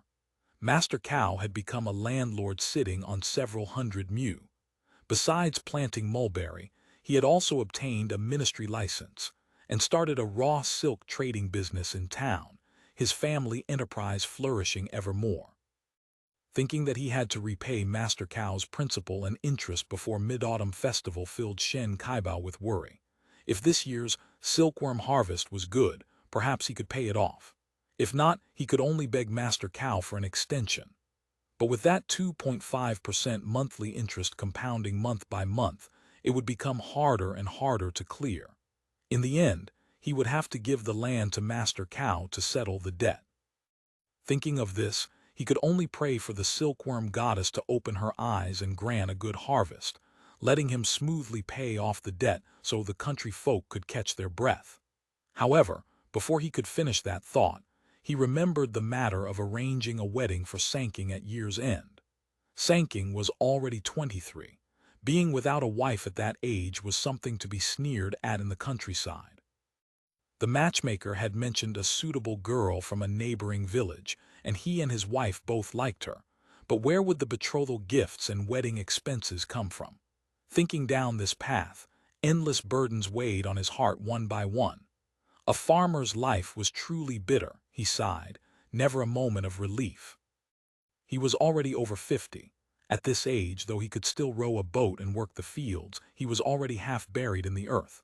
Farmers suffered. Living past 50 was already a decent lifespan.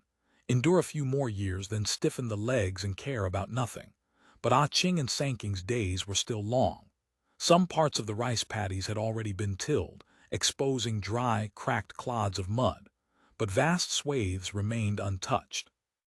The farmers cultivating these lands had either fled or starved to death. Many wanted to plant but had neither seeds nor oxen, and could only sigh gazing at the fields. Compared to the desolate paddies, the vast mulberry groves seemed vibrant. Though the tender leaves were currently only fingernail-sized, soon massive amounts of new leaves would sprout from these trees.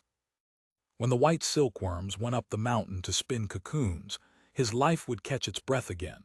Raw silk prices had been good these years, and his family had their own mulberry trees. If the silkworm rearing went smoothly, perhaps he could pay off Master Cow's debt and have some surplus. As for Changying's marriage, they'd take it one step at a time, If truly necessary, they'd buy a refugee girl as a wife. Though not respectable and lacking a maternal family, at least it was cheaper than a formal wedding. Shen Kaibao calculated as he rode into a branch river. The village was there, a distant cluster of houses where his family had lived for generations. The rice fields distributed among the crisscrossing waterways outside had been tilled, some planted with miscellaneous grains.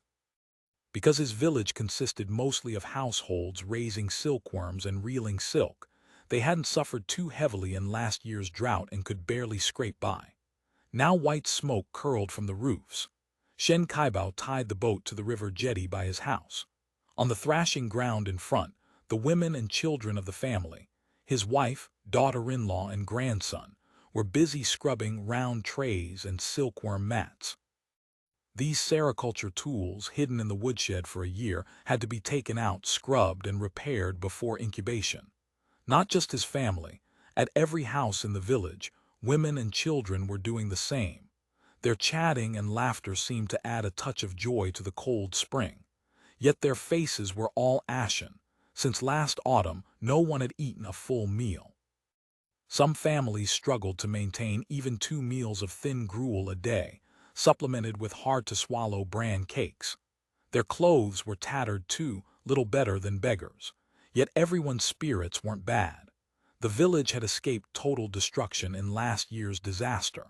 While the villagers rejoiced, they became even more determined on their path of sericulture and silk reeling. As long as the silkworms ripened, this difficult year could pass again. In today's world, for a family to survive in peace was the greatest fortune. No sooner had Shen Kaibao returned home than people from the village came over one after another. Because he had a decent boat and was a relatively prominent figure in the village, he also ran a packet boat service. Every few days he rode into town to sell local vegetable specialties for villagers and buy items the village couldn't produce: oil, salt, sauce, vinegar, farm tools. If anyone needed to go to town, they could hitch a ride.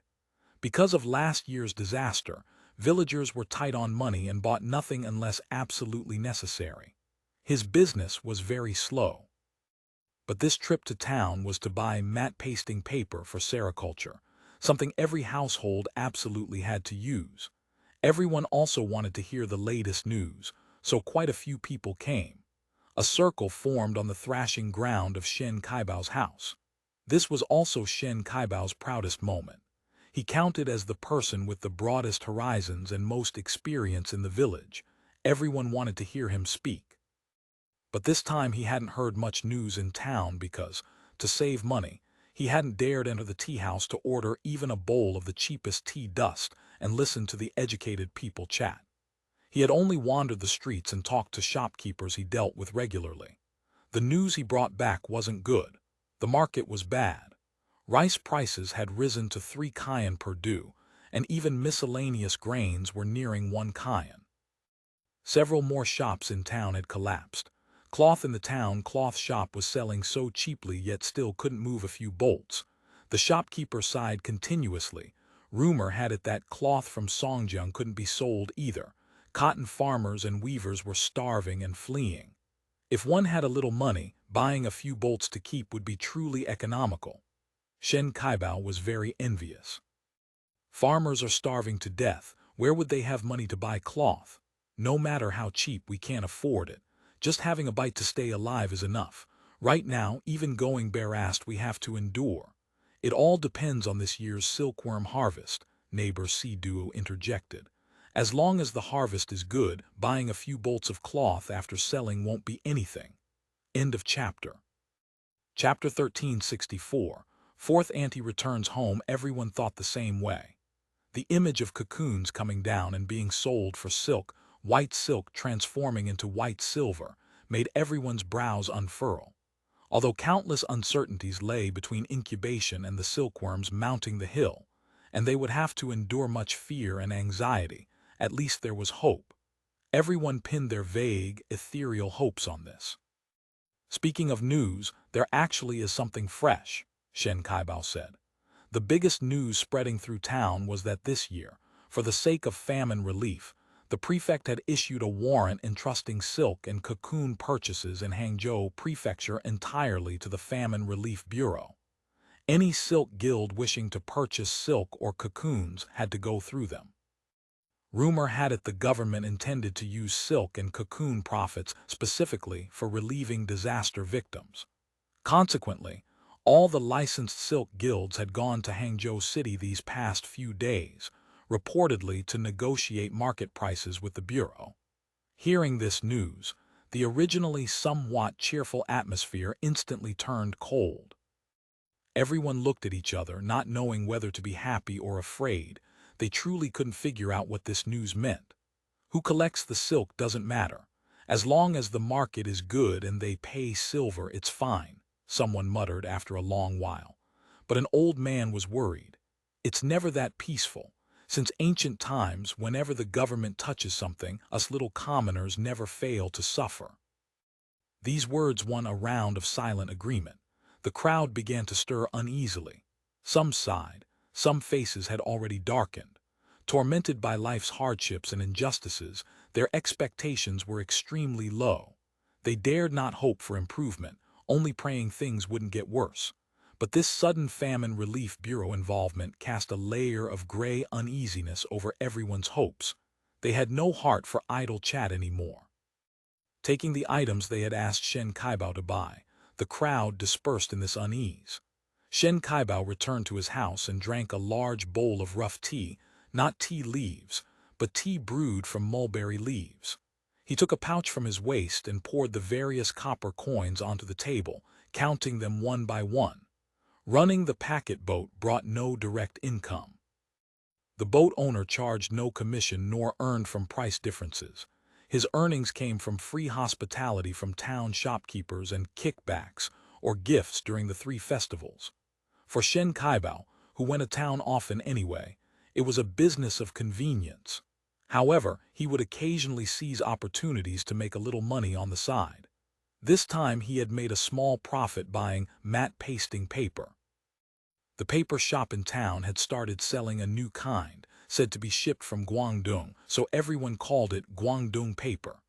The quality was better than local handmade paper, but the price was only half.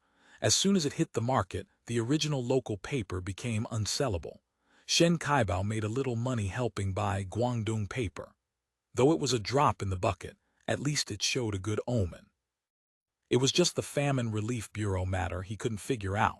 His heart held a complex mix of worry and expectation. The news that the Famine Relief Bureau wanted to collect silk and cocoons blew over like a gust of wind, raising a few ripples, then falling silent. Compared to selling silk, raising silkworms was the urgent matter. Every household was busy preparing. The weather continued to warm. The tender leaves on the mulberry trees grew gradually larger. The groves surrounding the village flourished.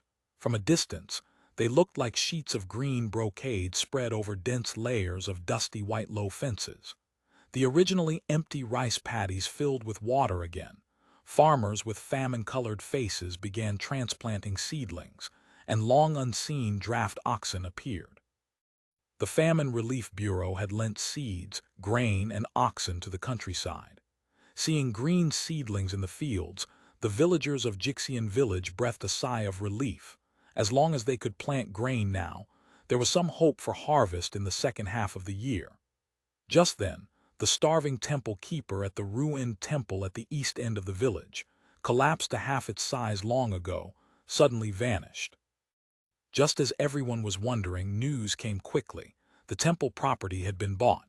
Before long, masons and carpenters arrived, tore the ruin down completely, and began building a house. The village's able-bodied men worked as unskilled laborers in their spare time, earning a few small coins. The foreman was stingy, knowing everyone had no money after the disaster year, and cut wages to the bone. The house was built quickly. A brick-and-tile compound with 2 courtyards front and back, looking neither expensive nor cheap, somewhat like a rural landlord's residence. The villagers watched the excitement, buzzing with speculation about who would move in, because the house was built somewhat strangely and didn't fit standard layouts. While everyone was wildly guessing the identity of the new owner, Shen De's wife returned. This news immediately caused a sensation. Shen De's family was originally from this Jixian village. He was a brother within 5 degrees of kinship to Shen Kaibao. The family had once been quite well off in the village, owning several mu of mulberry land, and his wife was skilled at raising silkworms. Unexpectedly, a few years ago, too eager to get rich, they borrowed money to buy forward leaves. The silkworms caught a disease, resulting in total loss. Not only were their land and house taken by Master Cow, but rumor had it the whole family sold themselves as servants and vanished without a trace. Whenever villagers idled and gossiped, someone would always bring up the record of the fall of Shen De's family to sigh over greatly. Some comments inevitably carried the petty-mindedness of resenting others' wealth and laughing at others' poverty. In short, Shen De's family served as the negative example villagers used to educate restless youngsters. Because Shen Kaibao was a clan brother to Shen De, he was reluctant to say much whenever the family was mentioned. But he also felt Shen De's downfall was entirely his own fault. He had always been a little jealous of this cousin, richer than him, more land, even his wife was much better looking than his own. And Shen De was such a wimp, completely unable to control his wife, that Wang Xinyan's flamboyant, frivolous manner was unpleasant to watch. Served them right to be servants now. Sometimes he even felt secret pleasure. The sudden reappearance of Wang Xinyan, missing from the village for so long, made a crowd of idlers squeeze onto the river jetty to watch. Sure enough, it was Wang Xinyan and her husband who arrived. They were dressed decently and neatly, though not in silks and satins. They wore half-new, unpatched lined jackets and trousers, clean and sharp. The boat they came in was piled high with items covered by reed mats. It looked like they had struck it rich outside. Only there were 4 burly men dressed as house guards on the boat. They looked frightening. The boat docked at the jetty. Shen De, seeing a crowd of fellow villagers surrounding them, felt a bit timid. Wang Xinyan, however, was poised and natural, calling out big brother, sister-in-law all the way. Meeting children, she casually handed out candy, acting incredibly warm. Everyone had intended to laugh at them, but seeing this display, one by one they became timid and dared not step forward to say much. Shen De's house site had long since been sold by Master Cow to someone else, so they had no place to stay in the village. Just as everyone wondered where they planned to live, the group headed straight for the newly built residence. Chests and baskets were unloaded from the boat and carried inside one by one. Now the whole village was in an uproar. This Shen De family had found success as servants. For a time, opinions varied. Some felt Shen De's daughter must have become a concubine and won the master's favor, bringing prosperity to her parents. The evidence was that none of Shen's daughters had returned. However, by evening, several of Shen De's distant relatives who had used the excuse of helping unpack to peek inside spread definitive news. It wasn't that fantastic. The house belonged to Shen De's master. The master wanted to raise silkworms and real silk here, and knowing Shen De's family were sericulturists, had specifically sent them. Shen Kaibao felt it didn't make sense. Why would Shen De's master, having nothing better to do, send his own servants to the countryside to raise silkworms and real silk? If a rich family wanted to wear silks and satins, did they need to raise silkworms themselves? Could there be some hidden story? Just those 4 house guards who came with the boat looked unfriendly. He remained wary, not even chatting much when Wang Xinyan came to deliver new house-warming cakes. Cakes were something not seen for nearly a year. When brought out, the children's eyes looked ready to spew fire. The day Wang Xinyan returned, some lucky children got the candy she distributed. Reportedly sweeter than rock sugar, with a sour, delicious taste words couldn't describe. Shen's grandson didn't get any and cried tears of envy just hearing his friends talk about it. Wang Xinyan didn't seem to mind Shen Kaibao's lukewarm attitude. After a few polite conventionalities, she gave the children 2 pieces of candy and left. Before Wang Xinyan was even out the door, the Shen children impatiently peeled the paper wrappers and shoved the candy into their mouths, making Shen Kaibao furious. He cursed a few times, making his daughter-in-law's face look uncomfortable for a good while. However, subsequent events seemed to show that Wang Xinyan's family was indeed here to raise silkworms. They began setting up sericulture equipment by the river. Only these tools were very different from what the village had always used. They were much lighter and prettier, and there were many varieties. Just looking at them made people angry. Was raising silkworms a game, playing with these useless fancy tricks? No wonder the whole family ended up as servants. Talk of Shen De and Wang Xinyang's return soon died down. After all, this was the busy season. Villagers had to work the fields, prepare silkworm tools, and paste silkworm mats. Men and women, old and young, were busy without pause. Shen De's family was busy too. Shen Kaibao had originally been suspicious of them, but after the local bailiff visited and said nothing, the doubts he had harbored gradually dissipated. He had too much of his own work to handle. Several more men and women arrived at Shen De's courtyard. Every day they were seen going in and out, carrying water, sweeping floors. They even bought lime, made a pit outside, and began slaking it. Bucket after bucket of slaked lime was carried inside to whitewash the house. Inside and out, it was painted white as a snow cave. End of chapter. Chapter 1365. The first lone Wang Xinyan displayed a wealthy air quite different from before as soon as she returned. According to villagers who went to do odd jobs in the courtyard, the silkworm rooms were all brick and tile structures, and the floors were paved with square bricks.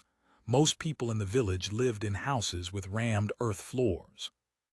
Duojuo's mother, who lived next door to Shen Kaibao, was from the same village as Wang Xinyang's maiden family and had maintained a good relationship with her. As soon as Shen De and his wife returned, she ran over. With many children and a heavy family burden, she started doing odd jobs at Wang Xinyang's house. According to her, the particulars of the Shen family's silkworm rooms were too numerous. It wasn't just square brick paving. The windows in those silkworm rooms are all covered with gauze screens on the outside. Duojuo's mother described what she had seen with beaming eyebrows while washing clothes by the creek. Such long silkworm rooms, with big windows opening on both front and back walls. Just those gauze screens must use so much gauze. It's truly a sin. She said sin with her mouth, but her tone held no sense of sinning at all. Instead, it sounded like proud boasting, as if even someone doing odd jobs like her had become high and mighty along with it. Someone listening laughed. Duojuo's mother, you ate a few bowls of cold rice soaked in water and dried radishes at Wang Xinyang's house, and now you're blowing their horn even for a silkworm room. Rice soaked in water. Duojuo's mother rolled her eyes upward. You can't even get soaked rice. Fourth Auntie feeds us dry rice every meal. Immediate clucking sounds of envy rose by the creek. With the silkworm season approaching and the lean gap widening, every family's reserves were nearly gone. Getting by on thin gruel mixed with miscellaneous grains and rice bran was the norm for most households. Some families had been forced to borrow rice from better-off relatives in other villages since the beginning of the month. The Famine Relief Bureau had issued some relief rice, but the quality was terrible. In the past, even pigs wouldn't eat it. Even made into porridge, it didn't stave off hunger. Duojuo's mother seemed intoxicated by this atmosphere. She rarely became the protagonist of the creekside discussion group, and continued boasting about her observations while working at Wang Xinyang's house. Wang Xinyang's silkworm house was actually built according to the same design philosophy as the breeding station Li Yar had built at Phoenix Mountain Estate. Of course, the equipment was far less sophisticated, even inferior to the silkworm rooms at Sixon Hall at the foot of the mountain. Large glass windows, louvered shutters, and other high-impact items were entirely absent, nor were there copper-pipe hot and cold air conditioning systems in the incubation room. But other facilities were built to standard. By modern standards, these facilities were merely bare minimum, but in this time-space, they represented a luxury configuration silkworm farmers couldn't dream of. Shen Kaibao happened to pass by the creek. Hearing Duoju's mother blowing Shen De's wife's horn again, a burst of anger flared in his heart. Originally, he had nothing against the couple, and even felt vaguely sympathetic after their misfortune. But since their glorious return, his heart had been full of discomfort, always feeling Shen De and his wife shouldn't be like this. Shouldn't be like this. What they specifically should be like, Shen Kaibao didn't know himself. In short, every time he heard someone mention the couple, he got angry. Hearing Duoju's mother boasting again, he couldn't help but say, "What's the point of all these fancy things for raising silkworms? We've raised them this way for so many years. Can Wang Siniang raise immortal silkworms with a new method?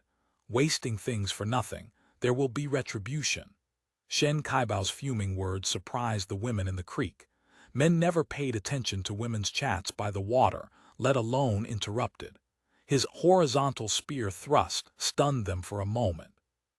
Having fired this cannon, he felt it was somewhat inappropriate. Why lower himself to argue with women? Loss of his status. Puffing with anger, he turned and walked away. Can't eat meat yourself, so you can't stand others eating meat. Suddenly, someone among the women cursed softly from behind. From the voice, it was probably Duoju's mother. Shen Kaibao was so angry his veins bulged, but he couldn't flare up. He was over 50. Arguing with women would make him the laughingstock of the village. Suppressing a belly full of anger, he returned home. The women and children of the family were pasting silkworm mats under the eaves. His wife and Daqing's wife were skillful, pasting the newly bought Guangdong paper very smoothly. Shen Kaibao felt somewhat relieved. He had worried the cheap paper wouldn't work and would cause a joke.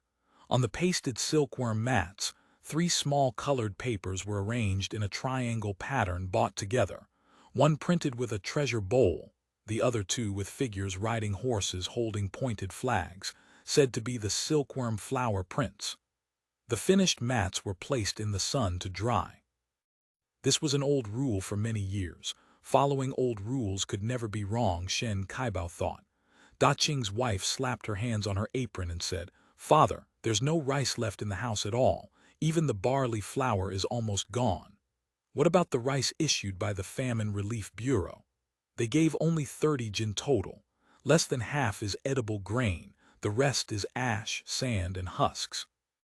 How many days can a whole family eat on that?" Shen Kaibao couldn't think of a solution either. There was rice on the street, without ash or husks, but 3 Cayenne per due was something they absolutely couldn't afford. The few coins in the house had to be saved for buying mulberry leaves at the critical moment. In previous years at this time, borrowing a little from the village, Daqing's wife borrowing a little from her maiden family, and buying a little on credit from familiar shops would let them muddle through the month. As long as spring silkworms came to market, they would have made it. But last year's drought had left every household destitute. There was no place to ask for a loan. Familiar shops now refused credit. After a famine year with too many bad debts, simply remaining open was lucky. How could they dare lend more? Borrowing from Master Cow was of course an option, but that would increase the debt that already weighed breathlessly upon him. Thinking of his mortgaged land, Shen Kaibao felt panic. "If there's no rice for the pot, do I have rice?" Shen old daddy said angrily. He and his daughter-in-law had already had unpleasantness over whether to go do odd jobs at Wang Xinyan's house. Originally, Daqing's wife wanted Shen Kaibao to use his kinship connection to introduce her to work there. Many women wanted those jobs. Daqing's wife had been slow to think of it. Failing to get a spot, she had to ask her father-in-law to use his old face. Unexpectedly, Shen Kaibao was finding Wang Xiniang unsightly and felt begging Shen De was humiliating, so he refused to open his mouth. The two often argued over this. "I said long ago, this year isn't like other years. Everyone just has to tighten their belts and be more frugal. The porridge is so thin you can use it as a mirror. How much more frugal can we be? Adults can tough it out, but can the little ones?" Daqing's wife replied angrily. "I only know that if there's rice we cook, if no rice we starve." At the end she added, "Face can't fill a belly." Shen Kaibao was purple with rage.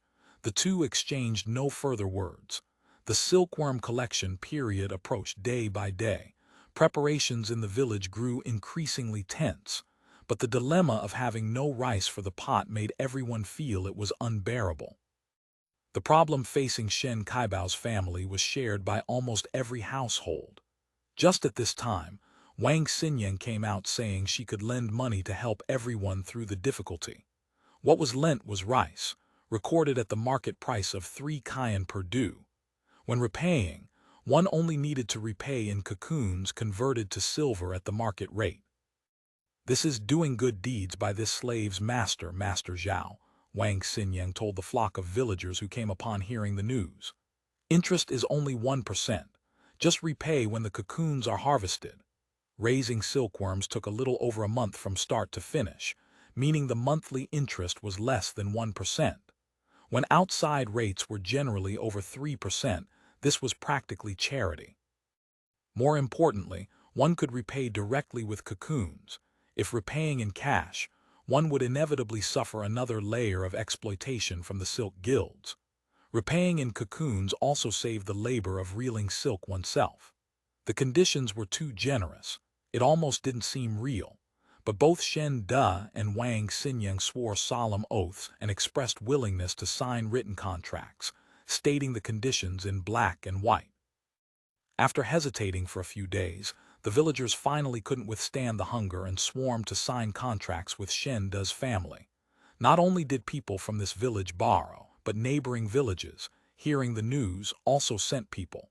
Shen De's gate became a marketplace. The lending procedures were very convenient. For locals, neither middlemen nor guarantors were needed. Outsiders just needed a villager to guarantee them.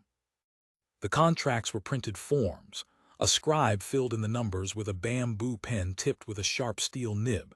In duplicate, the borrower pressed a thumbprint, and each party held one copy. Once the contract was signed, the scribe issued bamboo tallies according to the amount, and villagers went to the rice shop in town to collect the rice themselves. Convenient for everyone. Shen Kaibao originally refused to borrow. He had wanted to stand firm no matter what, but bellies couldn't be fooled. When Daqing's wife angrily pushed the children in front of him, seeing their faces already turning greenish-gray, he finally compromised. Chimneys in every household puffed smoke again, along with the long-absent aroma of rice. Smiles returned to villagers' faces. With food in their bellies, they worked even harder. Now their only hope was the spring silkworms. All temporary loans were specified to be repaid from this spring silkworm harvest. Grain Rain Festival approached day by day. The cloths in village homes showed a faint green. Here, families kept their own seeds every year. Only those with bad luck whose silkworms failed would buy eggs from outside. With self-saved seeds, degradation was severe and viral infection common, so sericulture at the time relied almost entirely on luck. It was no surprise that silkworm harvests were sometimes good and sometimes bad. End of chapter. Chapter 1366. Incubation. However, the villagers didn't understand this point. In their view, keeping one's own seeds was a matter of natural law. Very few farming households purchased silkworm eggs from outside. At this time, another boat delivered egg cloths to Shen De's house. As they were unloaded, everyone noticed the quantity was large. An ordinary household raised 2 or 3 sheets, 5 or 10 at most. If the harvest was good, the silkworms from 1 sheet of eggs would require nearly 10 dan of mulberry leaves to support until they went up the mountain. For silkworm farmers with no or little mulberry land, this meant risking a great deal. Although the size and shape of the egg cloths unloaded at Shen De's house were completely different from what everyone used, just looking at the quantity, one knew it far exceeded what an average farmer would have, at least several dozen sheets. This master of Shen De was truly lavish. How many mulberry leaves would it take to feed all these babies? While everyone was clicking their tongues, they heard Duoju's mother say these cloths were shipped thousands of li from Guangdong, reportedly Guangdong seeds, superior to both local Yuhang seeds and Huzhu seeds. This, Everyone found hard to believe. Better than local Yuhang seeds, perhaps, but better than Huzhu seeds known as #1 under heaven. That was fantasy. Who didn't know Huzhu raw silk was the finest in the world? The satins used in the palace were all woven from Huzhu silk. Although Wang Xinyan said that if anyone wanted to raise Guangdong seeds, they could take a few sheets on credit, repayable after the cocoon harvest just like the rice. Most households kept their own seeds and naturally didn't accept this newfangled thing. Wang Xinyang's Guangdong seeds found not a single taker. Hearing this, Shen Kaibao felt he had vented some spleen. Because Duoju's mother had many women in her family and didn't lack labor, she simply became a formal, busy month worker at Wang Xinyang's house. She didn't dare haggle over wages. Just the treatment of eating her fill every day and bringing cold rice home made many families envious. Da Qing's wife was even more resentful, frequently picking quarrels with her father-in-law. Duoju's mother seemed very proud of this job. Every day after returning home, she habitually acted as Wang Xinyang's mouthpiece, bragging about sericulture preparations in that household. Thus everyone knew the various tricks Shen De's family was using. Like recently, not only whitewashing the silkworm rooms with lime, but also sealing the doors and windows to burn sulfur for fumigation, supposedly called disinfection. This wasn't even the newest trick. The latest was that as soon as Wang Xinyang's silkworm eggs arrived, they started incubation immediately, and incubation didn't use human body heat but entirely fire power. In the process of raising silkworms, incubation work was particularly important. Incubation, Seiqing, meant using artificial heating to hatch the eggs. In a natural environment, silkworm eggs could hatch by themselves after winter, but under natural conditions, temperature and humidity varied, and the egg's sensitivity to temperature varied, leading to uneven hatching, weak constitutions, many sick silkworms, and low yield and poor quality cocoons.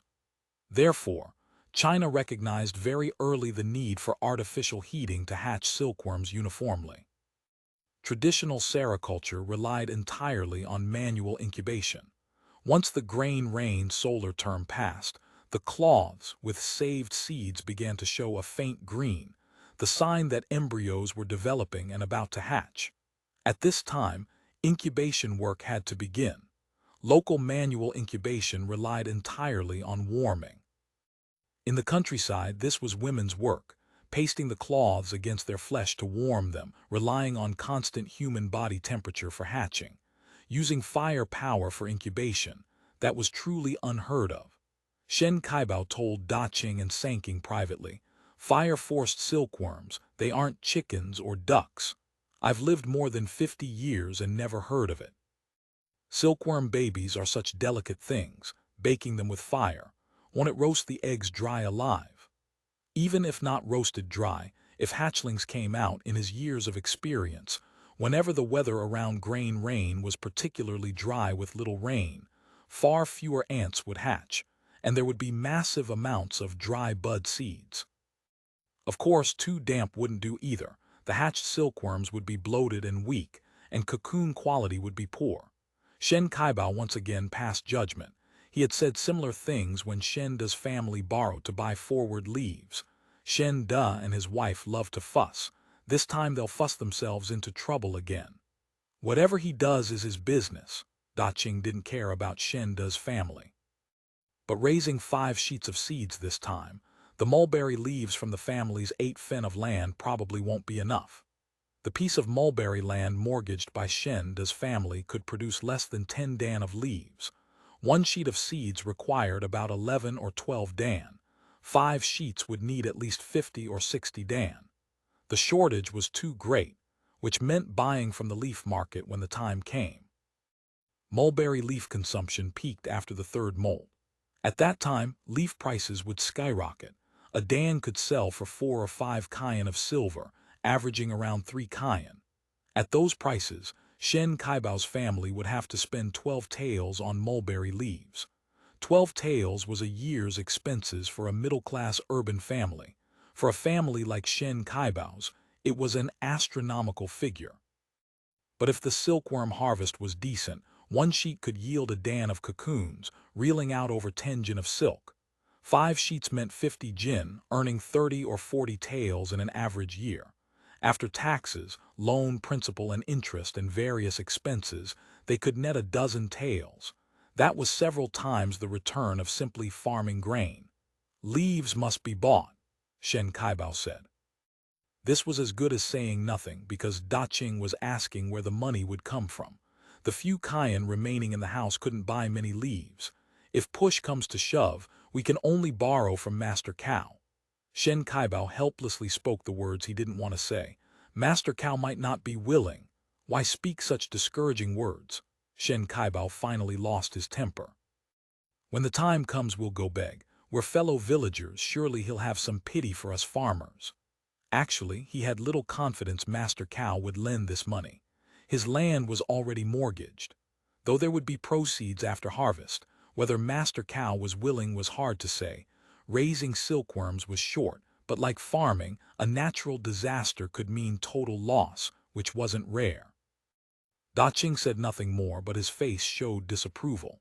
Shen Kaibao's family passed day after day in such doubt about the future.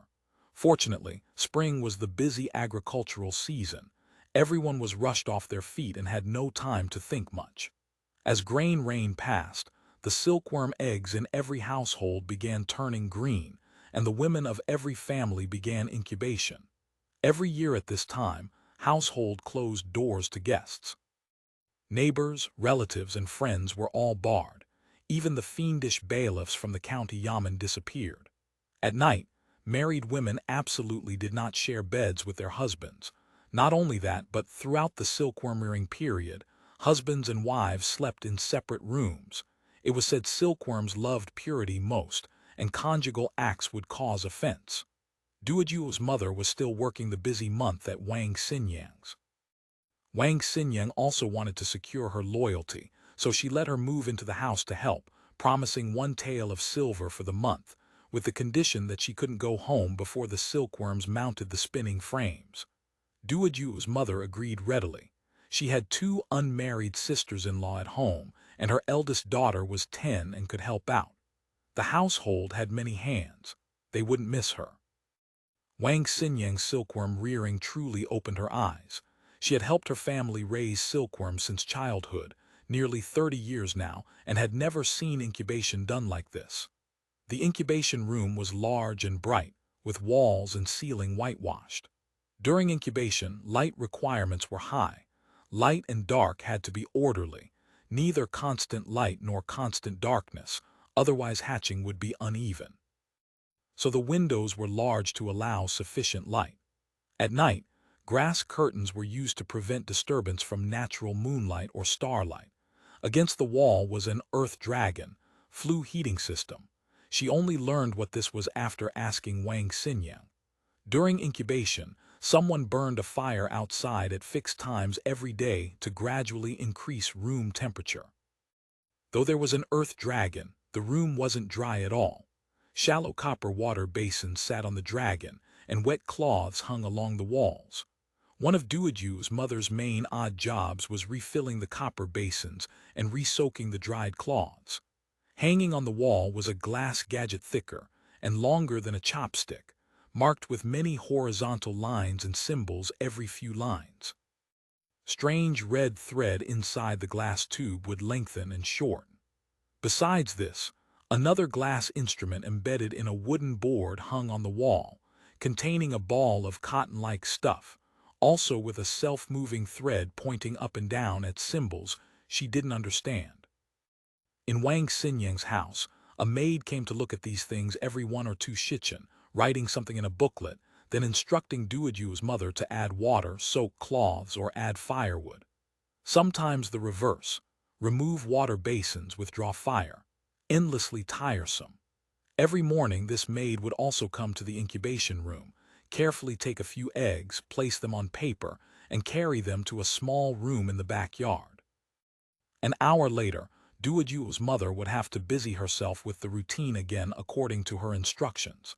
In the afternoon, she had to open windows for ventilation as ordered. Such incubation practices were very mysterious. Duoduo's mother never knew what path they were following. In fact, the Jixian village sericulture cooperative used the progressive temperature method for incubation. This maid was actually Li Zheng, a student of Hangzhou Station whom Li Yar had personally trained. Every morning at 8 she took egg samples, removed the shells, and used a microscope from Lingao to observe embryonic development, adjusting daily temperature and humidity accordingly. Compared to farmers letting eggs turn green naturally, and then using body heat, this incubation method was not only faster but resulted in uniform hatching, high hatching rates, and hatchlings with strong constitutions. Thus, while the whole village's eggs had not yet turned green, Wang Xinyan's eggs had already been moved from the incubation room to the rearing room, awaiting final hatching. End of chapter. Chapter 1367. Raising silkworms. Li Zheng was among the first orphans taken in by Zhao Yingong, accepted as an apprentice and given a proper education at his private school. Now she had been chosen to serve as both technical and administrative head of the Jixian Village Extension Station, her first independent command. Li Yar had given her intensive training in sericulture at the mountain villa. Wang Siniang was clever and possessed decades of silkworm raising experience, but she was illiterate, and her ability to absorb new knowledge suffered for it. Li Zheng, who had already earned a Type B diploma, proved far more capable. The cooperative's operations involved finance and numerical management, accounting ledgers, loan records, interest calculations, all tasks beyond Wang Xinyan's capacity. Thus, while Wang Xinyan served as a figurehead and a wedge inserted into the village's social fabric, real authority rested with Li Zheng. Duoduo's mother understood none of these internal arrangements, but she had sharp eyes. She could tell this young woman was a person in charge, and she treated her with appropriate deference. The number of people at Wang Xinyang's house grew steadily. With each arriving boat laden with new supplies, one or two more faces would appear, men and women alike, all sharing certain characteristics. They moved with purpose and spoke little. One rarely saw them gathered together in idle chatter. Everyone seemed to have work to do, and their hands never stopped. The hatching of silkworm larvae typically began around 4:30 in the morning, completing by 8. Once all the larvae emerged, they had to be transferred to silkworm trays for feeding. In Jixian village, the traditional method was to gather the tiny black larvae using a feather sweep. Every household kept feathers specifically for this purpose. But here, a different approach was used. Under Li Zheng's instruction, Duoduo's mother and the other working women spread thin but resilient cotton paper over the silkworm trays after the larvae hatched. They then sprinkled chopped, withered mulberry leaves onto the paper. Lure mulberry, meant to attract the larvae. Drawn by the scent, the larvae crawled onto the cotton paper. The women gently swept away the lure mulberry, transferred the paper to the rearing tray, and flipped it over before adding fresh leaves. The work of gathering larvae was complete. Not only did this method save labor, but it also caused far less damage to both the newly hatched larvae and any unhatched eggs still remaining. Watching this technique, Duoduo's mother noticed that the harvest of larvae was considerably higher than what the traditional sweeping method produced. She made a mental note. She would adopt this practice when raising her own silkworms in the future. The newborn larvae squirmed in their baskets, jet black and vigorous, the proper color, indicating good health. Larvae of this quality had been rare in previous years. Wang Xinyang's Guangdong breed was truly superior stock. Duoduo's mother felt a pang of regret that she hadn't purchased a sheet of eggs on credit to raise herself. The terms had been so favorable. The larvae in other village households hatched a few days later, but the situation remained promising overall. This year's silkworm harvest would likely far exceed the previous years, reaching at least 80 or 90%. The constitution of the hatched larvae looked strong. Shen Kaibao's silkworms emerged particularly well, and for a moment he allowed himself to forget his various troubles and nurture a fragile hope. But during the first and second molts, the rains came, continuous, relentless, and the temperature plummeted. Silkworm diseases began appearing throughout the village. Day after day, Shen Kaibao watched his neighbors trudging to the village stream to dump ruined silkworm baskets, and a heavy stone settled onto his heart. At this rate, a peaceful passage through the third molt seemed impossible. Experience taught that in an average year, roughly 1/5 of the silkworms would be lost during the season. In a bad year, only a third of the larvae would survive to spin cocoons. Worse disasters, total crop failures sweeping through entire villages, happened rarely, but they happened. For Shen Kaibao and most of his neighbors, this year's harvest had to reach at least 80% to compensate for the previous year's losses and sustain them until the next season. If the yield fell to 60 or 70%, many families would find the year nearly impossible to endure. Tension gripped the village. Though households typically refrained from burning incense during the silkworm raising period, the smoke could harm the silkworms. Every family now prayed before the statues of the kitchen god and the silkworm god, beseeching them for safe passage through the coming third molt. Wang Xinyan's silkworm house, by contrast, possessed excellent insulation, means of raising the temperature, and instruments for monitoring both temperature and humidity. The conditions inside remained optimal at all times. Combined with thorough disinfection beforehand and the strict cleanliness protocols enforced among the workers, the silkworms grew remarkably strong. Duoju's mother found her workload increasing. Now she had to don cotton garments resembling a baby's swaddling clothes each day, wrapping herself from head to toe, a headscarf covering her hair. Before entering or leaving the silkworm room, she was required to wash her hands in a stone trough filled with clear water laced with some pungent, unknown substance. A supervisor stood nearby. Anyone who forgot and only washed their hands after being reminded received a demerit. More work meant stricter rules. A complete set of standard operating procedures had been implemented, taught step by Zhang. Whether the silkworm-raising women understood the reasoning or not, they were expected to follow instructions precisely. No omissions, no additions, no unauthorized modifications. Every movement had to conform to the established rules. Errors in any step earned a demerit. 3 demerits meant wage deductions, a mild consequence, and Duojuo's mother had suffered a few. But for servants under the household of Wang Xinyang's master, Master Zhao, mistakes brought harsher punishments. Not only were wages docked, but physical pain inevitably followed.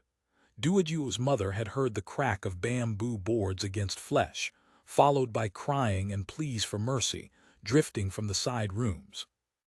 Occasionally, she glimpsed dim-witted silkworm workers kneeling in the courtyard after hours, reciting the standard operating procedures until they could repeat them from memory. Master Zhao's rice is not easily earned, she would think whenever she witnessed such scenes, a chill running down her neck. She memorized the rules with particular diligence. Though she wouldn't face beatings or kneeling punishments, too many wage deductions would make her the laughingstock of the village. As the third molt passed, the silkworm-raising work entered its most intensive phase. Duojuo's mother and her fellow workers grew thin, their sleepless eyes webbed with red veins. A 2-shift rotation system was in place, better than the endless day and night vigils required at home, yet the workload remained enormous. During their shifts, the women constantly chopped and spread mulberry leaves, conducting regular inspections of all trays. Whenever they discovered stiff or sick silkworms, they removed them immediately with silkworm chopsticks and deposited them in special collection buckets. Cleaning silkworm droppings was heavy labor, but far more convenient here than at home. The bottoms of Wang Xinyang's trays were lined with fine silk netting. To clean, one simply lifted the net and let the droppings fall through into a dedicated basket. The droppings and any stiff or sick silkworms were stored separately and dumped together into the biogas digester behind the toilet each night. Fermentation treatment killed viruses and bacteria. Selling silkworm droppings as fertilizer could provide income for sericulture households, but traditional methods lacked any concept of strict isolation or harmless treatment. Untreated droppings became a major vector for silkworm diseases. Despite the grueling schedule and frequent reprimands, Wang Siniang's household offered generous compensation. 3 meals a day with rice aplenty, meat and fish appeared daily. Each morning before work, a special meeting was held to motivate the workers. Those who performed excellently and met their targets found that the top 3 received proportional bonuses. Wang Xinyan and Li Zheng took turns supervising and patrolling, their own voices hoarse and eyes bloodshot. Everyone worked desperately in this intense atmosphere. The extension station raised enormous quantities of silkworms with far fewer hands than tradition would suggest. Efficiency made the difference. Throughout the village, the same frantic tension reigned. Shen Kaibao's entire family, including his 10-year-old grandson, hadn't closed their eyes for days. Although silkworm disease cast its shadow and they'd had to discard a few baskets, the surviving silkworms seemed determined. The babies that had passed the 4th molt consumed 7 pickles of leaves on the first day alone, each one green and robust, producing a steady sha-sha sound as they ate. But their own mulberry leaves were nearly exhausted, and the leaves purchased with their savings were almost gone as well. Shen Kaibao estimated they would need another 30 pickles to reach the mounting stage. Their own resources couldn't possibly cover it. He discussed the matter with his sons Daqing and Sanking. Where could they borrow money to buy more leaves? We've mortgaged all our land to him, Daqing said. If we ask again, what can we offer as collateral? Master Cow won't agree. If we can't borrow from Master Cow, should we try shopkeeper Wang in town again? Sanking suggested. Shen Kaibao frowned. In previous years, perhaps. But this year, shopkeeper Wang says he's a clay bodhisattva trying to cross the river himself. It seems we have no choice but to beg Master Cow again. Sanking's voice trailed off. He was beyond exhaustion, his eyelids heavy as millstones, yearning only to close. Shen Kaibao said nothing. He racked his brain, but apart from Master Cow, he couldn't think of anyone with both the means and the inclination to lend him money. And Master Cow was shrewd. He never extended credit without solid collateral. 30 pickles of leaves at the current market price would cost at least 4 mace of silver per pickle. What about buying on credit from the Leaf Guild? Daqing ventured. It was an option, but buying leaves on credit from the guild meant not only inflated prices but ruinous interest. When Shen Kaibao thought of his unharvested cocoons, so many already lost, his heart clenched with anxiety. Just then, a commotion arose from the thrashing ground outside. It turned out that Duoju's mother's husband was passing by with a boat carrying 10 pickles of leaves. The conversation between father and sons was interrupted, and all 3 went out to sea. Shen Kaibao was puzzled. He knew Duoju's mother's family. Their mulberry land was far smaller than his own. Though they were only raising 2 sheets of silkworm eggs this year, their leaves definitely wouldn't have been sufficient. Just days ago, he'd seen Duoju's mother's father-in-law looking worried about his inability to afford more mulberry leaves. How had they suddenly come by this supply? He hurried over to stop Duoju's mother's husband and asked where the leaves had come from and at what price. "My wife arranged it," the man called out proudly. "She bought them on credit from the Shenda family. They have plenty of leaves." End of this chapter. Chapter 1368.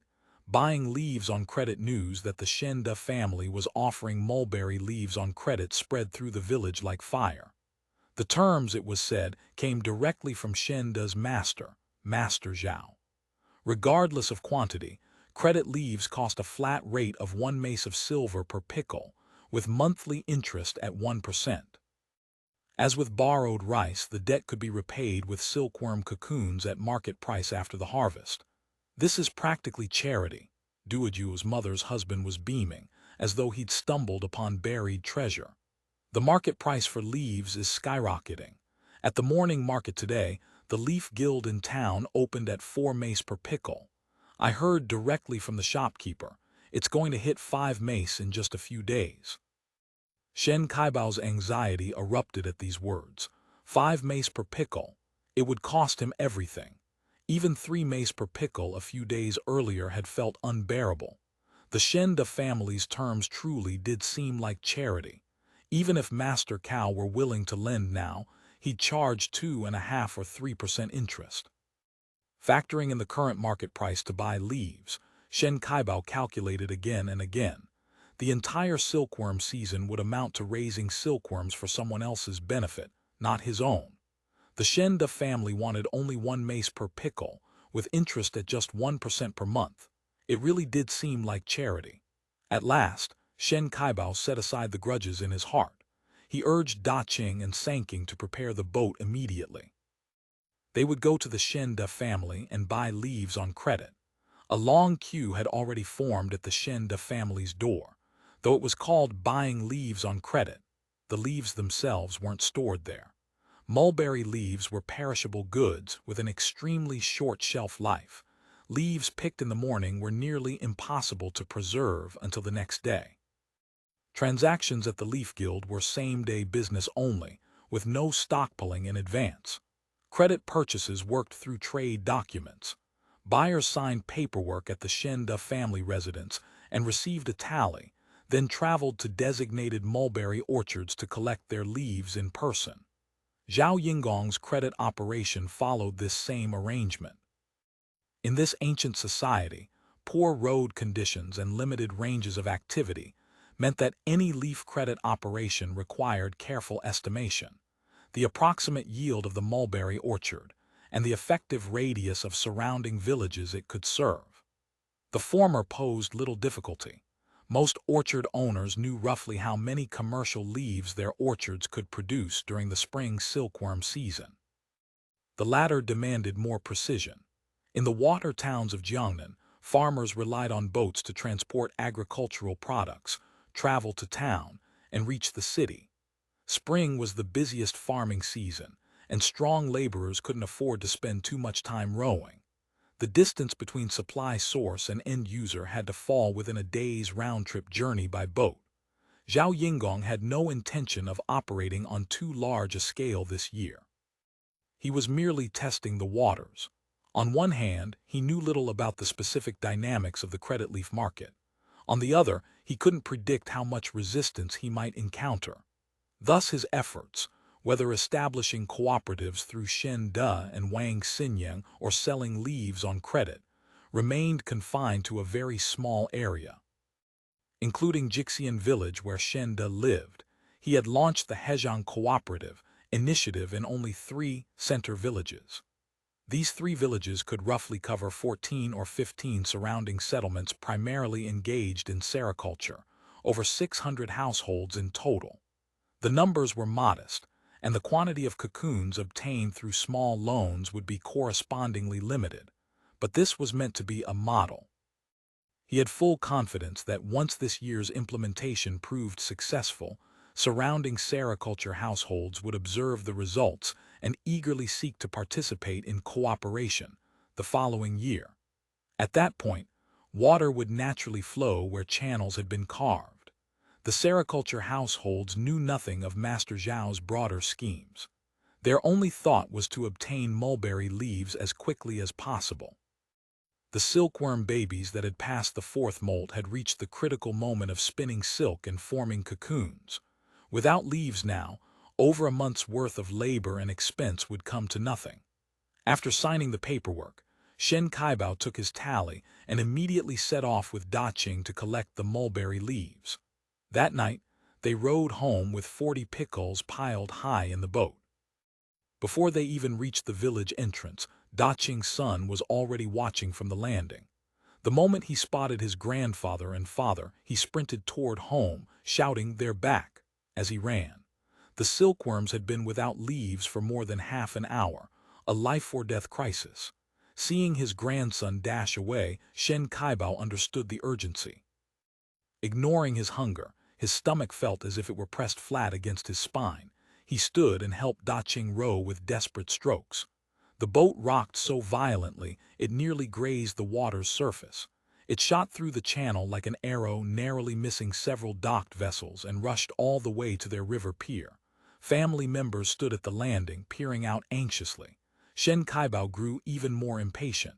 Row faster. Father and son had departed that morning and rowed all day, eating only a single meal.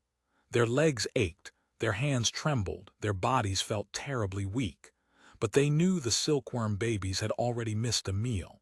If they couldn't spread leaves in time, all their efforts would be wasted. Everything would be lost. The boat reached the pier before it fully stopped. Changying leapt aboard, shouldered a basket of mulberry leaves, and hauled it ashore.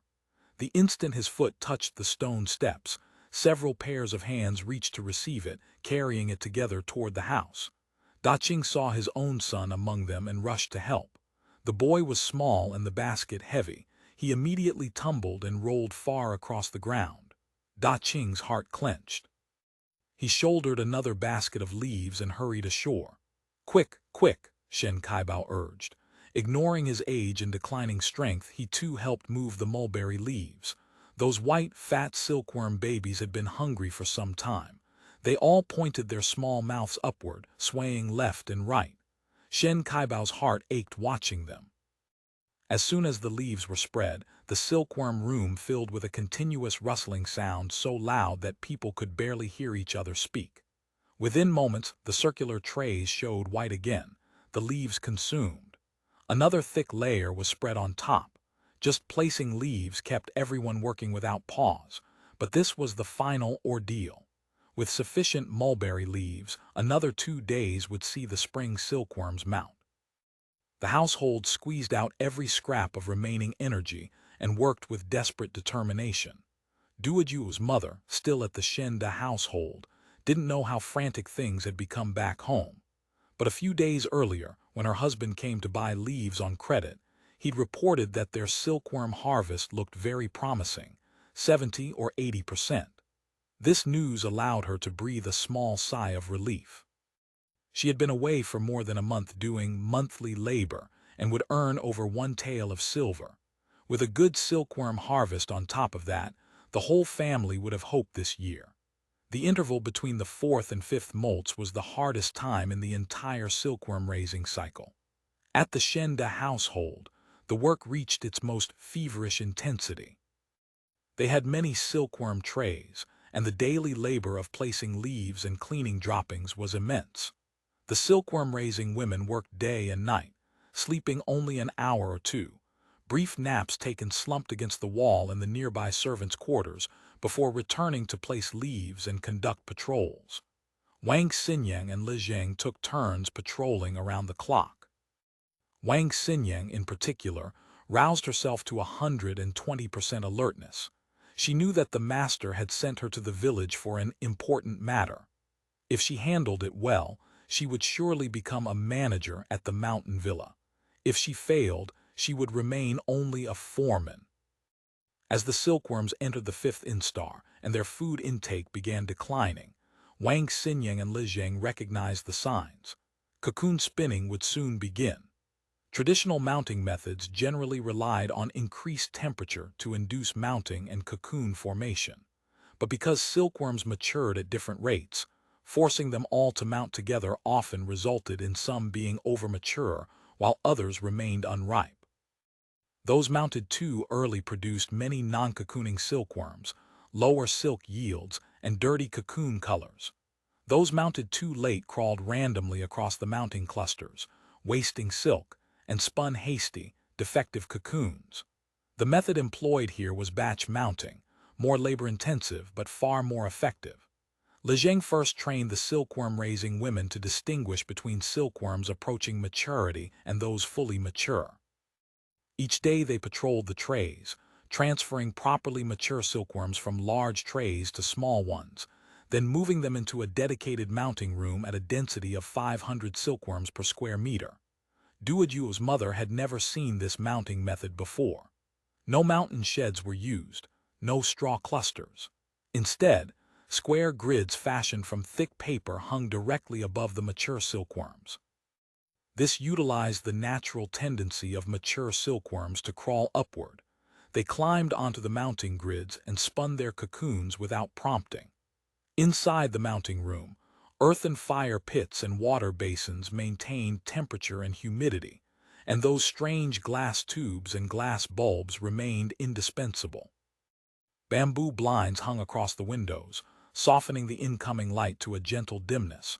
Strong light was strictly forbidden during cocoon spinning. In the early stage of mounting, mature silkworms excreted waste before spinning silk, raising the humidity considerably. Humidity was monitored constantly. If it exceeded 75%, doors and windows were opened for ventilation. The ideal room temperature was 25 degrees. If it dropped below 22, fires were stoked. Excessive or insufficient temperature and humidity would affect both the cocoon rate and cocoon quality, requiring precise control. Following Zheng's instructions, Duoju's mother and her fellow workers picked out mature silkworms each day on a rotating basis, sending them to mount. Every day's trays were marked by date. They also removed dead silkworms from the clusters and caught wandering silkworms that hadn't spun, mounting them separately. Only 5 or 6 days after mounting did Zheng issue the order to begin harvesting cocoons. Harvesting too early risked injuring the unpupated silkworms, polluting the cocoons. Harvesting too late allowed the pupae to transform into moths, also degrading cocoon quality. The workers collected cocoons in batches according to mounting dates. Harvested cocoons were spread thinly on silkworm trays, kept from pressing against each other. Upper-grade and lower-grade cocoons were sorted separately. Those with solid, white shells and uniform shapes were upper-grade. Dead cocoons, yellow-spotted ones, thin-skinned ones, deformed ones, and those infested with fly maggots were lower-grade. Double cocoons were set aside on their own. This practice of mounting daily and harvesting daily made it difficult for Duoju's mother to estimate the overall quality of the Shenda family's silkworm crop. But every time she went to harvest cocoons, the white clusters in the square grids yielded mostly excellent specimens. Dead silkworms that hadn't spun were rare. This Guangdong breed produced larger cocoons than the local variety, with thicker silk layers and denser cocoon bodies. The silk filaments themselves were remarkably clear. Wang Siniang had raised silkworms for decades and had never seen cocoons this fine. Even the best Huzhu silk cocoons she'd encountered couldn't compare. When taking down the snow-white, solid cocoons one by one from the square grid clusters, Duoju's mother always felt an inexplicable joy in her heart. Though these cocoons weren't hers, the results of caring for them devotedly for more than a month still filled her with the happiness of harvest, a gladness that rose from the very depths of her being. End of this chapter. Chapter 1369. Silk prices basket after basket of white cocoons piled high in the warehouse. Wang Siniang and Zheng were both Jiangnan women who had witnessed many silkworm harvests in their lives, but neither had ever seen silkworms raised so successfully or so smoothly. The losses to disease and death were minimal, almost negligible. Wang Siniang had raised silkworms her entire life. In her experience, at least 10 or 20% were lost in every season. She hadn't expected the methods Miss Li taught them to be so effective, and the quality of the harvested cocoons was astonishing. By ordinary reckoning, this harvest exceeded 120%. In previous years, 70 or 80% would have been considered an excellent yield. The master's silkworm eggs were good. The methods Miss Li taught were good. Finally, they had results worth reporting. Both Wang Siniang and Zheng exhaled with relief. They understood how much their performance here would shape their future standing at the mountain villa. For Zheng especially, who was one of 6 students personally taught by Zhao Yinggong from the beginning, together with He Ning making them the Divine 7, the stakes were high. As the master's personal students, their status in the mountain villa set them apart from ordinary servants. Everyone knew they were destined to become the master's trusted aides. This sense of superiority came with an equally strong sense of insecurity, sharpened by fierce competition among themselves. With the spring silkworms harvested, Wang Siniang gave the workers a respite. Those from the village could go home.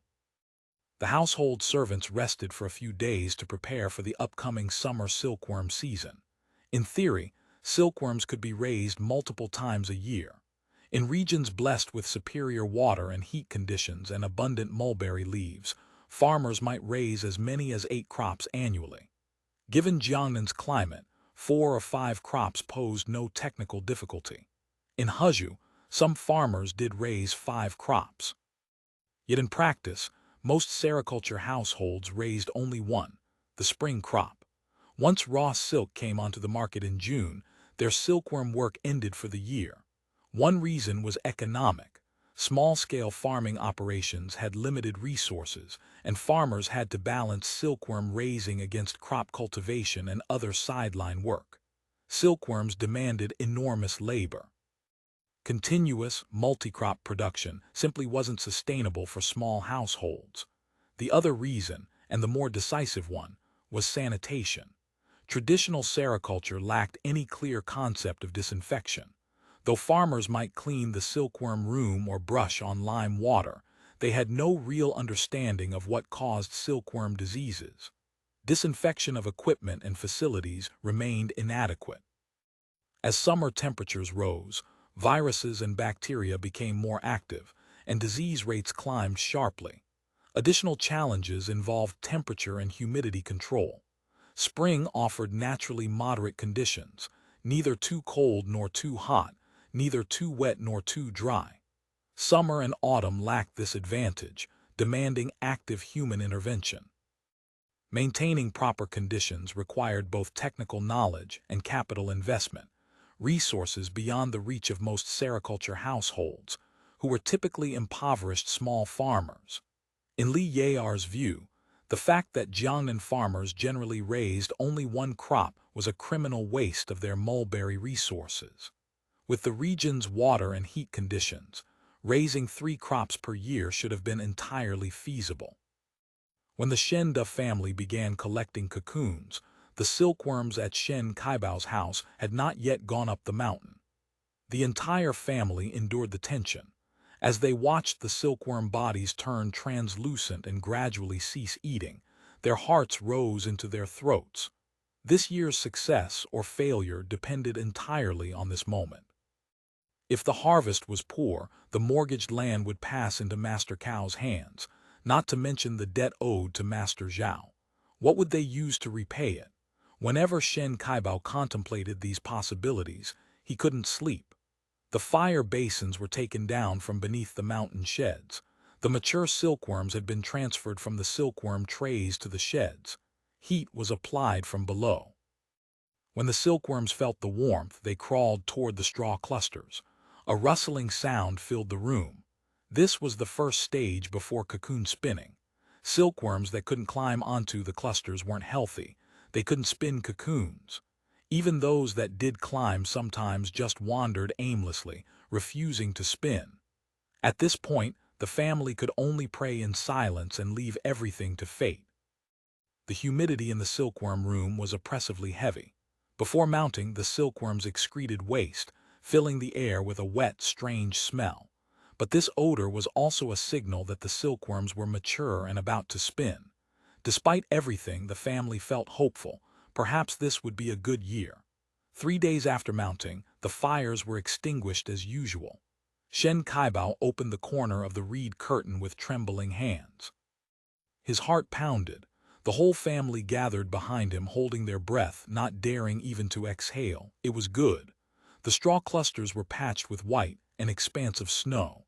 At a glance, it looked like 80%, perhaps 90%. This was a rare, excellent year. Laughter erupted throughout the Shen household. Their hearts finally settled.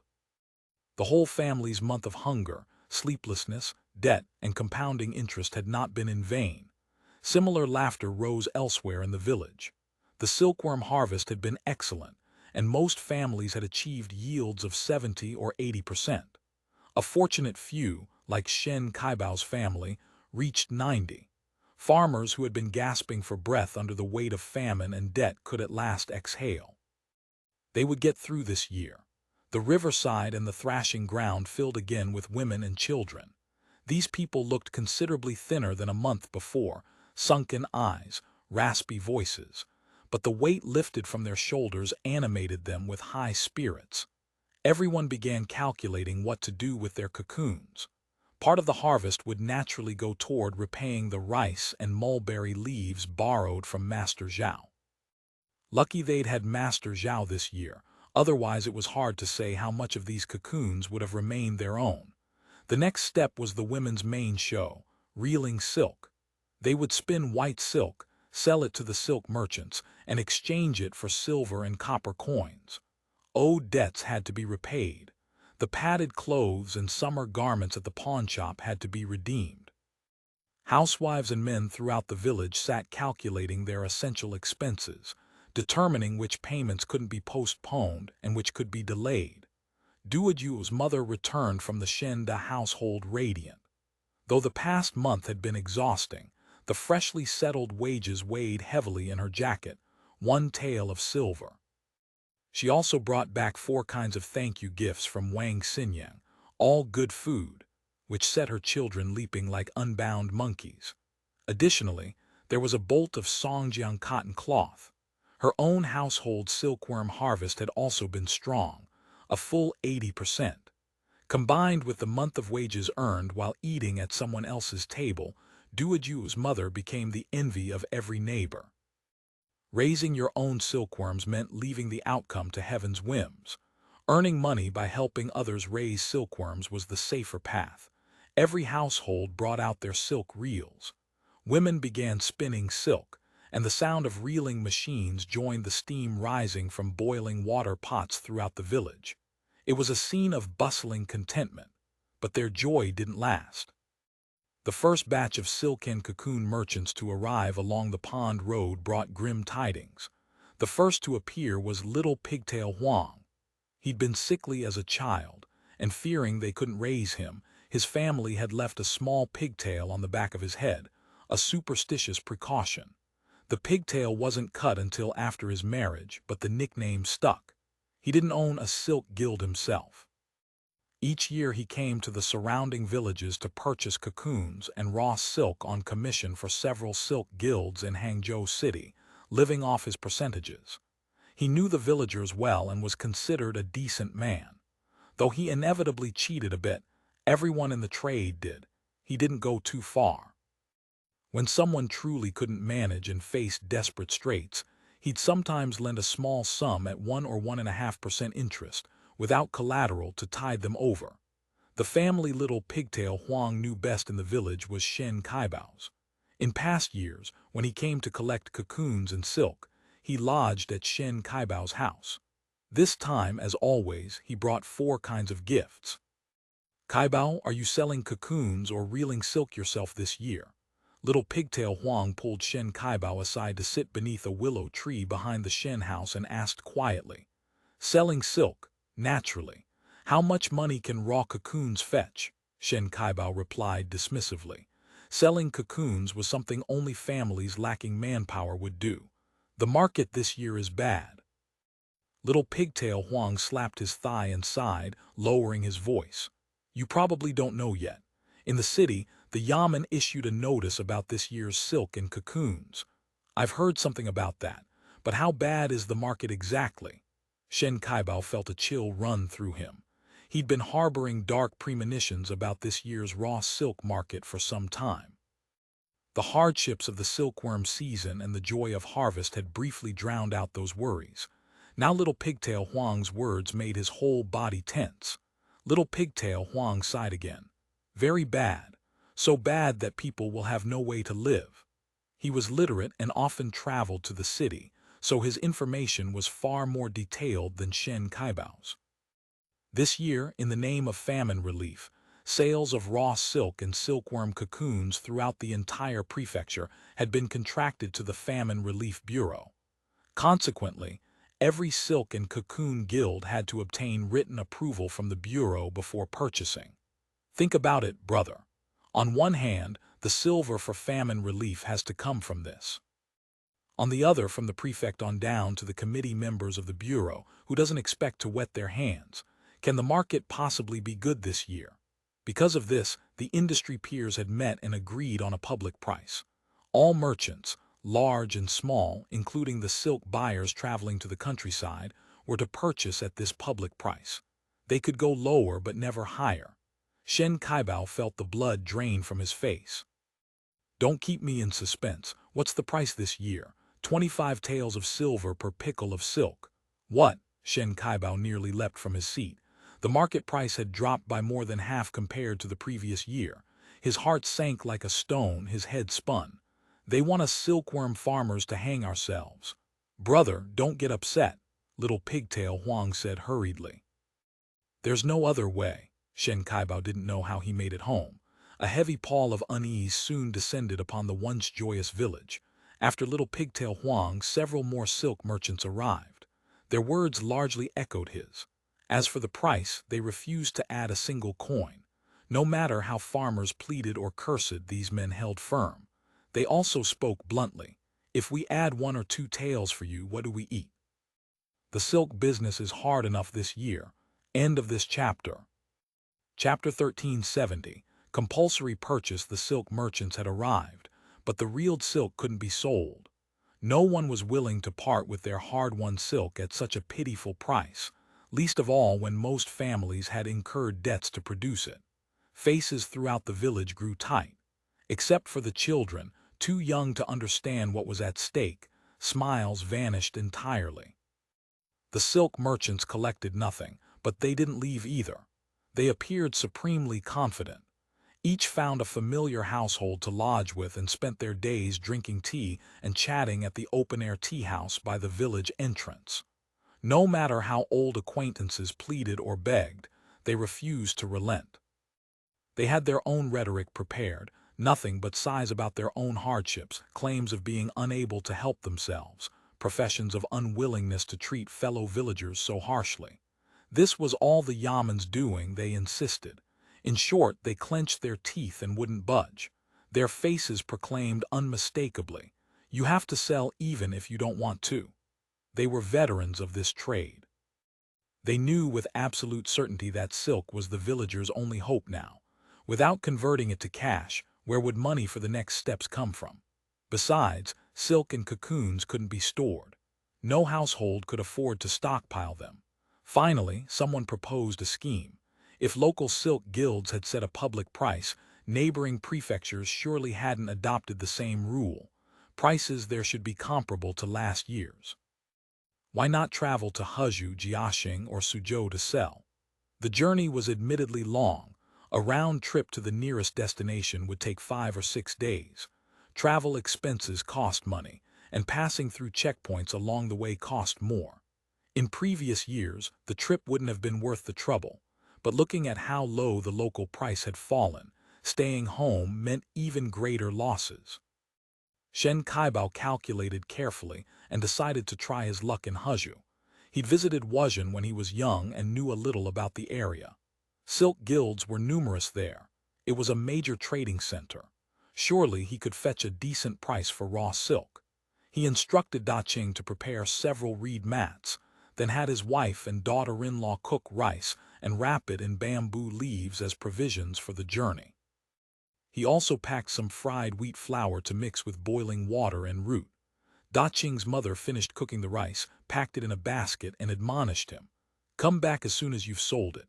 The rice at home won't last many days." Shen Kaibao snapped back as if spoiling for a quarrel. "No matter how fast, the boat has to be rowed one stroke at a time. I've sold silk my entire life, and now in my old age I'm being forced into exile." Daqing spoke to his mother. "If you run out of food, go to the Shenda family to borrow rice. Do what his mother says. Master Zhao is willing to keep lending." Shen Kaibao cut him off. "He may be willing to lend, but I'm not willing to borrow. Where does this 1% interest come from? Repaying with cocoons at such a market price is open robbery. Endure as long as possible. Wait for me to sell the silk and bring back silver to buy rice." Taking advantage of a break in the weather, Shen Kaibao and Daqing set out by boat. Seeing the Shen family depart, other households followed suit, rowing out behind them. Those without boats borrowed them or asked to ride along. The tiny flame of hope burned high again. Faces among those left behind showed cautious smiles. Heaven never bars one's way. As long as the men reached the outer prefecture safely and found a buyer willing to pay a fair price, life could still go on.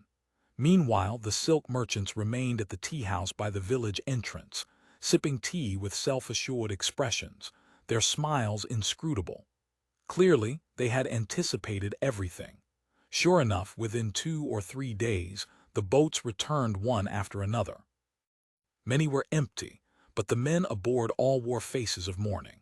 Not only had they suffered and toiled in vain, but some had been beaten with bamboo boards and now returned limping.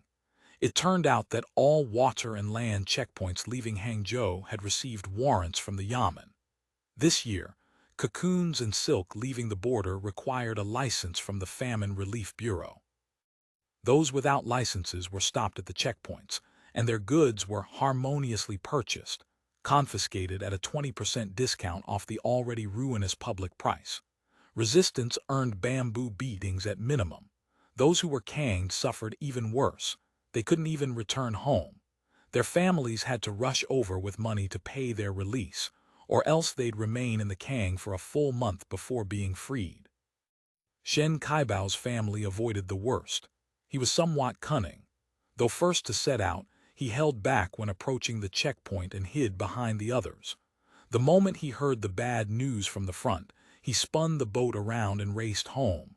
His silk hadn't been confiscated, but it still couldn't be sold. Plenty of cocoons remained stored at home, too. The harvest had been excellent, and his wife and Daqing's wife, reeling silk by themselves, simply couldn't keep pace. The unlucky families wept to the heavens. Several households saw their men arrested and canged, with no ready cash anywhere in the village to pay their release. But if no one went to redeem them, if no one delivered food, then exposed day and night to the elements without a single bite or drop of water, they risked starving or dying of thirst. And what about the farm work waiting during this month? Any more delays and the entire family, young and old, would face starvation anyway. Women's and children's cries drifted through the air from near and far. An atmosphere of despair settled over the village. How could common people fight the Yamen? Every scheme they devised, the officials had already anticipated. They had no choice but to sell. In the end, it was Wang Siniang who stepped forward, lending redemption silver to those desperate families.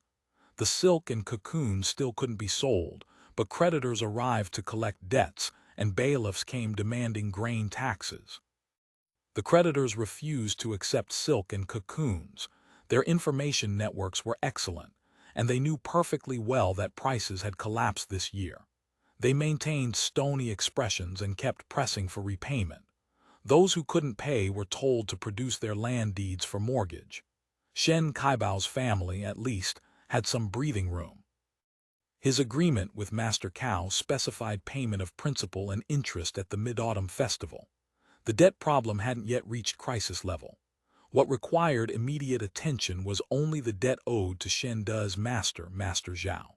Since returning home, Duoju's mother had been helping Wang Siniang remind every household not to forget their debts to Master Zhao after harvesting cocoons, the borrowed rice, the credit-purchased leaves.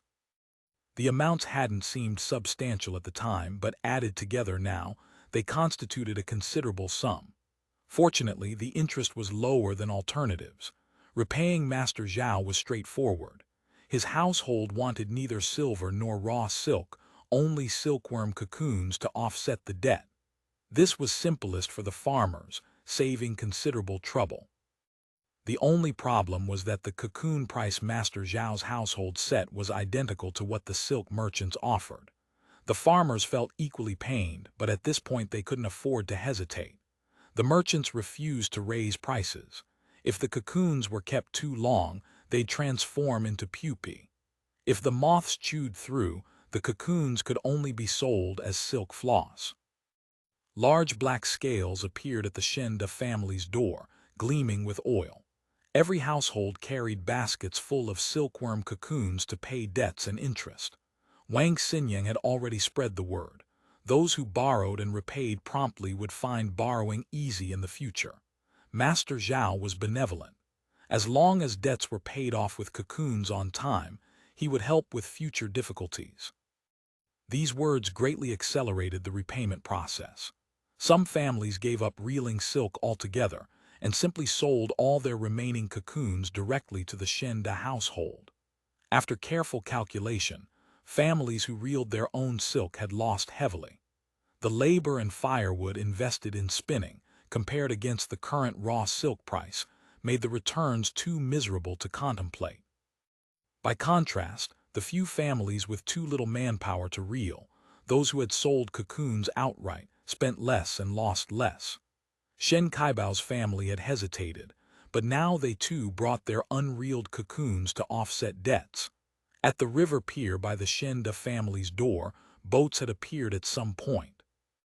The cocoons used to repay debts were packed in lidded rattan baskets, filling the boat holds, covered tightly with reed mats, and rowed out one vessel after another, headed, it was said, to Master Zhao's Filature. The raw silk already reeled had to be sold at the public price. Some went to the silk merchants, some to Master Zhao. Though a few young hotheads proclaimed defiantly that they'd rather keep their silk until next year, this was merely angry talk. Silk would yellow over time, and even if it didn't, money was needed urgently in countless places. Even if silk fetched 100 taels next year, they couldn't wait. In the end, the silk and cocoons that families had earned through untold hardship slipped through their fingers, exchanged for piles of broken silver and copper coins, more or less. This remuneration for over a month of backbreaking labor would not remain long before becoming someone else's. Debts owed, government taxes, the family's rations, renting draft cattle for the next planting, buying bean cakes, repairing farm tools. Everything demanded money, and even filling all these holes fell far short of what was needed.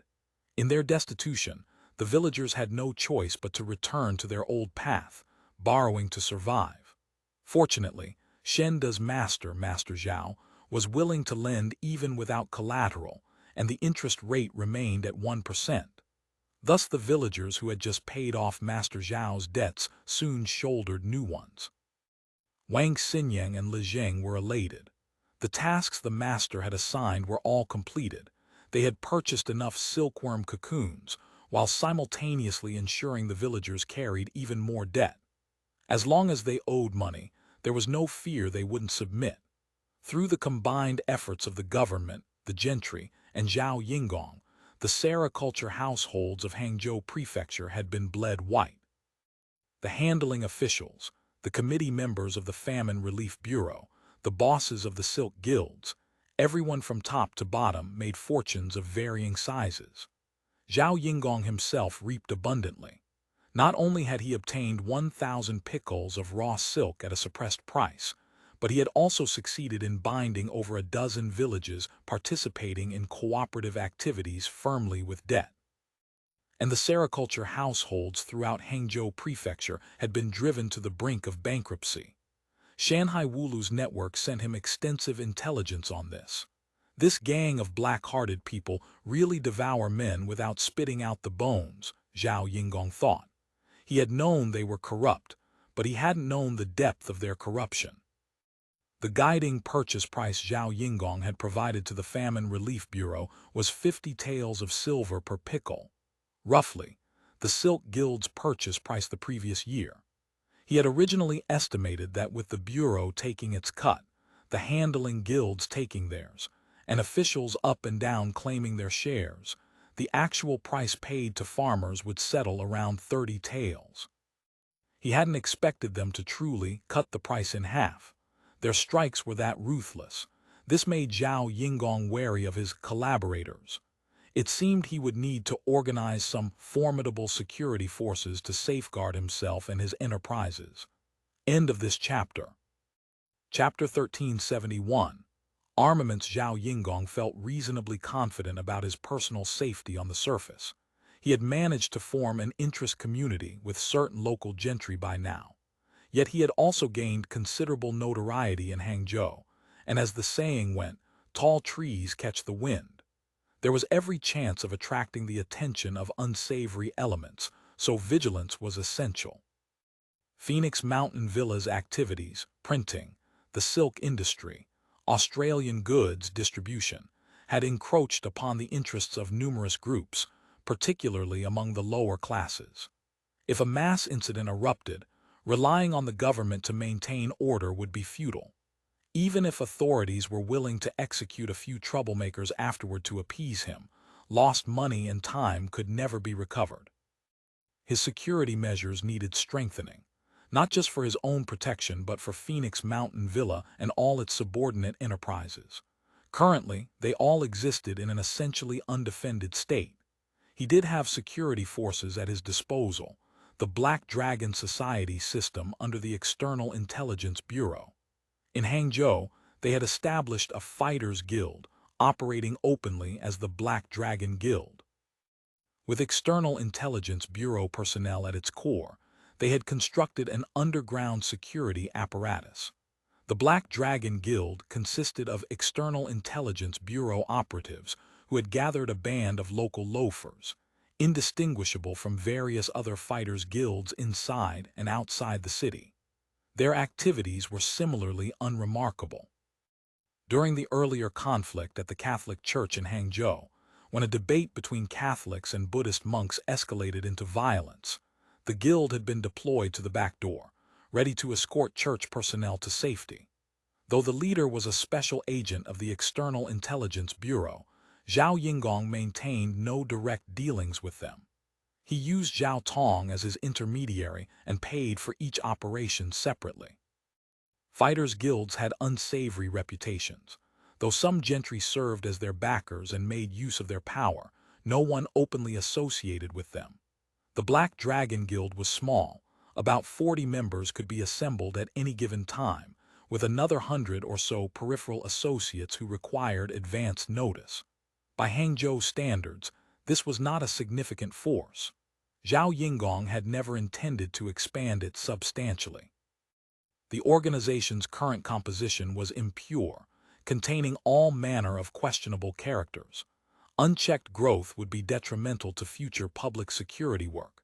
His primary use for the Black Dragon Guild was intelligence gathering and rumor dissemination. The members knew the streets and had associates in every corner of society. Their information networks were exceptionally well connected. Now it seemed the Black Dragon Guild's numbers were too few, and most members were urban foxes and rats. Such men were adequate for bullying and brawling, but in a genuine crisis requiring them to stake their lives, they couldn't be relied upon. He needed a dependable force, not only for maintaining his own safety and that of the Hangzhou station, but also for striking at opponents at any time. The Special Reconnaissance Team was certainly effective, but they were few in number and limited in deployment range. The closest team to him was stationed in Kaohsiung. As a strike force, response time was a critical constraint. The safer approach was to build his own force. Yet Hangzhou was the premier prefecture of Jiangnan, where social order under the Ming Dynasty was top tier. Openly raising a Phoenix Mountain Villa militia was unacceptable. It would have to be done covertly. Currently, Phoenix Mountain Villa, Sihui Hall, and Wanbai Bookshop all employed household servants responsible for guarding the premises. But these guards had received no training.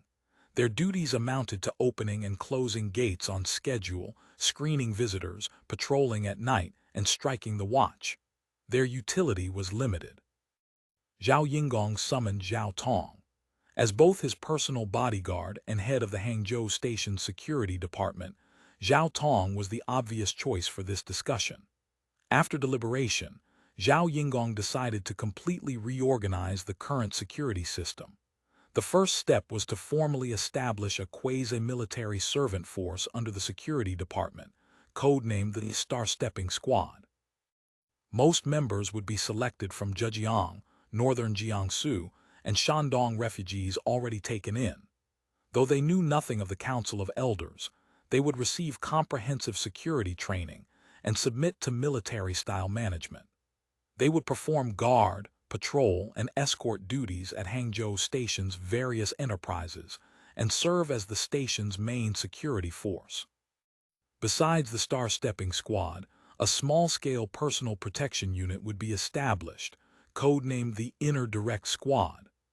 Directly trained and managed by Zhao Tong, it would also incorporate some hired escorts to fill out its ranks.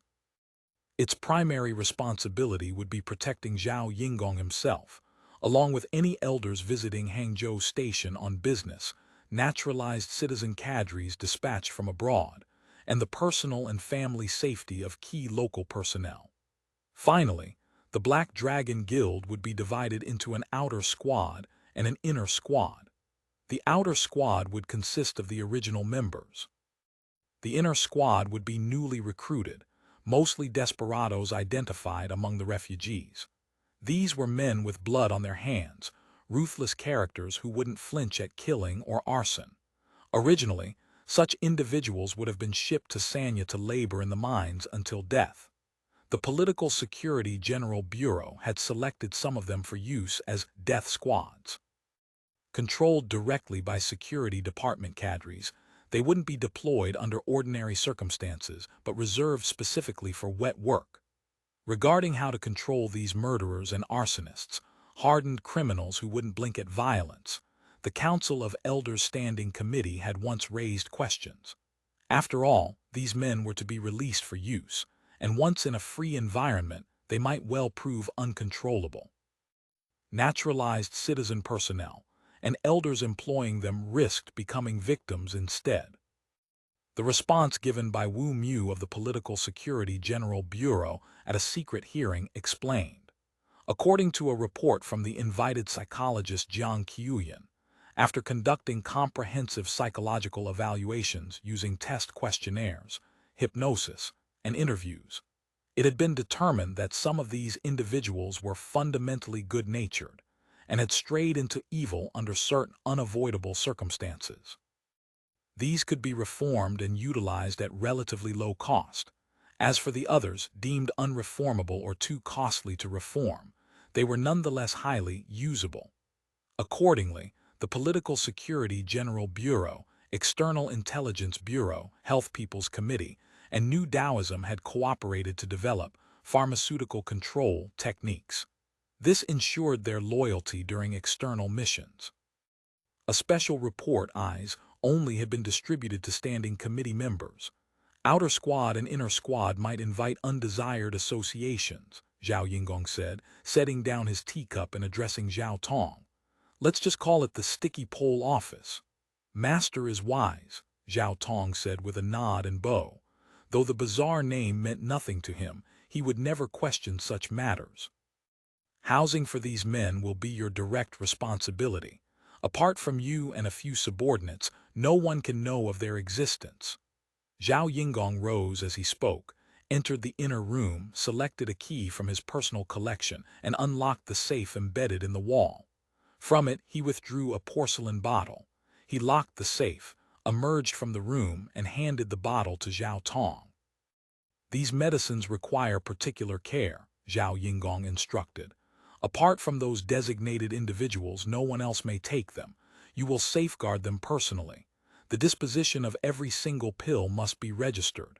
Yes, this humble one understands. Zhao Tong knew this was a secret of the elders. As an elder's bodyguard, he had far more contact with them than ordinary naturalized citizens. Unlike the worship and reverence of common folk, he understood deeply that countless secrets lurked behind the Council of Elders. Receiving such solemn instructions from the chief meant terrifying mysteries were involved. Sweat prickled his back. Though we try to avoid direct dealings with the outer squad, we still need to select a useful person to take command. The previous leader, Huang Laosi, died recently, which is just as well. I never thought him particularly suitable. Who do you believe should lead the Black Dragon Guild? Zhuang Heoran. Zhao Yingong nodded. He knew the man, a flat, round face topped by a juju pit head, tall build, a pair of bright, small eyes, a figure-8 mustache, thin neck, large head. He often came to Wanbai bookshop to read and discuss Wang Yangming's school of mind with anyone who would listen. Zhuang Heoran was a typical local Broken Boots Party member, reputedly descended from a scholar family.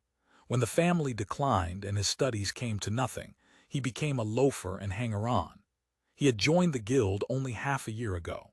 Though the organization consisted mostly of street loafers, literate men were scarce in those times. Zhuang Heoran still commanded some respect.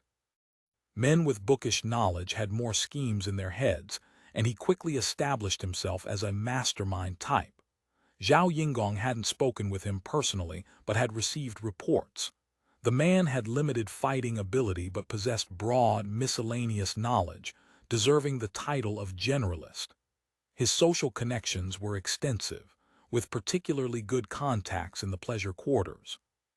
He was an excellent intelligence source, cunning but retaining certain bottom lines. He could be used. Can he command respect? Zhao Yinggong asked. In my humble opinion, if he can command respect naturally, so much the better. If he cannot, it only proves he lacks the ability. We simply replace him. Good, let him be the leader. Compensation as before. Zhao Yinggong nodded. Have him pay particular attention to street news in the coming days. Zhao Tong saw there was nothing more to discuss and quickly withdrew. Work on establishing the star-stepping squad commenced rapidly. Zhao Yinggong decided on an initial strength of 300 men, roughly the scale of one public security army battalion. All would be selected from indentured servants among the refugees. The selection criteria required that each man have parents. Those with wives and children were excluded. Men with parents had attachments and were easy to control. Once a man acquired a wife and children, his courage diminished. Unless forced by wartime necessity, armies in all countries generally avoided conscripting married men with families. Like ordinary household servants, they would wear azure straight robes and six-panel unity caps, but with black sashes at the waist for identification. They would be organized according to the National Army model, with centralized housing and military-style management. Stationed in platoons, squads, and teams as needed at various posts, they could also serve as organized labor when not on duty. Because openly equipping them with swords and spears would be too conspicuous in the relatively peaceful Jiangnan region, the star-stepping squad would train with swords and long spears, but carry only long and short wooden staves during daily exercises and duty. Additionally, large quantities of rattan helmets were procured as protective equipment for any organized brawls they might need to engage in. End of this chapter. Chapter 1372, Semi-Mechanized Filature. With the security force arrangements settled, Master Zhao found himself at ease in body and mind. The star-stepping squad's reliability couldn't match armies trained directly by the Council of Elders, but he was now master and provider to these men. They had no choice but to risk their lives for him. Besides, he had given Zhao Tong explicit instructions. The authority of Master Zhao must be greatly established and promoted. Just as he was savoring this satisfaction, someone came to report. Miss Li has arrived. Li Yar had spent recent days shuttling between the Silkworm seed farm and the Filature, leading a group of students from the sericulture training class, through both raising silkworms and reeling silk. In truth, her own knowledge of these subjects was limited. Everything had been absorbed through crash courses in Hainan. Leading students while learning herself proved exhausting. The genes she'd complained about for years. This lady is just the type that gains weight easily. Even drinking water makes me fat, seemed to have suddenly vanished. Her face had thinned noticeably, and the troublesome excess flesh on her thighs that had always ruined the look of skirts had also disappeared. She was startled to discover during evening baths that her body had become firm and toned. The servants watched Li Yar's haggard face and observed her running up and down the mountain every day, feet never touching the ground, and whispered among themselves. Master Zhao certainly had sharp eyes for picking people. Even his concubine could work this hard. When will the boiler workers arrive? This was Li Yar's first question upon entering. Phoenix Mountain Villa already had a boiler, but it was dedicated to operating the villa's water pump. Currently, The water supply had already squeezed out every drop of capacity from that equipment. Making it additionally supply steam and water to the filature was simply overwhelming. For this purpose, the mechanical division had shipped 2 new boilers, one to supply hot water and steam, the other to drive the water pump serving the filature. This meant new equipment operators and maintenance workers had to be assigned. The telegram said they'd arrive on this ship, either tonight or early tomorrow morning. Zhao Yingong studied this nominal concubine of his. She still wore her usual outfit, narrow-sleeved jacket with a vest outside. Only her double-bun hairstyle was slightly askew, looking somewhat disheveled. Her face was puffy, her eyes webbed with red veins unmistakably overworked. Without firing up the boiler room, we simply can't conduct trial reeling. Cocoons don't wait. The Silkworm Cocoons Phoenix Mountain Villa had obtained through small loans and purchases were all piled in the warehouse at the foot of the mountain. Fresh cocoons couldn't be stored long. According to standard procedure, cocoons first had to be dried to kill the pupae before they could be preserved for any length of time. A centralized drying room had been built in the filature, but it required boiler-generated heat. The filature itself also needed enormous quantities of hot water. Once the workers arrive, have them start immediately, Zhao Yingong said. How is the training of the silk reeling workers coming along? They can start work. Li Yar nodded. Most of them already know how to reel silk the traditional way. The method is essentially the same, except that hand cranking is now changed to foot pedaling. She hesitated. This set of equipment, to be honest, worries me. It's another revived product. Can it actually be put to use? This is the first time it's been manufactured. No, this isn't the first time. Zhao Yingong shook his head. The mechanical division built a prototype and tested it experimentally in Lingao. They wouldn't hand us an experimental product to use directly without confirming it worked. I hope so. Li Yar lacked Zhao Yingong's confidence. The boiler and equipment had been technically debugged and certified operational by the elder responsible for installation. Barring accidents, once workers arrived tomorrow, the system could be officially fired up. But whether this brand new filature could actually produce normally under her half-baked technical guidance, that terrified her. Originally, she'd only wanted to grow herbs, do some gardening, and perhaps cultivate ginseng. Gradually, that had transformed into the potato cultivation project on Jeju Island, and then she'd arrived in Hangzhou and become a sericulture technician. Now, she realized, she had somehow become the manager of an entire filature. The transformation was dizzying. Let's go to the filature and have a look. Zhao Yingong seemed to be trying to dispel her unease. He added with a touch of humor, see the great power of industry. For convenience of water use and drainage, the Sihui Hall filature was located at the foot of Phoenix Mountain Villa, near the Fuchun River. The Sihui Hall refugee camp dormitory stood next door, eliminating the need to specially construct worker dormitories and canteens. The red brick chimney, 10 meters high, stood alone by the river, very conspicuous.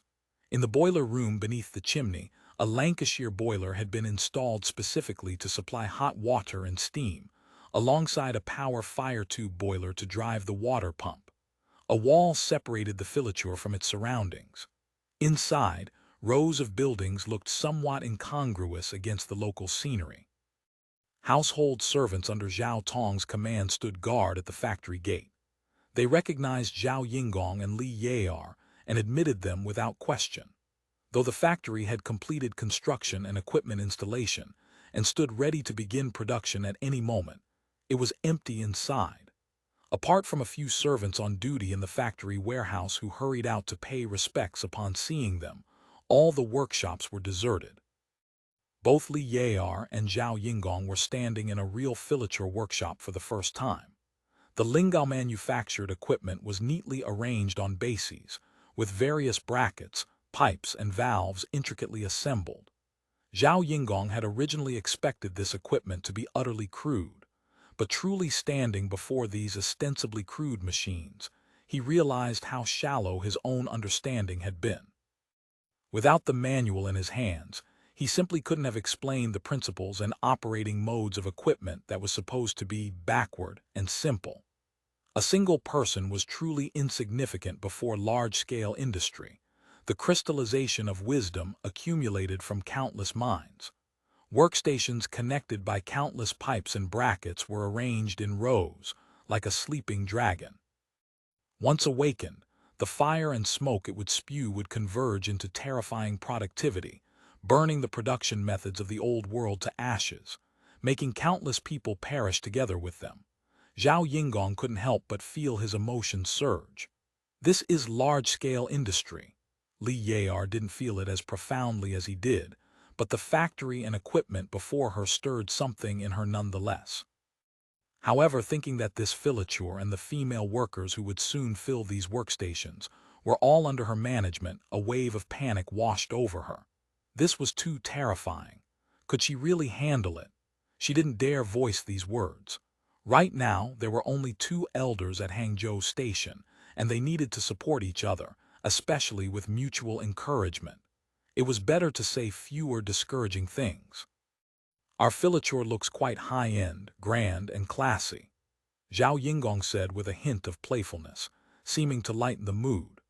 The equipment used by Sihui Hall Filature was a modified imitation produced by the mechanical division, based on the steam-powered great device of the Jicheng Long Filature established by Chen Qiyuan in the 19th century. The technical level was very low, even by 19th century standards. It qualified only as semi-mechanized production. But its advantage lay in its simplicity of operation and maintenance, perfectly suited to contemporary social conditions. The Filature the Council of Elders sought to establish in the 17th century Ming Dynasty naturally had the 19th century Jicheng Long as its most obvious model. Therefore, not only was the equipment imitated, but the factory layout and management model were also referenced. The greatest advance of Jicheng Long's steam-powered great device was using steam to cook cocoons rather than the charcoal fires handed down through generations of hand reeling. This represented a major leap in production technology. The cocoon itself consisted of silkworm spun fibers bound together by Saracen. Extracting the silk was like peeling apart stamps. Water was required to dissolve the Saracen. With traditional charcoal fire cooking, the temperature couldn't be held constant, affecting both silk yield and texture. The unified circulating water supply used by the Jicheng Long factory ensured stable temperature and clean, fresh water quality for silk reeling. The resulting silk was even in thickness, clean in color, and lustrous, improvements determined entirely by advances in silk reeling technology. Although this equipment included a boiler, mechanical power was not used in actual silk reeling. Instead, foot-pedal-driven equipment was employed. Thus it still couldn't be considered a mechanized filature. Purely from the silk reeling perspective, though the equipment speed of foot-pedal machines was more stable and uniform than traditional hand cranking, it couldn't match a prime mover's effect, and the evenness of the silk produced was a level lower. Li Yar knew this kind of silk could only be called improved silk. It was still considered good quality in the 19th century, but became outdated after the early 20th century and couldn't even be exported. The silk improvement work done by Suzhou Sericulture College at Kaixian Village had used similar human-powered improved machines, but the raw silk produced still fell short of export standards. Compared to handmade raw silk, however, it was already tender and smooth, even and white. But in this time and space, this minor flaw wasn't a flaw at all. Among the raw silk that Zheng Zhilong exported to Japan, so-called yellow raw silk, actually just yellowish stale silk from previous years, was worthless under ordinary circumstances, yet it could still be used for export. This demonstrated how urgent international market demand for raw silk was at that time. The silk reeled by the Sihui Hall Filature's steam-powered great device would inevitably surpass even the finest Huzhu silk. The Filature had a total of 300 foot-pedal silk reeling workstations, 1 cocoon baking room, and auxiliary rooms including the baking house, baking shed, and cocoon storage room. Each workstation was equipped with a round kettle, with steam pipes beneath to keep the water constantly at the required temperature for cooking and rinsing cocoons. Hot and cold water taps were also installed. Boiling water was used for rinsing cocoons. Cold water was used to regulate temperature and perform necessary washing, enabling rapid silk extraction and facilitating the quick drawing of silk ends onto the reel.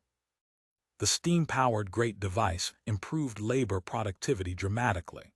According to Chen Qiyuan's experience running Zhenjiang long, each female worker could match the output of more than 10 people using traditional methods. Hand silk reeling allowed each worker to manage 10 silk ends, while machine reeling could manage 60. Those with exceptional skill could even handle over 100, improving labor productivity 6 to 10-fold. Though Zhao Yingong had no factory experience, he knew the equipment manufactured by the mechanical division had been significantly improved over the Zhenjiang long prototype, so the efficiency gains should exceed this. Additionally, the Industrial Bureau was designing the Filature's labor management system based on Taylor's principles, further boosting worker efficiency. End of this chapter. Chapter 1373, Trial Production. The boiler workers arrived that evening. By early the next morning, the chimney by the river was already billowing black smoke. Zhao Yingong didn't understand the technology, but he remained on site throughout the trial operation of the boiler. This wasn't the first trial run. The mechanical division's people had already debugged the system to an operational state during their previous visit, but a month had passed since then. Whether it could start up successfully on the first try remained to be tested. Fortunately, apart from the boiler itself, nothing in the system was particularly complicated, just pipelines and water pumps.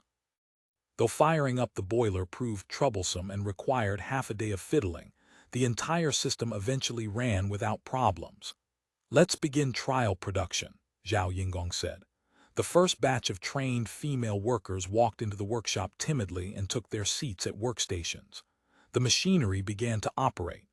During the entire trial run, only 50 machines were in use, the maximum number Li Yayar could personally supervise.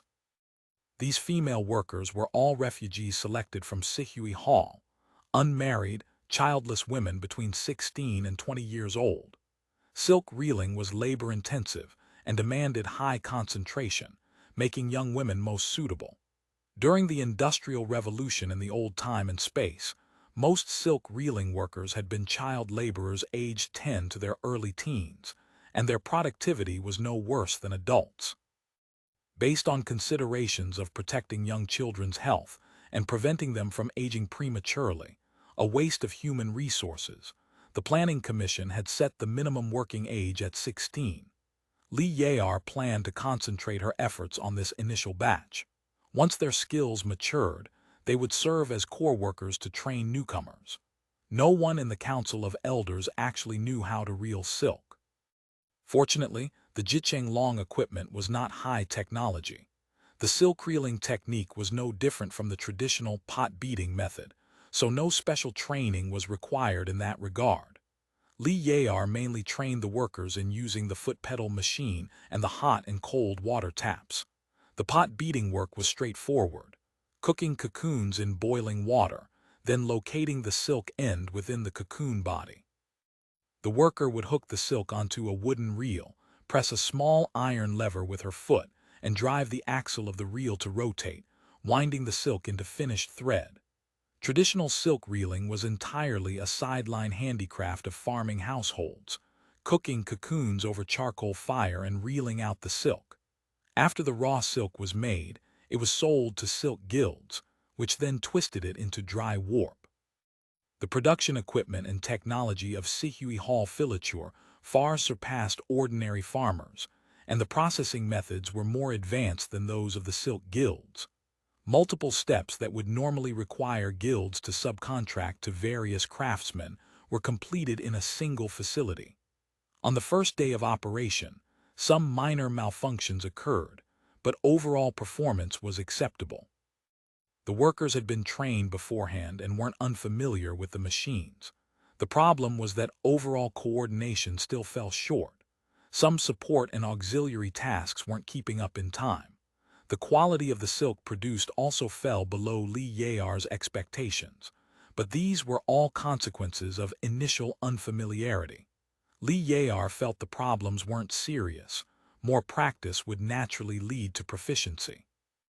The urgent matter was establishing the management system, which was her weak point. She shared this concern with Zhao Yingong. "We have the great library and a whole team of people working on management," he reminded her. The management system had been compiled by the Great Library on commission from the Planning Commission, covering all aspects of the entire enterprise's production and operations.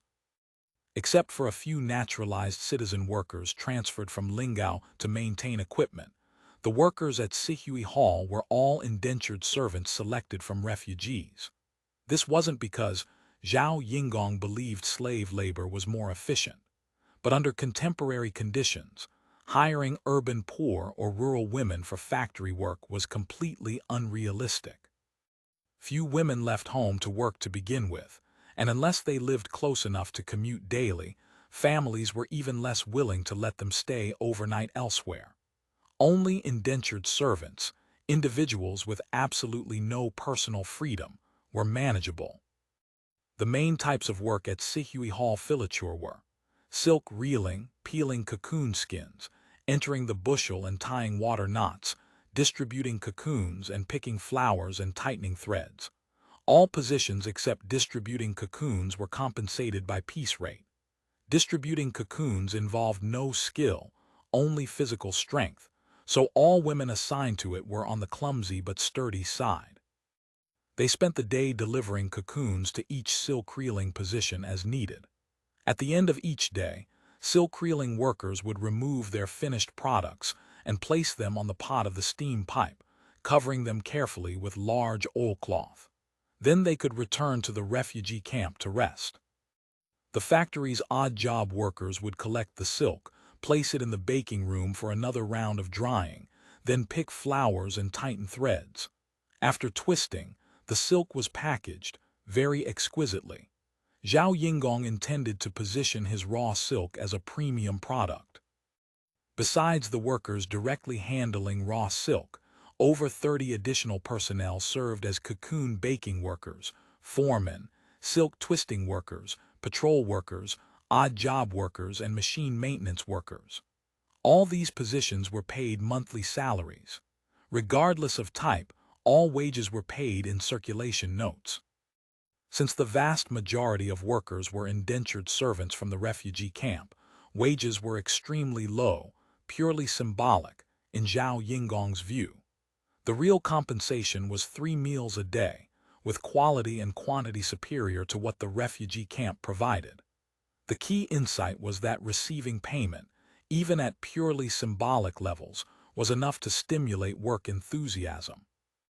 Zhao Yingong planned to establish sales points within the refugee camp as well, selling food items so indentured workers could use their wages to buy extra provisions for themselves or their families.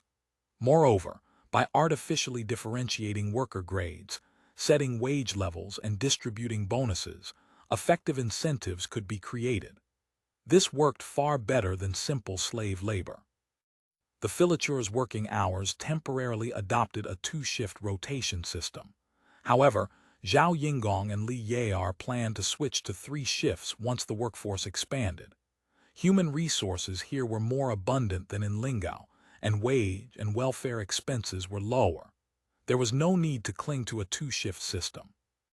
Furthermore, silk reeling workstations exposed workers to boiling water and steam for long periods, and the labor intensity was high, causing rapid fatigue. In production involving boiling water and steam, fatigued workers were prone to accidents. Additionally, Hangzhou Station had originally planned to use this location as a training base for silk industry workers. Increasing shifts would facilitate training more workers and stockpiling personnel for future industrial expansion. After a week of continuous operation, Li Yayar evaluated the female workers' efficiency. Skilled operators could reel about 100 grams of silk per day, while those still learning produced 80 to 90 grams. This speed remained unsatisfactory. According to materials from the Great Library, skilled workers on this type of equipment should produce over 150 grams of raw silk daily, while even unskilled workers should manage 100 grams. Even so, the production efficiency was already astonishing. So much so that Zhao Yingong quickly realized a problem. If he couldn't rapidly revolutionize the habit of sericulture households reeling their own silk to sell as raw silk, his factory would eventually face a situation with no cocoons to process, able to operate only intermittently each year. How had farmers transitioned from selling raw silk to selling cocoons in the late Qing and early Republic era? It was simply natural selection after filature sprang up everywhere and handmade raw silk lost its market. Unfortunately, his filature remained limited in scale, and current circumstances didn't permit aggressive expansion. He was virtually surrounded by wolves with everyone as his enemy. When will there ever be an opium? No, a raw silk war. Zhao Yingong reclined on the Zhangfei couch and lit a cigar. After the silkworm season ended, Jixian village sank into a pall of gloom. This sorrow didn't merely shroud this one place. It extended to sericulture households throughout the region, reaching even the silk-producing areas of Jiaxing, Hezhou, and Suzhou beyond Hangzhou Prefecture. Upon hearing the news of collapsing cocoon and silk prices in Hangzhou, silk guilds everywhere simultaneously drove down purchase prices. Silk and cocoon prices plummeted throughout Jiangnan, letting the guilds profit handsomely. In contrast, countless sericulture households went bankrupt, unable to repay their usurious loans. The villagers of Jixian village had not yet reached bankruptcy, because Master Zhao was benevolent. Though every household in the village owed him debts at 1% monthly interest, they were temporarily not being pressed for repayment. This was far better than the fate of farmers in other villages, who were hounded for debt repayment the moment the silkworm season ended. Here, at least, families could set aside for now the question of how to repay or flee from debts and devote their energy to spring planting. But the temporary reprieve didn't mean the debts had disappeared. The fact that the Wang Siniang household never mentioned the matter only made every family more uneasy. In earlier years, as long as the weather cooperated, you had your own land, and no one in the family fell ill or got into trouble by year's end. After all the various expenses, you could usually save a few coins, and paying off debts seemed possible. But recent years had brought nothing but unfavorable weather, and the taxes demanded by the yamen were heavy. Getting through the year safely was already extremely fortunate. Where could one still talk about saving money to repay debts? Shen Kaibao remarked several times while chatting at the village entrance. Don't be fooled because Master Zhao isn't collecting debts right now. When he does collect, he'll be harsher than anyone. The villagers still keep going to the Wang Siniang household to borrow rice and money every 2 or 3 days. They're simply courting their own destruction. When the time comes, the land will be gone, the house will be gone, and the whole family will have to become servants for this Master Zhao. Every time old man Shen made such pronouncements, he would spit viciously on the ground for emphasis. But seeing clearly didn't mean one could escape because of it. His family needed to farm. They needed to eat. If they didn't borrow, where would money come from? Now even wanting to sell the mulberry orchard was impossible. It was already mortgaged to Master Cao. He knew the loans Master Zhao extended were sweet bait, but weren't the loans extended by other masters also bait? In the end, weren't they all eyeing his land? Who truly cared about the life or death of farming people? He knew his family had already borrowed money and rice from the Wang Siniang household several times. He simply pretended not to know. His heart seemed to have hardened. Things had already come to this. If they really couldn't manage, they might as well sell the house and land and take the whole family to seek a livelihood near Zhenjiang. He'd heard they were building houses and repairing docks there recently, needing quite a few laborers. Daqing and Sanking were both strong young men, Though he himself was old, he could still work. Perhaps selling labor could still earn a living. End of this chapter. Chapter 1374. Compulsory cooperation. Just as Shen Kaibao was steeling himself for these heroic preparations, Duoju's mother arrived.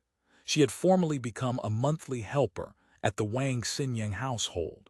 Her frequent task was conveying Wang Siniang's instructions among the villagers.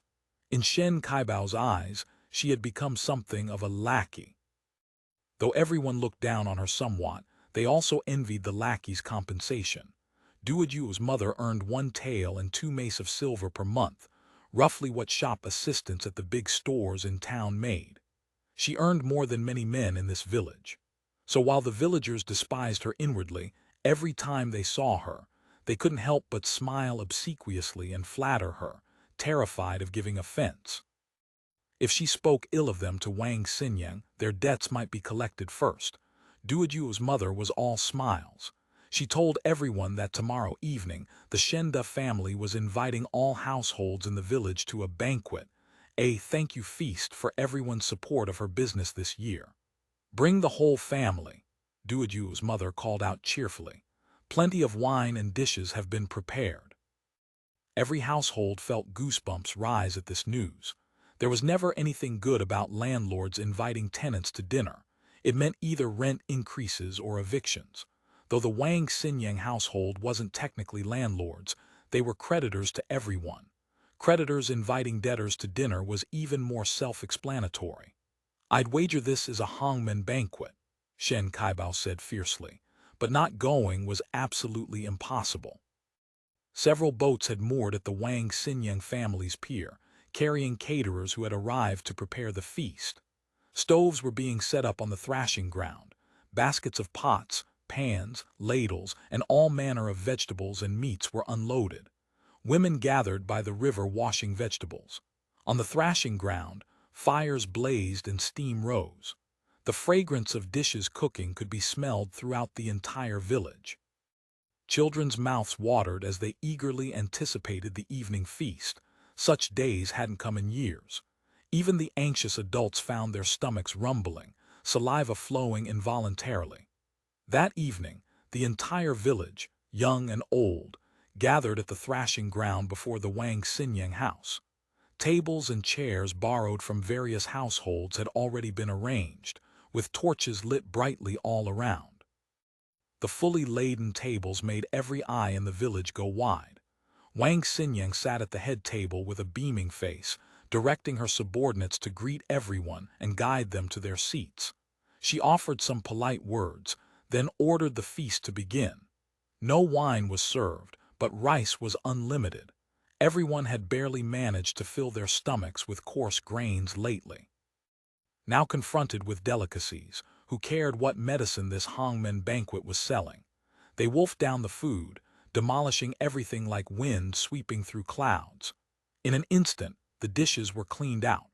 Several children took the oily soup left on plates and mixed it with rice, eating bowl after bowl until their bellies bulged, and they nearly burst. Wang Siniang hurriedly sent for vinegar to give them.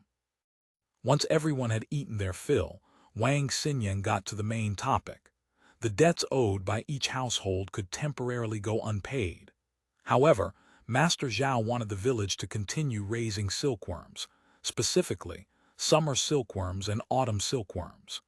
Ancient sericulture had indeed included raising 2 or 3 crops of silkworms per year. But due to the lack of disinfection awareness and methods at the time, continuing with summer and autumn crops after spring silkworms often resulted in severe disease outbreaks. Over time, sericulture households had largely abandoned the practice.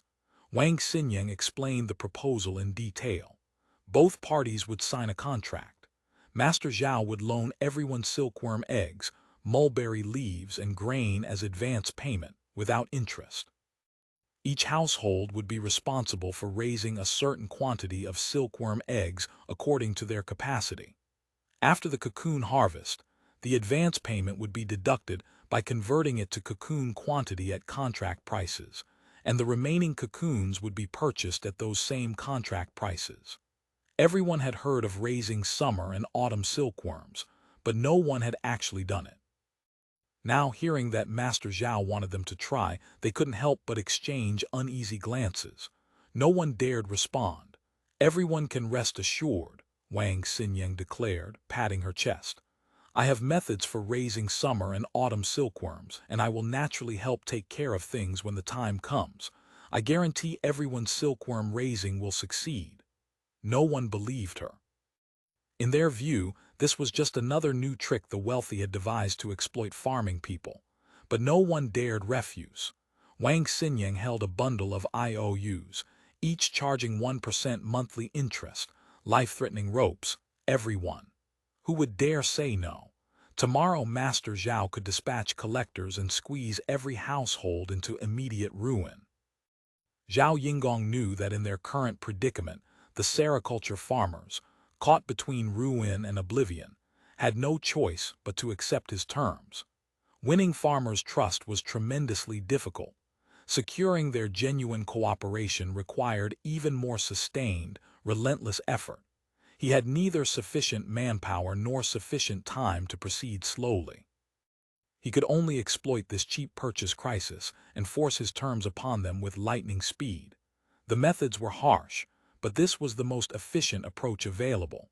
Contract production was the first step. To truly earn the farmer's trust would have to wait until the summer and autumn silkworm raising succeeded. Only then could he discuss forming cooperatives. More than 10 li from Jixian village lay a town called Jiulai. Like most towns in the Jiangnan water country, it was surrounded by rice paddies, with numerous lakes, ponds, and rivers scattered like stars across the landscape. Jiulai, like most Jiangnan small towns, displayed signs of prosperity everywhere. Though it couldn't rank as a first-rate major town on the Hangjiahu Plain, it still contained over 500 households. On both sides of the stone-paved upper and lower pond roads, black-tiled, white-walled homes and shops lined up one after another.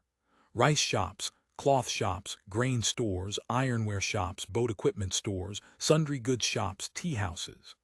The town had everything an ordinary small town should have, plus big businesses like silk and satin shops, dyeing houses, and silk guilds.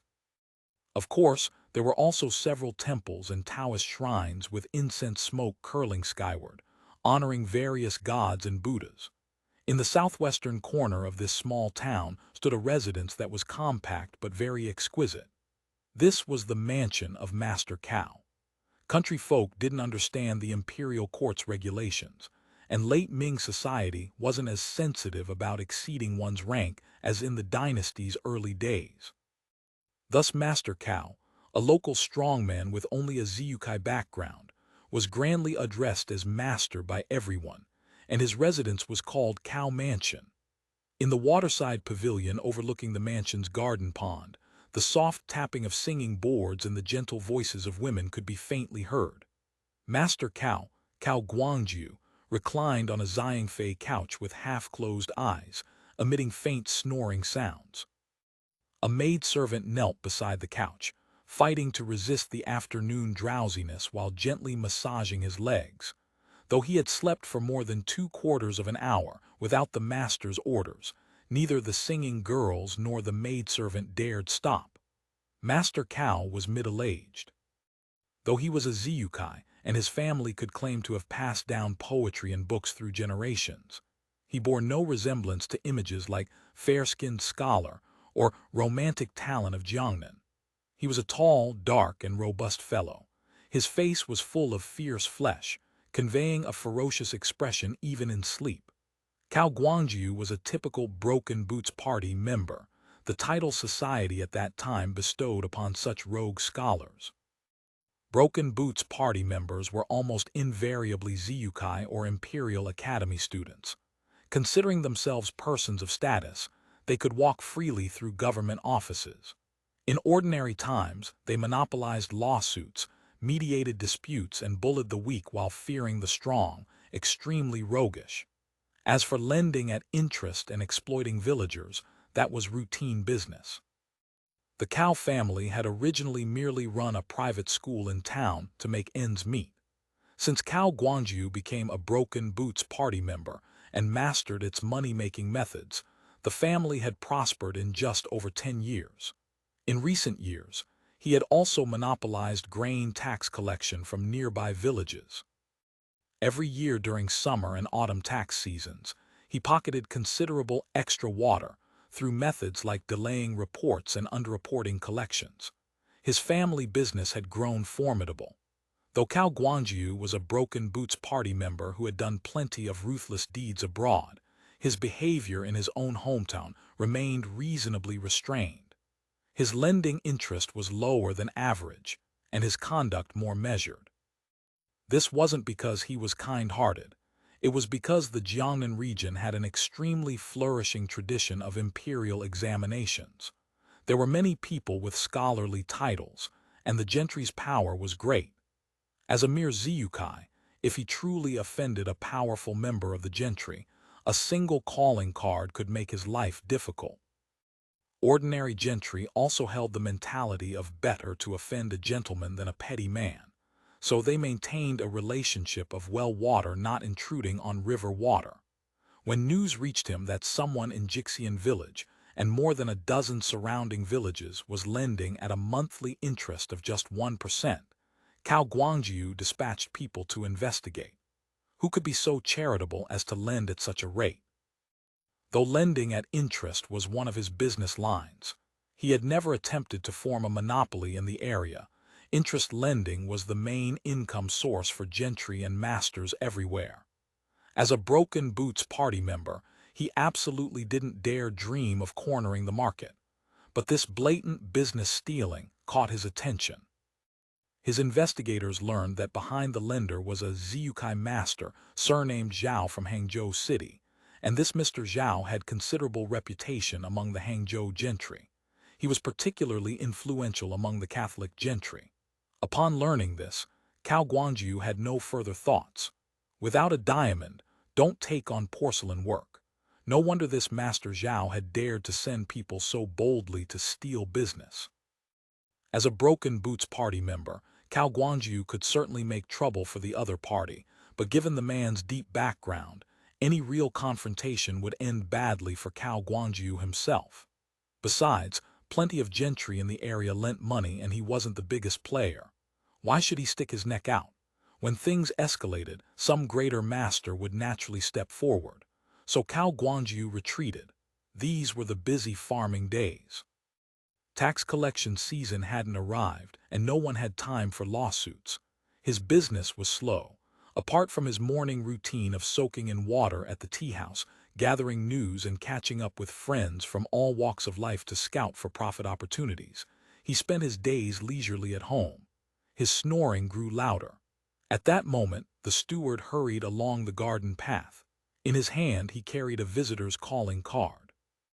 When Cao Guangyu slept, subordinates didn't dare disturb him, or they'd be hung up and beaten half to death. But today's visitor was extraordinary. The steward entered the waterside pavilion and called softly several times. "What is it?" Cao Guangyu woke with a belly full of anger, but seeing the steward, he knew there must be something important and immediately asked, "A guest has come to visit." End of this chapter. Chapter 1375, Changed Historical Facts. Cao Guangyu took the calling card and immediately trembled with shock. "Quick," he stammered, "open the center gate, tell them I'll personally come out to receive him. The master who came said there's no need for such formalities. This humble servant has already received him into the flower hall." "Good, good." Cao Guangyu waved urgently. "Go ahead first. Tell him I dare not accept the card. I'm coming out to see him right away." Then he stomped his foot and scolded the maidservant. "Are you all dead? Get my clothes." An hour later, he saw off this visiting secretary. The name on the calling card was too illustrious. The principal himself would never visit in person. But even a secretary bearing the card was enough to bestow tremendous faith. Cao Guangyu shut himself in his study for a long while afterward, trying to fathom the other party's intentions. He understood perfectly well that the other party was using him as a pawn because they found it inconvenient to act themselves. As long as sufficient benefits accrued to him, being used didn't matter. The problem was that he didn't know what the other party actually wanted to accomplish. This required careful consideration, which was precisely why he hadn't dared agree outright. From the other party's words, he'd already gathered that the owner of the calling card wished to deal with the newly emerged Master Zhao.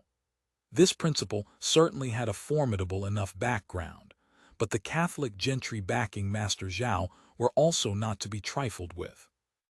A broken boots party member like himself caught between them might end up bloodied, yet the benefits dangled before him were truly tantalizing.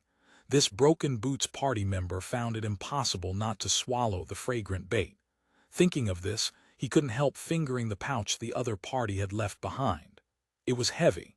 Cao Guangju gritted his teeth. A man dies for wealth as a bird dies for food. Master Zhao was merely an outsider. No matter what reputation he'd acquired, he still couldn't compare to the owner of the calling card, who had deep local roots. Leaning against a great tree meant good shade. This opportunity must not be missed. Meanwhile, Zhao Yingong was at the mountain villa arranging leaf sales operations. The smooth implementation of the spring silkworm plan and the official opening of the Filature had instilled in him full confidence. Especially during the recent cocoon and silk action, the local gentry and silk guild shopkeepers who had profited greatly had all expressed their admiration for him on various occasions. He had clearly become a capable person, skilled at navigating complex situations. Naturally, there were also quite a few who had grown envious, jealous, and resentful because of this. This year's leaf sales operation wasn't large-scale. He only needed to satisfy the silkworm-raising needs of the 3 core villages, and more than 10 peripheral villages he planned to cooperate with, plus the silkworm farm Sihui Hall had established on its own. The sericulture households in these villages also possessed some mulberry orchard land of their own, enabling partial self-sufficiency. Even if they expanded silkworm-raising scale next year, the increase would be limited. Therefore, from the beginning, he had devoted few resources to controlling the mulberry leaf supply. He had no intention of directly controlling the mulberry orchards themselves. Taxes in that area were heavy. Buying leaves on credit offered low costs and convenient implementation. Moreover, if he was going to raise summer and autumn silkworms, the price of credit leaves would be pitifully low. Originally, mulberry leaves were only valuable during the spring season. For the rest of the year, apart from pruning branches that could be woven into baskets, used as firewood or yielding mulberries, they provided no benefit. So when his agents approached various mulberry orchards to request credit leaves for summer and autumn, the orchard owners all thought they were mad. The terms Zhao Yingong offered were generous, a contracted price of 1 tael of silver per mu. From now until the leaves fell in autumn, all mulberry leaves produced in the orchard would belong to Zhao Yingong. His people could come to pick mulberry leaves at any time. Picking wouldn't require the orchard owner to lift a finger. Zhao household servants would handle everything. For the current Zhao Yingong, labor was the least valuable input. He had enormous quantities of free labor available, ready to be used or wasted. For the mulberry orchard owners, though the income of just 1 tael per mu was quite small, it was still extra income, not without benefit to them. As a result, the work of purchasing summer and autumn leaves on credit proceeded very smoothly. Zhao Yingong secured enough mulberry leaves for both seasons without spending much silver. Originally, he'd wanted to buy up next spring's leaf quota in one stroke, not merely meeting his own needs but cornering supplies to make a killing at the right moment. However, he discovered that the capital required was substantial. He had too many projects running simultaneously right now: the bookshop, printing and publishing, sericulture, raw silk, maritime trade, and this enormous refugee camp. Each demanded large amounts of capital to operate.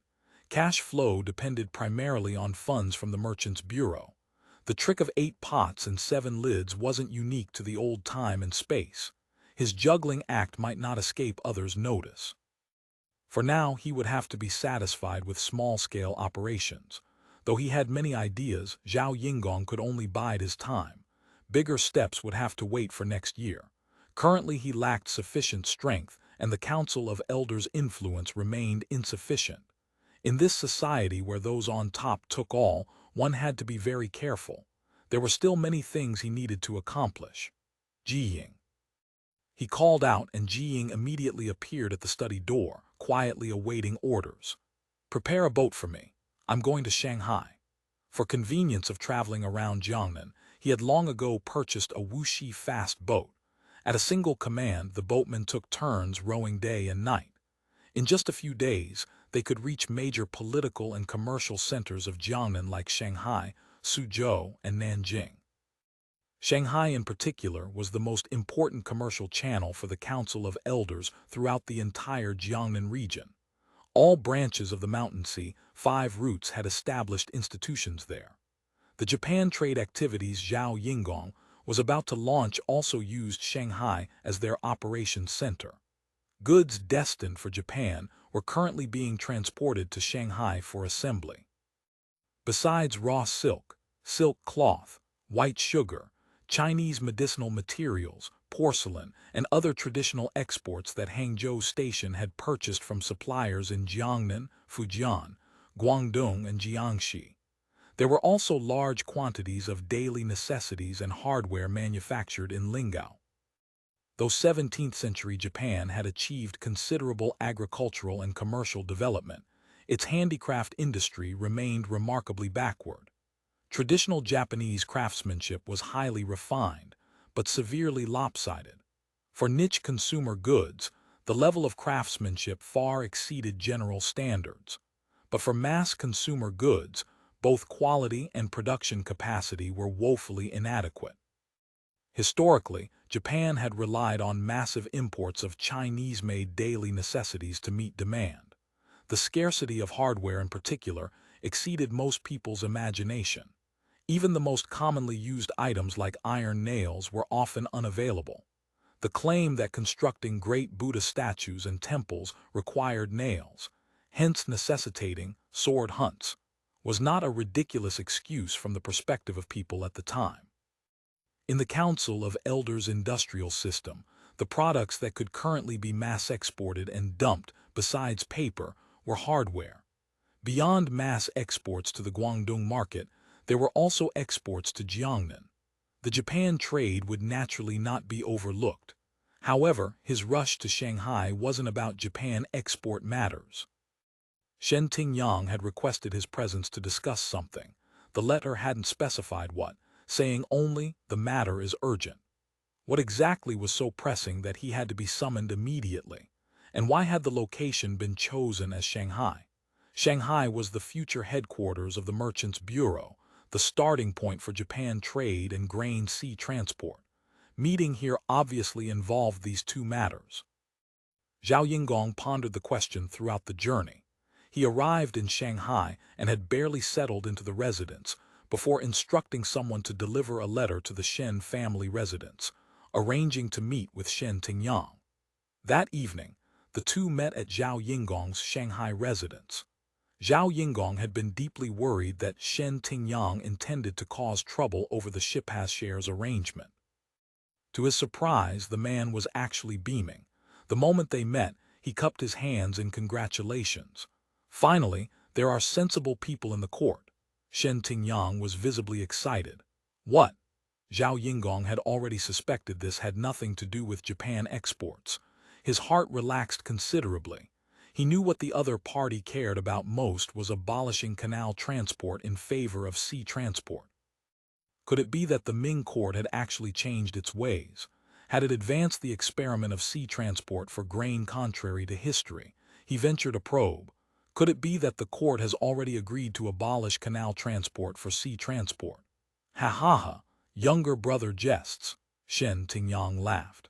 If the court acted with such decisiveness, how would things have come to today's state? Zhao Yingong laughed awkwardly and decided he should keep his mouth shut on this topic. After all, Shentingyang was a Jiangnan tycoon who could say anything freely. As an outsider, Zhao Yingong would be wise to behave more cautiously. Shenjiang also seemed to realize his criticism of court affairs was somewhat improper and immediately returned to the original topic. Abolishing canal transport for sea transport is such a momentous matter. How could it be achieved overnight? However, there is one thing right now.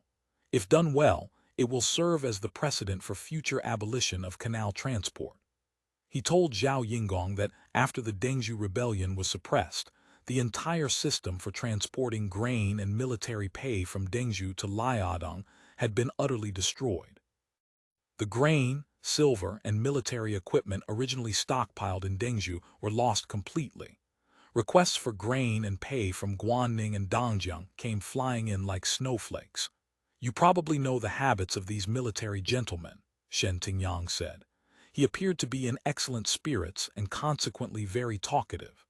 Since the late Wanli era, the realm has been in turmoil with military operations everywhere. These commanders have all grown arrogant.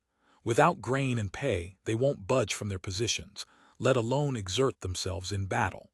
These past years, the court has thrown millions in cash and grain annually, barely maintaining the status quo. After the Dengzhou rebellion, the supply line to Dongjiang and Guanning was suddenly severed. Land transport took too long and consumed even more manpower and materials. The Ministry of War and the cabinet alike were desperate to find a new supply route.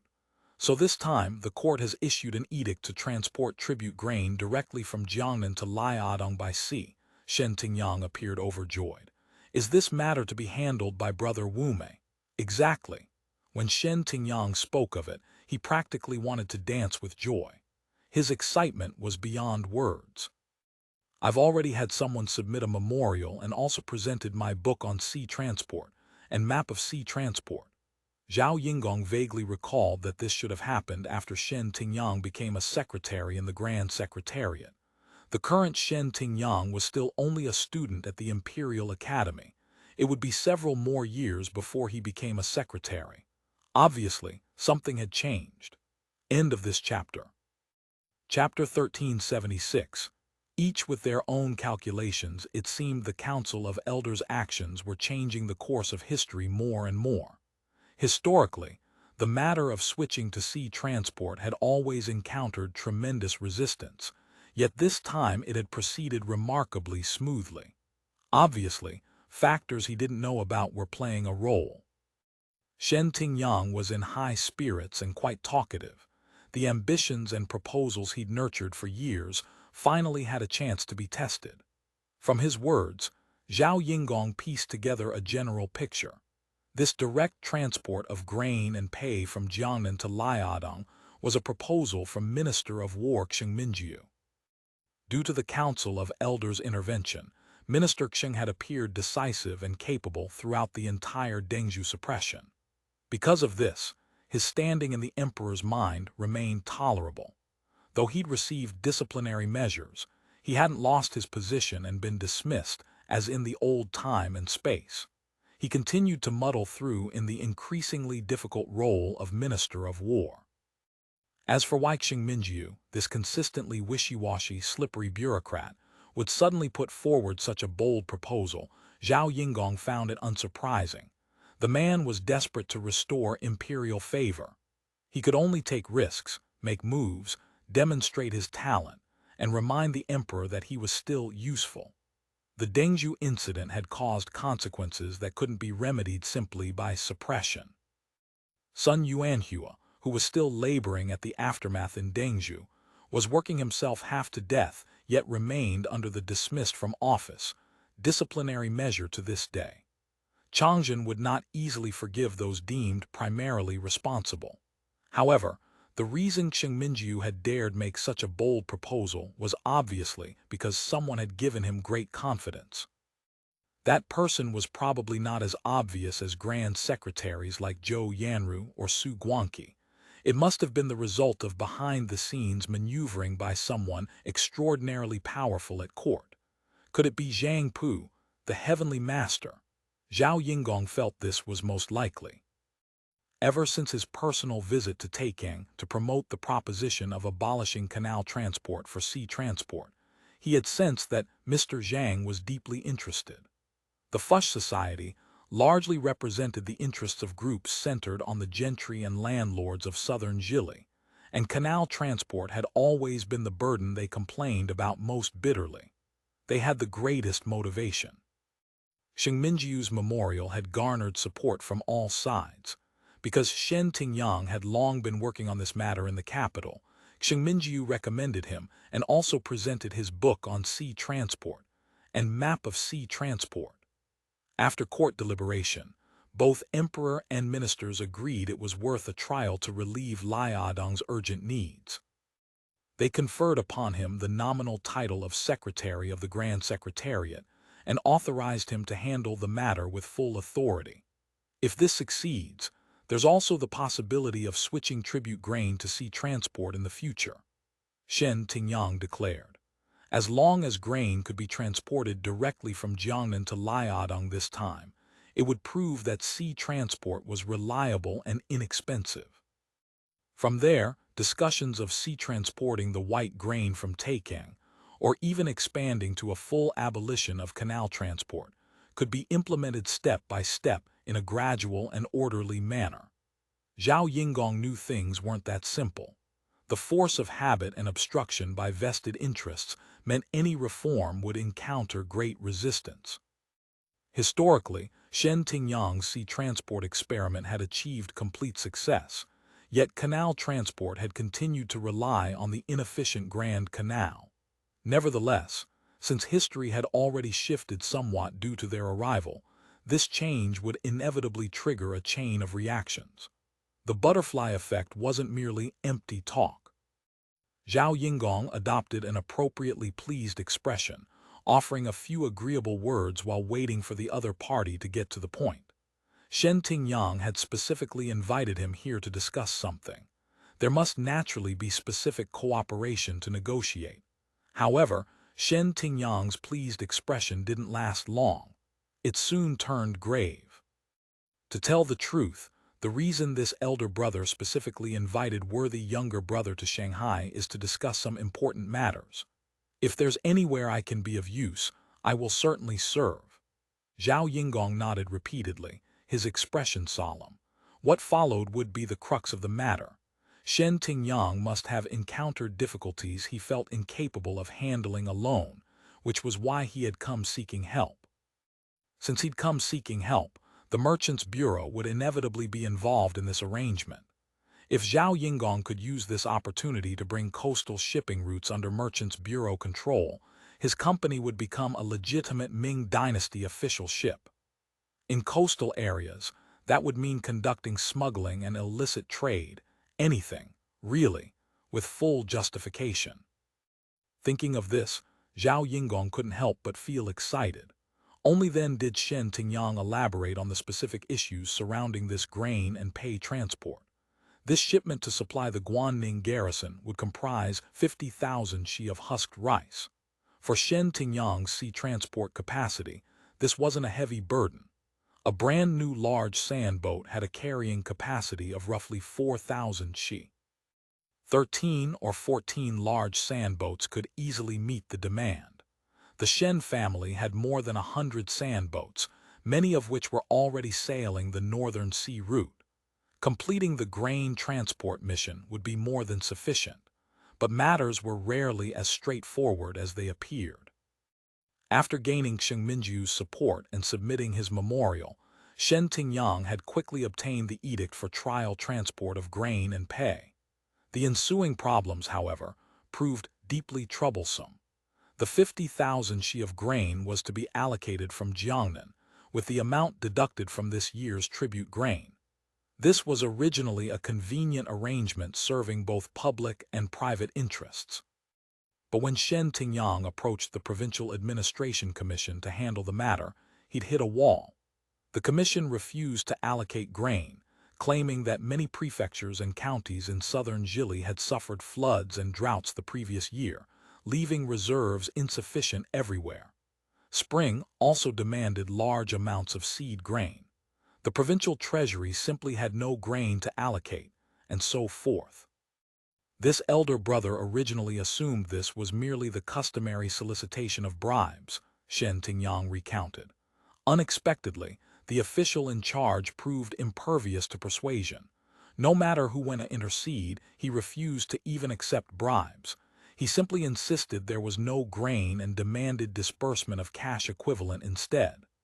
Cash equivalent? Zhao Yingong was startled.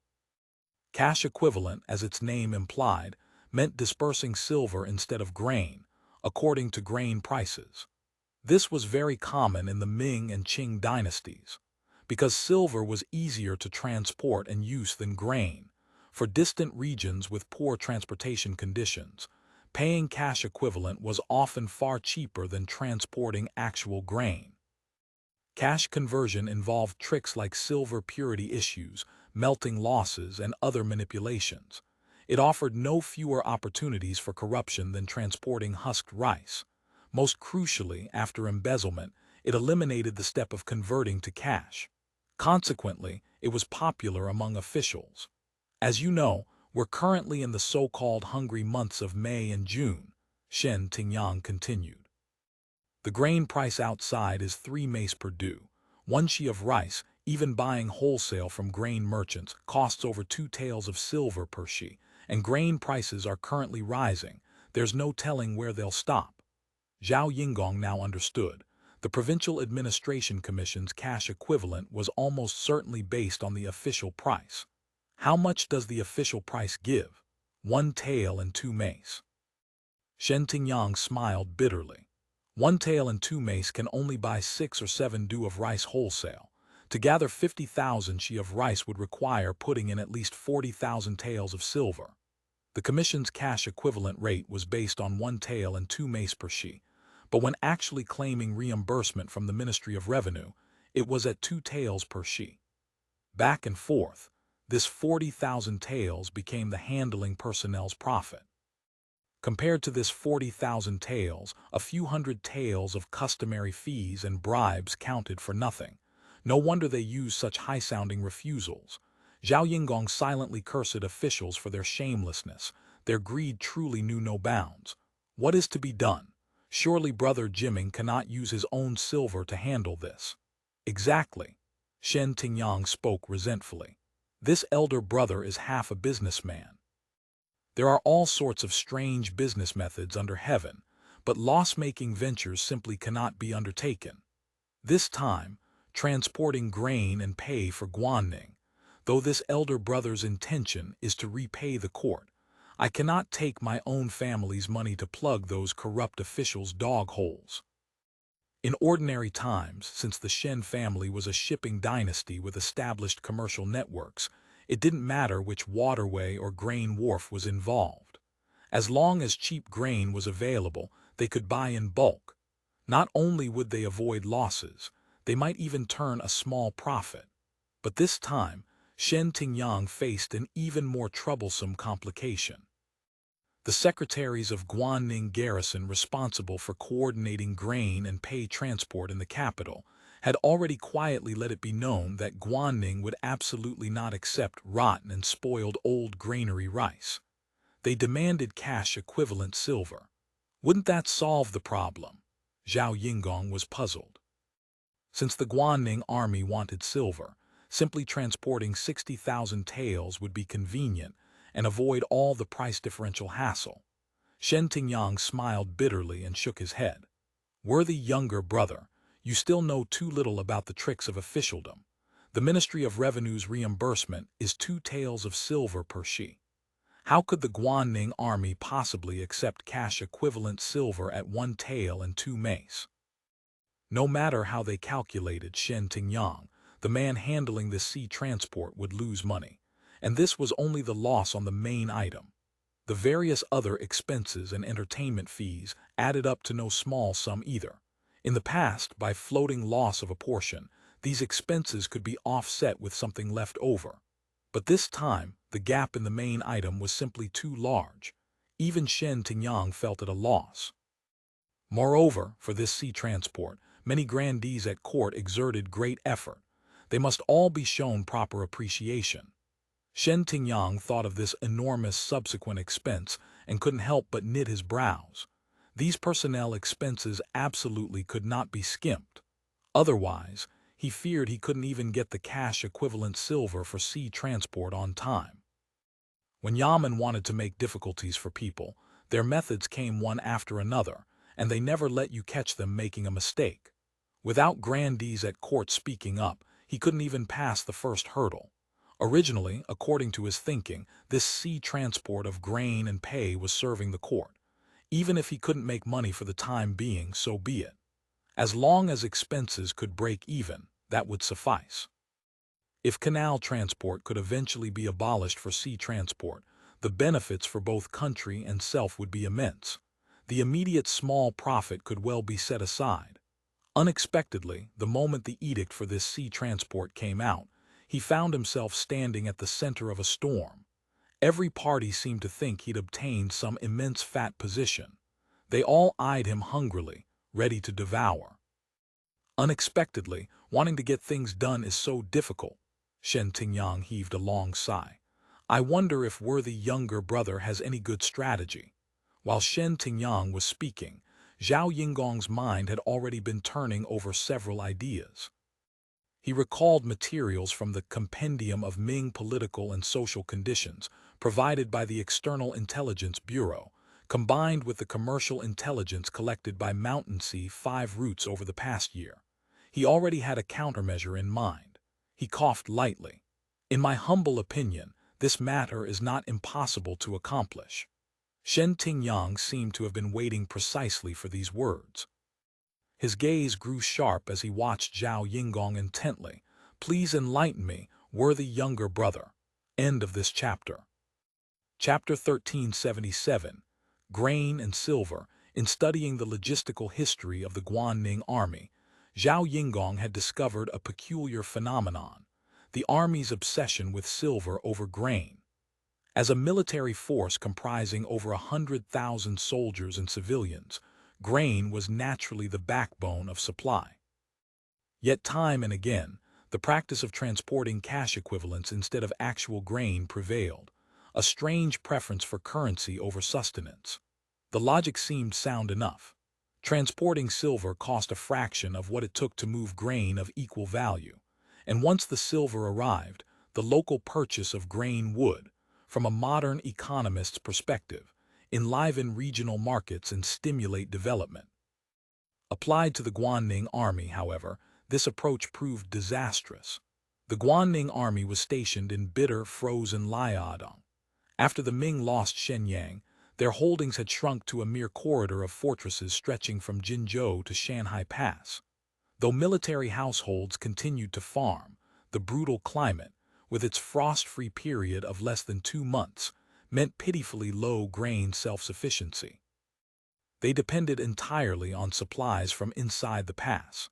Under these conditions, flooding the region with silver while expecting local procurement was tantamount to engineering inflation. Liaodong simply could not produce enough grain. What little reached the region came from merchants willing to haul it across thousands of li, over mountains and rivers, paying bribes and tolls at every checkpoint. The punishing transport costs and accumulated losses were all baked into the final price. Thus, the Guanning garrison found itself trapped in a vicious cycle. With too much silver chasing too little grain, prices spiraled to absurd heights, 10 taels per shi, sometimes exceeding 20. Such exorbitant costs crushed the common soldiers, military households, and ordinary civilians. Though regular soldiers nominally received 3 or 4 taels of silver monthly, in reality, except for elite household guards, few ever saw their pay in full or on time. Even if they spent every copper on grain, it was barely enough to survive. But for the military commanders who controlled resource distribution, this same inflation proved a bonanza. Through embezzlement and grain speculation, the generals of Guanning accumulated wealth on a scale their predecessors could never have imagined. Zhao Yingong's conclusion was straightforward. The solution lay in grain itself. In my view, we must transport rice directly, he said. Grain prices in Liaodong are astronomical. If we ship 50,000 shi buying at 3 taels per shi here, We can sell it for double that, at minimum. After deducting expenses, the margin will be more than sufficient. Siniang's eyes lit up, then dimmed as he shook his head. Where's the leisure for such an undertaking? Setting aside that raising 50,000 she would require enormous effort, even if we managed it, finding someone in Liaodong willing and able to purchase such a massive quantity isn't exactly straightforward. At 6 taels per she, the total price would approach 300,000 taels. Siniang simply could not imagine any single buyer capable of producing such a sum. Selling piecemeal was no better. Any delay in the shipping schedule would spell disaster. Though this trial run enjoyed a generous deadline, if things dragged on, the Guanning generals might seize on any excuse to obstruct and extort additional benefits. This won't be difficult, Zhao Yingong said with quiet certainty. I guarantee there's someone who can afford it. Siniang regarded him with skeptical eyes. Everyone knew Zhao Yingong carried a mysterious background, not only the strong whiff of banditry, but also, presumably, powerful patrons somewhere in Guangdong.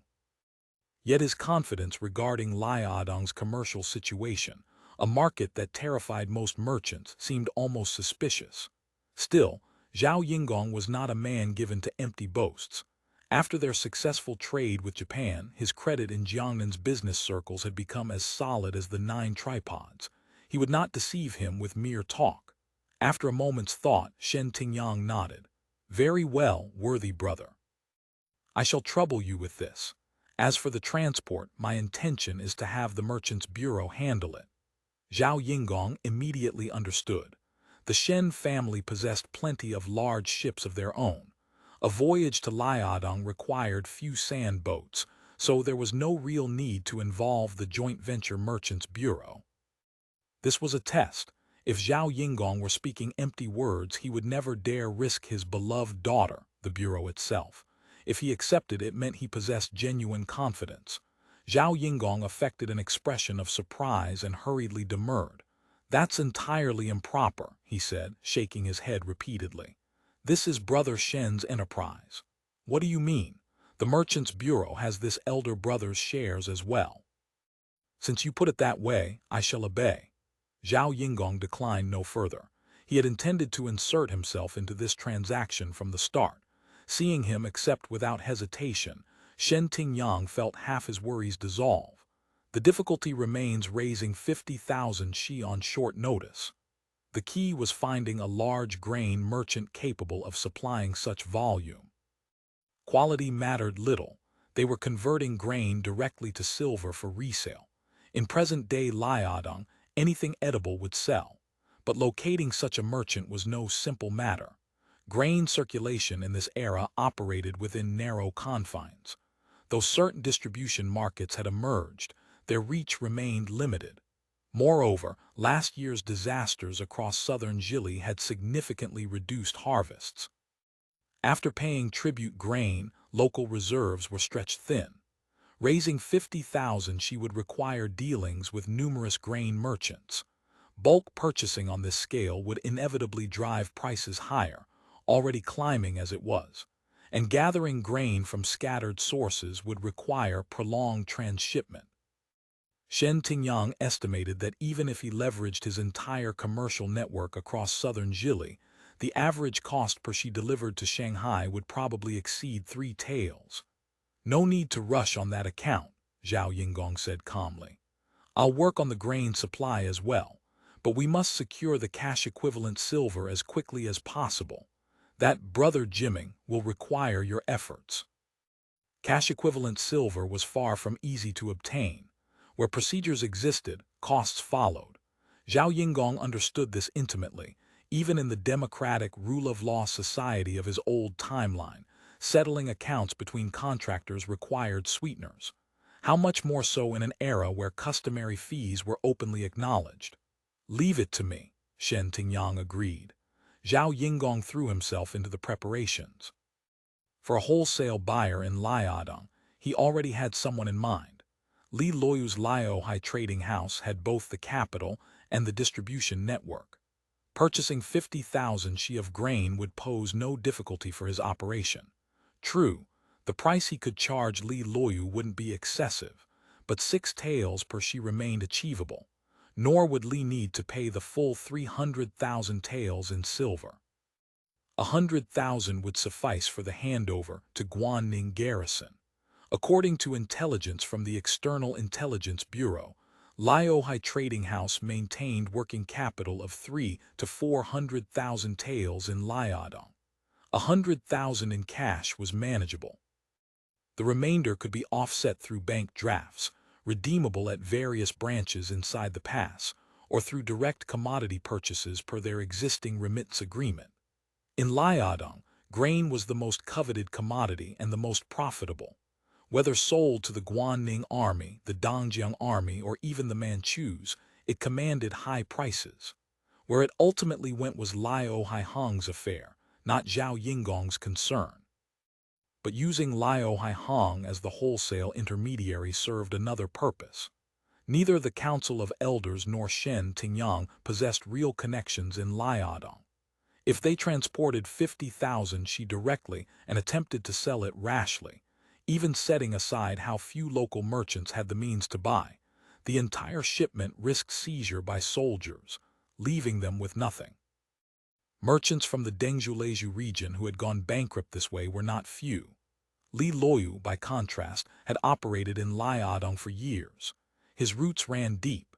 His ties to local military families and officials were thoroughly entangled. With Liao Haihong handling the transaction, such concerns evaporated.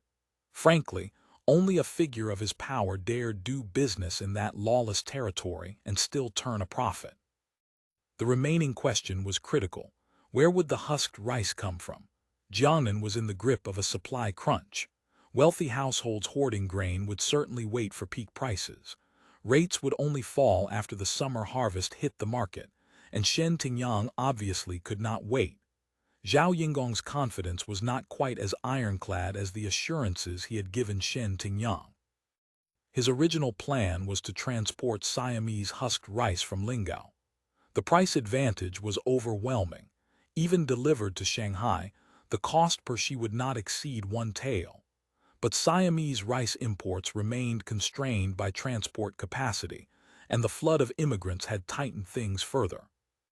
For now, grain in Lingao remained a Tier 1 controlled material, with import, export, and distribution directly managed by the Planning Commission.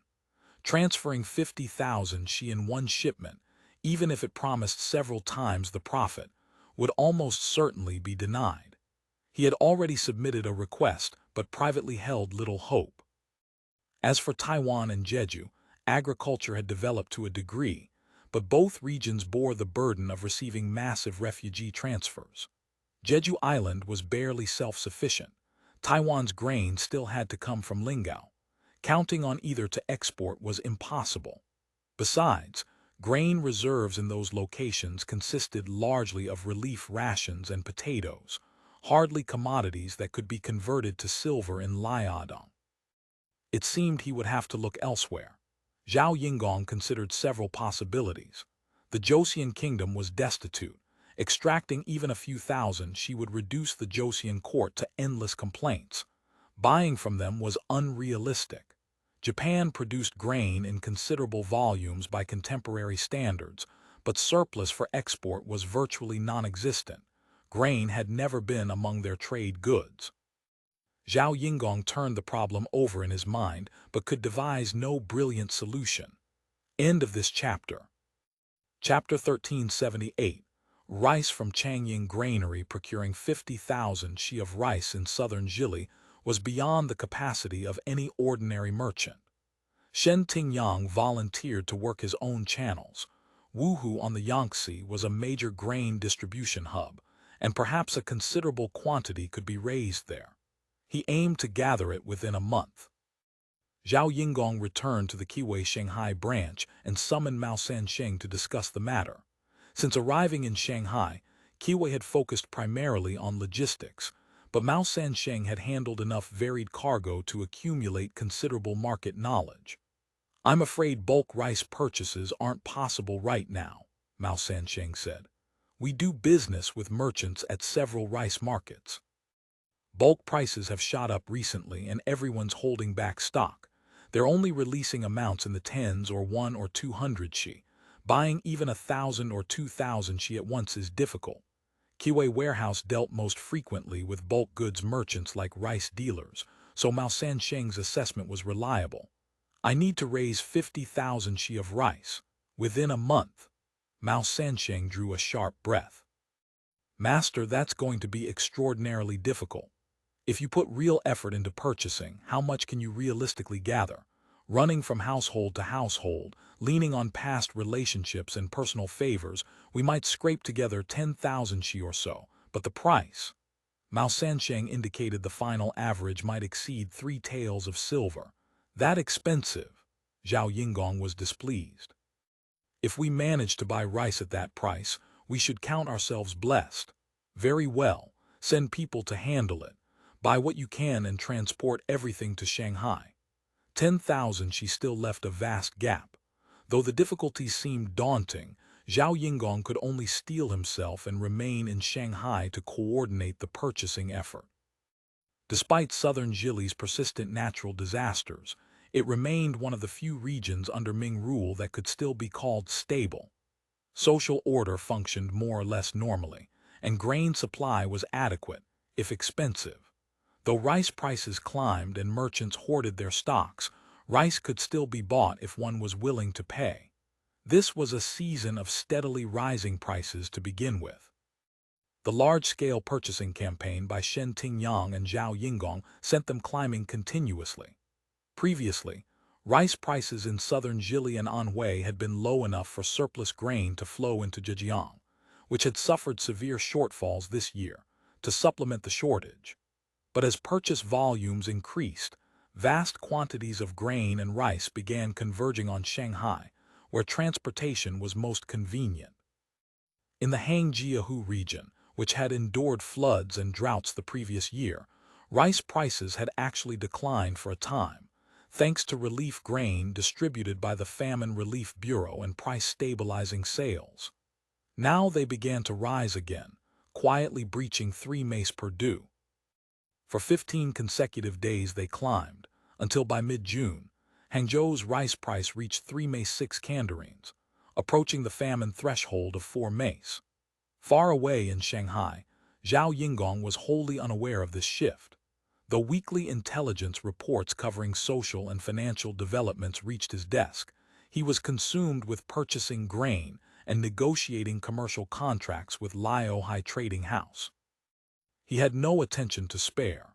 Despite the combined efforts of Zhao Yingong and Shen Tingyang, they managed to purchase barely 20,000 shi in 2 weeks.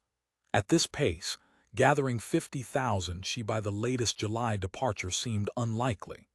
Zhao Yingong worried over this daily, constantly weighing whether to send a distress telegram to Lingao. Under current circumstances, Lingao could probably manage to ship 20,000 shi of husked rice, but requesting such a bailout would seriously damage his image. Just as he wrestled with this dilemma, things took an unexpected turn. Wu Zhixiang suddenly came to visit. After arriving in Jiangnan, Wu Zhixiang had successfully joined the Fush Society by ingratiating himself with Zhang Dai and several other key members in Hangzhou. Through enthusiastic participation in society affairs, he quickly rose to modest prominence among Hangzhou Prefecture's Fush circles.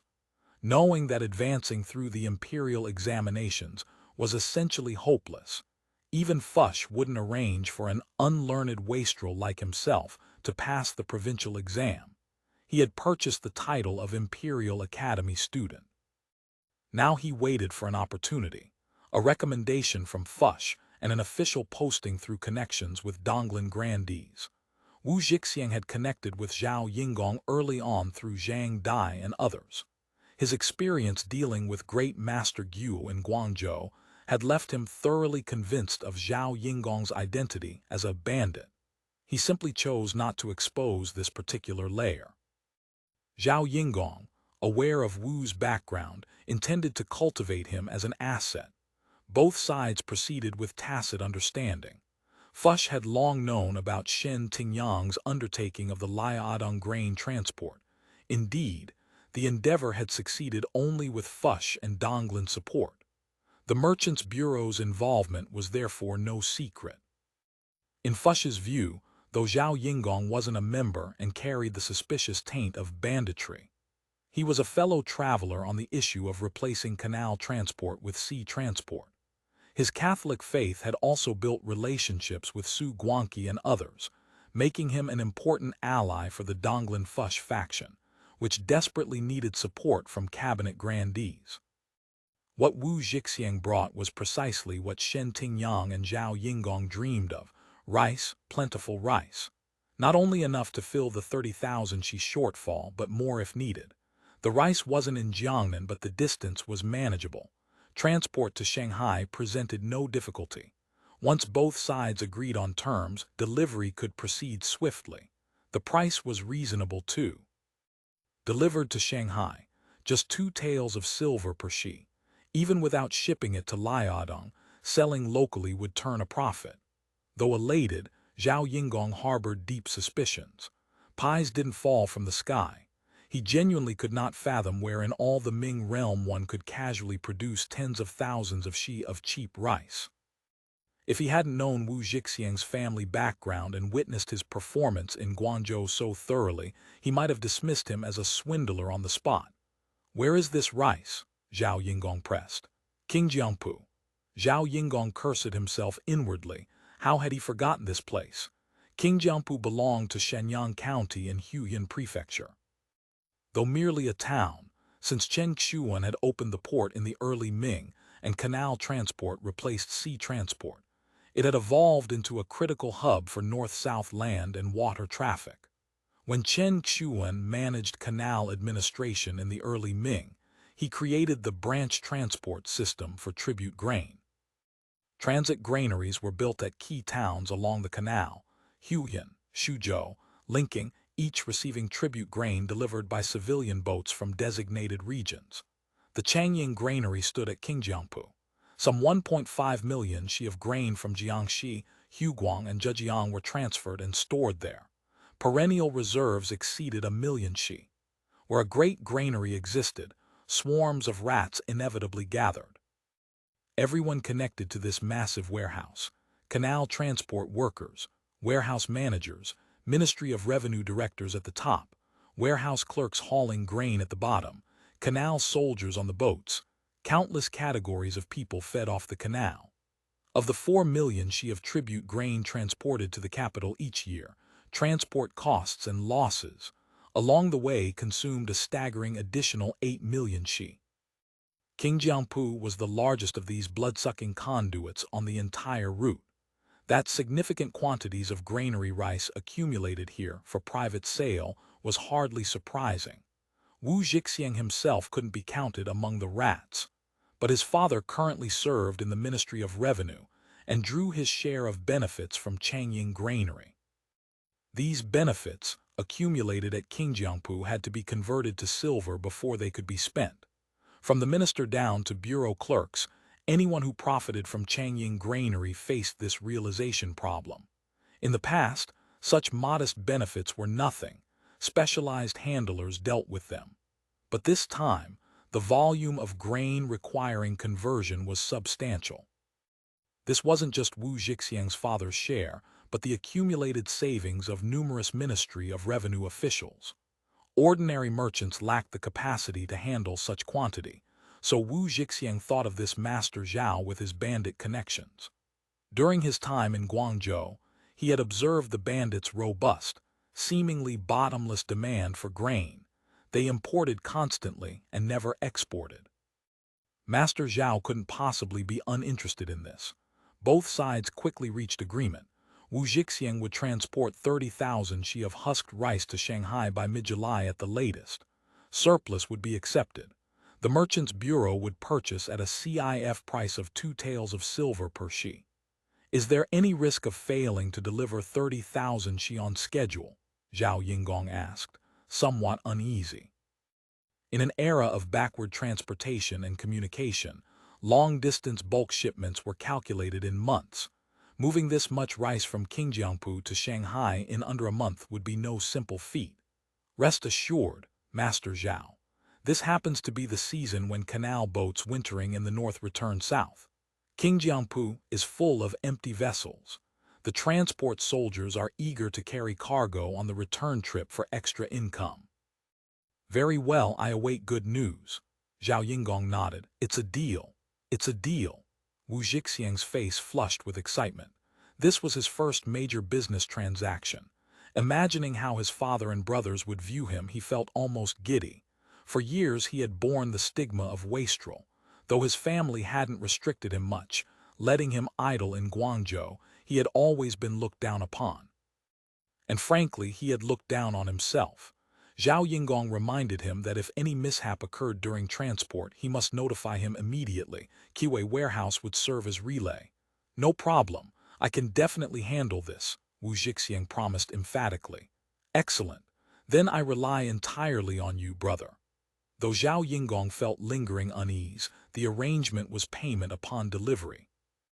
Even if this young master bungled something during transport, consequences were limited. At worst, the cheap grain wouldn't arrive, and profits would be smaller.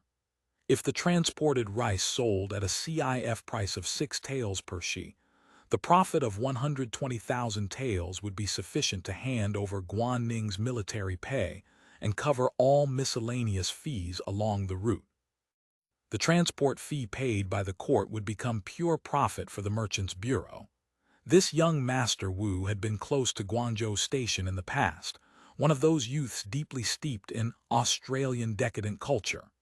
Moreover, his family were Guangxi natives, always listed as potential cooperation targets for the Council of Elders. Now was an ideal opportunity to assess young Master Wu's capabilities and whether he qualified to become a future collaborator. End of this chapter.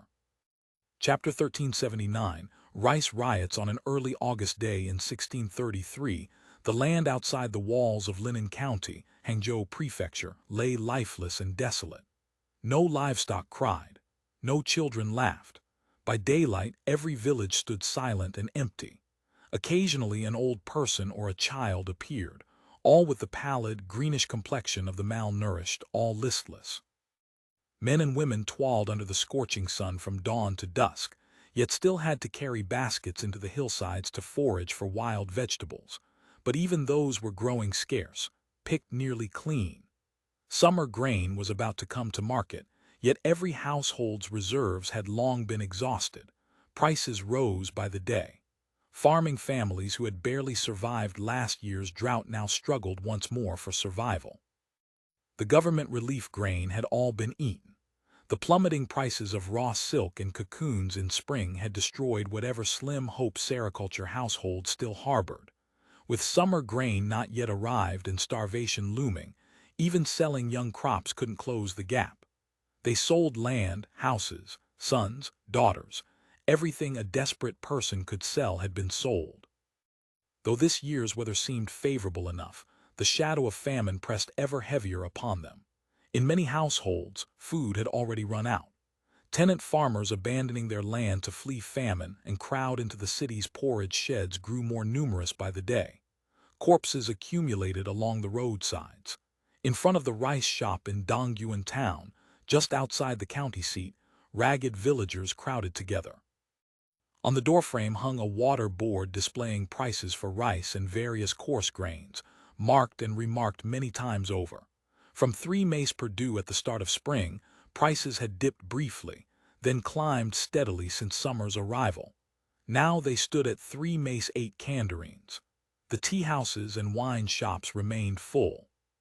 Soaring grain prices struck the common people like a thunderbolt from clear sky, but the wealthy felt nothing. Many had even profited from this catastrophe. Some acquired land and houses through usury. Some purchased servants at bargain prices. The sounds of drinking games and smug, obscure laughter drifted from shop windows into the street, mingling with the begging cries of the starving and the wails of families being torn apart after selling themselves into slavery. Each villager gathered at the rice shop door carried a small bag. Faces turned greenish from too many wild vegetables were etched with sorrow. Bins heaped with rice and coarse grains sent a stinging, burning sensation through their long empty stomachs. Though they dreamed night and day of eating rice, they had come to trade away their last precious grains for coarser fare. There's really no living like this. One man hesitated for a long moment before handing over a small bag of rice. The clerk rolled his eyes impatiently. "You old thing, do you think we're beggars? What do we want with your single sheng of rice? Please show mercy." The man bowed and pleaded until the clerk finally consented to accept his rice and exchange it for a bag of coarse grain. "This exchange rate is too harsh," someone muttered. "If it's too harsh, don't exchange." The clerk glared with bulging eyes. "Our shopkeeper only agreed to take your rice out of kindness. Exchange or don't, just stop blocking the door and hindering our business."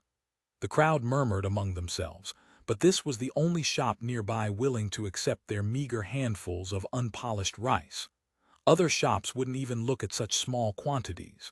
With no other choice, the villagers accepted the rice shop's grace, one by one, taking their bags of coarse grain while silently cursing the shopkeeper's greed. When it came to the last person, it was a middle-aged woman in ragged clothes. But looking closely, she wasn't old. Long-term malnutrition and exhausting labor had simply left her skin gray and slack. She clutched a wooden walking stick like a beggar's staff. From the way she panted every few steps, she probably couldn't have made it here without it. Too weak to push forward, she reached the counter last. With trembling hands, she produced a small torn cloth bundle from her bosom. The rice inside was perhaps half a he at most. The clerk refused even to accept it, curling his lip into a sneer. "Look at this, everyone, not even a full he, and she wants to exchange it for coarse grain. Though our shop does good deeds, there are limits. Big sister, you'd better take this rice home to feed your chickens." "I beg the shopkeeper for mercy," the woman pleaded, explaining that creditors had just seized her family's land and house. They now lived in a ruined temple. Her husband was dead, leaving only the elderly and children, all too weak from hunger to rise. This was all the rice she could bring for exchange. The clerk refused. The woman wept and begged, finally dropping to her knees. As onlookers gathered, the clerk grew irritated, raised his hand, and flung the bag of rice from the counter. It wasn't really a bag, just a rag wrapped around rice. Hitting the ground, it burst open. White grain scattered across the dirt. The woman let out a hoarse scream and scrambled, half crawling, to gather the rice. But there had been so little to begin with. Now it was splattered everywhere. She clawed at the dirt, stuffing grains into her bosom while weeping, tears mixing with dust, looking like a madwoman. The bystanders could hardly bear to watch. "This is bullying people too far." Finally, someone couldn't hold back the muttered words. "Bullying? Who said that?" The clerk's eyes widened. "Got the guts to stand out instead of hiding in back like a turtle." The rice shop's owner was a local tyrant, the only person in town dared to run a rice shop.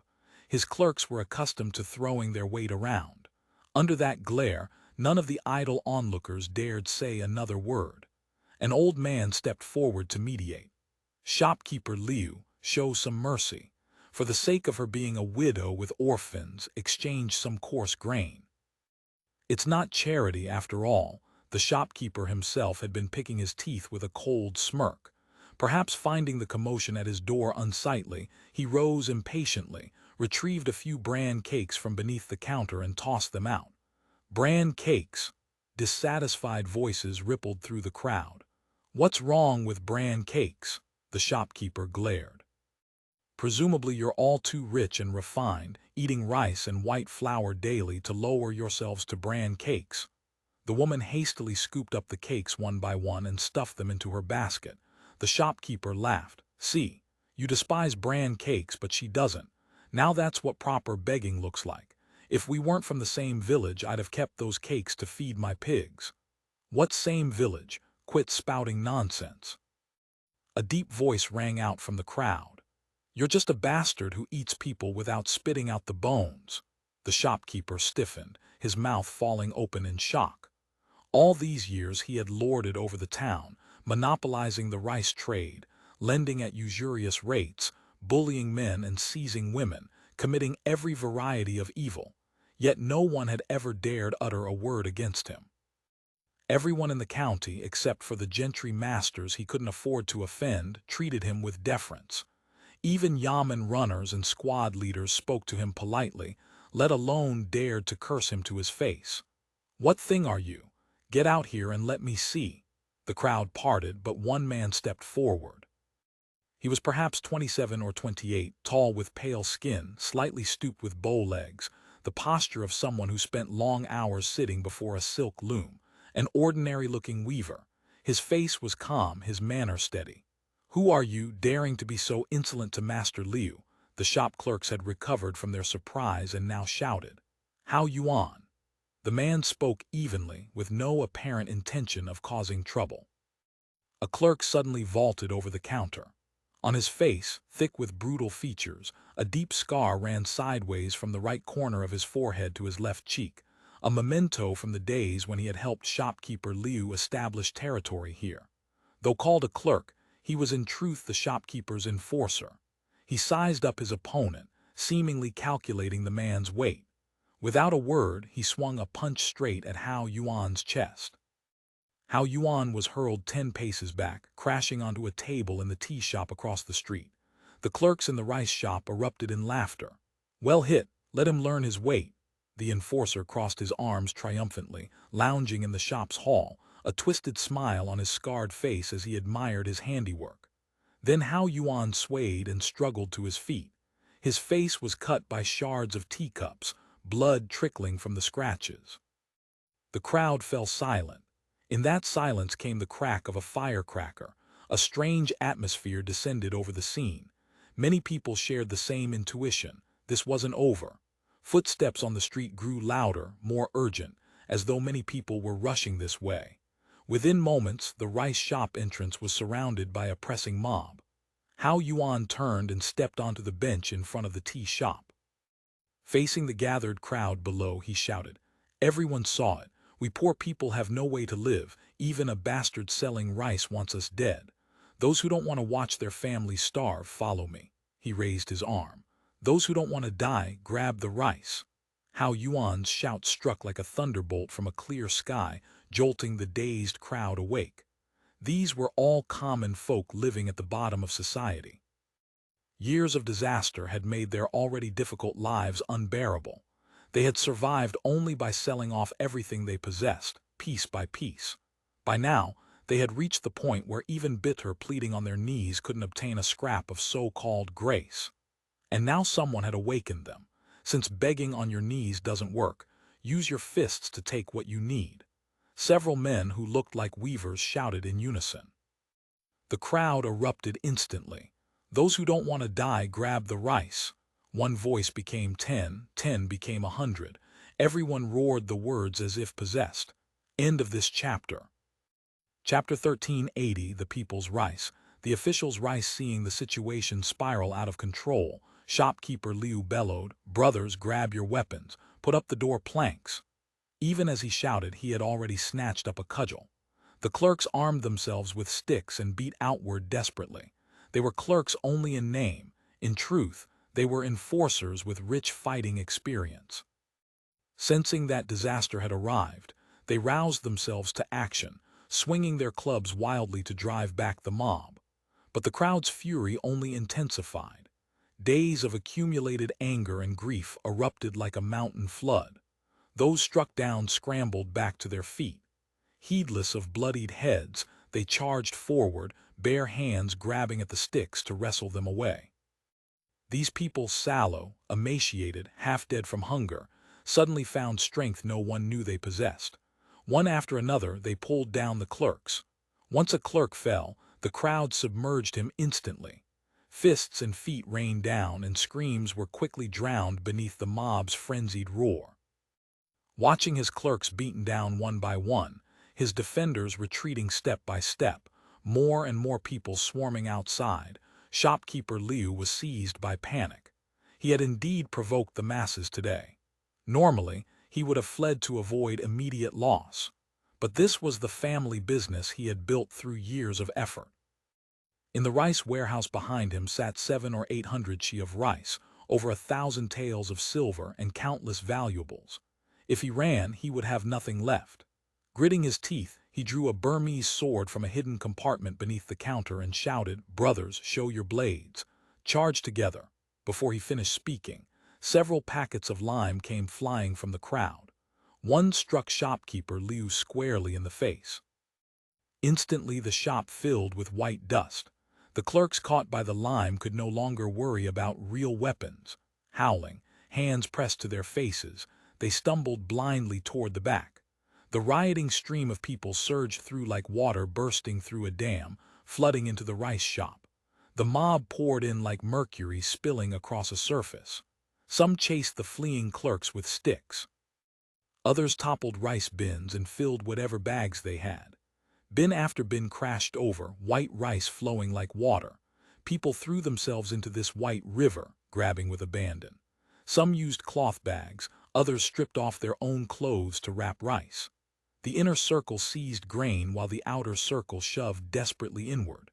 A strong young man shouldered an entire straw sack, a full she of rice, and ran out. Among the mob, some ignored the rice entirely and instead headed straight for the backyard to intercept shopkeeper Liu. Others smashed open the money chest directly, nimbly pouring silver and copper coins into prepared sacks. Anyone who approached hoping to share in the chaos was beaten back immediately. Hao Yuan paid no attention to the money chest, nor did he take any rice. In 3 quick bounds he leaped onto the counter and shouted, "Fellow villagers, don't panic. Take turns one by one, don't waste anything. This rice belongs to us common people." His voice was powerful and resonant. Even in this chaos, it instantly cut through the noise inside the shop. The common folk inside and outside froze for a moment, turning their gazes toward him. "There's plenty of rice here, and even more in the warehouse behind. Don't let a single grain go to waste. There are still many poor people out there with nothing to eat. After you take your share, go out and spread the word, tell everyone nearby to come. All of this is our blood and sweat." Applause erupted from below. Hao Yuan jumped off the counter and hurried toward the back. In the courtyard, 7 or 8 rice shop clerks lay scattered. Some still groaned, others were stiff and motionless. Shopkeeper Liu, his face coated in white lime, was pinned beneath the eaves, still bellowing with impotent rage. His face had been beaten bloody. His hands and body were slick with crimson. Did he talk? Everything. One of the young men smiled contemptuously.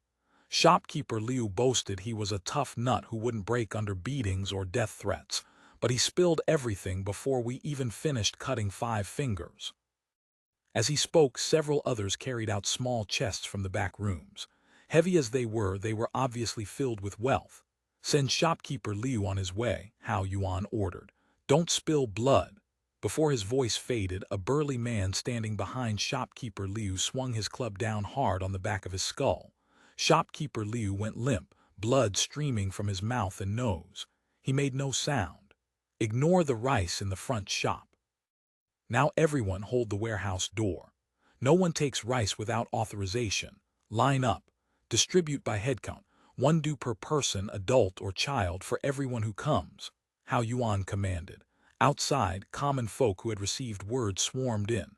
Though 7 or 8 yamen runners stationed in town served as local peacekeepers, their specialty was bullying civilians on ordinary days. Facing an actual mob, they were useless. At the first sign of civil uprising, they didn't dare show their faces, let alone attempt to restore order.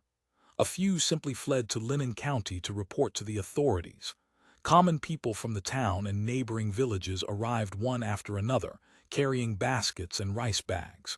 Hao Yuan led his men in distributing rice by head count at the warehouse door.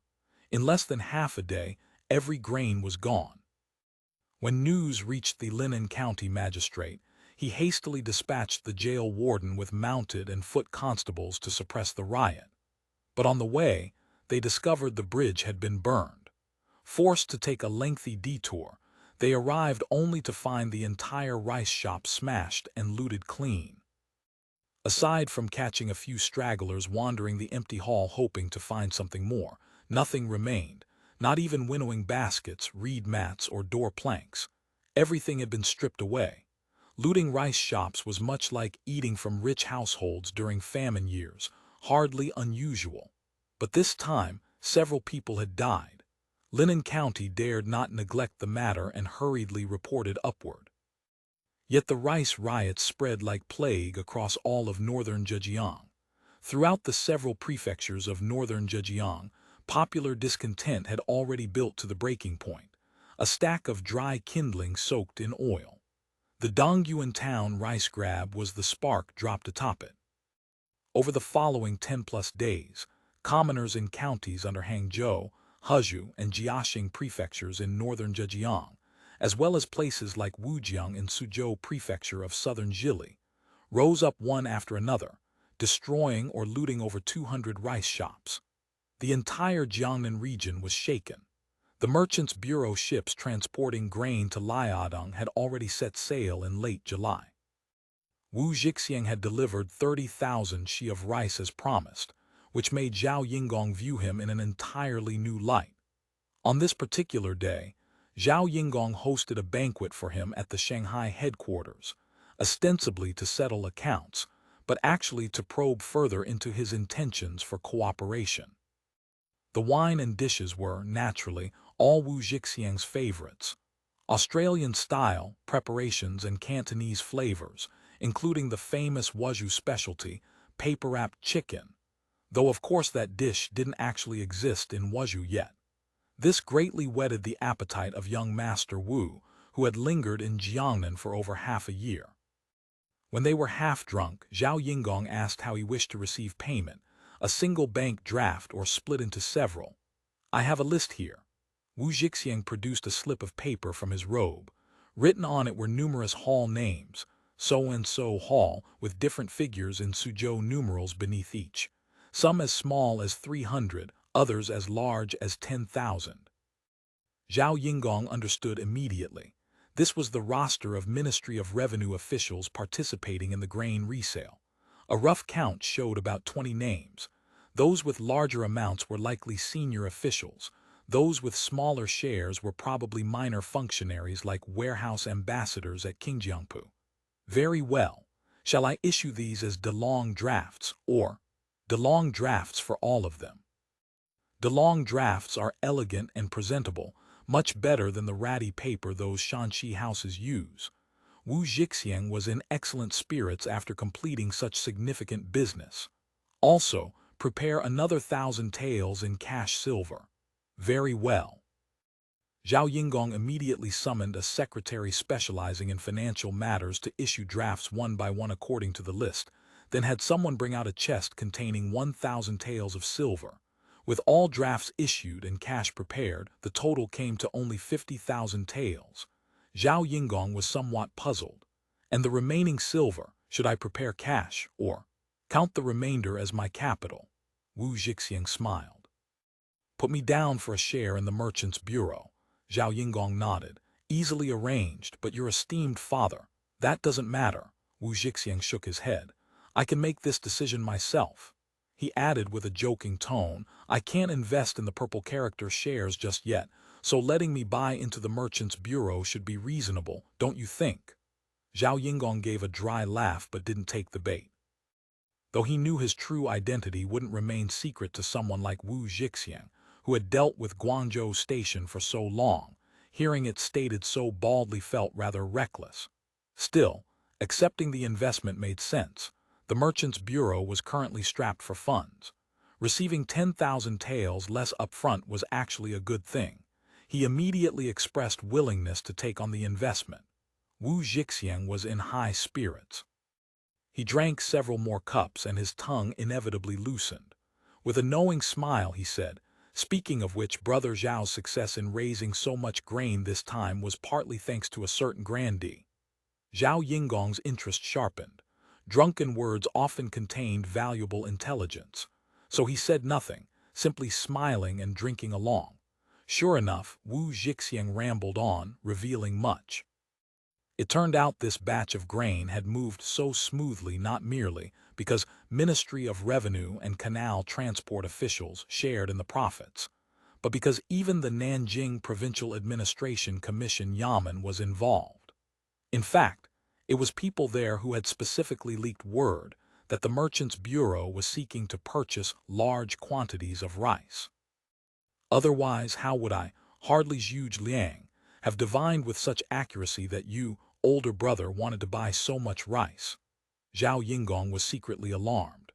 This was exactly the pattern of eating the plaintiff, then eating the defendant. On one hand, choking off supply by refusing to release grain and insisting on cash equivalents. On the other, arranging for intermediaries to sell black market rice at inflated prices. The methods these officials used to amass wealth were truly ruthless. No doubt a considerable portion of the rice Wu Zhixiang had transported came directly from the Nanjing Provincial Treasury, grain and pay that should have been allocated to Guanning in the first place. End of this chapter. Chapter 13, 81, 3 men in a slum. After seeing off Wu Zhixiang, Zhao Yingong returned to his study and checked for the latest news. His foremost concern was the Merchants' Bureau cargo ships heading north. The 20 sand boats carried not only 50,000 shi of grain but also large quantities of cargo. Liaodong lacked everything, especially cotton cloth and raw cotton. To survive that bitter cold, soldiers needed adequate winter clothing beyond mere food. Historically, the Ming court transported vast quantities of cloth and cotton to the various Liaodong guards every year. Thus, the sand boats were loaded with cold weather supplies. Since this northbound grain transport was officially sanctioned, transport fees were fully reimbursed by the Ministry of Revenue. And with the status of official ships, they were exempt from various taxes when entering any port or waterway. To pass up this opportunity for a bit of official smuggling would be pure waste. Carrying private cargo had always been a primary revenue source for canal boats. Sea transport of grain and pay naturally called for the same profit-seeking approach. Besides cotton clothes and cloth, there were large quantities of Mongolian goods, iron woks, tea bricks, and the like. Trading with Mongolian tribes and purchasing horses was important business for the Guanning army. The horses they acquired were not only used to replenish cavalry, but also resold inside the pass at considerable markup. These commodities would have no trouble finding buyers once they arrived. Yet sailing during summer carried great risks.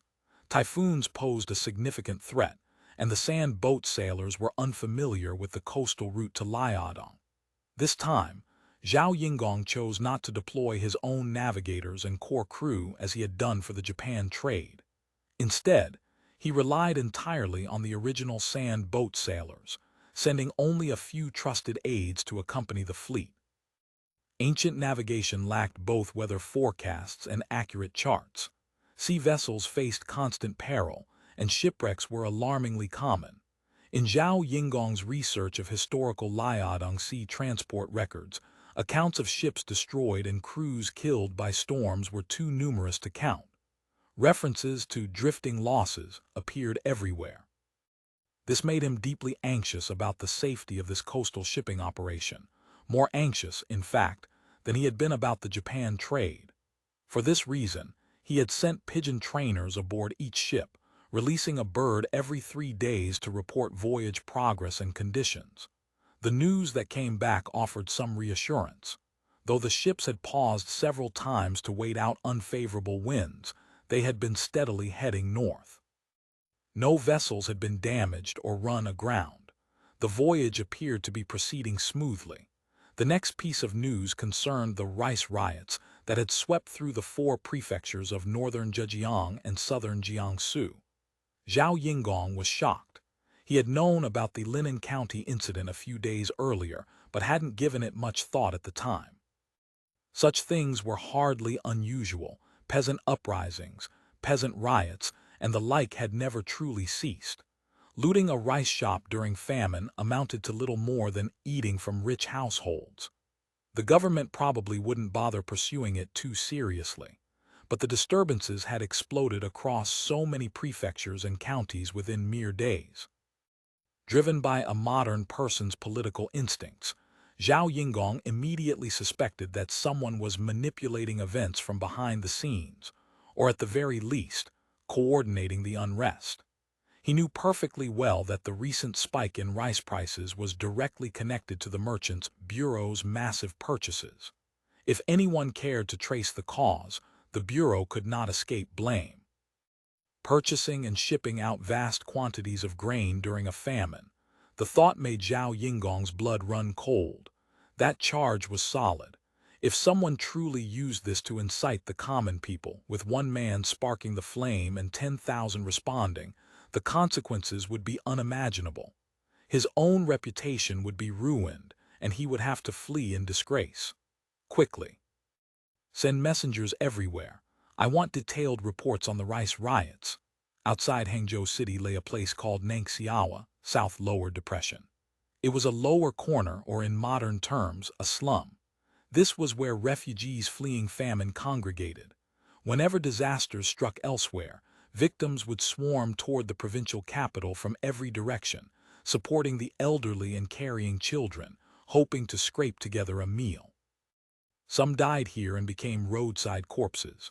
Some survived the famine and returned home. Some settled permanently. Nangxiawa, true to its name, was low-lying and dotted with puddles. Whenever the Fujian River rose, the area flooded. The land could neither be farmed nor built upon, and so it became a patch of unclaimed wasteland. Refugees had settled on this wasteland, erecting shacks from whatever scavenged waste materials they could find.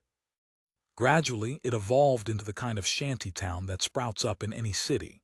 The ground was naturally low, sewage refused to drain.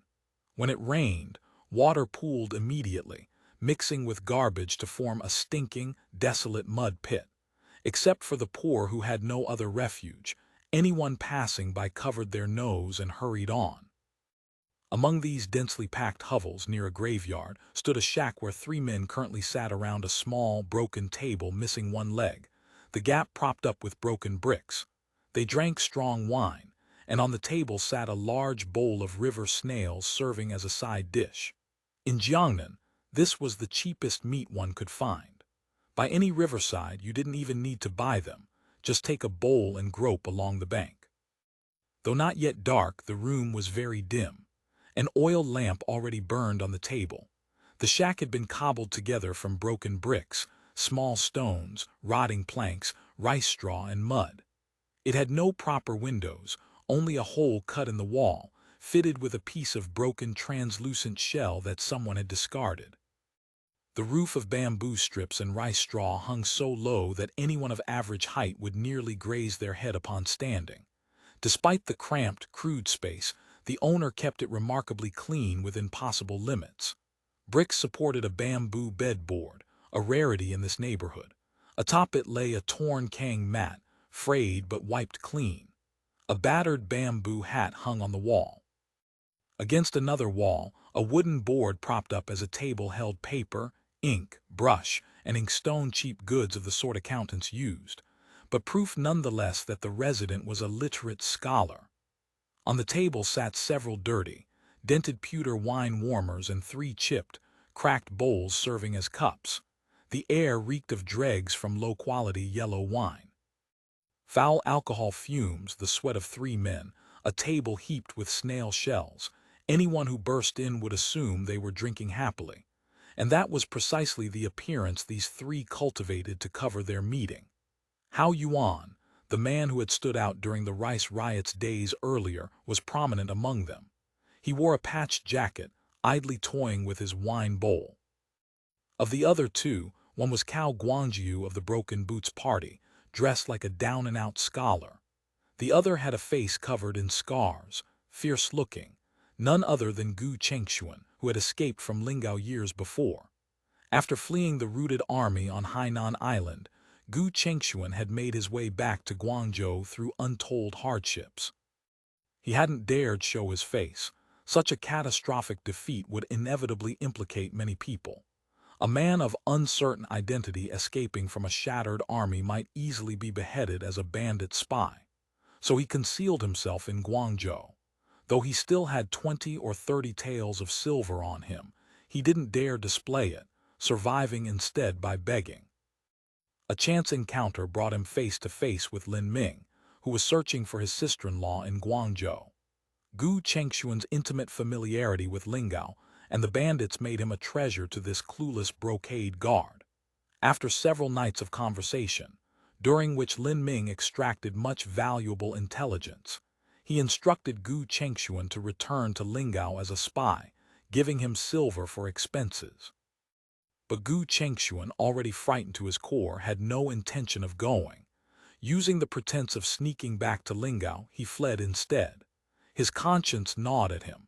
The consequences of offending someone from the brocade guard were severe. He dared not remain in Guangzhou. Seeing that Guangdong had become a nest of troubles, he fled northward to Jiangnan. His luck held. Shortly after arriving in Jiangnan, his knowledge of bandits and Australian goods caught the attention of a wealthy household, which took him in as a retainer. Thereafter, he lived without want for food or clothing. Gu Chengshuan never understood why his master had sheltered him, until recently, when he learned that his master had taken notice of the bandits years ago. A year prior, Gu Chengshuan had been ordered to Hangzhou to investigate Master Zhao's background. The moment he saw Wanbai Bookshop and Phoenix Mountain Villa, he knew the bandits' black hands had finally reached Jiangnan. His first instinct was to flee for his life. But then he reasoned. The realm was in chaos, yet Jiangnan at least remained a place with functioning law. It was also thousands of li from Hainan. Even if this Master Zhao possessed 3 heads and 6 arms, wouldn't he still have to behave as a submissive subject of the court? Though his master took great interest in the bandits, he clearly did not approve of Master Zhao's various activities. Obviously, he and the bandits were not on the same side. Under his master's protection, Gu Chengshuan could not only stay safe, he might even find an opportunity for revenge. He knew the Ming destroying the bandits was probably impossible, but personally killing a few bandits and dealing them a blow, that might still be achievable. Unfortunately, the bandits consistently employed the tactic of colluding with officials and gentry within the Ming realm. This bandit surnamed Zhao had used some Australian witchcraft to bewitch the local Hangzhou gentry beyond reason. Rumor had it he had also cultivated relationships with Fush scholars. By now, he was considered a man of standing in the area. Gu Chengshuan himself couldn't touch him.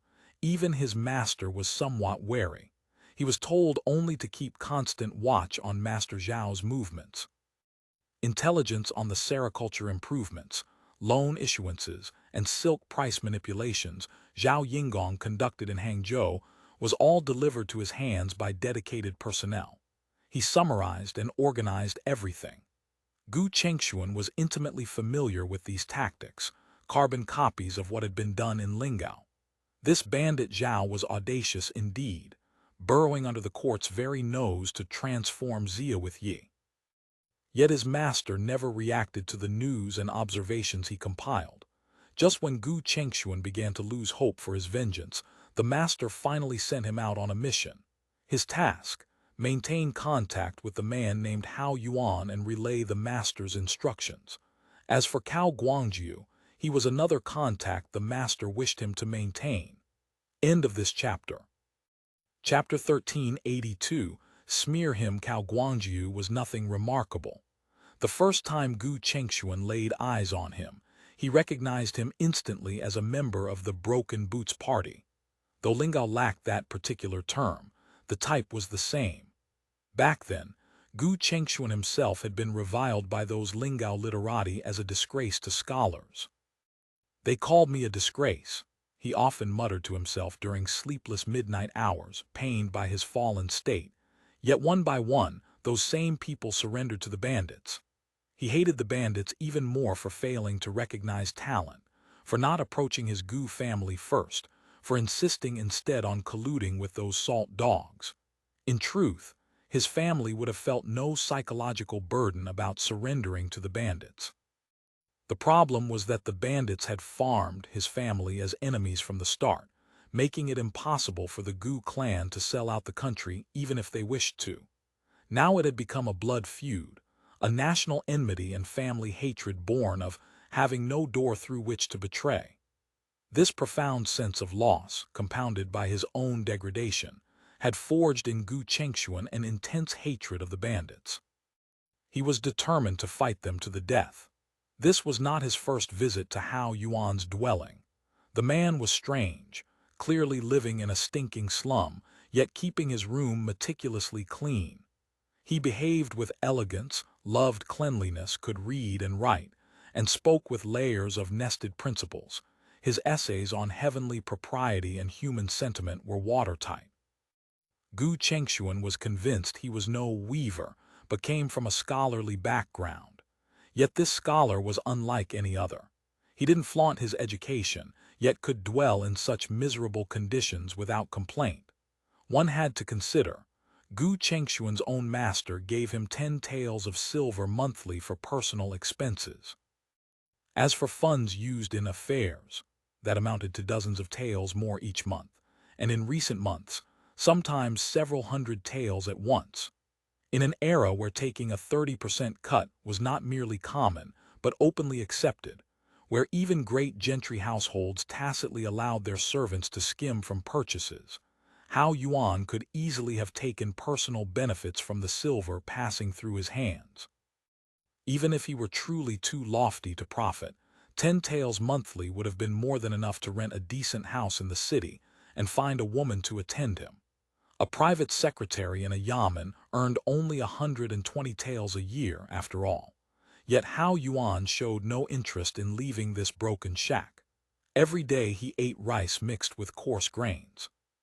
His vegetables were gifts from villagers in nearby settlements. He regularly wrote letters and contracts for them and read government announcements aloud.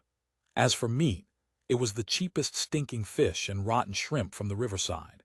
He had never been seen eating proper meat. Gu Chengxuan had secretly sent people to inquire about Hao Yuan's reputation here. It was excellent. Everyone respectfully called him Mr. Hao. Hao Yuan usually worked as a scribe for the locals. Not only was his handwriting good, but his compositions were thorough and appropriate. When people came to him with difficult problems, he always offered sensible advice. He also ventured out to visit households in their broken hovels. When someone fell ill and the family lacked helping hands, he would stay through the night. When there was no money for medicine, he paid from his own pocket. Whatever hard hurdle anyone faced, he helped as best he could. The hearts of common people were honest. Whoever treated them with sincerity received their devotion in return. Hao Yuan was the saint in their minds. They liked him, respected him, and trusted him more and more. His prestige throughout Nangxiaowa was immense. Gu Chengxuan found this deeply unsettling. He believed in every man for himself. He, too, had endured great hardships, but that had been forced upon him. It was hatred that sustained his struggle, hatred that powered his quest for revenge.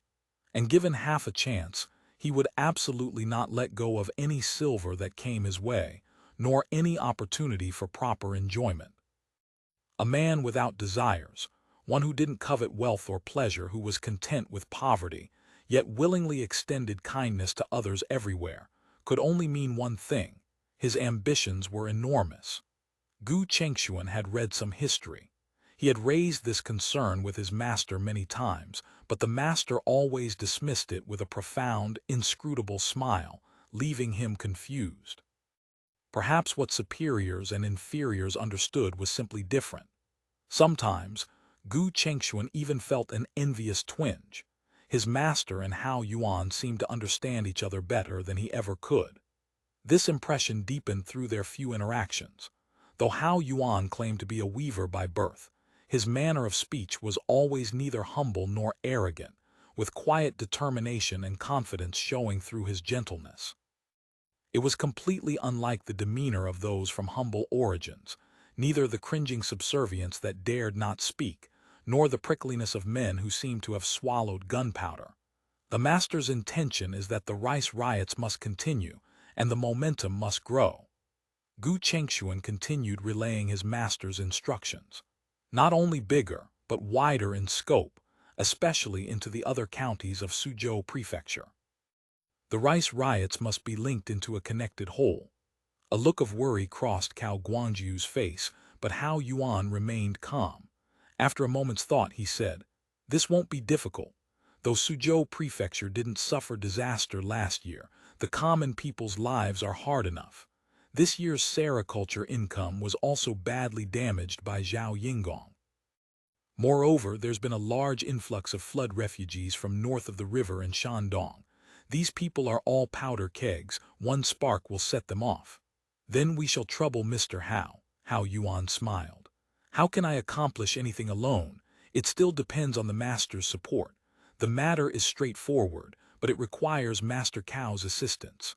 Providing manpower was Cao Guangzhu's domain. He was intimately familiar with the brawling societies of Suzhou and Hangzhou. A single greeting could summon a crowd. Every time a rice riot erupted, it was this crowd mixing among the commoners, serving as agitators. Whether inciting clamor or storming rice shops, they led the charge. Cao Guangzhu coughed. "Manpower is no problem. They're getting paid after all. Why would these desperate souls refuse? But with this much commotion, the Yamen will take notice sooner or later. If by bad luck a few get caught and interrogated harshly someday, these aren't exactly righteous heroes. A few words could implicate us." Gu Chengshuan smiled. "Rest assured, if that happens, I guarantee they won't live to see court." Cao Guangzhu nodded, understanding these words were far from empty. He couldn't help but feel a chill of fear. Who knew if he himself might someday become one of those who won't live to see court? Hao Yuan spoke up. "I agree, we must keep escalating. Right now, this is the only way to win benefits for the common people. But all this noise still hasn't achieved our goal of pointing the spearhead at Zhao Yingong. The common people don't realize their suffering is a sin created by this Zhao Yingong. We must remind them." Gu Chengshuan nodded. "You're right. The master also intends this. He's planning another batch of placards. Placards are fine, but they must be easy to understand, preferably set to song." Hao Yuan produced the sample draft Gu Chengshuan had brought last time from beneath his bedding. These placards are well crafted, easy to understand by educated standards, but for common people, they're still too difficult. How many can read? Better to set them to verse, catchy, easy to memorize and repeat, so they spread on their own. The content should hammer relentlessly on his rice purchases, shipping grain out of the region for exorbitant profit. He continued, "As for grain and pay conspiracies or whatever else, leave those out. Drag in too many people and they'll band together to defend each other. Focus solely on Zhao Yingong, this dog in the water, and beat him mercilessly. That way the common people will hate him to the bone." "Exactly, we want them to hate him to the bone. We want to mobilize them to burn down Zhao family estate." Hao Yuan suddenly laughed, took a sip of yellow wine, and continued, "The placards don't need fine printing. Cheap thin paper is enough. Print 100,000 or so, paste them everywhere across the prefectures and counties. Get a few people specifically to read them aloud to people. Within 10 days, they'll spread on their own. By then, this Master Zhao will be famous throughout all Jiangnan." "Mr. Hao speaks brilliantly." Cao Guangzhu clapped and laughed. "Since ancient times, children's rhymes have been prophecies. If we can compose one for children to sing through the alleys of Hangzhou City, this Master Zhao probably won't be able to sleep at night hearing it." "Precisely, that's my intention." Hao Yuan nodded. "The rice riots were to attract attention. Now everyone has noticed. Now we must shape public opinion. Once officials and gentry have taken notice, word will inevitably reach the emperor. Public resentment boiling over, inciting civil uprising. Those two charges alone are enough to make him suffer.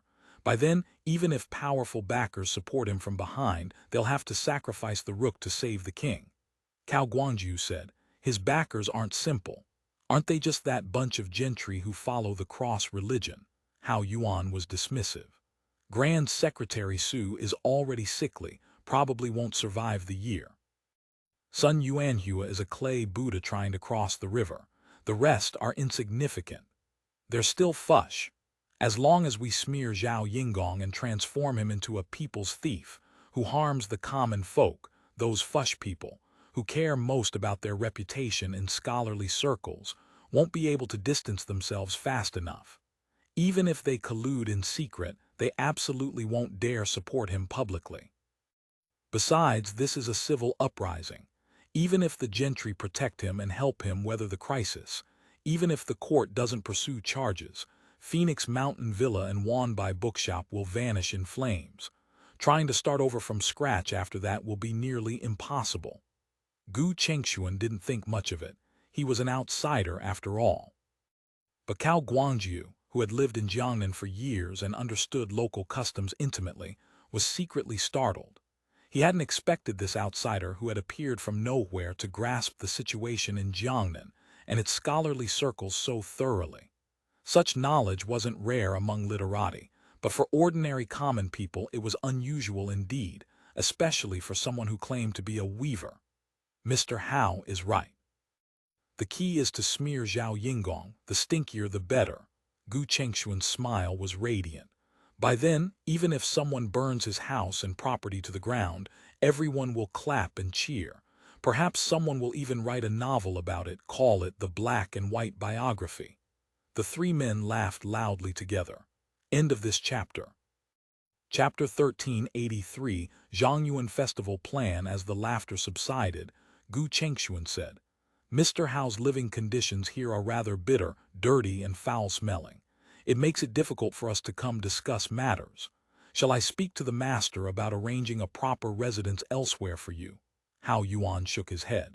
Don't despise the filth and stench. The human hearts here are far cleaner than elsewhere.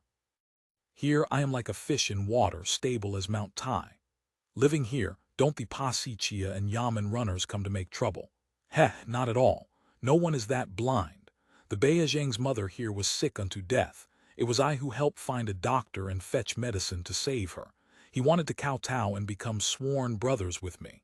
As for the Pasi Chia, they're too lazy to wade into this stinking mud pond looking for trouble. And those running official errands from the Yamen dare come here even less. There's a pit of corpses in the chaotic graveyard behind us, the Kayantang River in front. Knock someone down and throw them in, and even Bao Qingshan himself couldn't find them. Besides, what oil could be squeezed from people here? Mr. Hao is truly a great hermit hiding in the city. Gu Chengshuan's flattery came out somewhat awkwardly. What hermit? I'm just an ordinary weaver. Happen to learn a few characters, not born blind to them, read some books, can understand reason. Hao Yuan smiled faintly. I simply can't stand this Master Zhao treating poor people like dirt, manipulating lives with a flip of his hand. Someone ought to teach him a lesson. Gu Chengshuan and Cao Guangjiu laughed dryly, not daring to pursue the topic. Hao Yuan naturally possessed the bearing of a strong man. It made these two scoundrels feel genuine awe. The master wishes to know, when does Mr. Hao plan to give Master Zhao a hard blow? Gu Chengshuan asked. First, let's thoroughly smudge Master Zhao's reputation. Hao Yuan's smile vanished in an instant. He tapped his finger on the table. In less than half a month it will be the Zhongyuan Festival, the 15th of the 7th month. The 15th is the Ghost Festival, for worshipping ancestors and offering sacrifices to wandering souls and wild ghosts. There have been too many disasters these years. The underworld is crowded with resentful spirits. What better time to make Master Zhao bleed a little to appease their anger, he continued. The 15th of the 7th month is an interesting day. The Zhongyuan Ghost Festival. Ksitigarbha Bodhisattva manifests his power, the gates of hell open wide, wandering souls and wild ghosts are all released. People float river lanterns and perform Yanku rites. Very well, let us also seek justice for those wandering spirits. Since we're releasing river lanterns, let's release a grand one. Make 100,000 lanterns and float them directly to the pier of Phoenix Mountain Villa. Then erect a ritual altar at the villa's main gate and perform a massive Yanku ceremony. Living and dead alike, those with grievances may voice their grievances, those with hatred may express their hatred. A ritual ceremony, who would dare perform one there, at the main gate of Phoenix Mountain Villa? He's now a man of considerable standing in the provincial capital. Ordinary monks probably wouldn't have the courage. So long as money is spent, we'll find monks willing to do it. At worst, hire some itinerant monks. Gu Chengshuan slapped his thigh. Heh, ordinary monks wouldn't dare, but extraordinary monks exist. Hao Yuan was confident. Why seek out vagabond monks? If we're going to do this, we must engage high monks of great virtue to demonstrate that Master Zhao has offended both gods and men. Isn't Master Zhao so fond of currying favor with the cross religion? Remember the religious case last year? Gu Chengshuan and Cao Guanju nodded simultaneously. Hao Yuan's thinking ran deep indeed. Though that religious case had quieted down, the Buddhist monks' hatred of the cross religion had not dissolved. And though Zhao Yingong hadn't publicly professed the faith, his frequent visits to churches and close associations with gentry who followed the cross religion were plain for all to see. With proper guidance, the monks' hatred of the cross religion could easily be redirected onto Zhao Yingong's head. Mr. Hao leaves nothing to chance. Cao Guanju complimented him from the heart. The enemy of my enemy is my friend, Hao Yuan said. If they're willing to take the lead, isn't that killing two birds with one stone? Zhang Guanshan might even be grateful to us. He added that the placards should specifically mention Zhao Yingong's collusion with foreign cross-religion monks, hinting that someone at Phoenix Mountain Villa practiced Western evil arts. Make special note of his dealings with foreign monks, his dabbling in Western dark magic. That's why he has so many strange gadgets to sell. Don't forget, many of his goods are Australian, who can clearly explain the origins of Australian goods. Give the scholars and common people of this whole city a reminder. Brilliant, truly brilliant.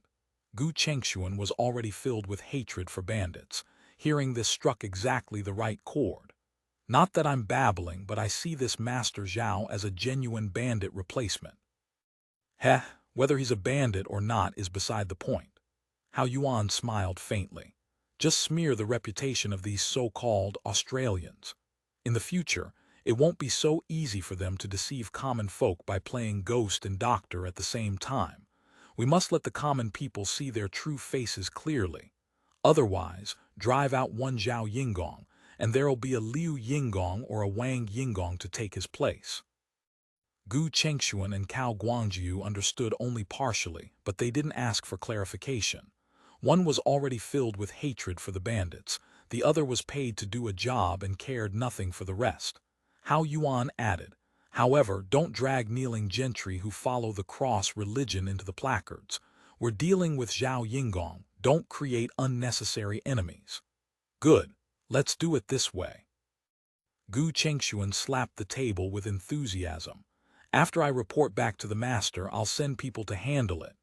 Cao Guanju also confirmed that he would prepare sufficient manpower, ready to distribute placards, spread rumors, and then incite the common people to cause disturbances. What about Wanbai Bookshop? Gu Chengshuan suddenly remembered. Wanbai Bookshop is inside the city. Gathering even 200 or 300 people walking together on the streets, let alone several thousand, would make the yamen nervous. They'd send people out immediately to maintain order. Cao Guanju was experienced in such matters and understood the difference between operating inside versus outside the city walls. Outside the city, thousands of people could fight with weapons, and local officials would simply wait until it was over before stepping in to clean up. Hao Yuan said, Old Cow is right. In doing this, we can't make the government lose too much face. Making too big a commotion inside the city won't work. Outside the city gates is another matter. Besides, of Zhao Yingong's 2 strongholds in Hangzhou, Phoenix Mountain Villa is the core. Knock that out and he won't catch his breath for at least half a year, maybe a full year. With that breathing room, we can then deal with him at leisure. They discussed specific arrangements and details. Since it was still the 6th lunar month, they had a full month to prepare. Cao Guanju and Gu Chengshuan slipped away under escort only when night reached the 3rd watch. There was no place for them to stay here, and even if there were, they wouldn't have wanted to. After seeing off the 2 men, Hao Yuan stretched his back and sat down on the bed. He had no intention of sleeping. His eyes were bright and piercing, as though contemplating something weighty. Just then the straw-woven door curtain lifted at one corner, revealing a child with a cleanly shaven head, about 11 or 12 years old. She carried a large chipped bowl containing several steaming pieces of coarse grain cake. "Uncle Hao, you've been busy until midnight again. Mother steamed these and told me to bring them to you for a late-night snack. Your family isn't well off either. This cake is dry food for your father's work tomorrow, isn't it? If I eat it, what will he have? Take it back, I'm not hungry. There's still more cake. It isn't anything special, hardly fit for humans, honestly." The child laughed. Looking more closely, she had bright, graceful eyes and a slender face with a pointed chin. She was actually a girl. Quite pretty, though her complexion was gray-green and her cheeks sunken. "Not fit for humans, yet you still can't eat your fill of it." Hao Yuan smiled faintly. "Uncle Hao can feed himself, and I don't have work tomorrow. Better take it back. Grain is so expensive these days, your parents aren't in good health. Every extra mouthful helps them. You saved my father's life. You saved mine. If not for you, I'd have been sold off as a slave girl. If you refuse even a piece of coarse grain cake, you're forcing us to feel guilty for the rest of our lives." The girl spoke firmly. "I didn't save people expecting something in return." Hao Yuan smiled. "I know you're accumulating virtue by doing good deeds," the girl said. "If you expected repayment, would you have come to a place like ours?" She pressed the coarse grain cakes into Hao Yuan's hands. "Eat, eat. Once you've eaten them, our hearts will rest easy. Our family only has this much to give. We'd love to cook you a bowl of lotus root starch dumplings, but we can't." She sighed as she spoke. Hao Yuan had no choice but to take a bite. The coarse grain cake was an ugly dark mess. Called mixed grain, it was mostly rice bran with some bean dregs and miscellaneous grains thrown in. In the mouth, it was not only coarse and difficult to chew and swallow, but had an indescribable musty, sour taste. Yet even this, not every household in Nangxiawa could afford to fill their stomachs with. The little girl's father did small trade, specializing in snacks like lotus root starch dumplings and red bean paste, barely enough to scrape by. The girl clapped her hands and laughed. "See, Uncle Hao, you're definitely not from a poor family. If it were us eating this stuff, we'd have swallowed it in 2 or 3 bites." Hao Yuan patted her bald head. "If I were from a rich family, would I be living here? Maybe your family was rich before." Hao Yuan laughed. "Before, ah." His smile became distant and wistful. "I guessed right." The girl clapped again. In truth, the residents of Nangxiawa had long suspected that Mr. Hao might be the fallen son of a once wealthy family who had somehow drifted here.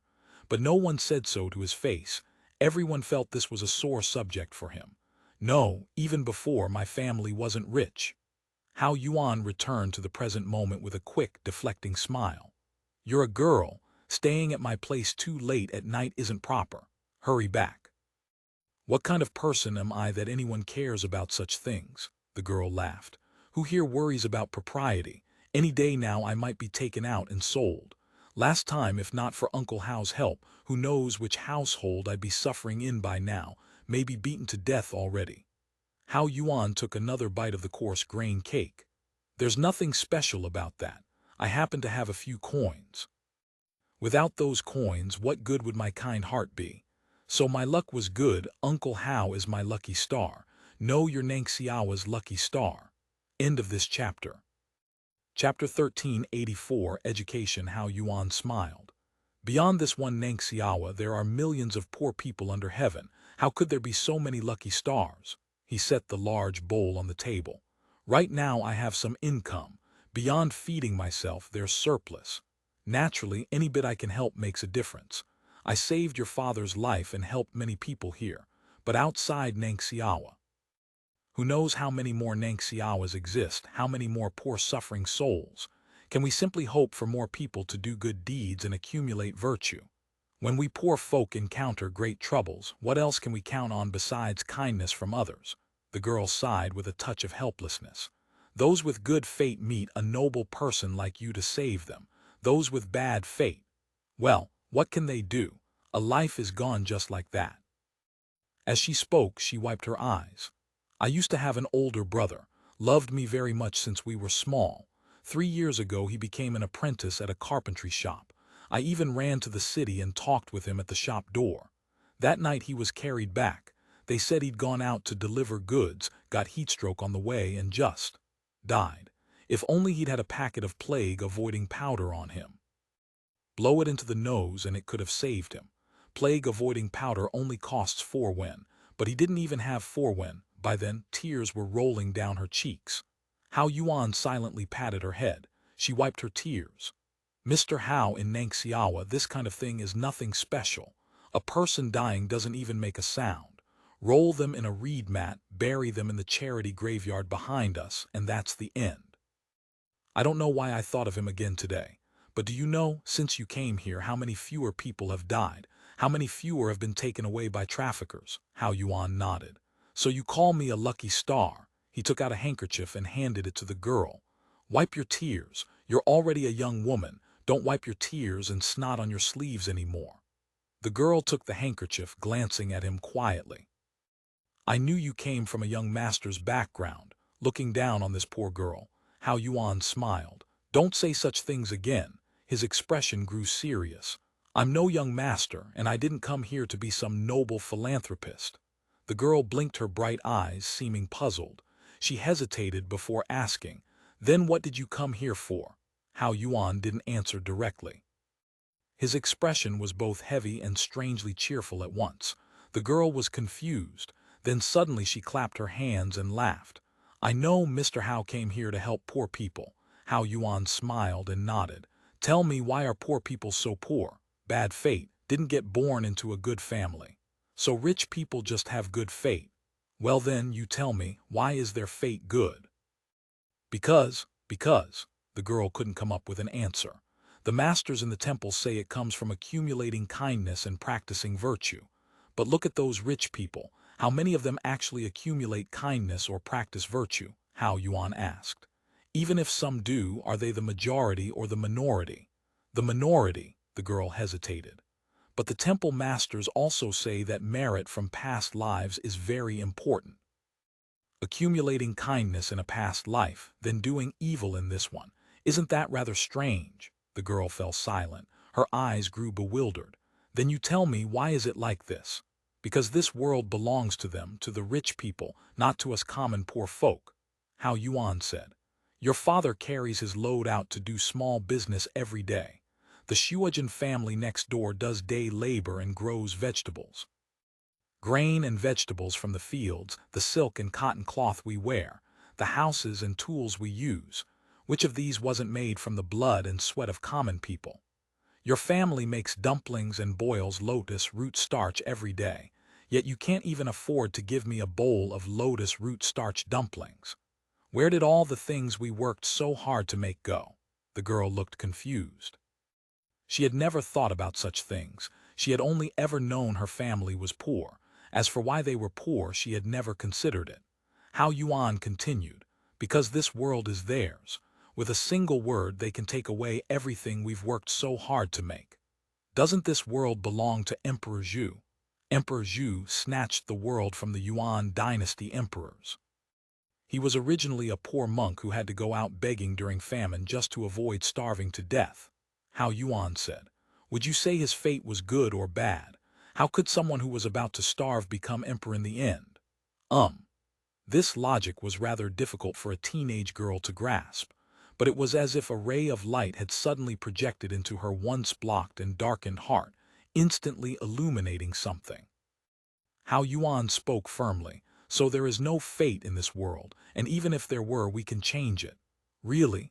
A look of both doubt and excitement appeared on the girl's face. Correct. If you feel that the fate assigned to you by old Lord Heaven is unfair, Hao Yuan said, then you can only rely on yourself to change it. How? How do you change it? The girl pressed. Sir, you must know the way. I've wanted to change my fate for so long, or even just change my father's and mother's fate. I'm not asking to eat fish and meat or wear silk and satin, just to eat a few meals of proper grain, to have some decent clothes. Hao Yuan was amused by her words. I'm not a fortune teller. How would I know how to change your fate pattern? Anyone who claims they can is a fraud. They don't understand the great Tao truth, they're just playing metaphysical tricks. That's not the right path. The girl was confused. Then what is the great Tao truth? Hao Yuan didn't continue. Instead, he asked, do you want to know? Yes. Have you ever studied books? Of course not. The girl shook her head. To understand the great Tao, you must first learn to read. Otherwise, being someone who has eyes but is still blind to words, the rich will bully you even more. Hao Yuan said, I teach children to recognize characters here every night. You should come too. He glanced at the oil lamp. It's late. Go home and sleep. You have to get up early tomorrow. All right, the girl agreed and stood up. Then she added, Mr. Hao, don't blame me for speaking out of turn. The two who visited today didn't look like good people. The one with the scarred face looked exactly like a river-end lake bandit. Hao Yuan nodded. They are indeed not good people, but their badness hasn't reached the root. If river-end lake bandits who kill and burn haven't reached the root of badness, what has? River-end lake bandits kill and burn for wealth, but one person's strength, or even a few people's, is limited. At most they can take a few lives and seize some wealth for themselves. But once word leaks out, caught by the government, or intercepted by militia during a robbery, death is inevitable. Living by licking blood off the knife's edge, whether they live well or poorly, they rarely meet good ends. The truly great villains and evildoers are all those hypocrites who look dignified, whom people usually address as master. When famine strikes, they might even take out money and rice to relieve the masses. But when they do evil, how many families are broken, how many lives destroyed because of them, and no one even knows it's their doing. Not only do people not know, but after these villains snatch everything from the common folk, they turn around and hand out some scraps in charity, and the common folk weep with gratitude. That truly is killing invisibly, destroying households without anyone the wiser. Ah, there are such bad people, the girl said indignantly. Then she grew worried. So doesn't that mean no one can do anything about them? Exactly, because this world is their world. We common people are deceived by them. We can't see clearly who the real villains are. We mistake a few river and lake bandits for the worst of the worst. Hao Yuan said. But as long as more and more people see their true faces clearly, they can no longer deceive and bully as they please. And not only that, we will also take back what originally belonged to us. Here, Hao Yuan felt he had said too much. The other party was just a young girl after all. She might not fully understand. Pouring too much in at once could cause indigestion. I understand, the girl said. To change everyone's fate of poverty, we must first understand the great Tao truth. Once we know the great Tao truth, those bad people can no longer deceive us. Right, you're very clever. Hao Yuan nodded with a smile. Now go home and sleep. Uncle Hao, be careful. It doesn't matter, Hao Yuan said. I am here together with everyone. There's no one to be afraid of. After seeing off the girl, Hao Yuan checked the straw mat blocking the translucent shell window and adjusted the straw mat serving as a door, pressing bricks on its corners to prevent light from leaking out. Once finished, he picked the oil lamp wick brighter, added 2 more wicks, and sat before the wooden board that served as his desk. He spread out several sheets of thin white paper and began drafting a placard.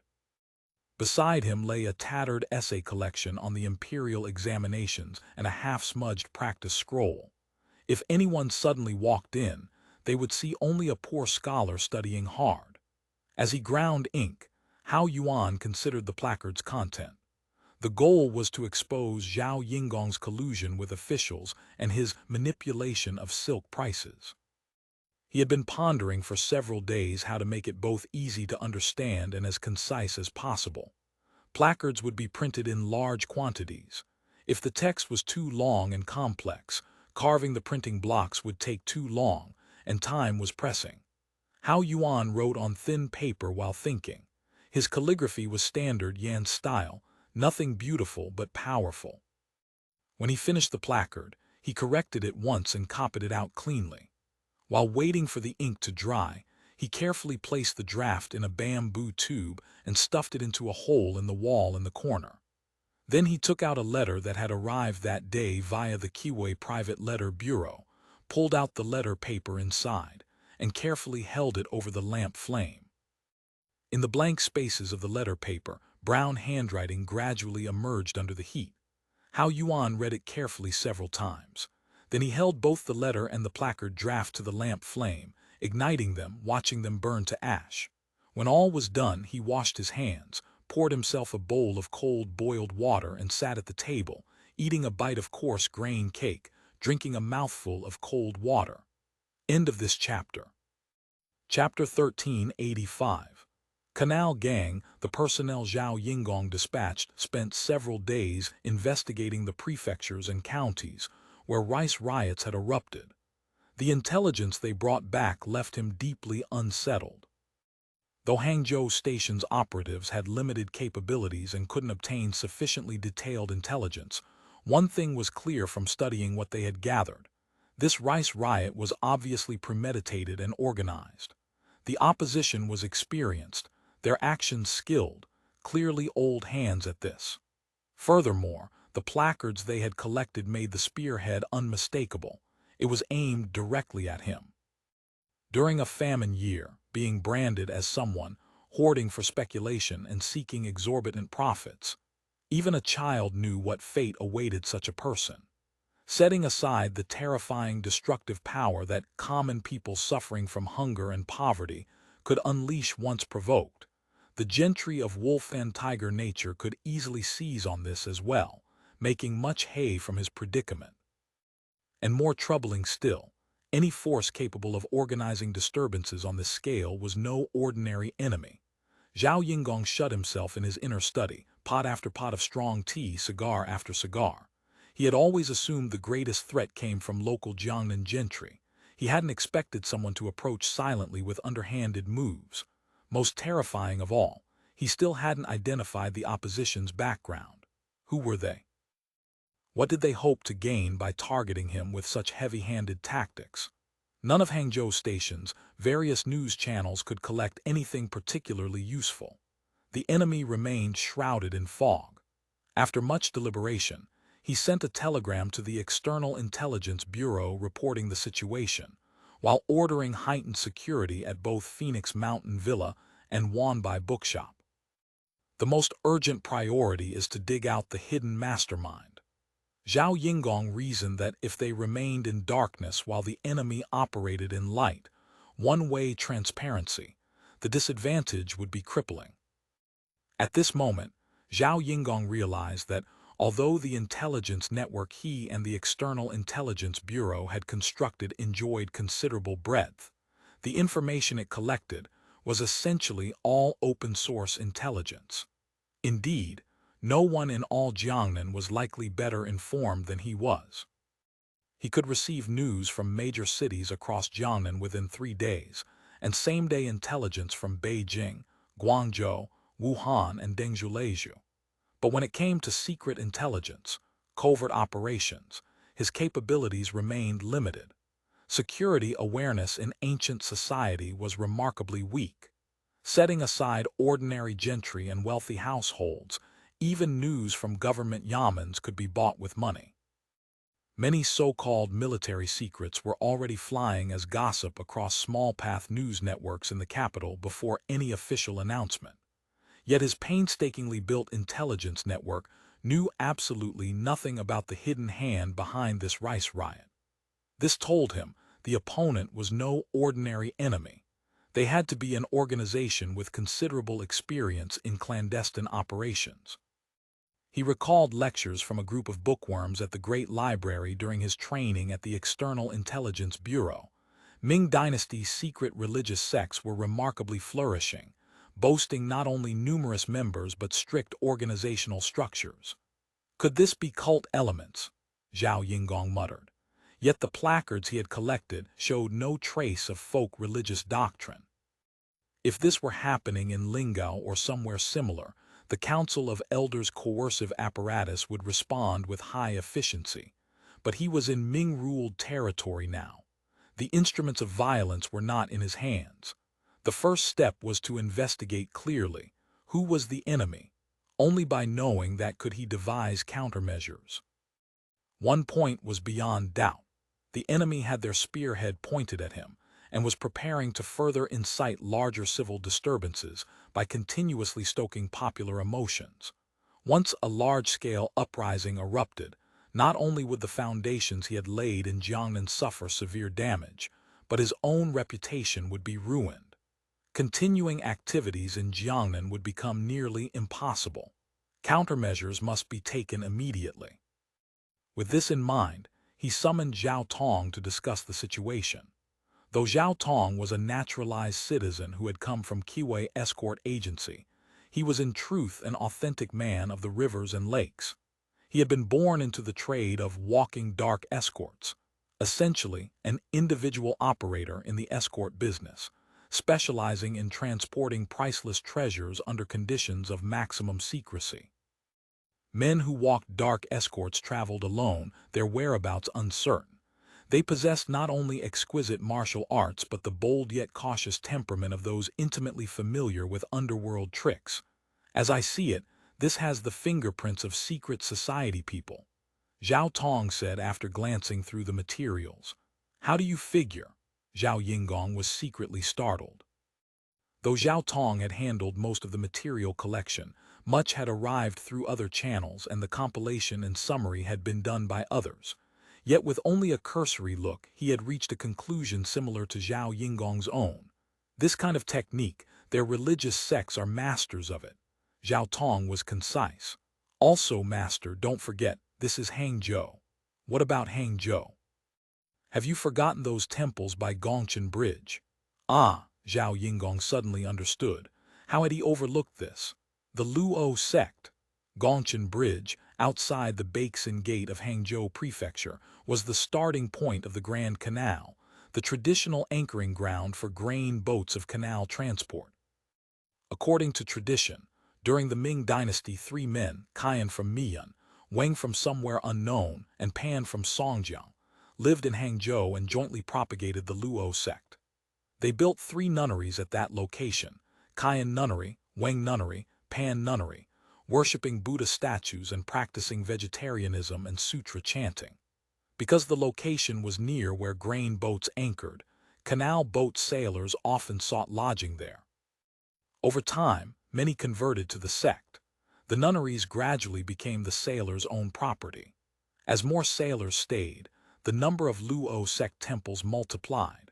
According to a memorial from Zhenjiang Governor Li Wei to the Yangzheng Emperor during the Qing Dynasty, Zhenjiang gang canal transport sailors mostly believed in the Luo sect.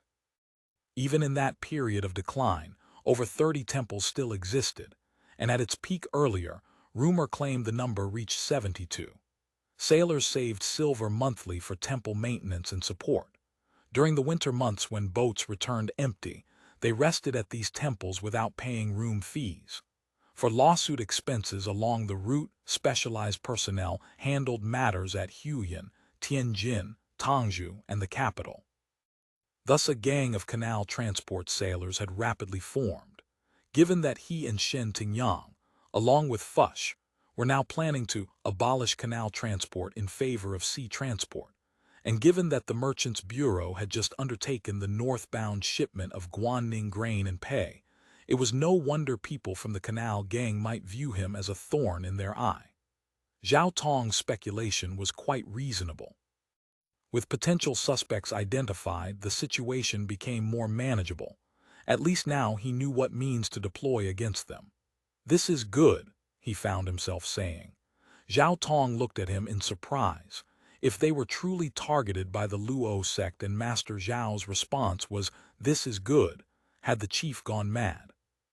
Though Zhao Tong appreciated the Council of Elders' capabilities, this was Hangzhou under Ming rule, not Guangzhou where Australian gunboats patrolled the Pearl River and could appear at White Goose Pool at any moment. Since the second-generation Luo sect leader Duan Jinan had led disciples up Tiantai Mountain in the 4th year of the Wanli era, preaching doctrine and gathering 3,000 followers before being suppressed by local officials, the various Luo sect branches had always maintained a low profile. Unlike the White Lotus sect, which repeatedly fomented uprisings against the dynasty, The Luo sect remained a folk religious organization that couldn't be ignored in the rivers and lakes world, especially the branch followed by canal transport sailors.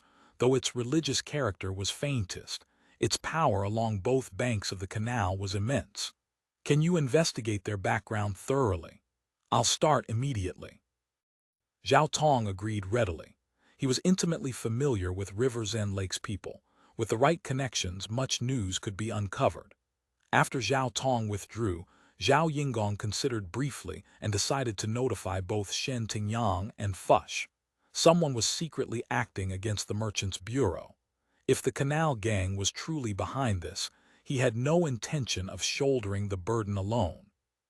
Somehow he had to drag these two parties into the water.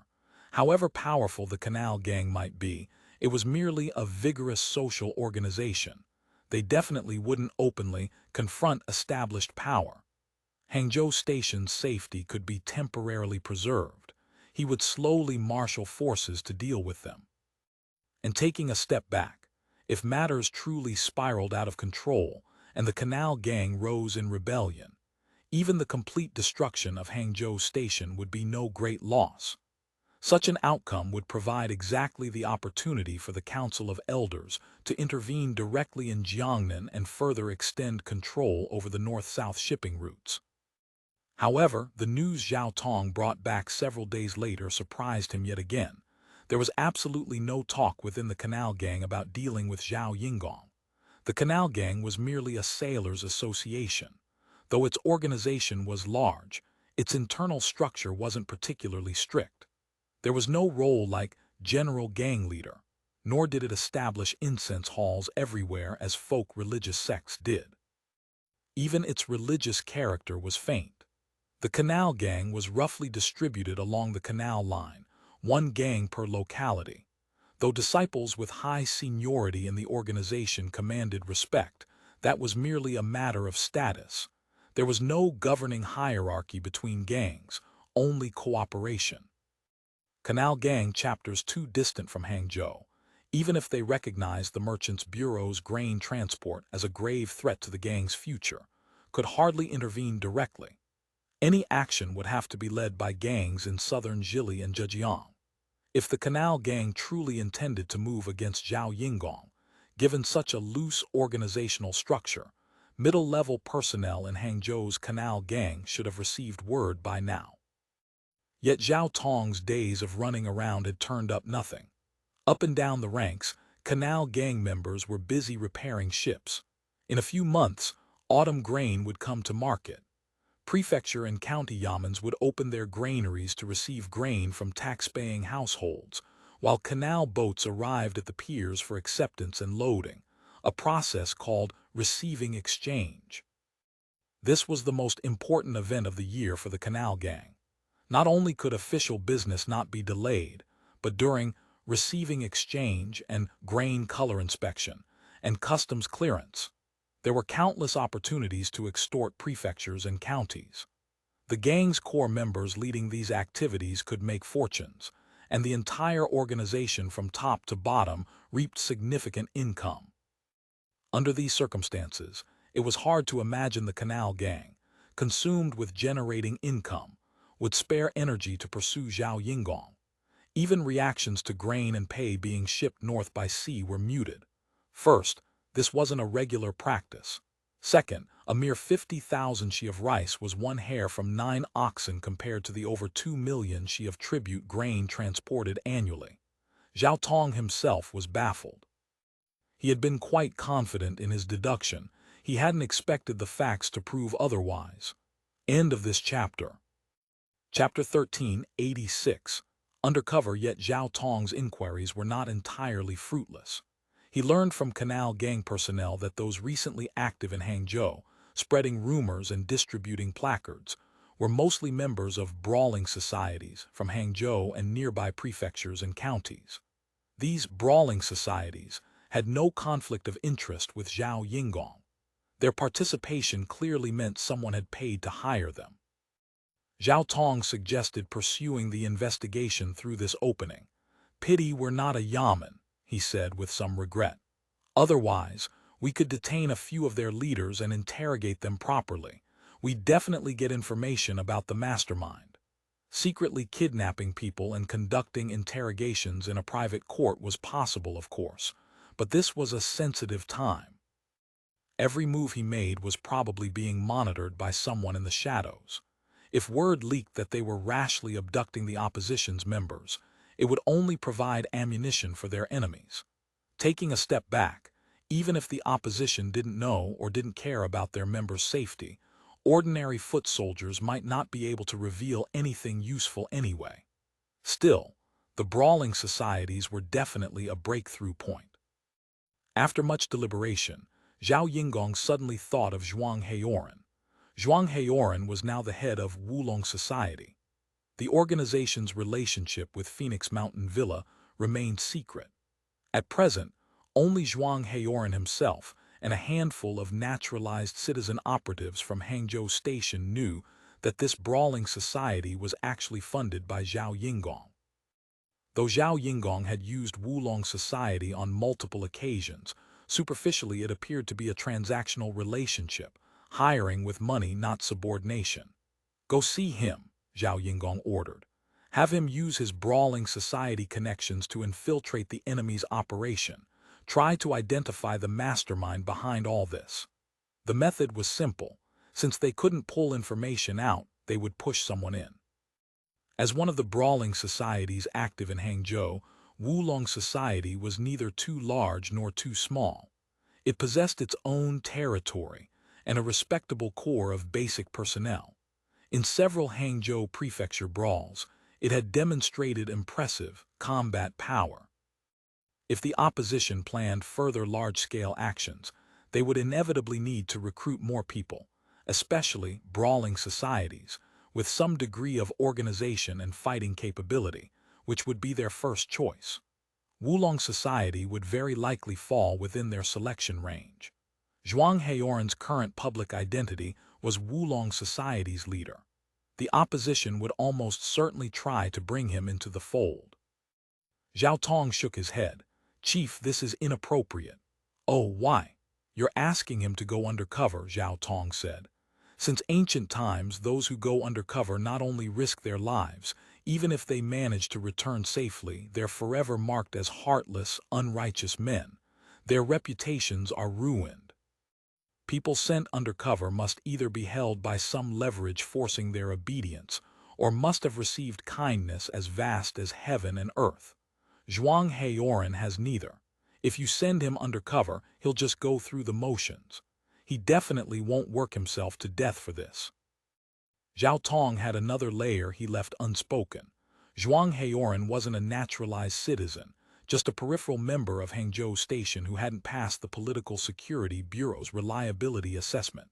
For simple fighting and killing, for executing straightforward tasks, he was fine.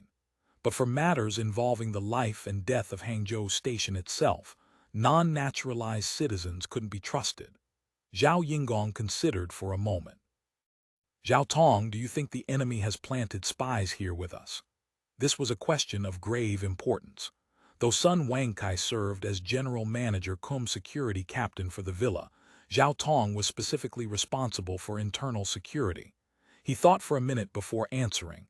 "Chief, to say not a single one, that would be impossible. But inside the villa's residential quarters, I can guarantee there's not one."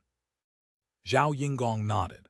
Anyone able to enter the villa's residential area was either a naturalized citizen or an orphan Zhao Yingong had personally taken in. Even Kai Shi and other local servants who had proven useful, their backgrounds had been thoroughly investigated by Hangzhou Station's security department, still could not enter the inner residence. When Zhao Yingong wished to see them, he always received them at the outer study. Attempts to plant spies in the villa and bookshop had been discovered multiple times by Hangzhou Station's security department. Some were brazen, directly presenting gifts of handsome servant boys or beautiful maids, or recommending pure and upright private secretaries. Others were conducted covertly, attempting to infiltrate through means like selling oneself into service or responding to job recruitment. "How is Zihua doing at the refugee camp?" Zhao Yingong suddenly asked. Zihua was one of the 6 older children above 12 whom Zhao Yingong had first taken in and personally taught. She was 15 now. Because she handled affairs capably and decisively, she had been assigned to manage general affairs at the Orphan Hall of the Sihui Charitable Organization. Zhao Tong was startled but reported, "Her work capability is good. She's fair in handling matters, it's just what? A bit proud and arrogant, can't tolerate any sand in her eye, her temper is rather fierce, she often makes people uncomfortable. Heh, so her popularity isn't good." Yes. Though Zhao Tong had some inkling of the chief's meaning, he didn't understand why they were suddenly discussing this girl's personality issues. These matters had all been included in the 10-man group report materials he had submitted. The chief wants her to go undercover. Precisely. Zihua was quite suitable. Though her temper was fierce, she was bold yet cautious, with an organized approach to tasks. Most importantly, Zhao Yingong had saved her from human traffickers. Otherwise she would have been sold to a brothel. That counted as receiving great kindness. But she works at the refugee camp. How would she go undercover on the enemy's side? Moreover, she's a girl. Even if the opposition trusted her, they'd never let her wander around everywhere gathering intelligence. What our adversary is most concerned about right now should be what I'm doing, what I'm thinking. Chief wants Zihua to be a double agent. Zhao Tong had received training at the Political Security Bureau training class and had learned quite a few professional new terms. Exactly, Zhao Yingong nodded. We want to know what the enemy plans to do. The enemy certainly also wants to know what we're preparing to do. If a good opportunity arises, they definitely won't pass it up. Chief is wise. Less bootlicking, Zhao Yingong said seriously. Go make the arrangements. A few days later arrived Visiting Day. Sihui Hall held a visiting day every month or so, when nominal benevolent directors of the charity and local gentry and scholars came to tour the facility. The first purpose was to let gentry who had donated money see where their contributions went. The second was to dispel suspicion. Many religious cases in the late 19th century had been stirred up by rumors, because the populace didn't understand church charity work, and because churches, holding the identity of foreign masters, were unwilling to communicate.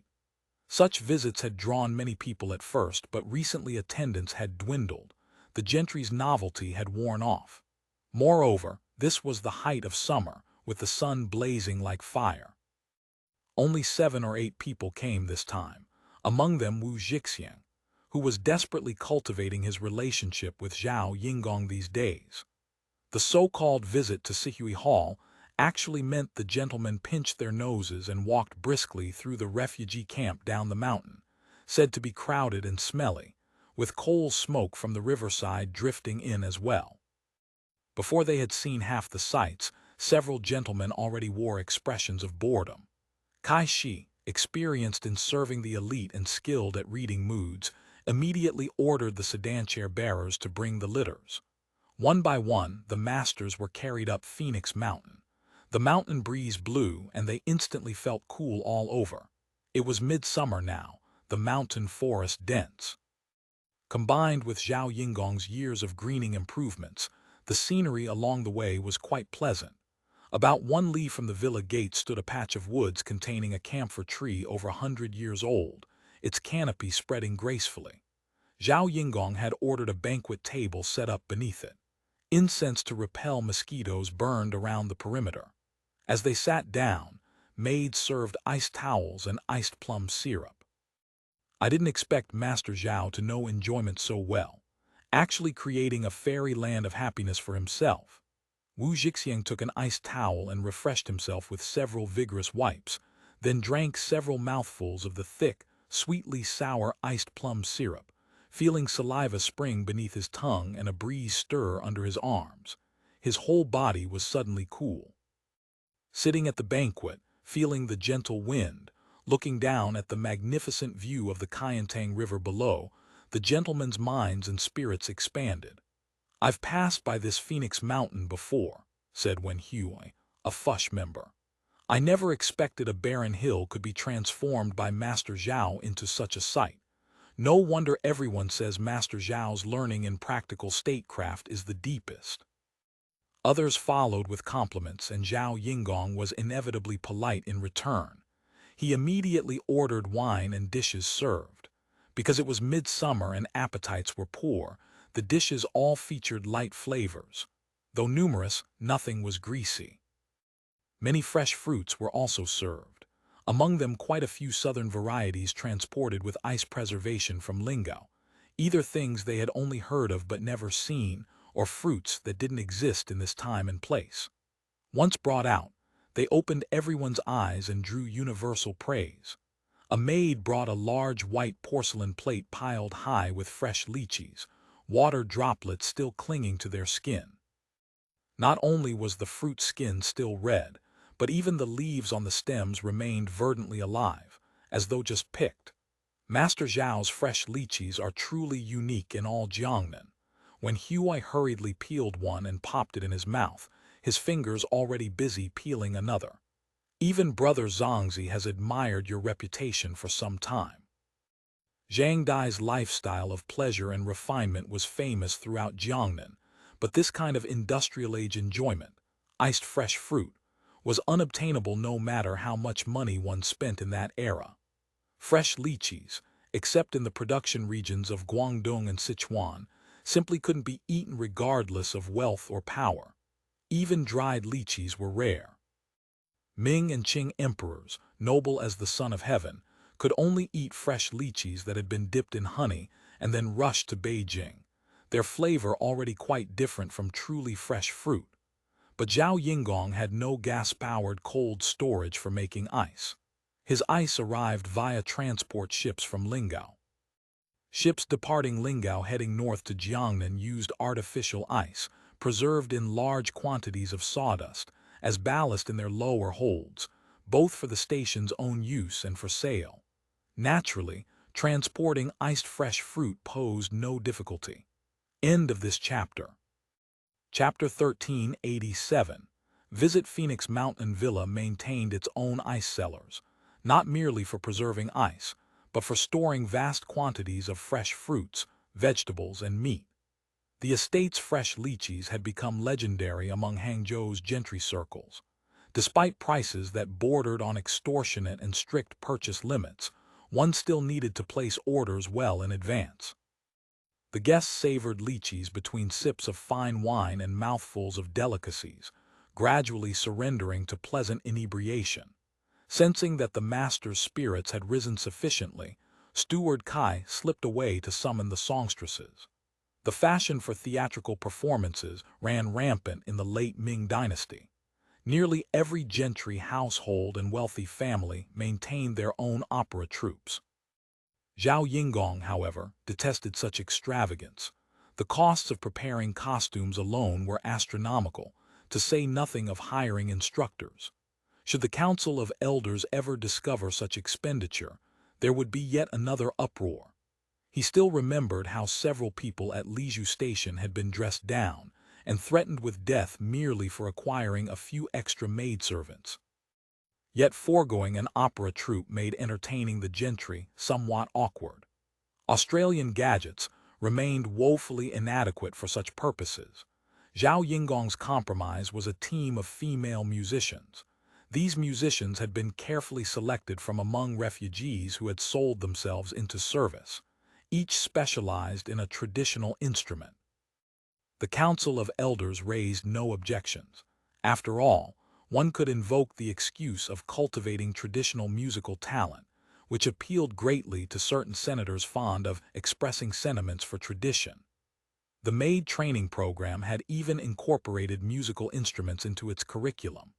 Zhao Yingong also sought to curry favor with the general office, sparing no expense to hire renowned teachers from performance troupes. Though the girls' skills remained somewhat immature, the master's listening used this merely as pleasant diversion. The drunkard's intention, as the saying goes, lies not in the wine. A middle-aged servant woman in green led 6 girls forward, and they bowed together toward the banquet. All wore their hair in double-bun styles. The youngest were 13 to 15, the eldest 16 or 17. Dressed in sky-blue tight-sleeved shirts beneath pale red sleeveless jackets, they appeared delicate and refined, untouched by vulgarity. Each held a musical instrument and bent her knees gracefully before the guests. Their poise was such that even the most worldly and experienced masters could not help but be moved. "This greeting ceremony is quite unique," Wen Huai remarked with amusement. "Is this the Zhao family's household etiquette?" "A new custom from Guangdong," Zhao Yingong replied with a smile. Then his expression darkened. "Why only 6? The servant woman seemed uneasy. She lowered her head and reported, replying to Master, Miss Zihua said they had missed too many lessons while practicing songs these past few days. Fearing it would delay their studies, she kept them back." Zhao Yingong's displeasure was evident. He slowly set down his cup, fixing the servant woman with a hard stare. She said that, under his gaze, the woman could barely stand. She trembled, fighting to keep from dropping to her knees. "This servant dares not lie." Zhao Yingong remained silent for a moment. "Withdraw." The servant woman retreated hastily. Beside the banquet, under the tree's shade, 12 round stools had been arranged. Now only half were occupied, lending the scene an air of emptiness. Wu Zhixiang sensed that Zhao Yingong had lost some face and quickly intervened. "Let us hear the music first." Zhao Yingong nodded slightly. The clapper sounded a few light beats. Pipa and zither began first, joined shortly by flute and zio. After a brief tuning of strings, a light, gentle melody rose leisurely. Flowing water and drifting clouds made audible. However, among those present, all but Wen Huai, who came from merely a well-off family, had kept at least a few female musicians at home. Upon listening, they judged these Zhao household girls as merely passable at best. Surprise flickered through them. Master Zhao's tastes and expenditures were famously lavish throughout Hangzhou. That his female musicians should prove so unremarkable was unexpected. Disappointment crept across their faces. Though the music failed to impress, it did not spoil the master's leisurely mood. After further toasting and conversation, the several guests who had grown thoroughly drunk were helped down and escorted to sedans for their respective journeys home. Only Wu Zhixiang lingered, unwilling to take his leave. He had another purpose for coming here. Shortly after Zhao Yingong's filature had commenced production, the raw silk it produced had quietly found its way into the market. To gauge the reaction to this new silk, Zhao Yingong had discreetly arranged for a batch to be sold anonymously to weaving workshops, collecting user feedback. The results had been immediate and emphatic. This silk was not only classified as top-grade fine silk, but proved whiter, finer, and smoother than even the finest Kili silk available. Most remarkably, the price remained quite low, only 10% more than locally produced fat silk. Whether silk guild bosses or weaving workshop owners, all were captivated by this cheap, high-quality raw silk, inquiring everywhere about its origins. But the silk had vanished without a trace. Though raw silk prices had begun climbing slowly following the thorough exploitation of sericulture households, they remained relatively low. Besides, Zhao Yingong's purpose in reeling silk himself was export, confirming the general market reaction was sufficient. Wu Zhixiang, however, had immediately guessed where this silk originated. Unlike other Jiangnan gentry closely associated with Zhao Yingong, Wu Zhixiang had dealt far more extensively with Australians in Guangzhou and had seen far more Australian goods. He had visited the Great World Construction Site in Guangzhou and toured several new factories established by Guangzhou Station. He knew intimately that Australian ingenious skills far surpassed all others. This was most likely the product of an Australian factory. And since Sihui Hall's filature operation was registered with the prefecture yamen and hardly secret, Wu Zhixiang connected the dots with little difficulty. Though Wu Zhixiang was commonly regarded as a profligate son of a wealthy family, he harbored genuine ambition. He simply lacked the constitution for scholarship. Imperial examinations had always proved torturous.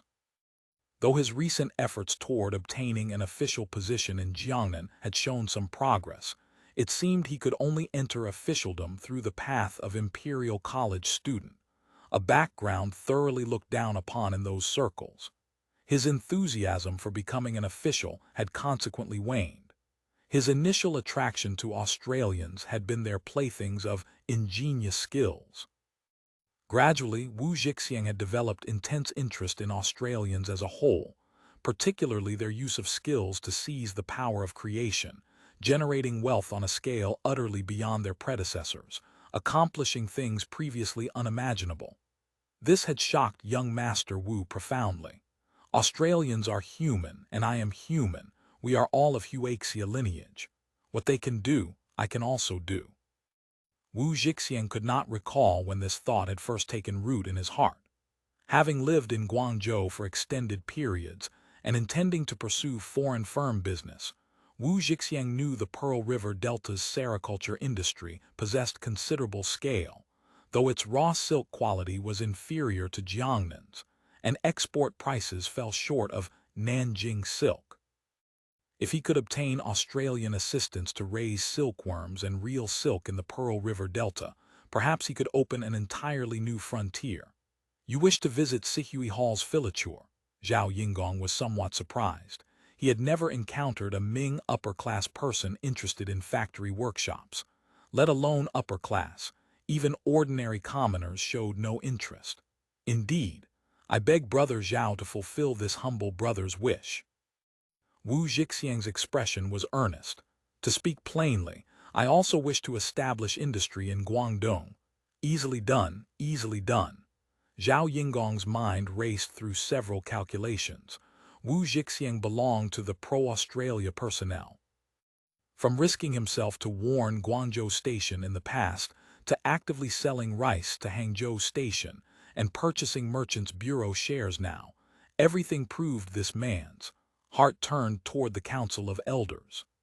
His motives, of course, were nothing more than relying on the Council of Elders to start industry and grow wealthy. But the mere ability to recognize the Council's advanced nature in technology and productive forces was already commendable. He was an object that could be reformed and united. Moreover, the Council of Elders itself intended to spread private light industry throughout the Pearl River Delta region. If people like Wu Jixiang were willing to invest, the transformative impact on broader social attitudes would be immense. No harm in letting you see, though if word of this Filature's inner workings spreads, I am merely an outsider here. I fear some matters might shock the ignorant masses and set tongues wagging. I swear to heaven, Wu Jixiang said solemnly, I will tell no outsider anything about this place. From anyone else, Zhao Yingong would not have trusted such an oath. But Wu Jixiang was, after all, a local who had proven himself during the Guangzhou incident and the second counter-encirclement campaign. Though not quite a comrade, he was at least a fellow traveler. Zhao Yingong immediately agreed to his request. For this descent from the mountain, Zhao Yingong did not call for a sedan chair. The two walked down together. Phoenix Mountain Villa's location was neither high nor steep, and stone-paved paths had been constructed. The walk down took only 20 minutes. Zhao Yingong deliberately avoided sedans or litters, wanting to observe whether this young master was physically lazy. Lazy men could not accomplish practical work. No matter how much capital or sincerity they possessed, they could only serve as paying shareholders. Only those capable of practical work could become the Council of Elders' true collaborators. Along the way, Wu Jixiang brimmed with interest, lingering over the scenery and occasionally sharing his ideas with Zhao Yingong. Upon reaching the mountain's foot, both men walked a considerable distance under the scorching, unshaded sun, yet Wu Jixiang showed no sign of fatigue or boredom. He possessed a vibrant vitality that many local young scholars lacked. This earned Zhao Yingong's genuine appreciation. The two arrived at the factory gate. Here the smell of coal smoke and sewage could already be detected. A powerful stench assailed them, and Wu Jixiang could not help but frown, covering his nose with his hand. The smell is indeed unpleasant, Zhao Yingong said with a smile. Inside, it's even worse. If you're feeling unwell, perhaps you'd better not enter. Wu Jixiang shook his head. No hindrance, I can bear it. Within the factory workshop, the final batch of cocoons in stock was being processed. Water boiled in massive cocoon-cooking pots. Steam hissed from gaps between the tightly sealed lids and barrels. Though the roof of the cocoon-cooking workshop featured large skylights that could open and close for ventilation and heat dissipation, the temperature inside under the midsummer sun still climbed to 50 degrees. Workers within, clad in full work attire, were drenched black with sweat. End of this chapter. Chapter 13, 88. Stubborn. Within minutes of walking in, both men were already drenched in sweat. Wu Zhixiang took out a handkerchief and wiped his brow incessantly. Zhao Yingong then led him into the reeling workshop, where treadle machines whirred and silkworm cocoons bobbed up and down in the pans. Steam permeated everything, making the humidity almost unbearable. Walls and floors glistened with moisture. The stench of scalded pupae mingled with the smell of alum from the basins, mixing with moisture, coal smoke, and human sweat, enough to tighten one's chest upon entry and make breathing itself a struggle. Though many workers came and went throughout the workshop, they paid no heed to these two arriving masters, attending instead to their own business. Only a foreman approached to pay his respects. Zhao Yingong waved him away, and the man retreated to his duties. The entire workshop hummed like a beehive. The buzzing of reeling machines filled the humid, sultry air. Several hundred female workers toiled at their respective stations, pedaling the machines while constantly reaching into the 50-degree water to fish out silk ends and wind them onto reels. Despite the harsh environment, every worker remained fully concentrated, unblinking. Their fingers seemed to dance. The reels above spun so fast they dazzled the eyes. To facilitate their work, all female workers in the workshop had short hair. Towels wrapped their foreheads to absorb sweat and spare them the need to constantly wipe their brows. Their clothes hung soaked through, and small puddles of water accumulated beneath each of them. Whether from sweat or hot water splashed from the basins, it was impossible to tell. Where had Wu Zhixiang ever experienced such a thing?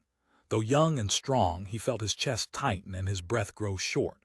Watching several hundred female workers with identical short hair, wearing identical clothes, moving in identical rhythms at speeds he could barely follow, he found himself appalled without quite understanding why.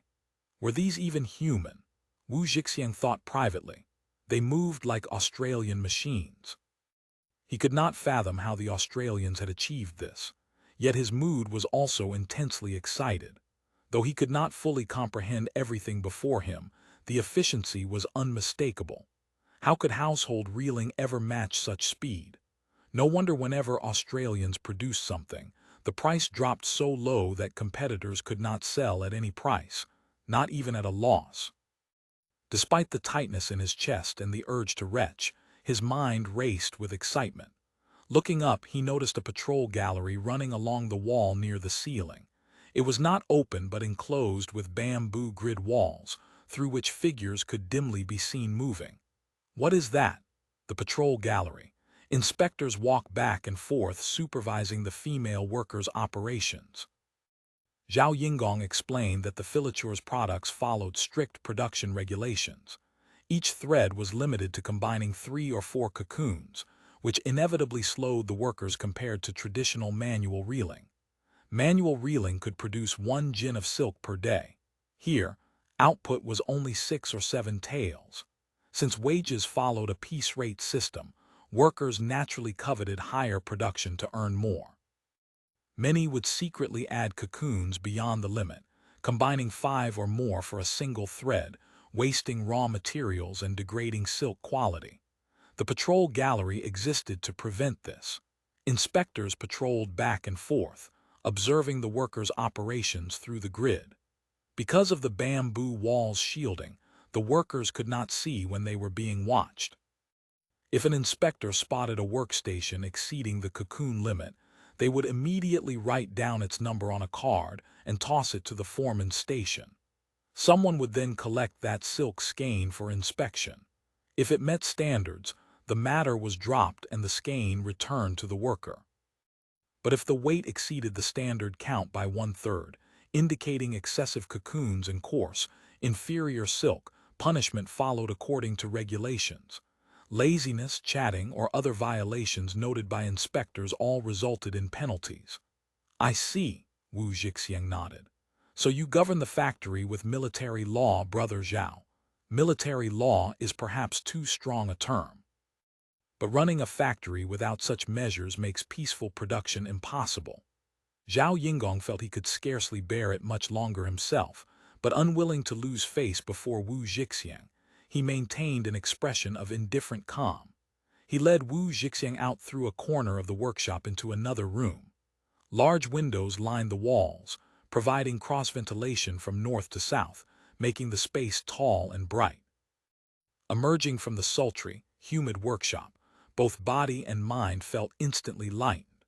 The room contained many long benches with backrests made of wooden strips. Along the wall ran a row of long tables covered with teacups fashioned from bamboo tubes. Each cup bore a name and mark.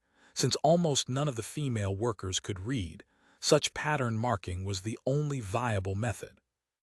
On the table also stood several large celadon vats covered with white cooling cloth. Many towels hung on the wall, marked like the teacups. More than 20 female workers were resting inside. They slumped on the long benches, panting heavily, wiping at sweat that could never quite be dried, looking utterly exhausted. Several young girls with double-bun hairstyles, dressed in green, scurried about, collecting and delivering towels, washing and drying boiling water, pouring tea, each as busy as a bee. Seeing Zhao Yingong enter, the scurrying girls stopped one by one, retreating timidly to the side. The female workers were less nervous but still rose hurriedly. "Never mind, sit and rest." Zhao Yingong smiled. Wu Jixiang, however, felt a chill run through him. "With master here, how can we sit?" said one female worker who appeared to be a forewoman. "If I tell you to sit, then sit. Otherwise you'll have no strength to work shortly." Zhao Yingong's words were gentle, but his tone brooked no argument. The forewoman apologized and had the workers sit down, though they were no longer as relaxed as before, appearing quite restrained. Zhao Yingong ignored them, sat on a long bench himself, and even gestured welcomingly. "Sit, sit." Wu Jixiang was clever enough to sense something was off. Besides, sitting among a group of female workers in such a place seemed rather improper. But since the host had invited him, it would be awkward to refuse, so he sat down somewhat uncomfortably. Seeing him seated, several young girls immediately came over to serve. An older girl asked, "Does master want tea?" "Walked half a day under the blazing sun," Zhao Yingong said. "Just pour some of the Artemisia tea the female workers drink. A cup for this young master Wu as well." 2 cups of Artemisia tea arrived. These large porcelain vats held various drinks for relieving summer heat and quenching thirst, specially prepared for the reeling workshop workers. There was Artemisia tea as well as salt soda water mixed with salt, sugar, and citric acid, though of course it contained no carbon dioxide. A young girl who had been busy elsewhere walked in quietly. Seeing that Zhao Yingong's expression was indifferent, as if she did not exist, she approached and knelt. "Master." Zhao Yingong drank several mouthfuls of tea, caught his breath, and finally spoke. "I asked you to lead students in their studies, and you've been truly diligent." Kneeling before him was Zihua. Because she came from a scholar's family and was literate, she had been cultivated as a normal school student, studying with Zhao Yingong in the villa's private school while also serving as a literacy teacher. Zihua trembled, forcing a smile. Since master entrusted these children to this servant naturally wishes to do utmost to serve. Zhao Yingong sneered. "Serve so diligently that you no longer heed my words." Setting down his teacup, he took a sip. The room full of people hardly dared breathe. "This servant dares not," Zihua said, bowing her head. "Master summoned the female musicians to serve. That was their proper duty. It's only that these girls have been learning silk and bamboo tuning these past few days and missed too many lessons. This servant feared holding them back." "Holding them back? How ridiculous! I asked you to teach them books and characters, not to prepare them for the imperial examination." Zhao Yingong sneered. "You, this female teacher, grow more and more presumptuous." "This servant dares not." Zihua could hold herself up no longer. She pressed her forehead to the floor, her voice trembling. This servant dares not harbor any disrespect for her superiors. She only thought Master wanted them to study well, to be of great use in future. Zhao Yingong smiled coldly. Fine, even if you acted wrongly from good intentions, I will not pursue your fault today. But if you meant to give them lectures and make up lessons, why have you brought them here again? Reporting to Master, Zihua said. After the afternoon lecture ended, this servant brought them here to help. She kowtowed again. This servant dares not deceive. How kind-hearted of you, Zhao Yingong sneered, setting down his teacup. He was about to rise and leave when Zihua, still kneeling, suddenly spoke. Master, this servant absolutely harbors no disrespect for Master, and certainly dares not make decisions on her own authority. It's only that the sisters and aunties here must work 6 shichen every day. The weather is hot now, and every rest period leaves everyone exhausted. Several faint every day. This servant only felt that doing something for them, letting them catch their breath a little, would be good. Anger appeared on Zhao Yingong's face. So you're saying I'm the one tormenting them by bringing them into Sihui Hall to work? This servant dares not. Zihua's body shook, yet she continued. This servant knows there is nothing she can do. She only begs Master to reduce working hours here by 1 or 2 shichen. Everyone truly cannot bear it. If this continues, this servant fears there will be unbearable consequences. This servant entered that workshop herself and could not remain for even a moment.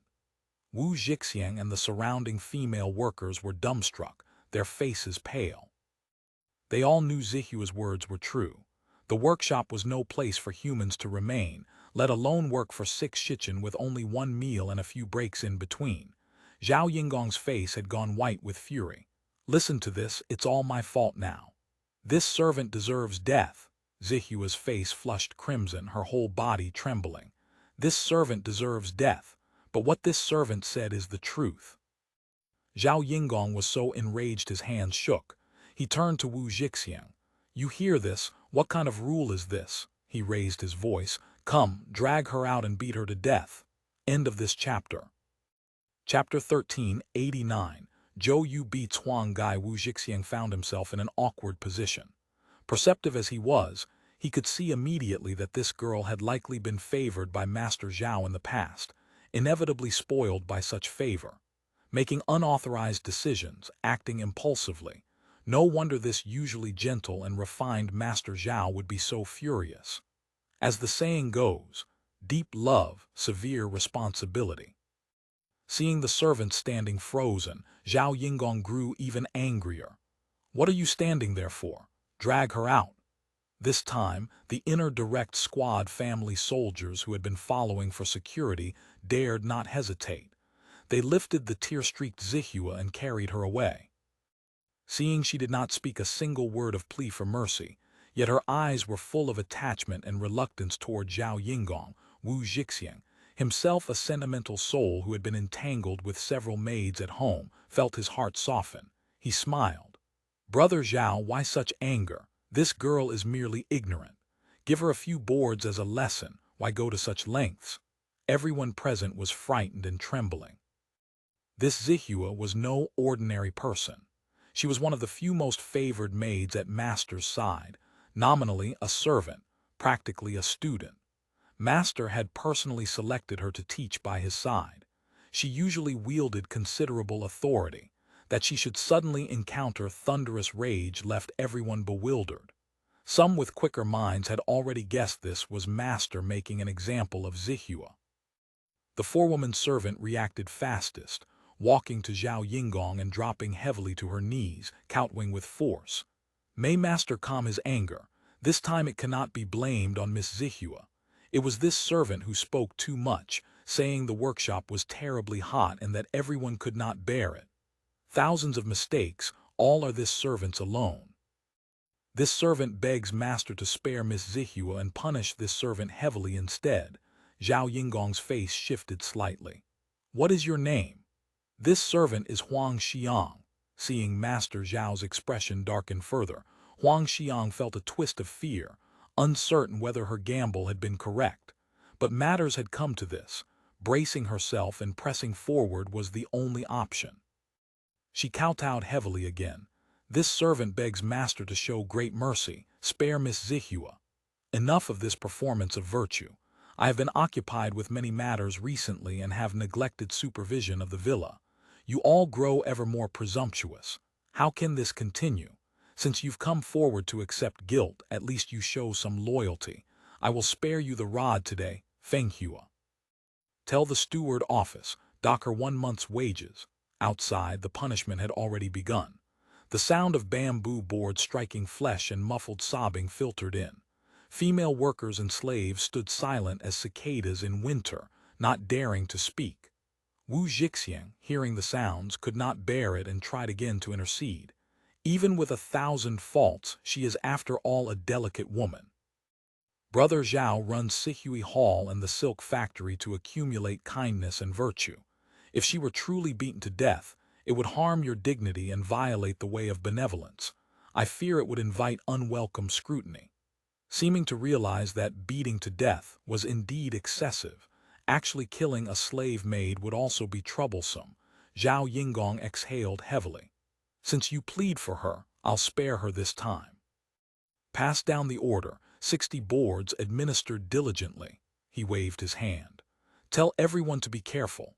Whoever dares speak wildly about villa matters or leak information will not be forgiven lightly." With that, he stood and left. Just as Zhao Yingong had estimated, by the following evening, Hao Yuan, lurking in Nangxiawa, had already learned of this incident. Gu Chengxuan rushed to Nangxiawa immediately upon receiving the news to tell him. "This Zihua is no ordinary person. She's one of the most favored maids at Zhao Yingong's side," Gu Chengxuan said excitedly. "She usually wields real authority and can even enter and exit Zhao Yingong's inner study. If we can seize this opportunity to bring her over, it would be of tremendous benefit to our operation." Though their plan, formulated some days ago, had already begun and was proceeding smoothly, critical data remained insufficient. Phoenix Mountain Villa, after years of development, had become a vast estate stretching from the riverside to the mountain, containing dozens of buildings. Which locations were vital to the villa's operations, where Zhao Yingong usually rested and worked, where documents and valuables were stored, all remained unsolved mysteries. They had cultivated quite a few informants within the villa, but these people were all ordinary slaves or refugee workers without access to the core. They could only observe and report on superficial matters. Gu Chengxuan, Hao Yuan, and Gu Chengxuan's master all shared the same philosophy: strike the snake at its vital point. If all their painstaking efforts failed to deliver Zhao Yingong's faction a fatal blow, one from which they could not recover, then given their strength, his people would inevitably make a comeback sooner or later. According to current reports from informants within the villa, they knew a sizable family soldier unit was stationed there. Understanding where these soldiers patrolled and were deployed became essential intelligence for any action. Rushing the villa blindly, charging about without knowing the layout, would likely result in being repelled by the villa's family soldiers. Hao Yuan's attitude was far more measured. Could this be a bitter meat trick?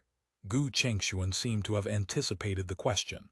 "I questioned our informant in detail. This incident has clear causes and effects. It was absolutely not something that arose suddenly." He recounted the intelligence obtained from their informant.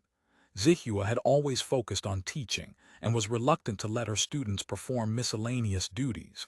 The Filature's harsh conditions had already prompted various complaints within the villa. This young lady Zihua was originally a Ziyukai's daughter, literate, supposedly capable of composing poetry. Her appearance also suits Baldi Zhao's taste, so she was highly favored. Her spoiled behavior isn't new. There's even talk of her being the preeminent figure among those at Baldi Zhao's side. That Zhao Baldi didn't make her his personal maid, choosing instead Feng Hua, who is dark and plain, was originally meant to suppress her. Hao Yuan maintained his silence, continuing to listen to Gu Chengxuan's exposition. Gu Chengxuan grew more animated, If she were targeted without cause, not only you, brother, but even I would find it suspicious. But connecting all these threads, this matter is at least 70 or 80% genuine. Hao Yuan nodded. Brother Gu speaks reasonably. He said reasonably, not correctly. Gu Chengshuan, no fool, recognized the reservation and was about to continue when Hao Yuan suddenly asked, "You said Zihua angered Zhao Yingong by pleading for the silk factory's female workers." "Correct." Gu Chengshuan nodded repeatedly. "According to our informant, that silk factory is truly like hell on earth. Ordinary people who go in to work have to come out gasping after less than a shichen. Those who are weak faint within a quarter hour. The past few days the weather has been hot. Several people faint every day and are carried out for medical treatment. Workers must labor 6 shichen daily, with no rest even on the 1st and 15th of the month. Female workers all say they cannot bear it, only gritting their teeth and enduring because the wages are high. How does Zhao Yingong usually treat slaves and female workers? On that score there's nothing to criticize, better than most aristocratic families and large households, but control is strict, Gu Chengshuan said. Our informant says the villa pays generously in money and grain, but boards are also dispensed ruthlessly. Everything in the villa follows rules and violations are never forgiven lightly. Setting aside craftsmen and laborers, do ordinary slaves have much work? Much. Gu Chengshuan said without hesitation. All informants say there are no idle people in the Zhao household. They work from morning to night, but with generous money and good food, everyone is willing to work harder. I see. Hao Yuan nodded thoughtfully, then asked again. You said Zihua specifically brought students to boil water and wash towels for the female workers. Yes, if not for that, how would she have angered Baldy Zhao? Gu Chengshuan said, in truth, this girl really does have a chivalrous heart. Is she usually a chivalrous woman as well? This question stumped Gu Chengshuan. When speaking with their informant, he had only cared about the details of this particular incident, not about related derivations. I didn't ask in that much detail. A trace of a smile appeared at the corner of Hao Yuan's mouth. Brother Gu, in my view, the possibility of this being a bitter meat trick is extremely high. He stood up, walked to the door, peered outside, tucked the straw curtain tight, then returned to the table. Zhao Yingong didn't beat her earlier, didn't beat her later, suddenly making an example of her at this precise moment. Doesn't it carry a distinct whiff of Zhou Yu beating Huang Gai? But this affair makes sense. Emotionally and logically, yes, it makes sense, but the timing is problematic, Hao Yuan said. We have informants in the villa. Master Zhao has plenty of ears and eyes in Hangzhou, throughout Jiangnan, in fact. News that someone is plotting against him has probably already reached his ears. Gu Chengshuan started. Hao Yuan was right. How had he forgotten this? After receiving yesterday's news, not only had he interrogated their informant in detail about the incident's causes and effects, but he had also discussed the matter repeatedly with Cao Guangju for more than a shichen, examining the whole affair from every angle.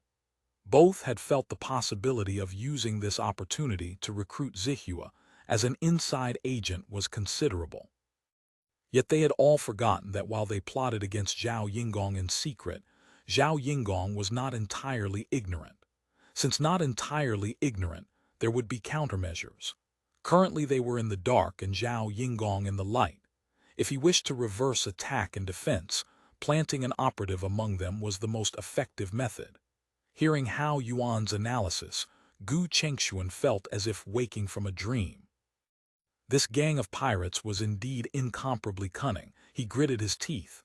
Thank you for the warning, Brother Hao. We nearly fell for Baldy Zhao's trick. No matter, Hao Yuan said placidly. Zhao Yingong is blinded by a single leaf. He thinks himself clever. We shall beat him at his own game. He opened his ink box, picked up a brush, and quickly wrote several lines on a piece of paper. Trouble Brother Gu to summon the villa informants again and ask about the matters on this paper, one by one. The more detail, the better. Excellent. Hearing that Hao Yuan still intended to beat him at his own game, Gu Chengshuan was overjoyed. He hurriedly took the paper, blew on it to dry the ink, tucked it into his shirt, and said, I'll go at once. End of this chapter. Chapter 1390. Spy. Several servant women carried Zihua back to her quarters and laid her on the bed. She felt dizzy and groggy, her senses swimming. She had once been the daughter of a scholar's household of considerable means, until a plague swept through and claimed her parents and brothers one after another. Klansmen had swallowed her family's property and conspired to sell her to a brothel, nearly driving her to suicide. Though her past was miserable and she had endured profound mental anguish, she had never suffered much physical hardship. A delicate daughter raised in comfort all her life, where had she ever known such pain? She lay in a stupor until the sky turned fully dark before regaining consciousness. Burning, stinging pain radiated from her buttocks and legs. The slightest movement felt like needles driving into her flesh. The room was pitch black, the lamp still unlit. She could not tell what time it was. She struggled to roll onto her side, her throat parched and desperate for water. Propping herself up, she felt for the low cabinet beside her bed, empty. She had been a red person in the villa, with status approaching that of student before Zhao Yingong, and a figure of genuine authority in Sihui Hall, managing the children's education. A real power figure whom everyone in the villa somewhat feared. Her personality was unyielding and proud, tolerating no imperfection, often embarrassing people publicly. Though she had done many good deeds over time, her popularity within the villa remained middling at best. Now that she had been beaten, many were delighted, few felt pained. Who would come to visit, let alone serve her tea and water? Moonlight shone bright outside the window, casting white flickering light on the square brick floor. Zihua's nose stung and she could not help but shed tears. She fumbled for a handkerchief from under her pillow to wipe her eyes. Suddenly the door made a soft sound and opened gently. Feng Hua poked her head in, made a hushing gesture, then walked in lightly. First, she pulled the curtain across the window. Then she produced a box of matches from her pocket, struck one, and lit the candle stand on the table. Sister Feng Hua, SHH, Feng Hua pressed a finger to her lips. She set a carrying basket on the table and took out several porcelain bottles. Lie prone and don't move, I'll apply medicine for you. Thank you, sister. Zihua dared not speak much, fearing her voice might carry. She buried her face in the pillow, tears streaming in clusters. She had dealt with Feng Hua often, but they had never developed a personal friendship. Among Zhao Yingong's side users, Feng Hua had the most ordinary appearance, but she was a naturalized citizen from Lingao, the oldest among them, and one of those Zhao Yingong trusted most. Zihua had always resented that a girl of average looks and learning could earn the master's confidence so thoroughly, and had gradually distanced herself. Besides, Feng Hua was generous and well-liked, with high prestige throughout the villa, which only increased Zihua's silent hostility. Yet here Feng Hua was, coming to tend to her. Warmth stirred unexpectedly in Zihua's heart, accompanied by a trace of shame. Feng Hua applied the medicine, then poured a bowl of medicinal juice from a thermos in the basket and fed it to her. The juice was slightly bitter but not difficult to drink. Her body, which had been burning hot, instantly felt cool, and even the stinging pain in her thighs subsided considerably. This medicine was purchased from Lingao, Feng Hua whispered. Master specifically ordered me to bring it for you. Feng Hua tucked the quilt carefully around her, then walked softly to the door, opened it, and beckoned. A figure slipped in.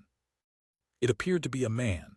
Zihua nearly screamed before realizing the visitor was Zhao Yingong himself.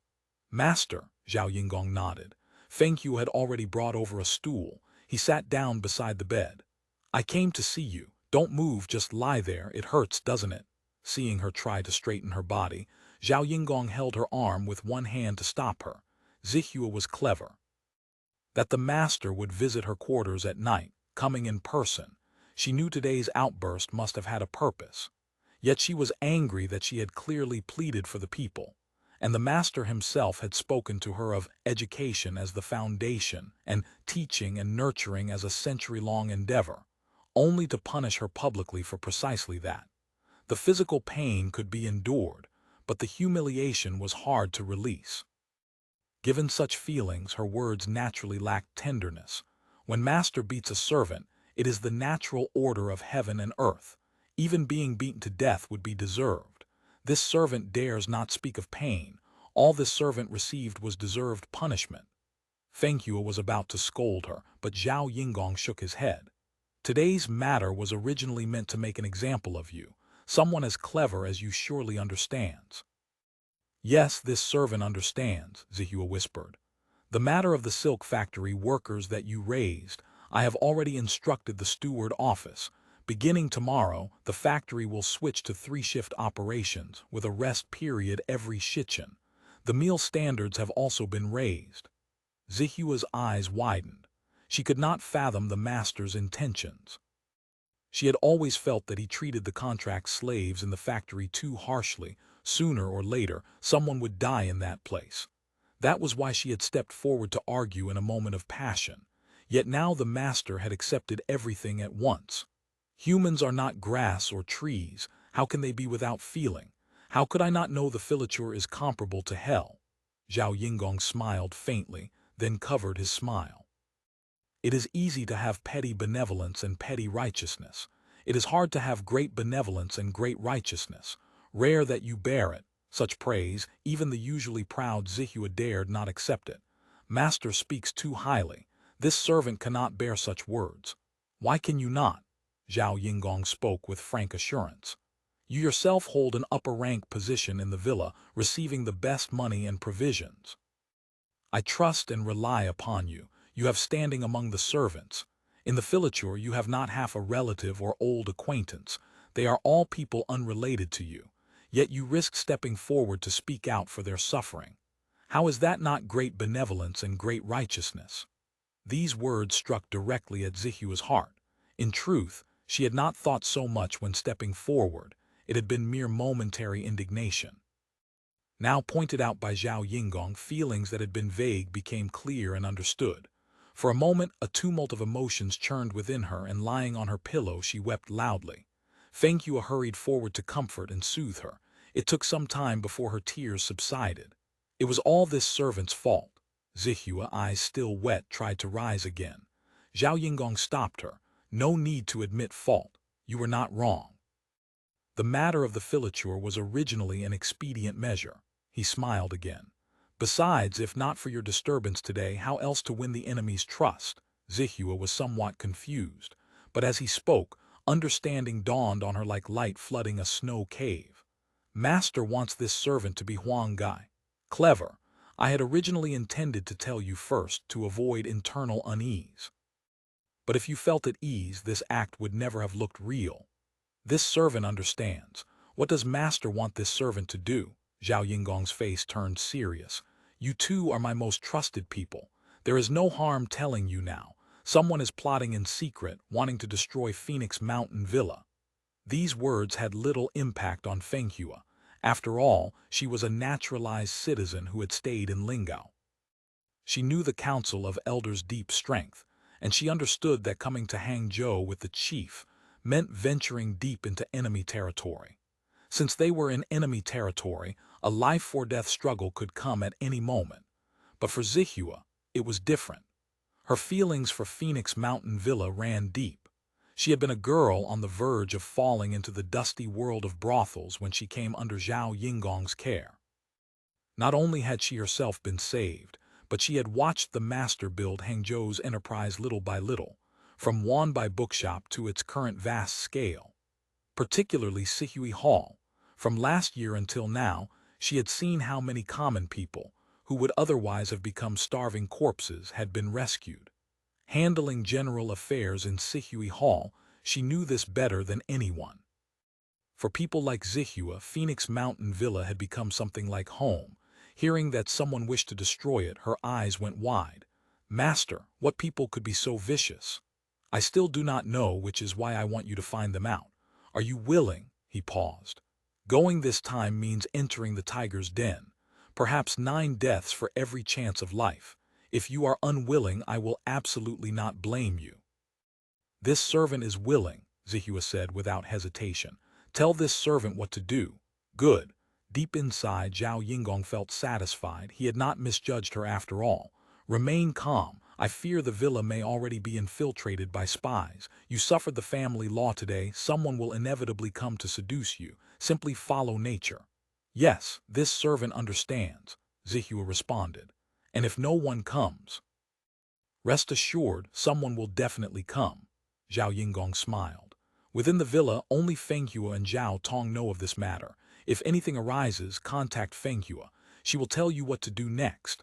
"So her popularity in the villa is actually quite low." Hao Yuan set down Gu Chengshuan's handwritten investigation notes. "Correct. Our informants say this Zihua usually thinks highly of herself and has a violent temper. Any steward in the villa who fails to meet her standards will be embarrassed on the spot.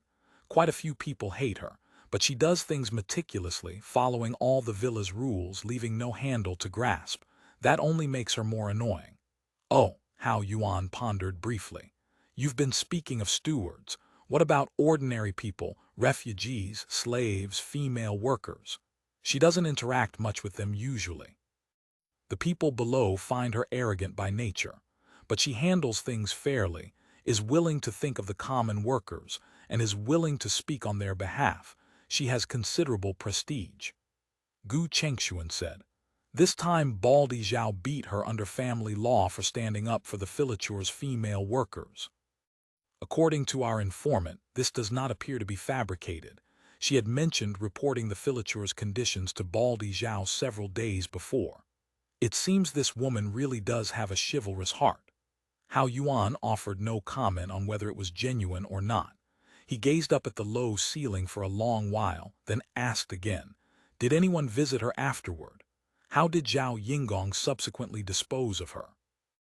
"I heard Fenghua visited and also sent medicine for the welts, which is only proper. Baldy Zhao issued no further punishment. Word from the steward office only says she is to rest for a few days." Hao Yuan nodded. "Listen well, here is what we do next." End of this chapter.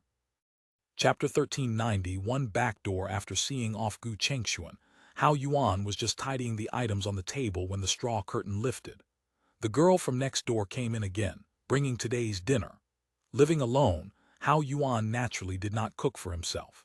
Fortunately, the girl's family next door ran a snack business and had ready access to fire and water, so he had contracted his meals to them. 3 meals a day, considered a small luxury. The girl smiled. "Uncle Hao doing big business again. Eat first." She set the tray on the table.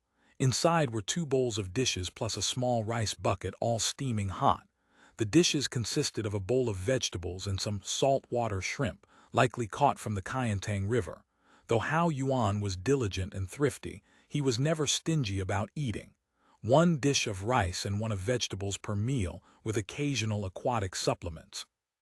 By Nangxiawa standards, this was quite good fare. "Where do I have any big business?" Hao Yuan smiled. "Don't try to fool me. Do you really take me for a child?"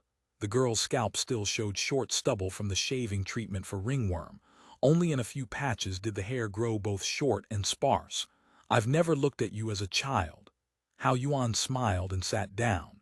The girl opened the rice bucket and helped him to a heaping bowl. "Uncle Hao, my mother says, what if we measure less rice each day going forward? There's always half left over after every meal. It's not wasted anyway." "Precisely because it's not wasted that my mother says we should measure less. You're boarding with my family and already paid money, taking advantage of leftover rice on top of that. Where's the fairness in it? Isn't taking such advantages a boarder's natural right?" Hao Yuan ate without looking up. "Taking advantage of you makes my whole family uneasy," the girl said. "Everyone in Nangxiawa benefits from your kindness. If my family takes advantage of you on top of that, we'll be struck by lightning." Such heavy words. Hao Yuan smiled, picked up a shrimp and put it in his mouth. "Your mother really has a gift for cooking fish and shrimp. Just homely skill." The little girl rested her cheek in her hand, watching Hao Yuan wolf down his meal. "Uncle Hao, you really don't look like a rich family's young master." "When did Uncle Hao ever claim to be a rich family's young master?" "Never mind that. You said you'd give me a new name." Like all poor family girls of that era, she had no formal name. Her family surname Jia. She ranked 3rd and was simply called Sanyang. Hao Yuan had recently been giving school names to all the children studying with him. You shall be called Jia Le, Hao Yuan said. Changle is your Jia family's chorus name. You take the character Le, joyous and happy. He dipped his finger in tea from the cup and wrote the two characters Chinese letter on the table's surface. Wonderful. Thank you, Uncle Hao. Jia Le clapped happily. She tilted her head to study the two characters on the table again. These characters look so unfamiliar. Practice them 10 times daily. After a month they won't be unfamiliar. Very well, I'll definitely learn to write my name properly. The matter I mentioned to you the other day, have your parents agreed? I was just about to tell you they have no objection. Our whole family's lives were saved by Uncle Hao. Now you're dispatching me to do such a small thing, I will definitely do my utmost. Besides, going in there means eating white rice for free, getting money on top of it. I hear the villa pays generous money in grain. Heh, true enough. Hao Yuan set down his bowl and chopsticks. But the villa is not a benevolent place. After you enter, besides risking danger, daily life will feel like sitting in prison. You'll be scolded frequently, and beatings and punishments are inevitable. I fear none of that, I'm not that delicate. Scolding and beatings don't bother me either. We don't live in comfort out here anyway. Besides, this is for you, Uncle Hao. Hao Yuan laughed. Jia Le probably realized her words were inappropriate. Her face instantly flushed crimson. Bashfully she said, I know, Uncle Hao told me this isn't for any one person, it's for everyone. That's right, Hao Yuan said. I know you and your parents are only willing to go because you remember my kindness, but do you remember what I told you? I remember. Jia Le thought for a moment. Not to talk of personal debts of gratitude. We must work for the poor people. We must avenge the poor people. Since you're going to the villa, I might as well tell you plainly. Working for Uncle Hao this time means avenging the common people of Hangzhou, avenging everyone in Nangxiawa. His expression turned serious. Do you remember what Uncle Hao told you about why the Zheng aching family living behind us committed suicide? I remember. Jia Le's expression grew solemn, her eyes faintly red. She had run out to see the commotion after the incident. When she saw the little boy from the Zheng family, the one who always chased her around calling her big sister, carried out, she had run home and cried her heart out. Because the silk price fell, all because of Master Zhao's scheming. For his own profit, Master Zhao did not hesitate to harm millions of common people. Nangxiawa has only one Zheng aching, but beyond Nangxiawa, who knows how many families have been broken, how many people have died. Hao Yuan spoke gravely. We must seek justice for them. Uncle Hao, I understand, Jia Le nodded solemnly. Whatever you want me to do, I'll do it. Though I'm just a girl, in a critical moment I absolutely won't falter. For now, I don't need you to do anything. Just work your way into Phoenix Mountain Villa first. Later, I'll send someone to tell you what to do. He stood, walked to the door, listened to the sounds outside, then returned to the table and lowered his voice. Listen carefully. Since her beating, Zihua could barely move and could only rest in bed. The next day, several people came to visit in succession, some who had always had good relations with her, others like Yan who came out of classmate friendship. Zihua followed Zhao Yingong's instructions, maintaining a wooden expression and saying little to anyone feigning heartbreak. Those who visited knew her pride and took no offense. Wang Xiang came to see her only at dusk the following day. Her humble status meant she dared not vie for precedence. Seeing Zihua lying in bed, she could not help but shed tears, setting the basket she had brought on the table. Miss Zihua, you've suffered. She spoke one sentence, and it must have touched her own feelings, for tears gushed forth uncontrollably and she could not continue. Sister-in-law Wang, please sit. Zihua had seen acquaintances all day, yet not one had revealed anything useful. She was secretly growing anxious. Seeing at last someone with whom she had only an average relationship, she could not help but perk up. Though she conducted herself meticulously, the medicine applied the previous day had already eased her pain considerably. She now put on an act of unbearable suffering. Yesterday was all my fault for implicating you. You were docked a month's wages because of me. You must not say that. Huang Xiang wiped her tears as she spoke. The suffering we endure in the Filature counts as among the worst in the villa. Except for Miss Zihua, not a second person with standing has spoken on our behalf.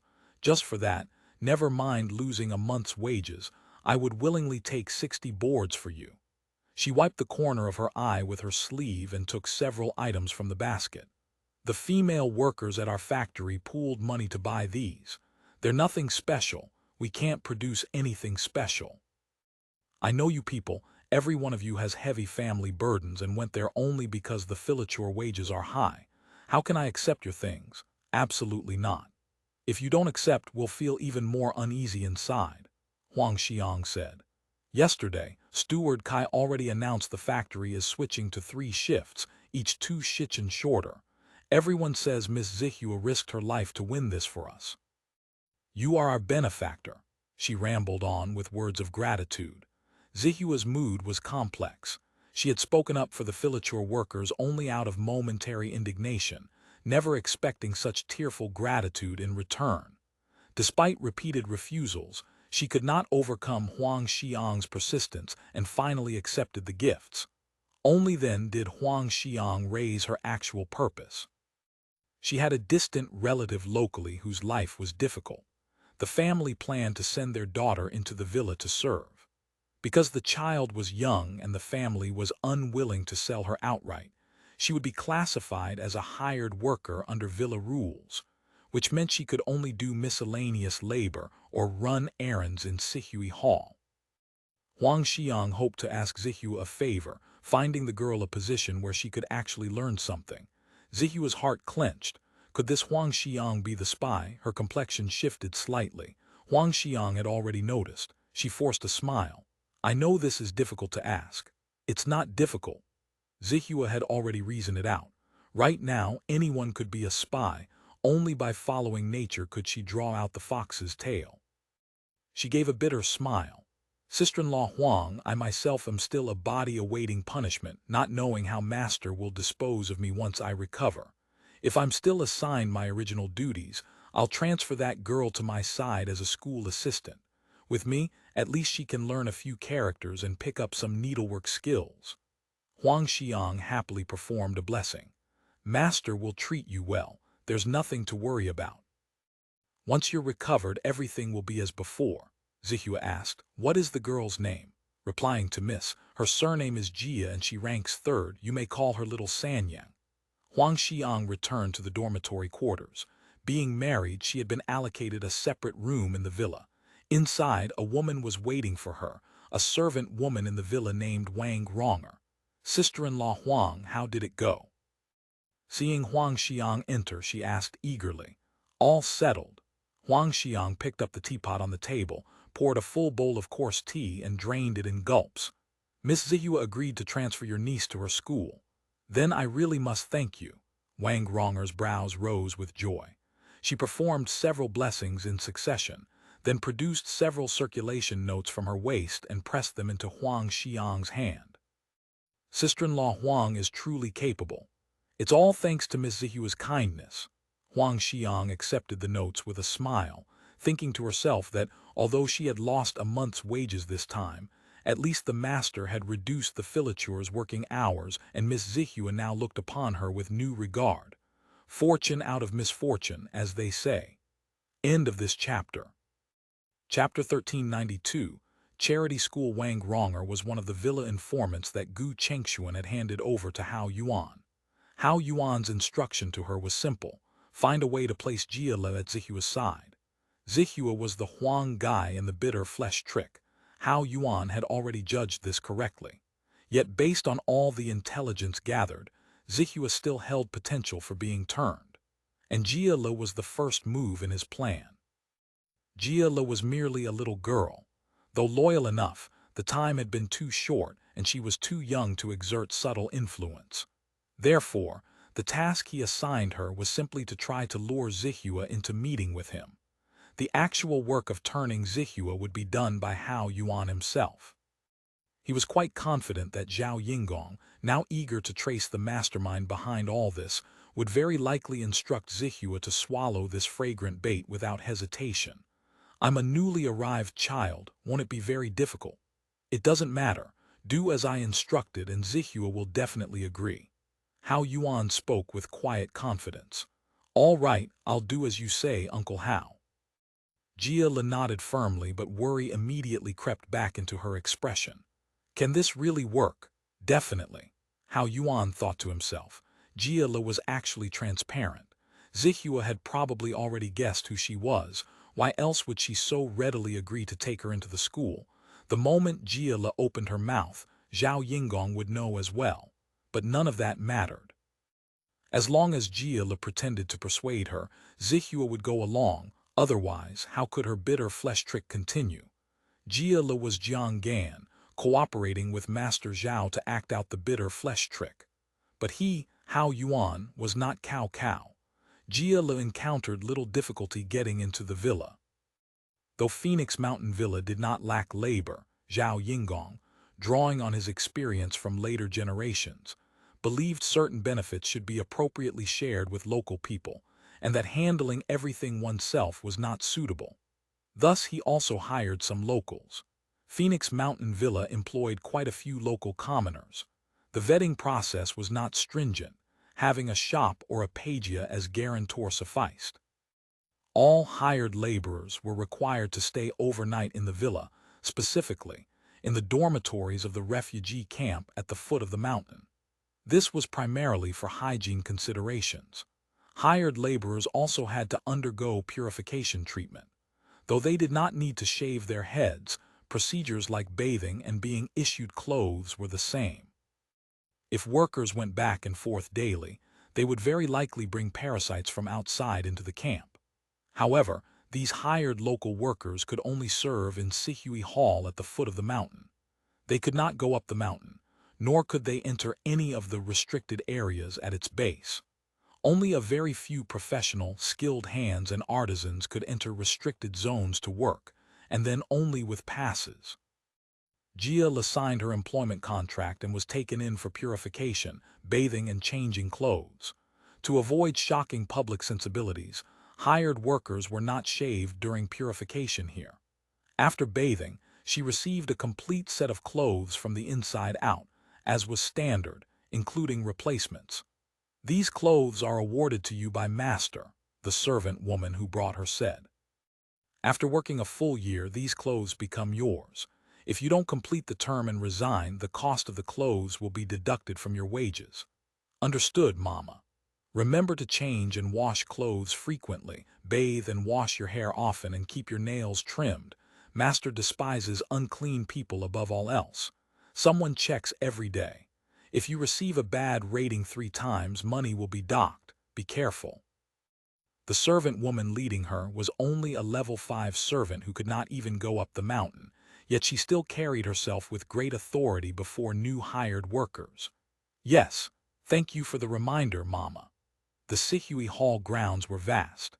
The servant woman led her through passageways. Jia Le observed that most of the refugee camp's walls were bamboo fences. Through the gaps, rows of somewhat simple houses were visible, some with bamboo strip walls, some with wooden plank walls. Only the wall foundations were brick and stone, but the roofs were tiled. Though the houses were simple, they bore none of the hallmarks of slums. No sewage flowing across the ground, no garbage everywhere, no overwhelming stench. In an open space, many wooden stakes had been driven and ropes pulled taut, with rows of clothes and sheets hanging to dry, all neat and orderly. The people working and moving about the courtyard were also dressed cleanly and neatly, actually several degrees cleaner than the people in Nangxiawa. Though quite a few people were busy in the courtyard, there was no noise, no fighting or joking, only the serene rustle of wind through drying clothes. This is the poor relief station of Sihui Hall, the servant woman said, noticing Jia Le's interest. She pointed. This is South First Station. Going north, there's Second Station, Third Station, divided into 8 stations north and south. So many are there people living in all of them? Jia Le asked with genuine wonder. Of course there are. Each station houses 1,000 people. They're all basically full. You do the arithmetic. The servant woman spoke with a trace of pride. And that's not even counting these 8 stations. Inside, there's the Qingji Hall, the orphanage. Nearly 20,000 people depend on Master's kind heart for survival.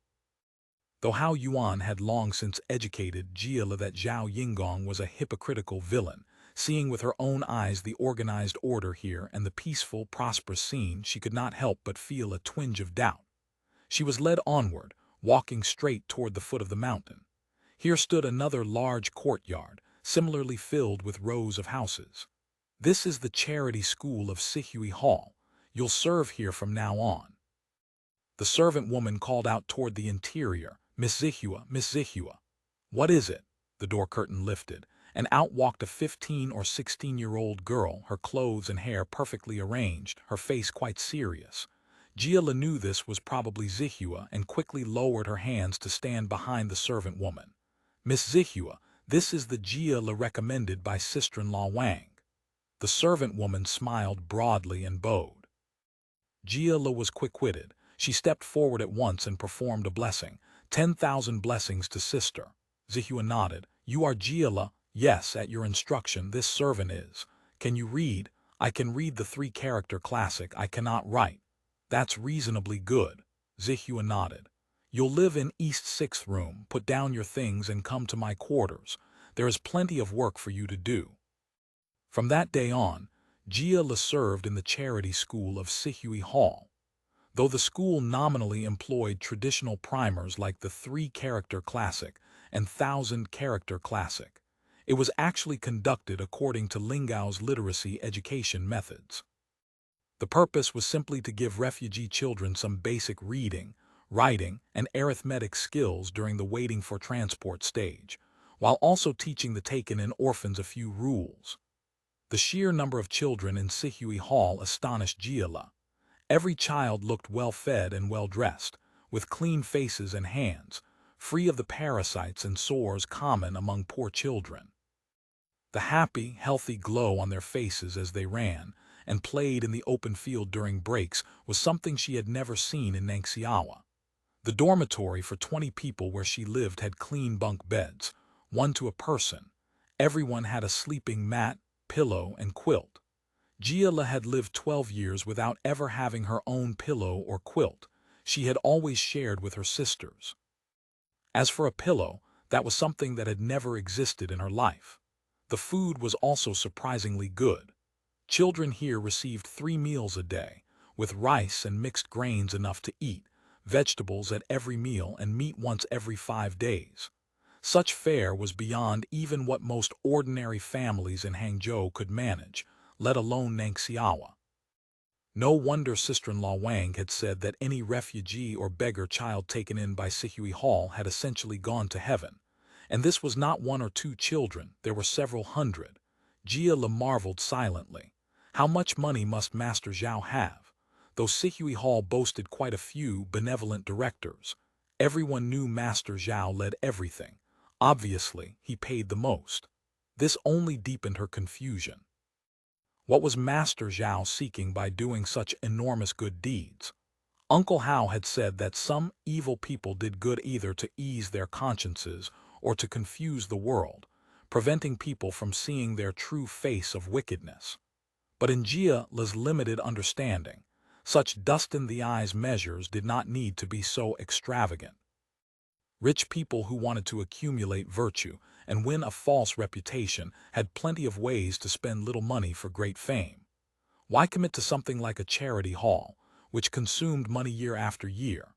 And on such a scale, though Jia had no mind for economics, she knew that a single day's expenses here would take an ordinary commoner a lifetime to earn.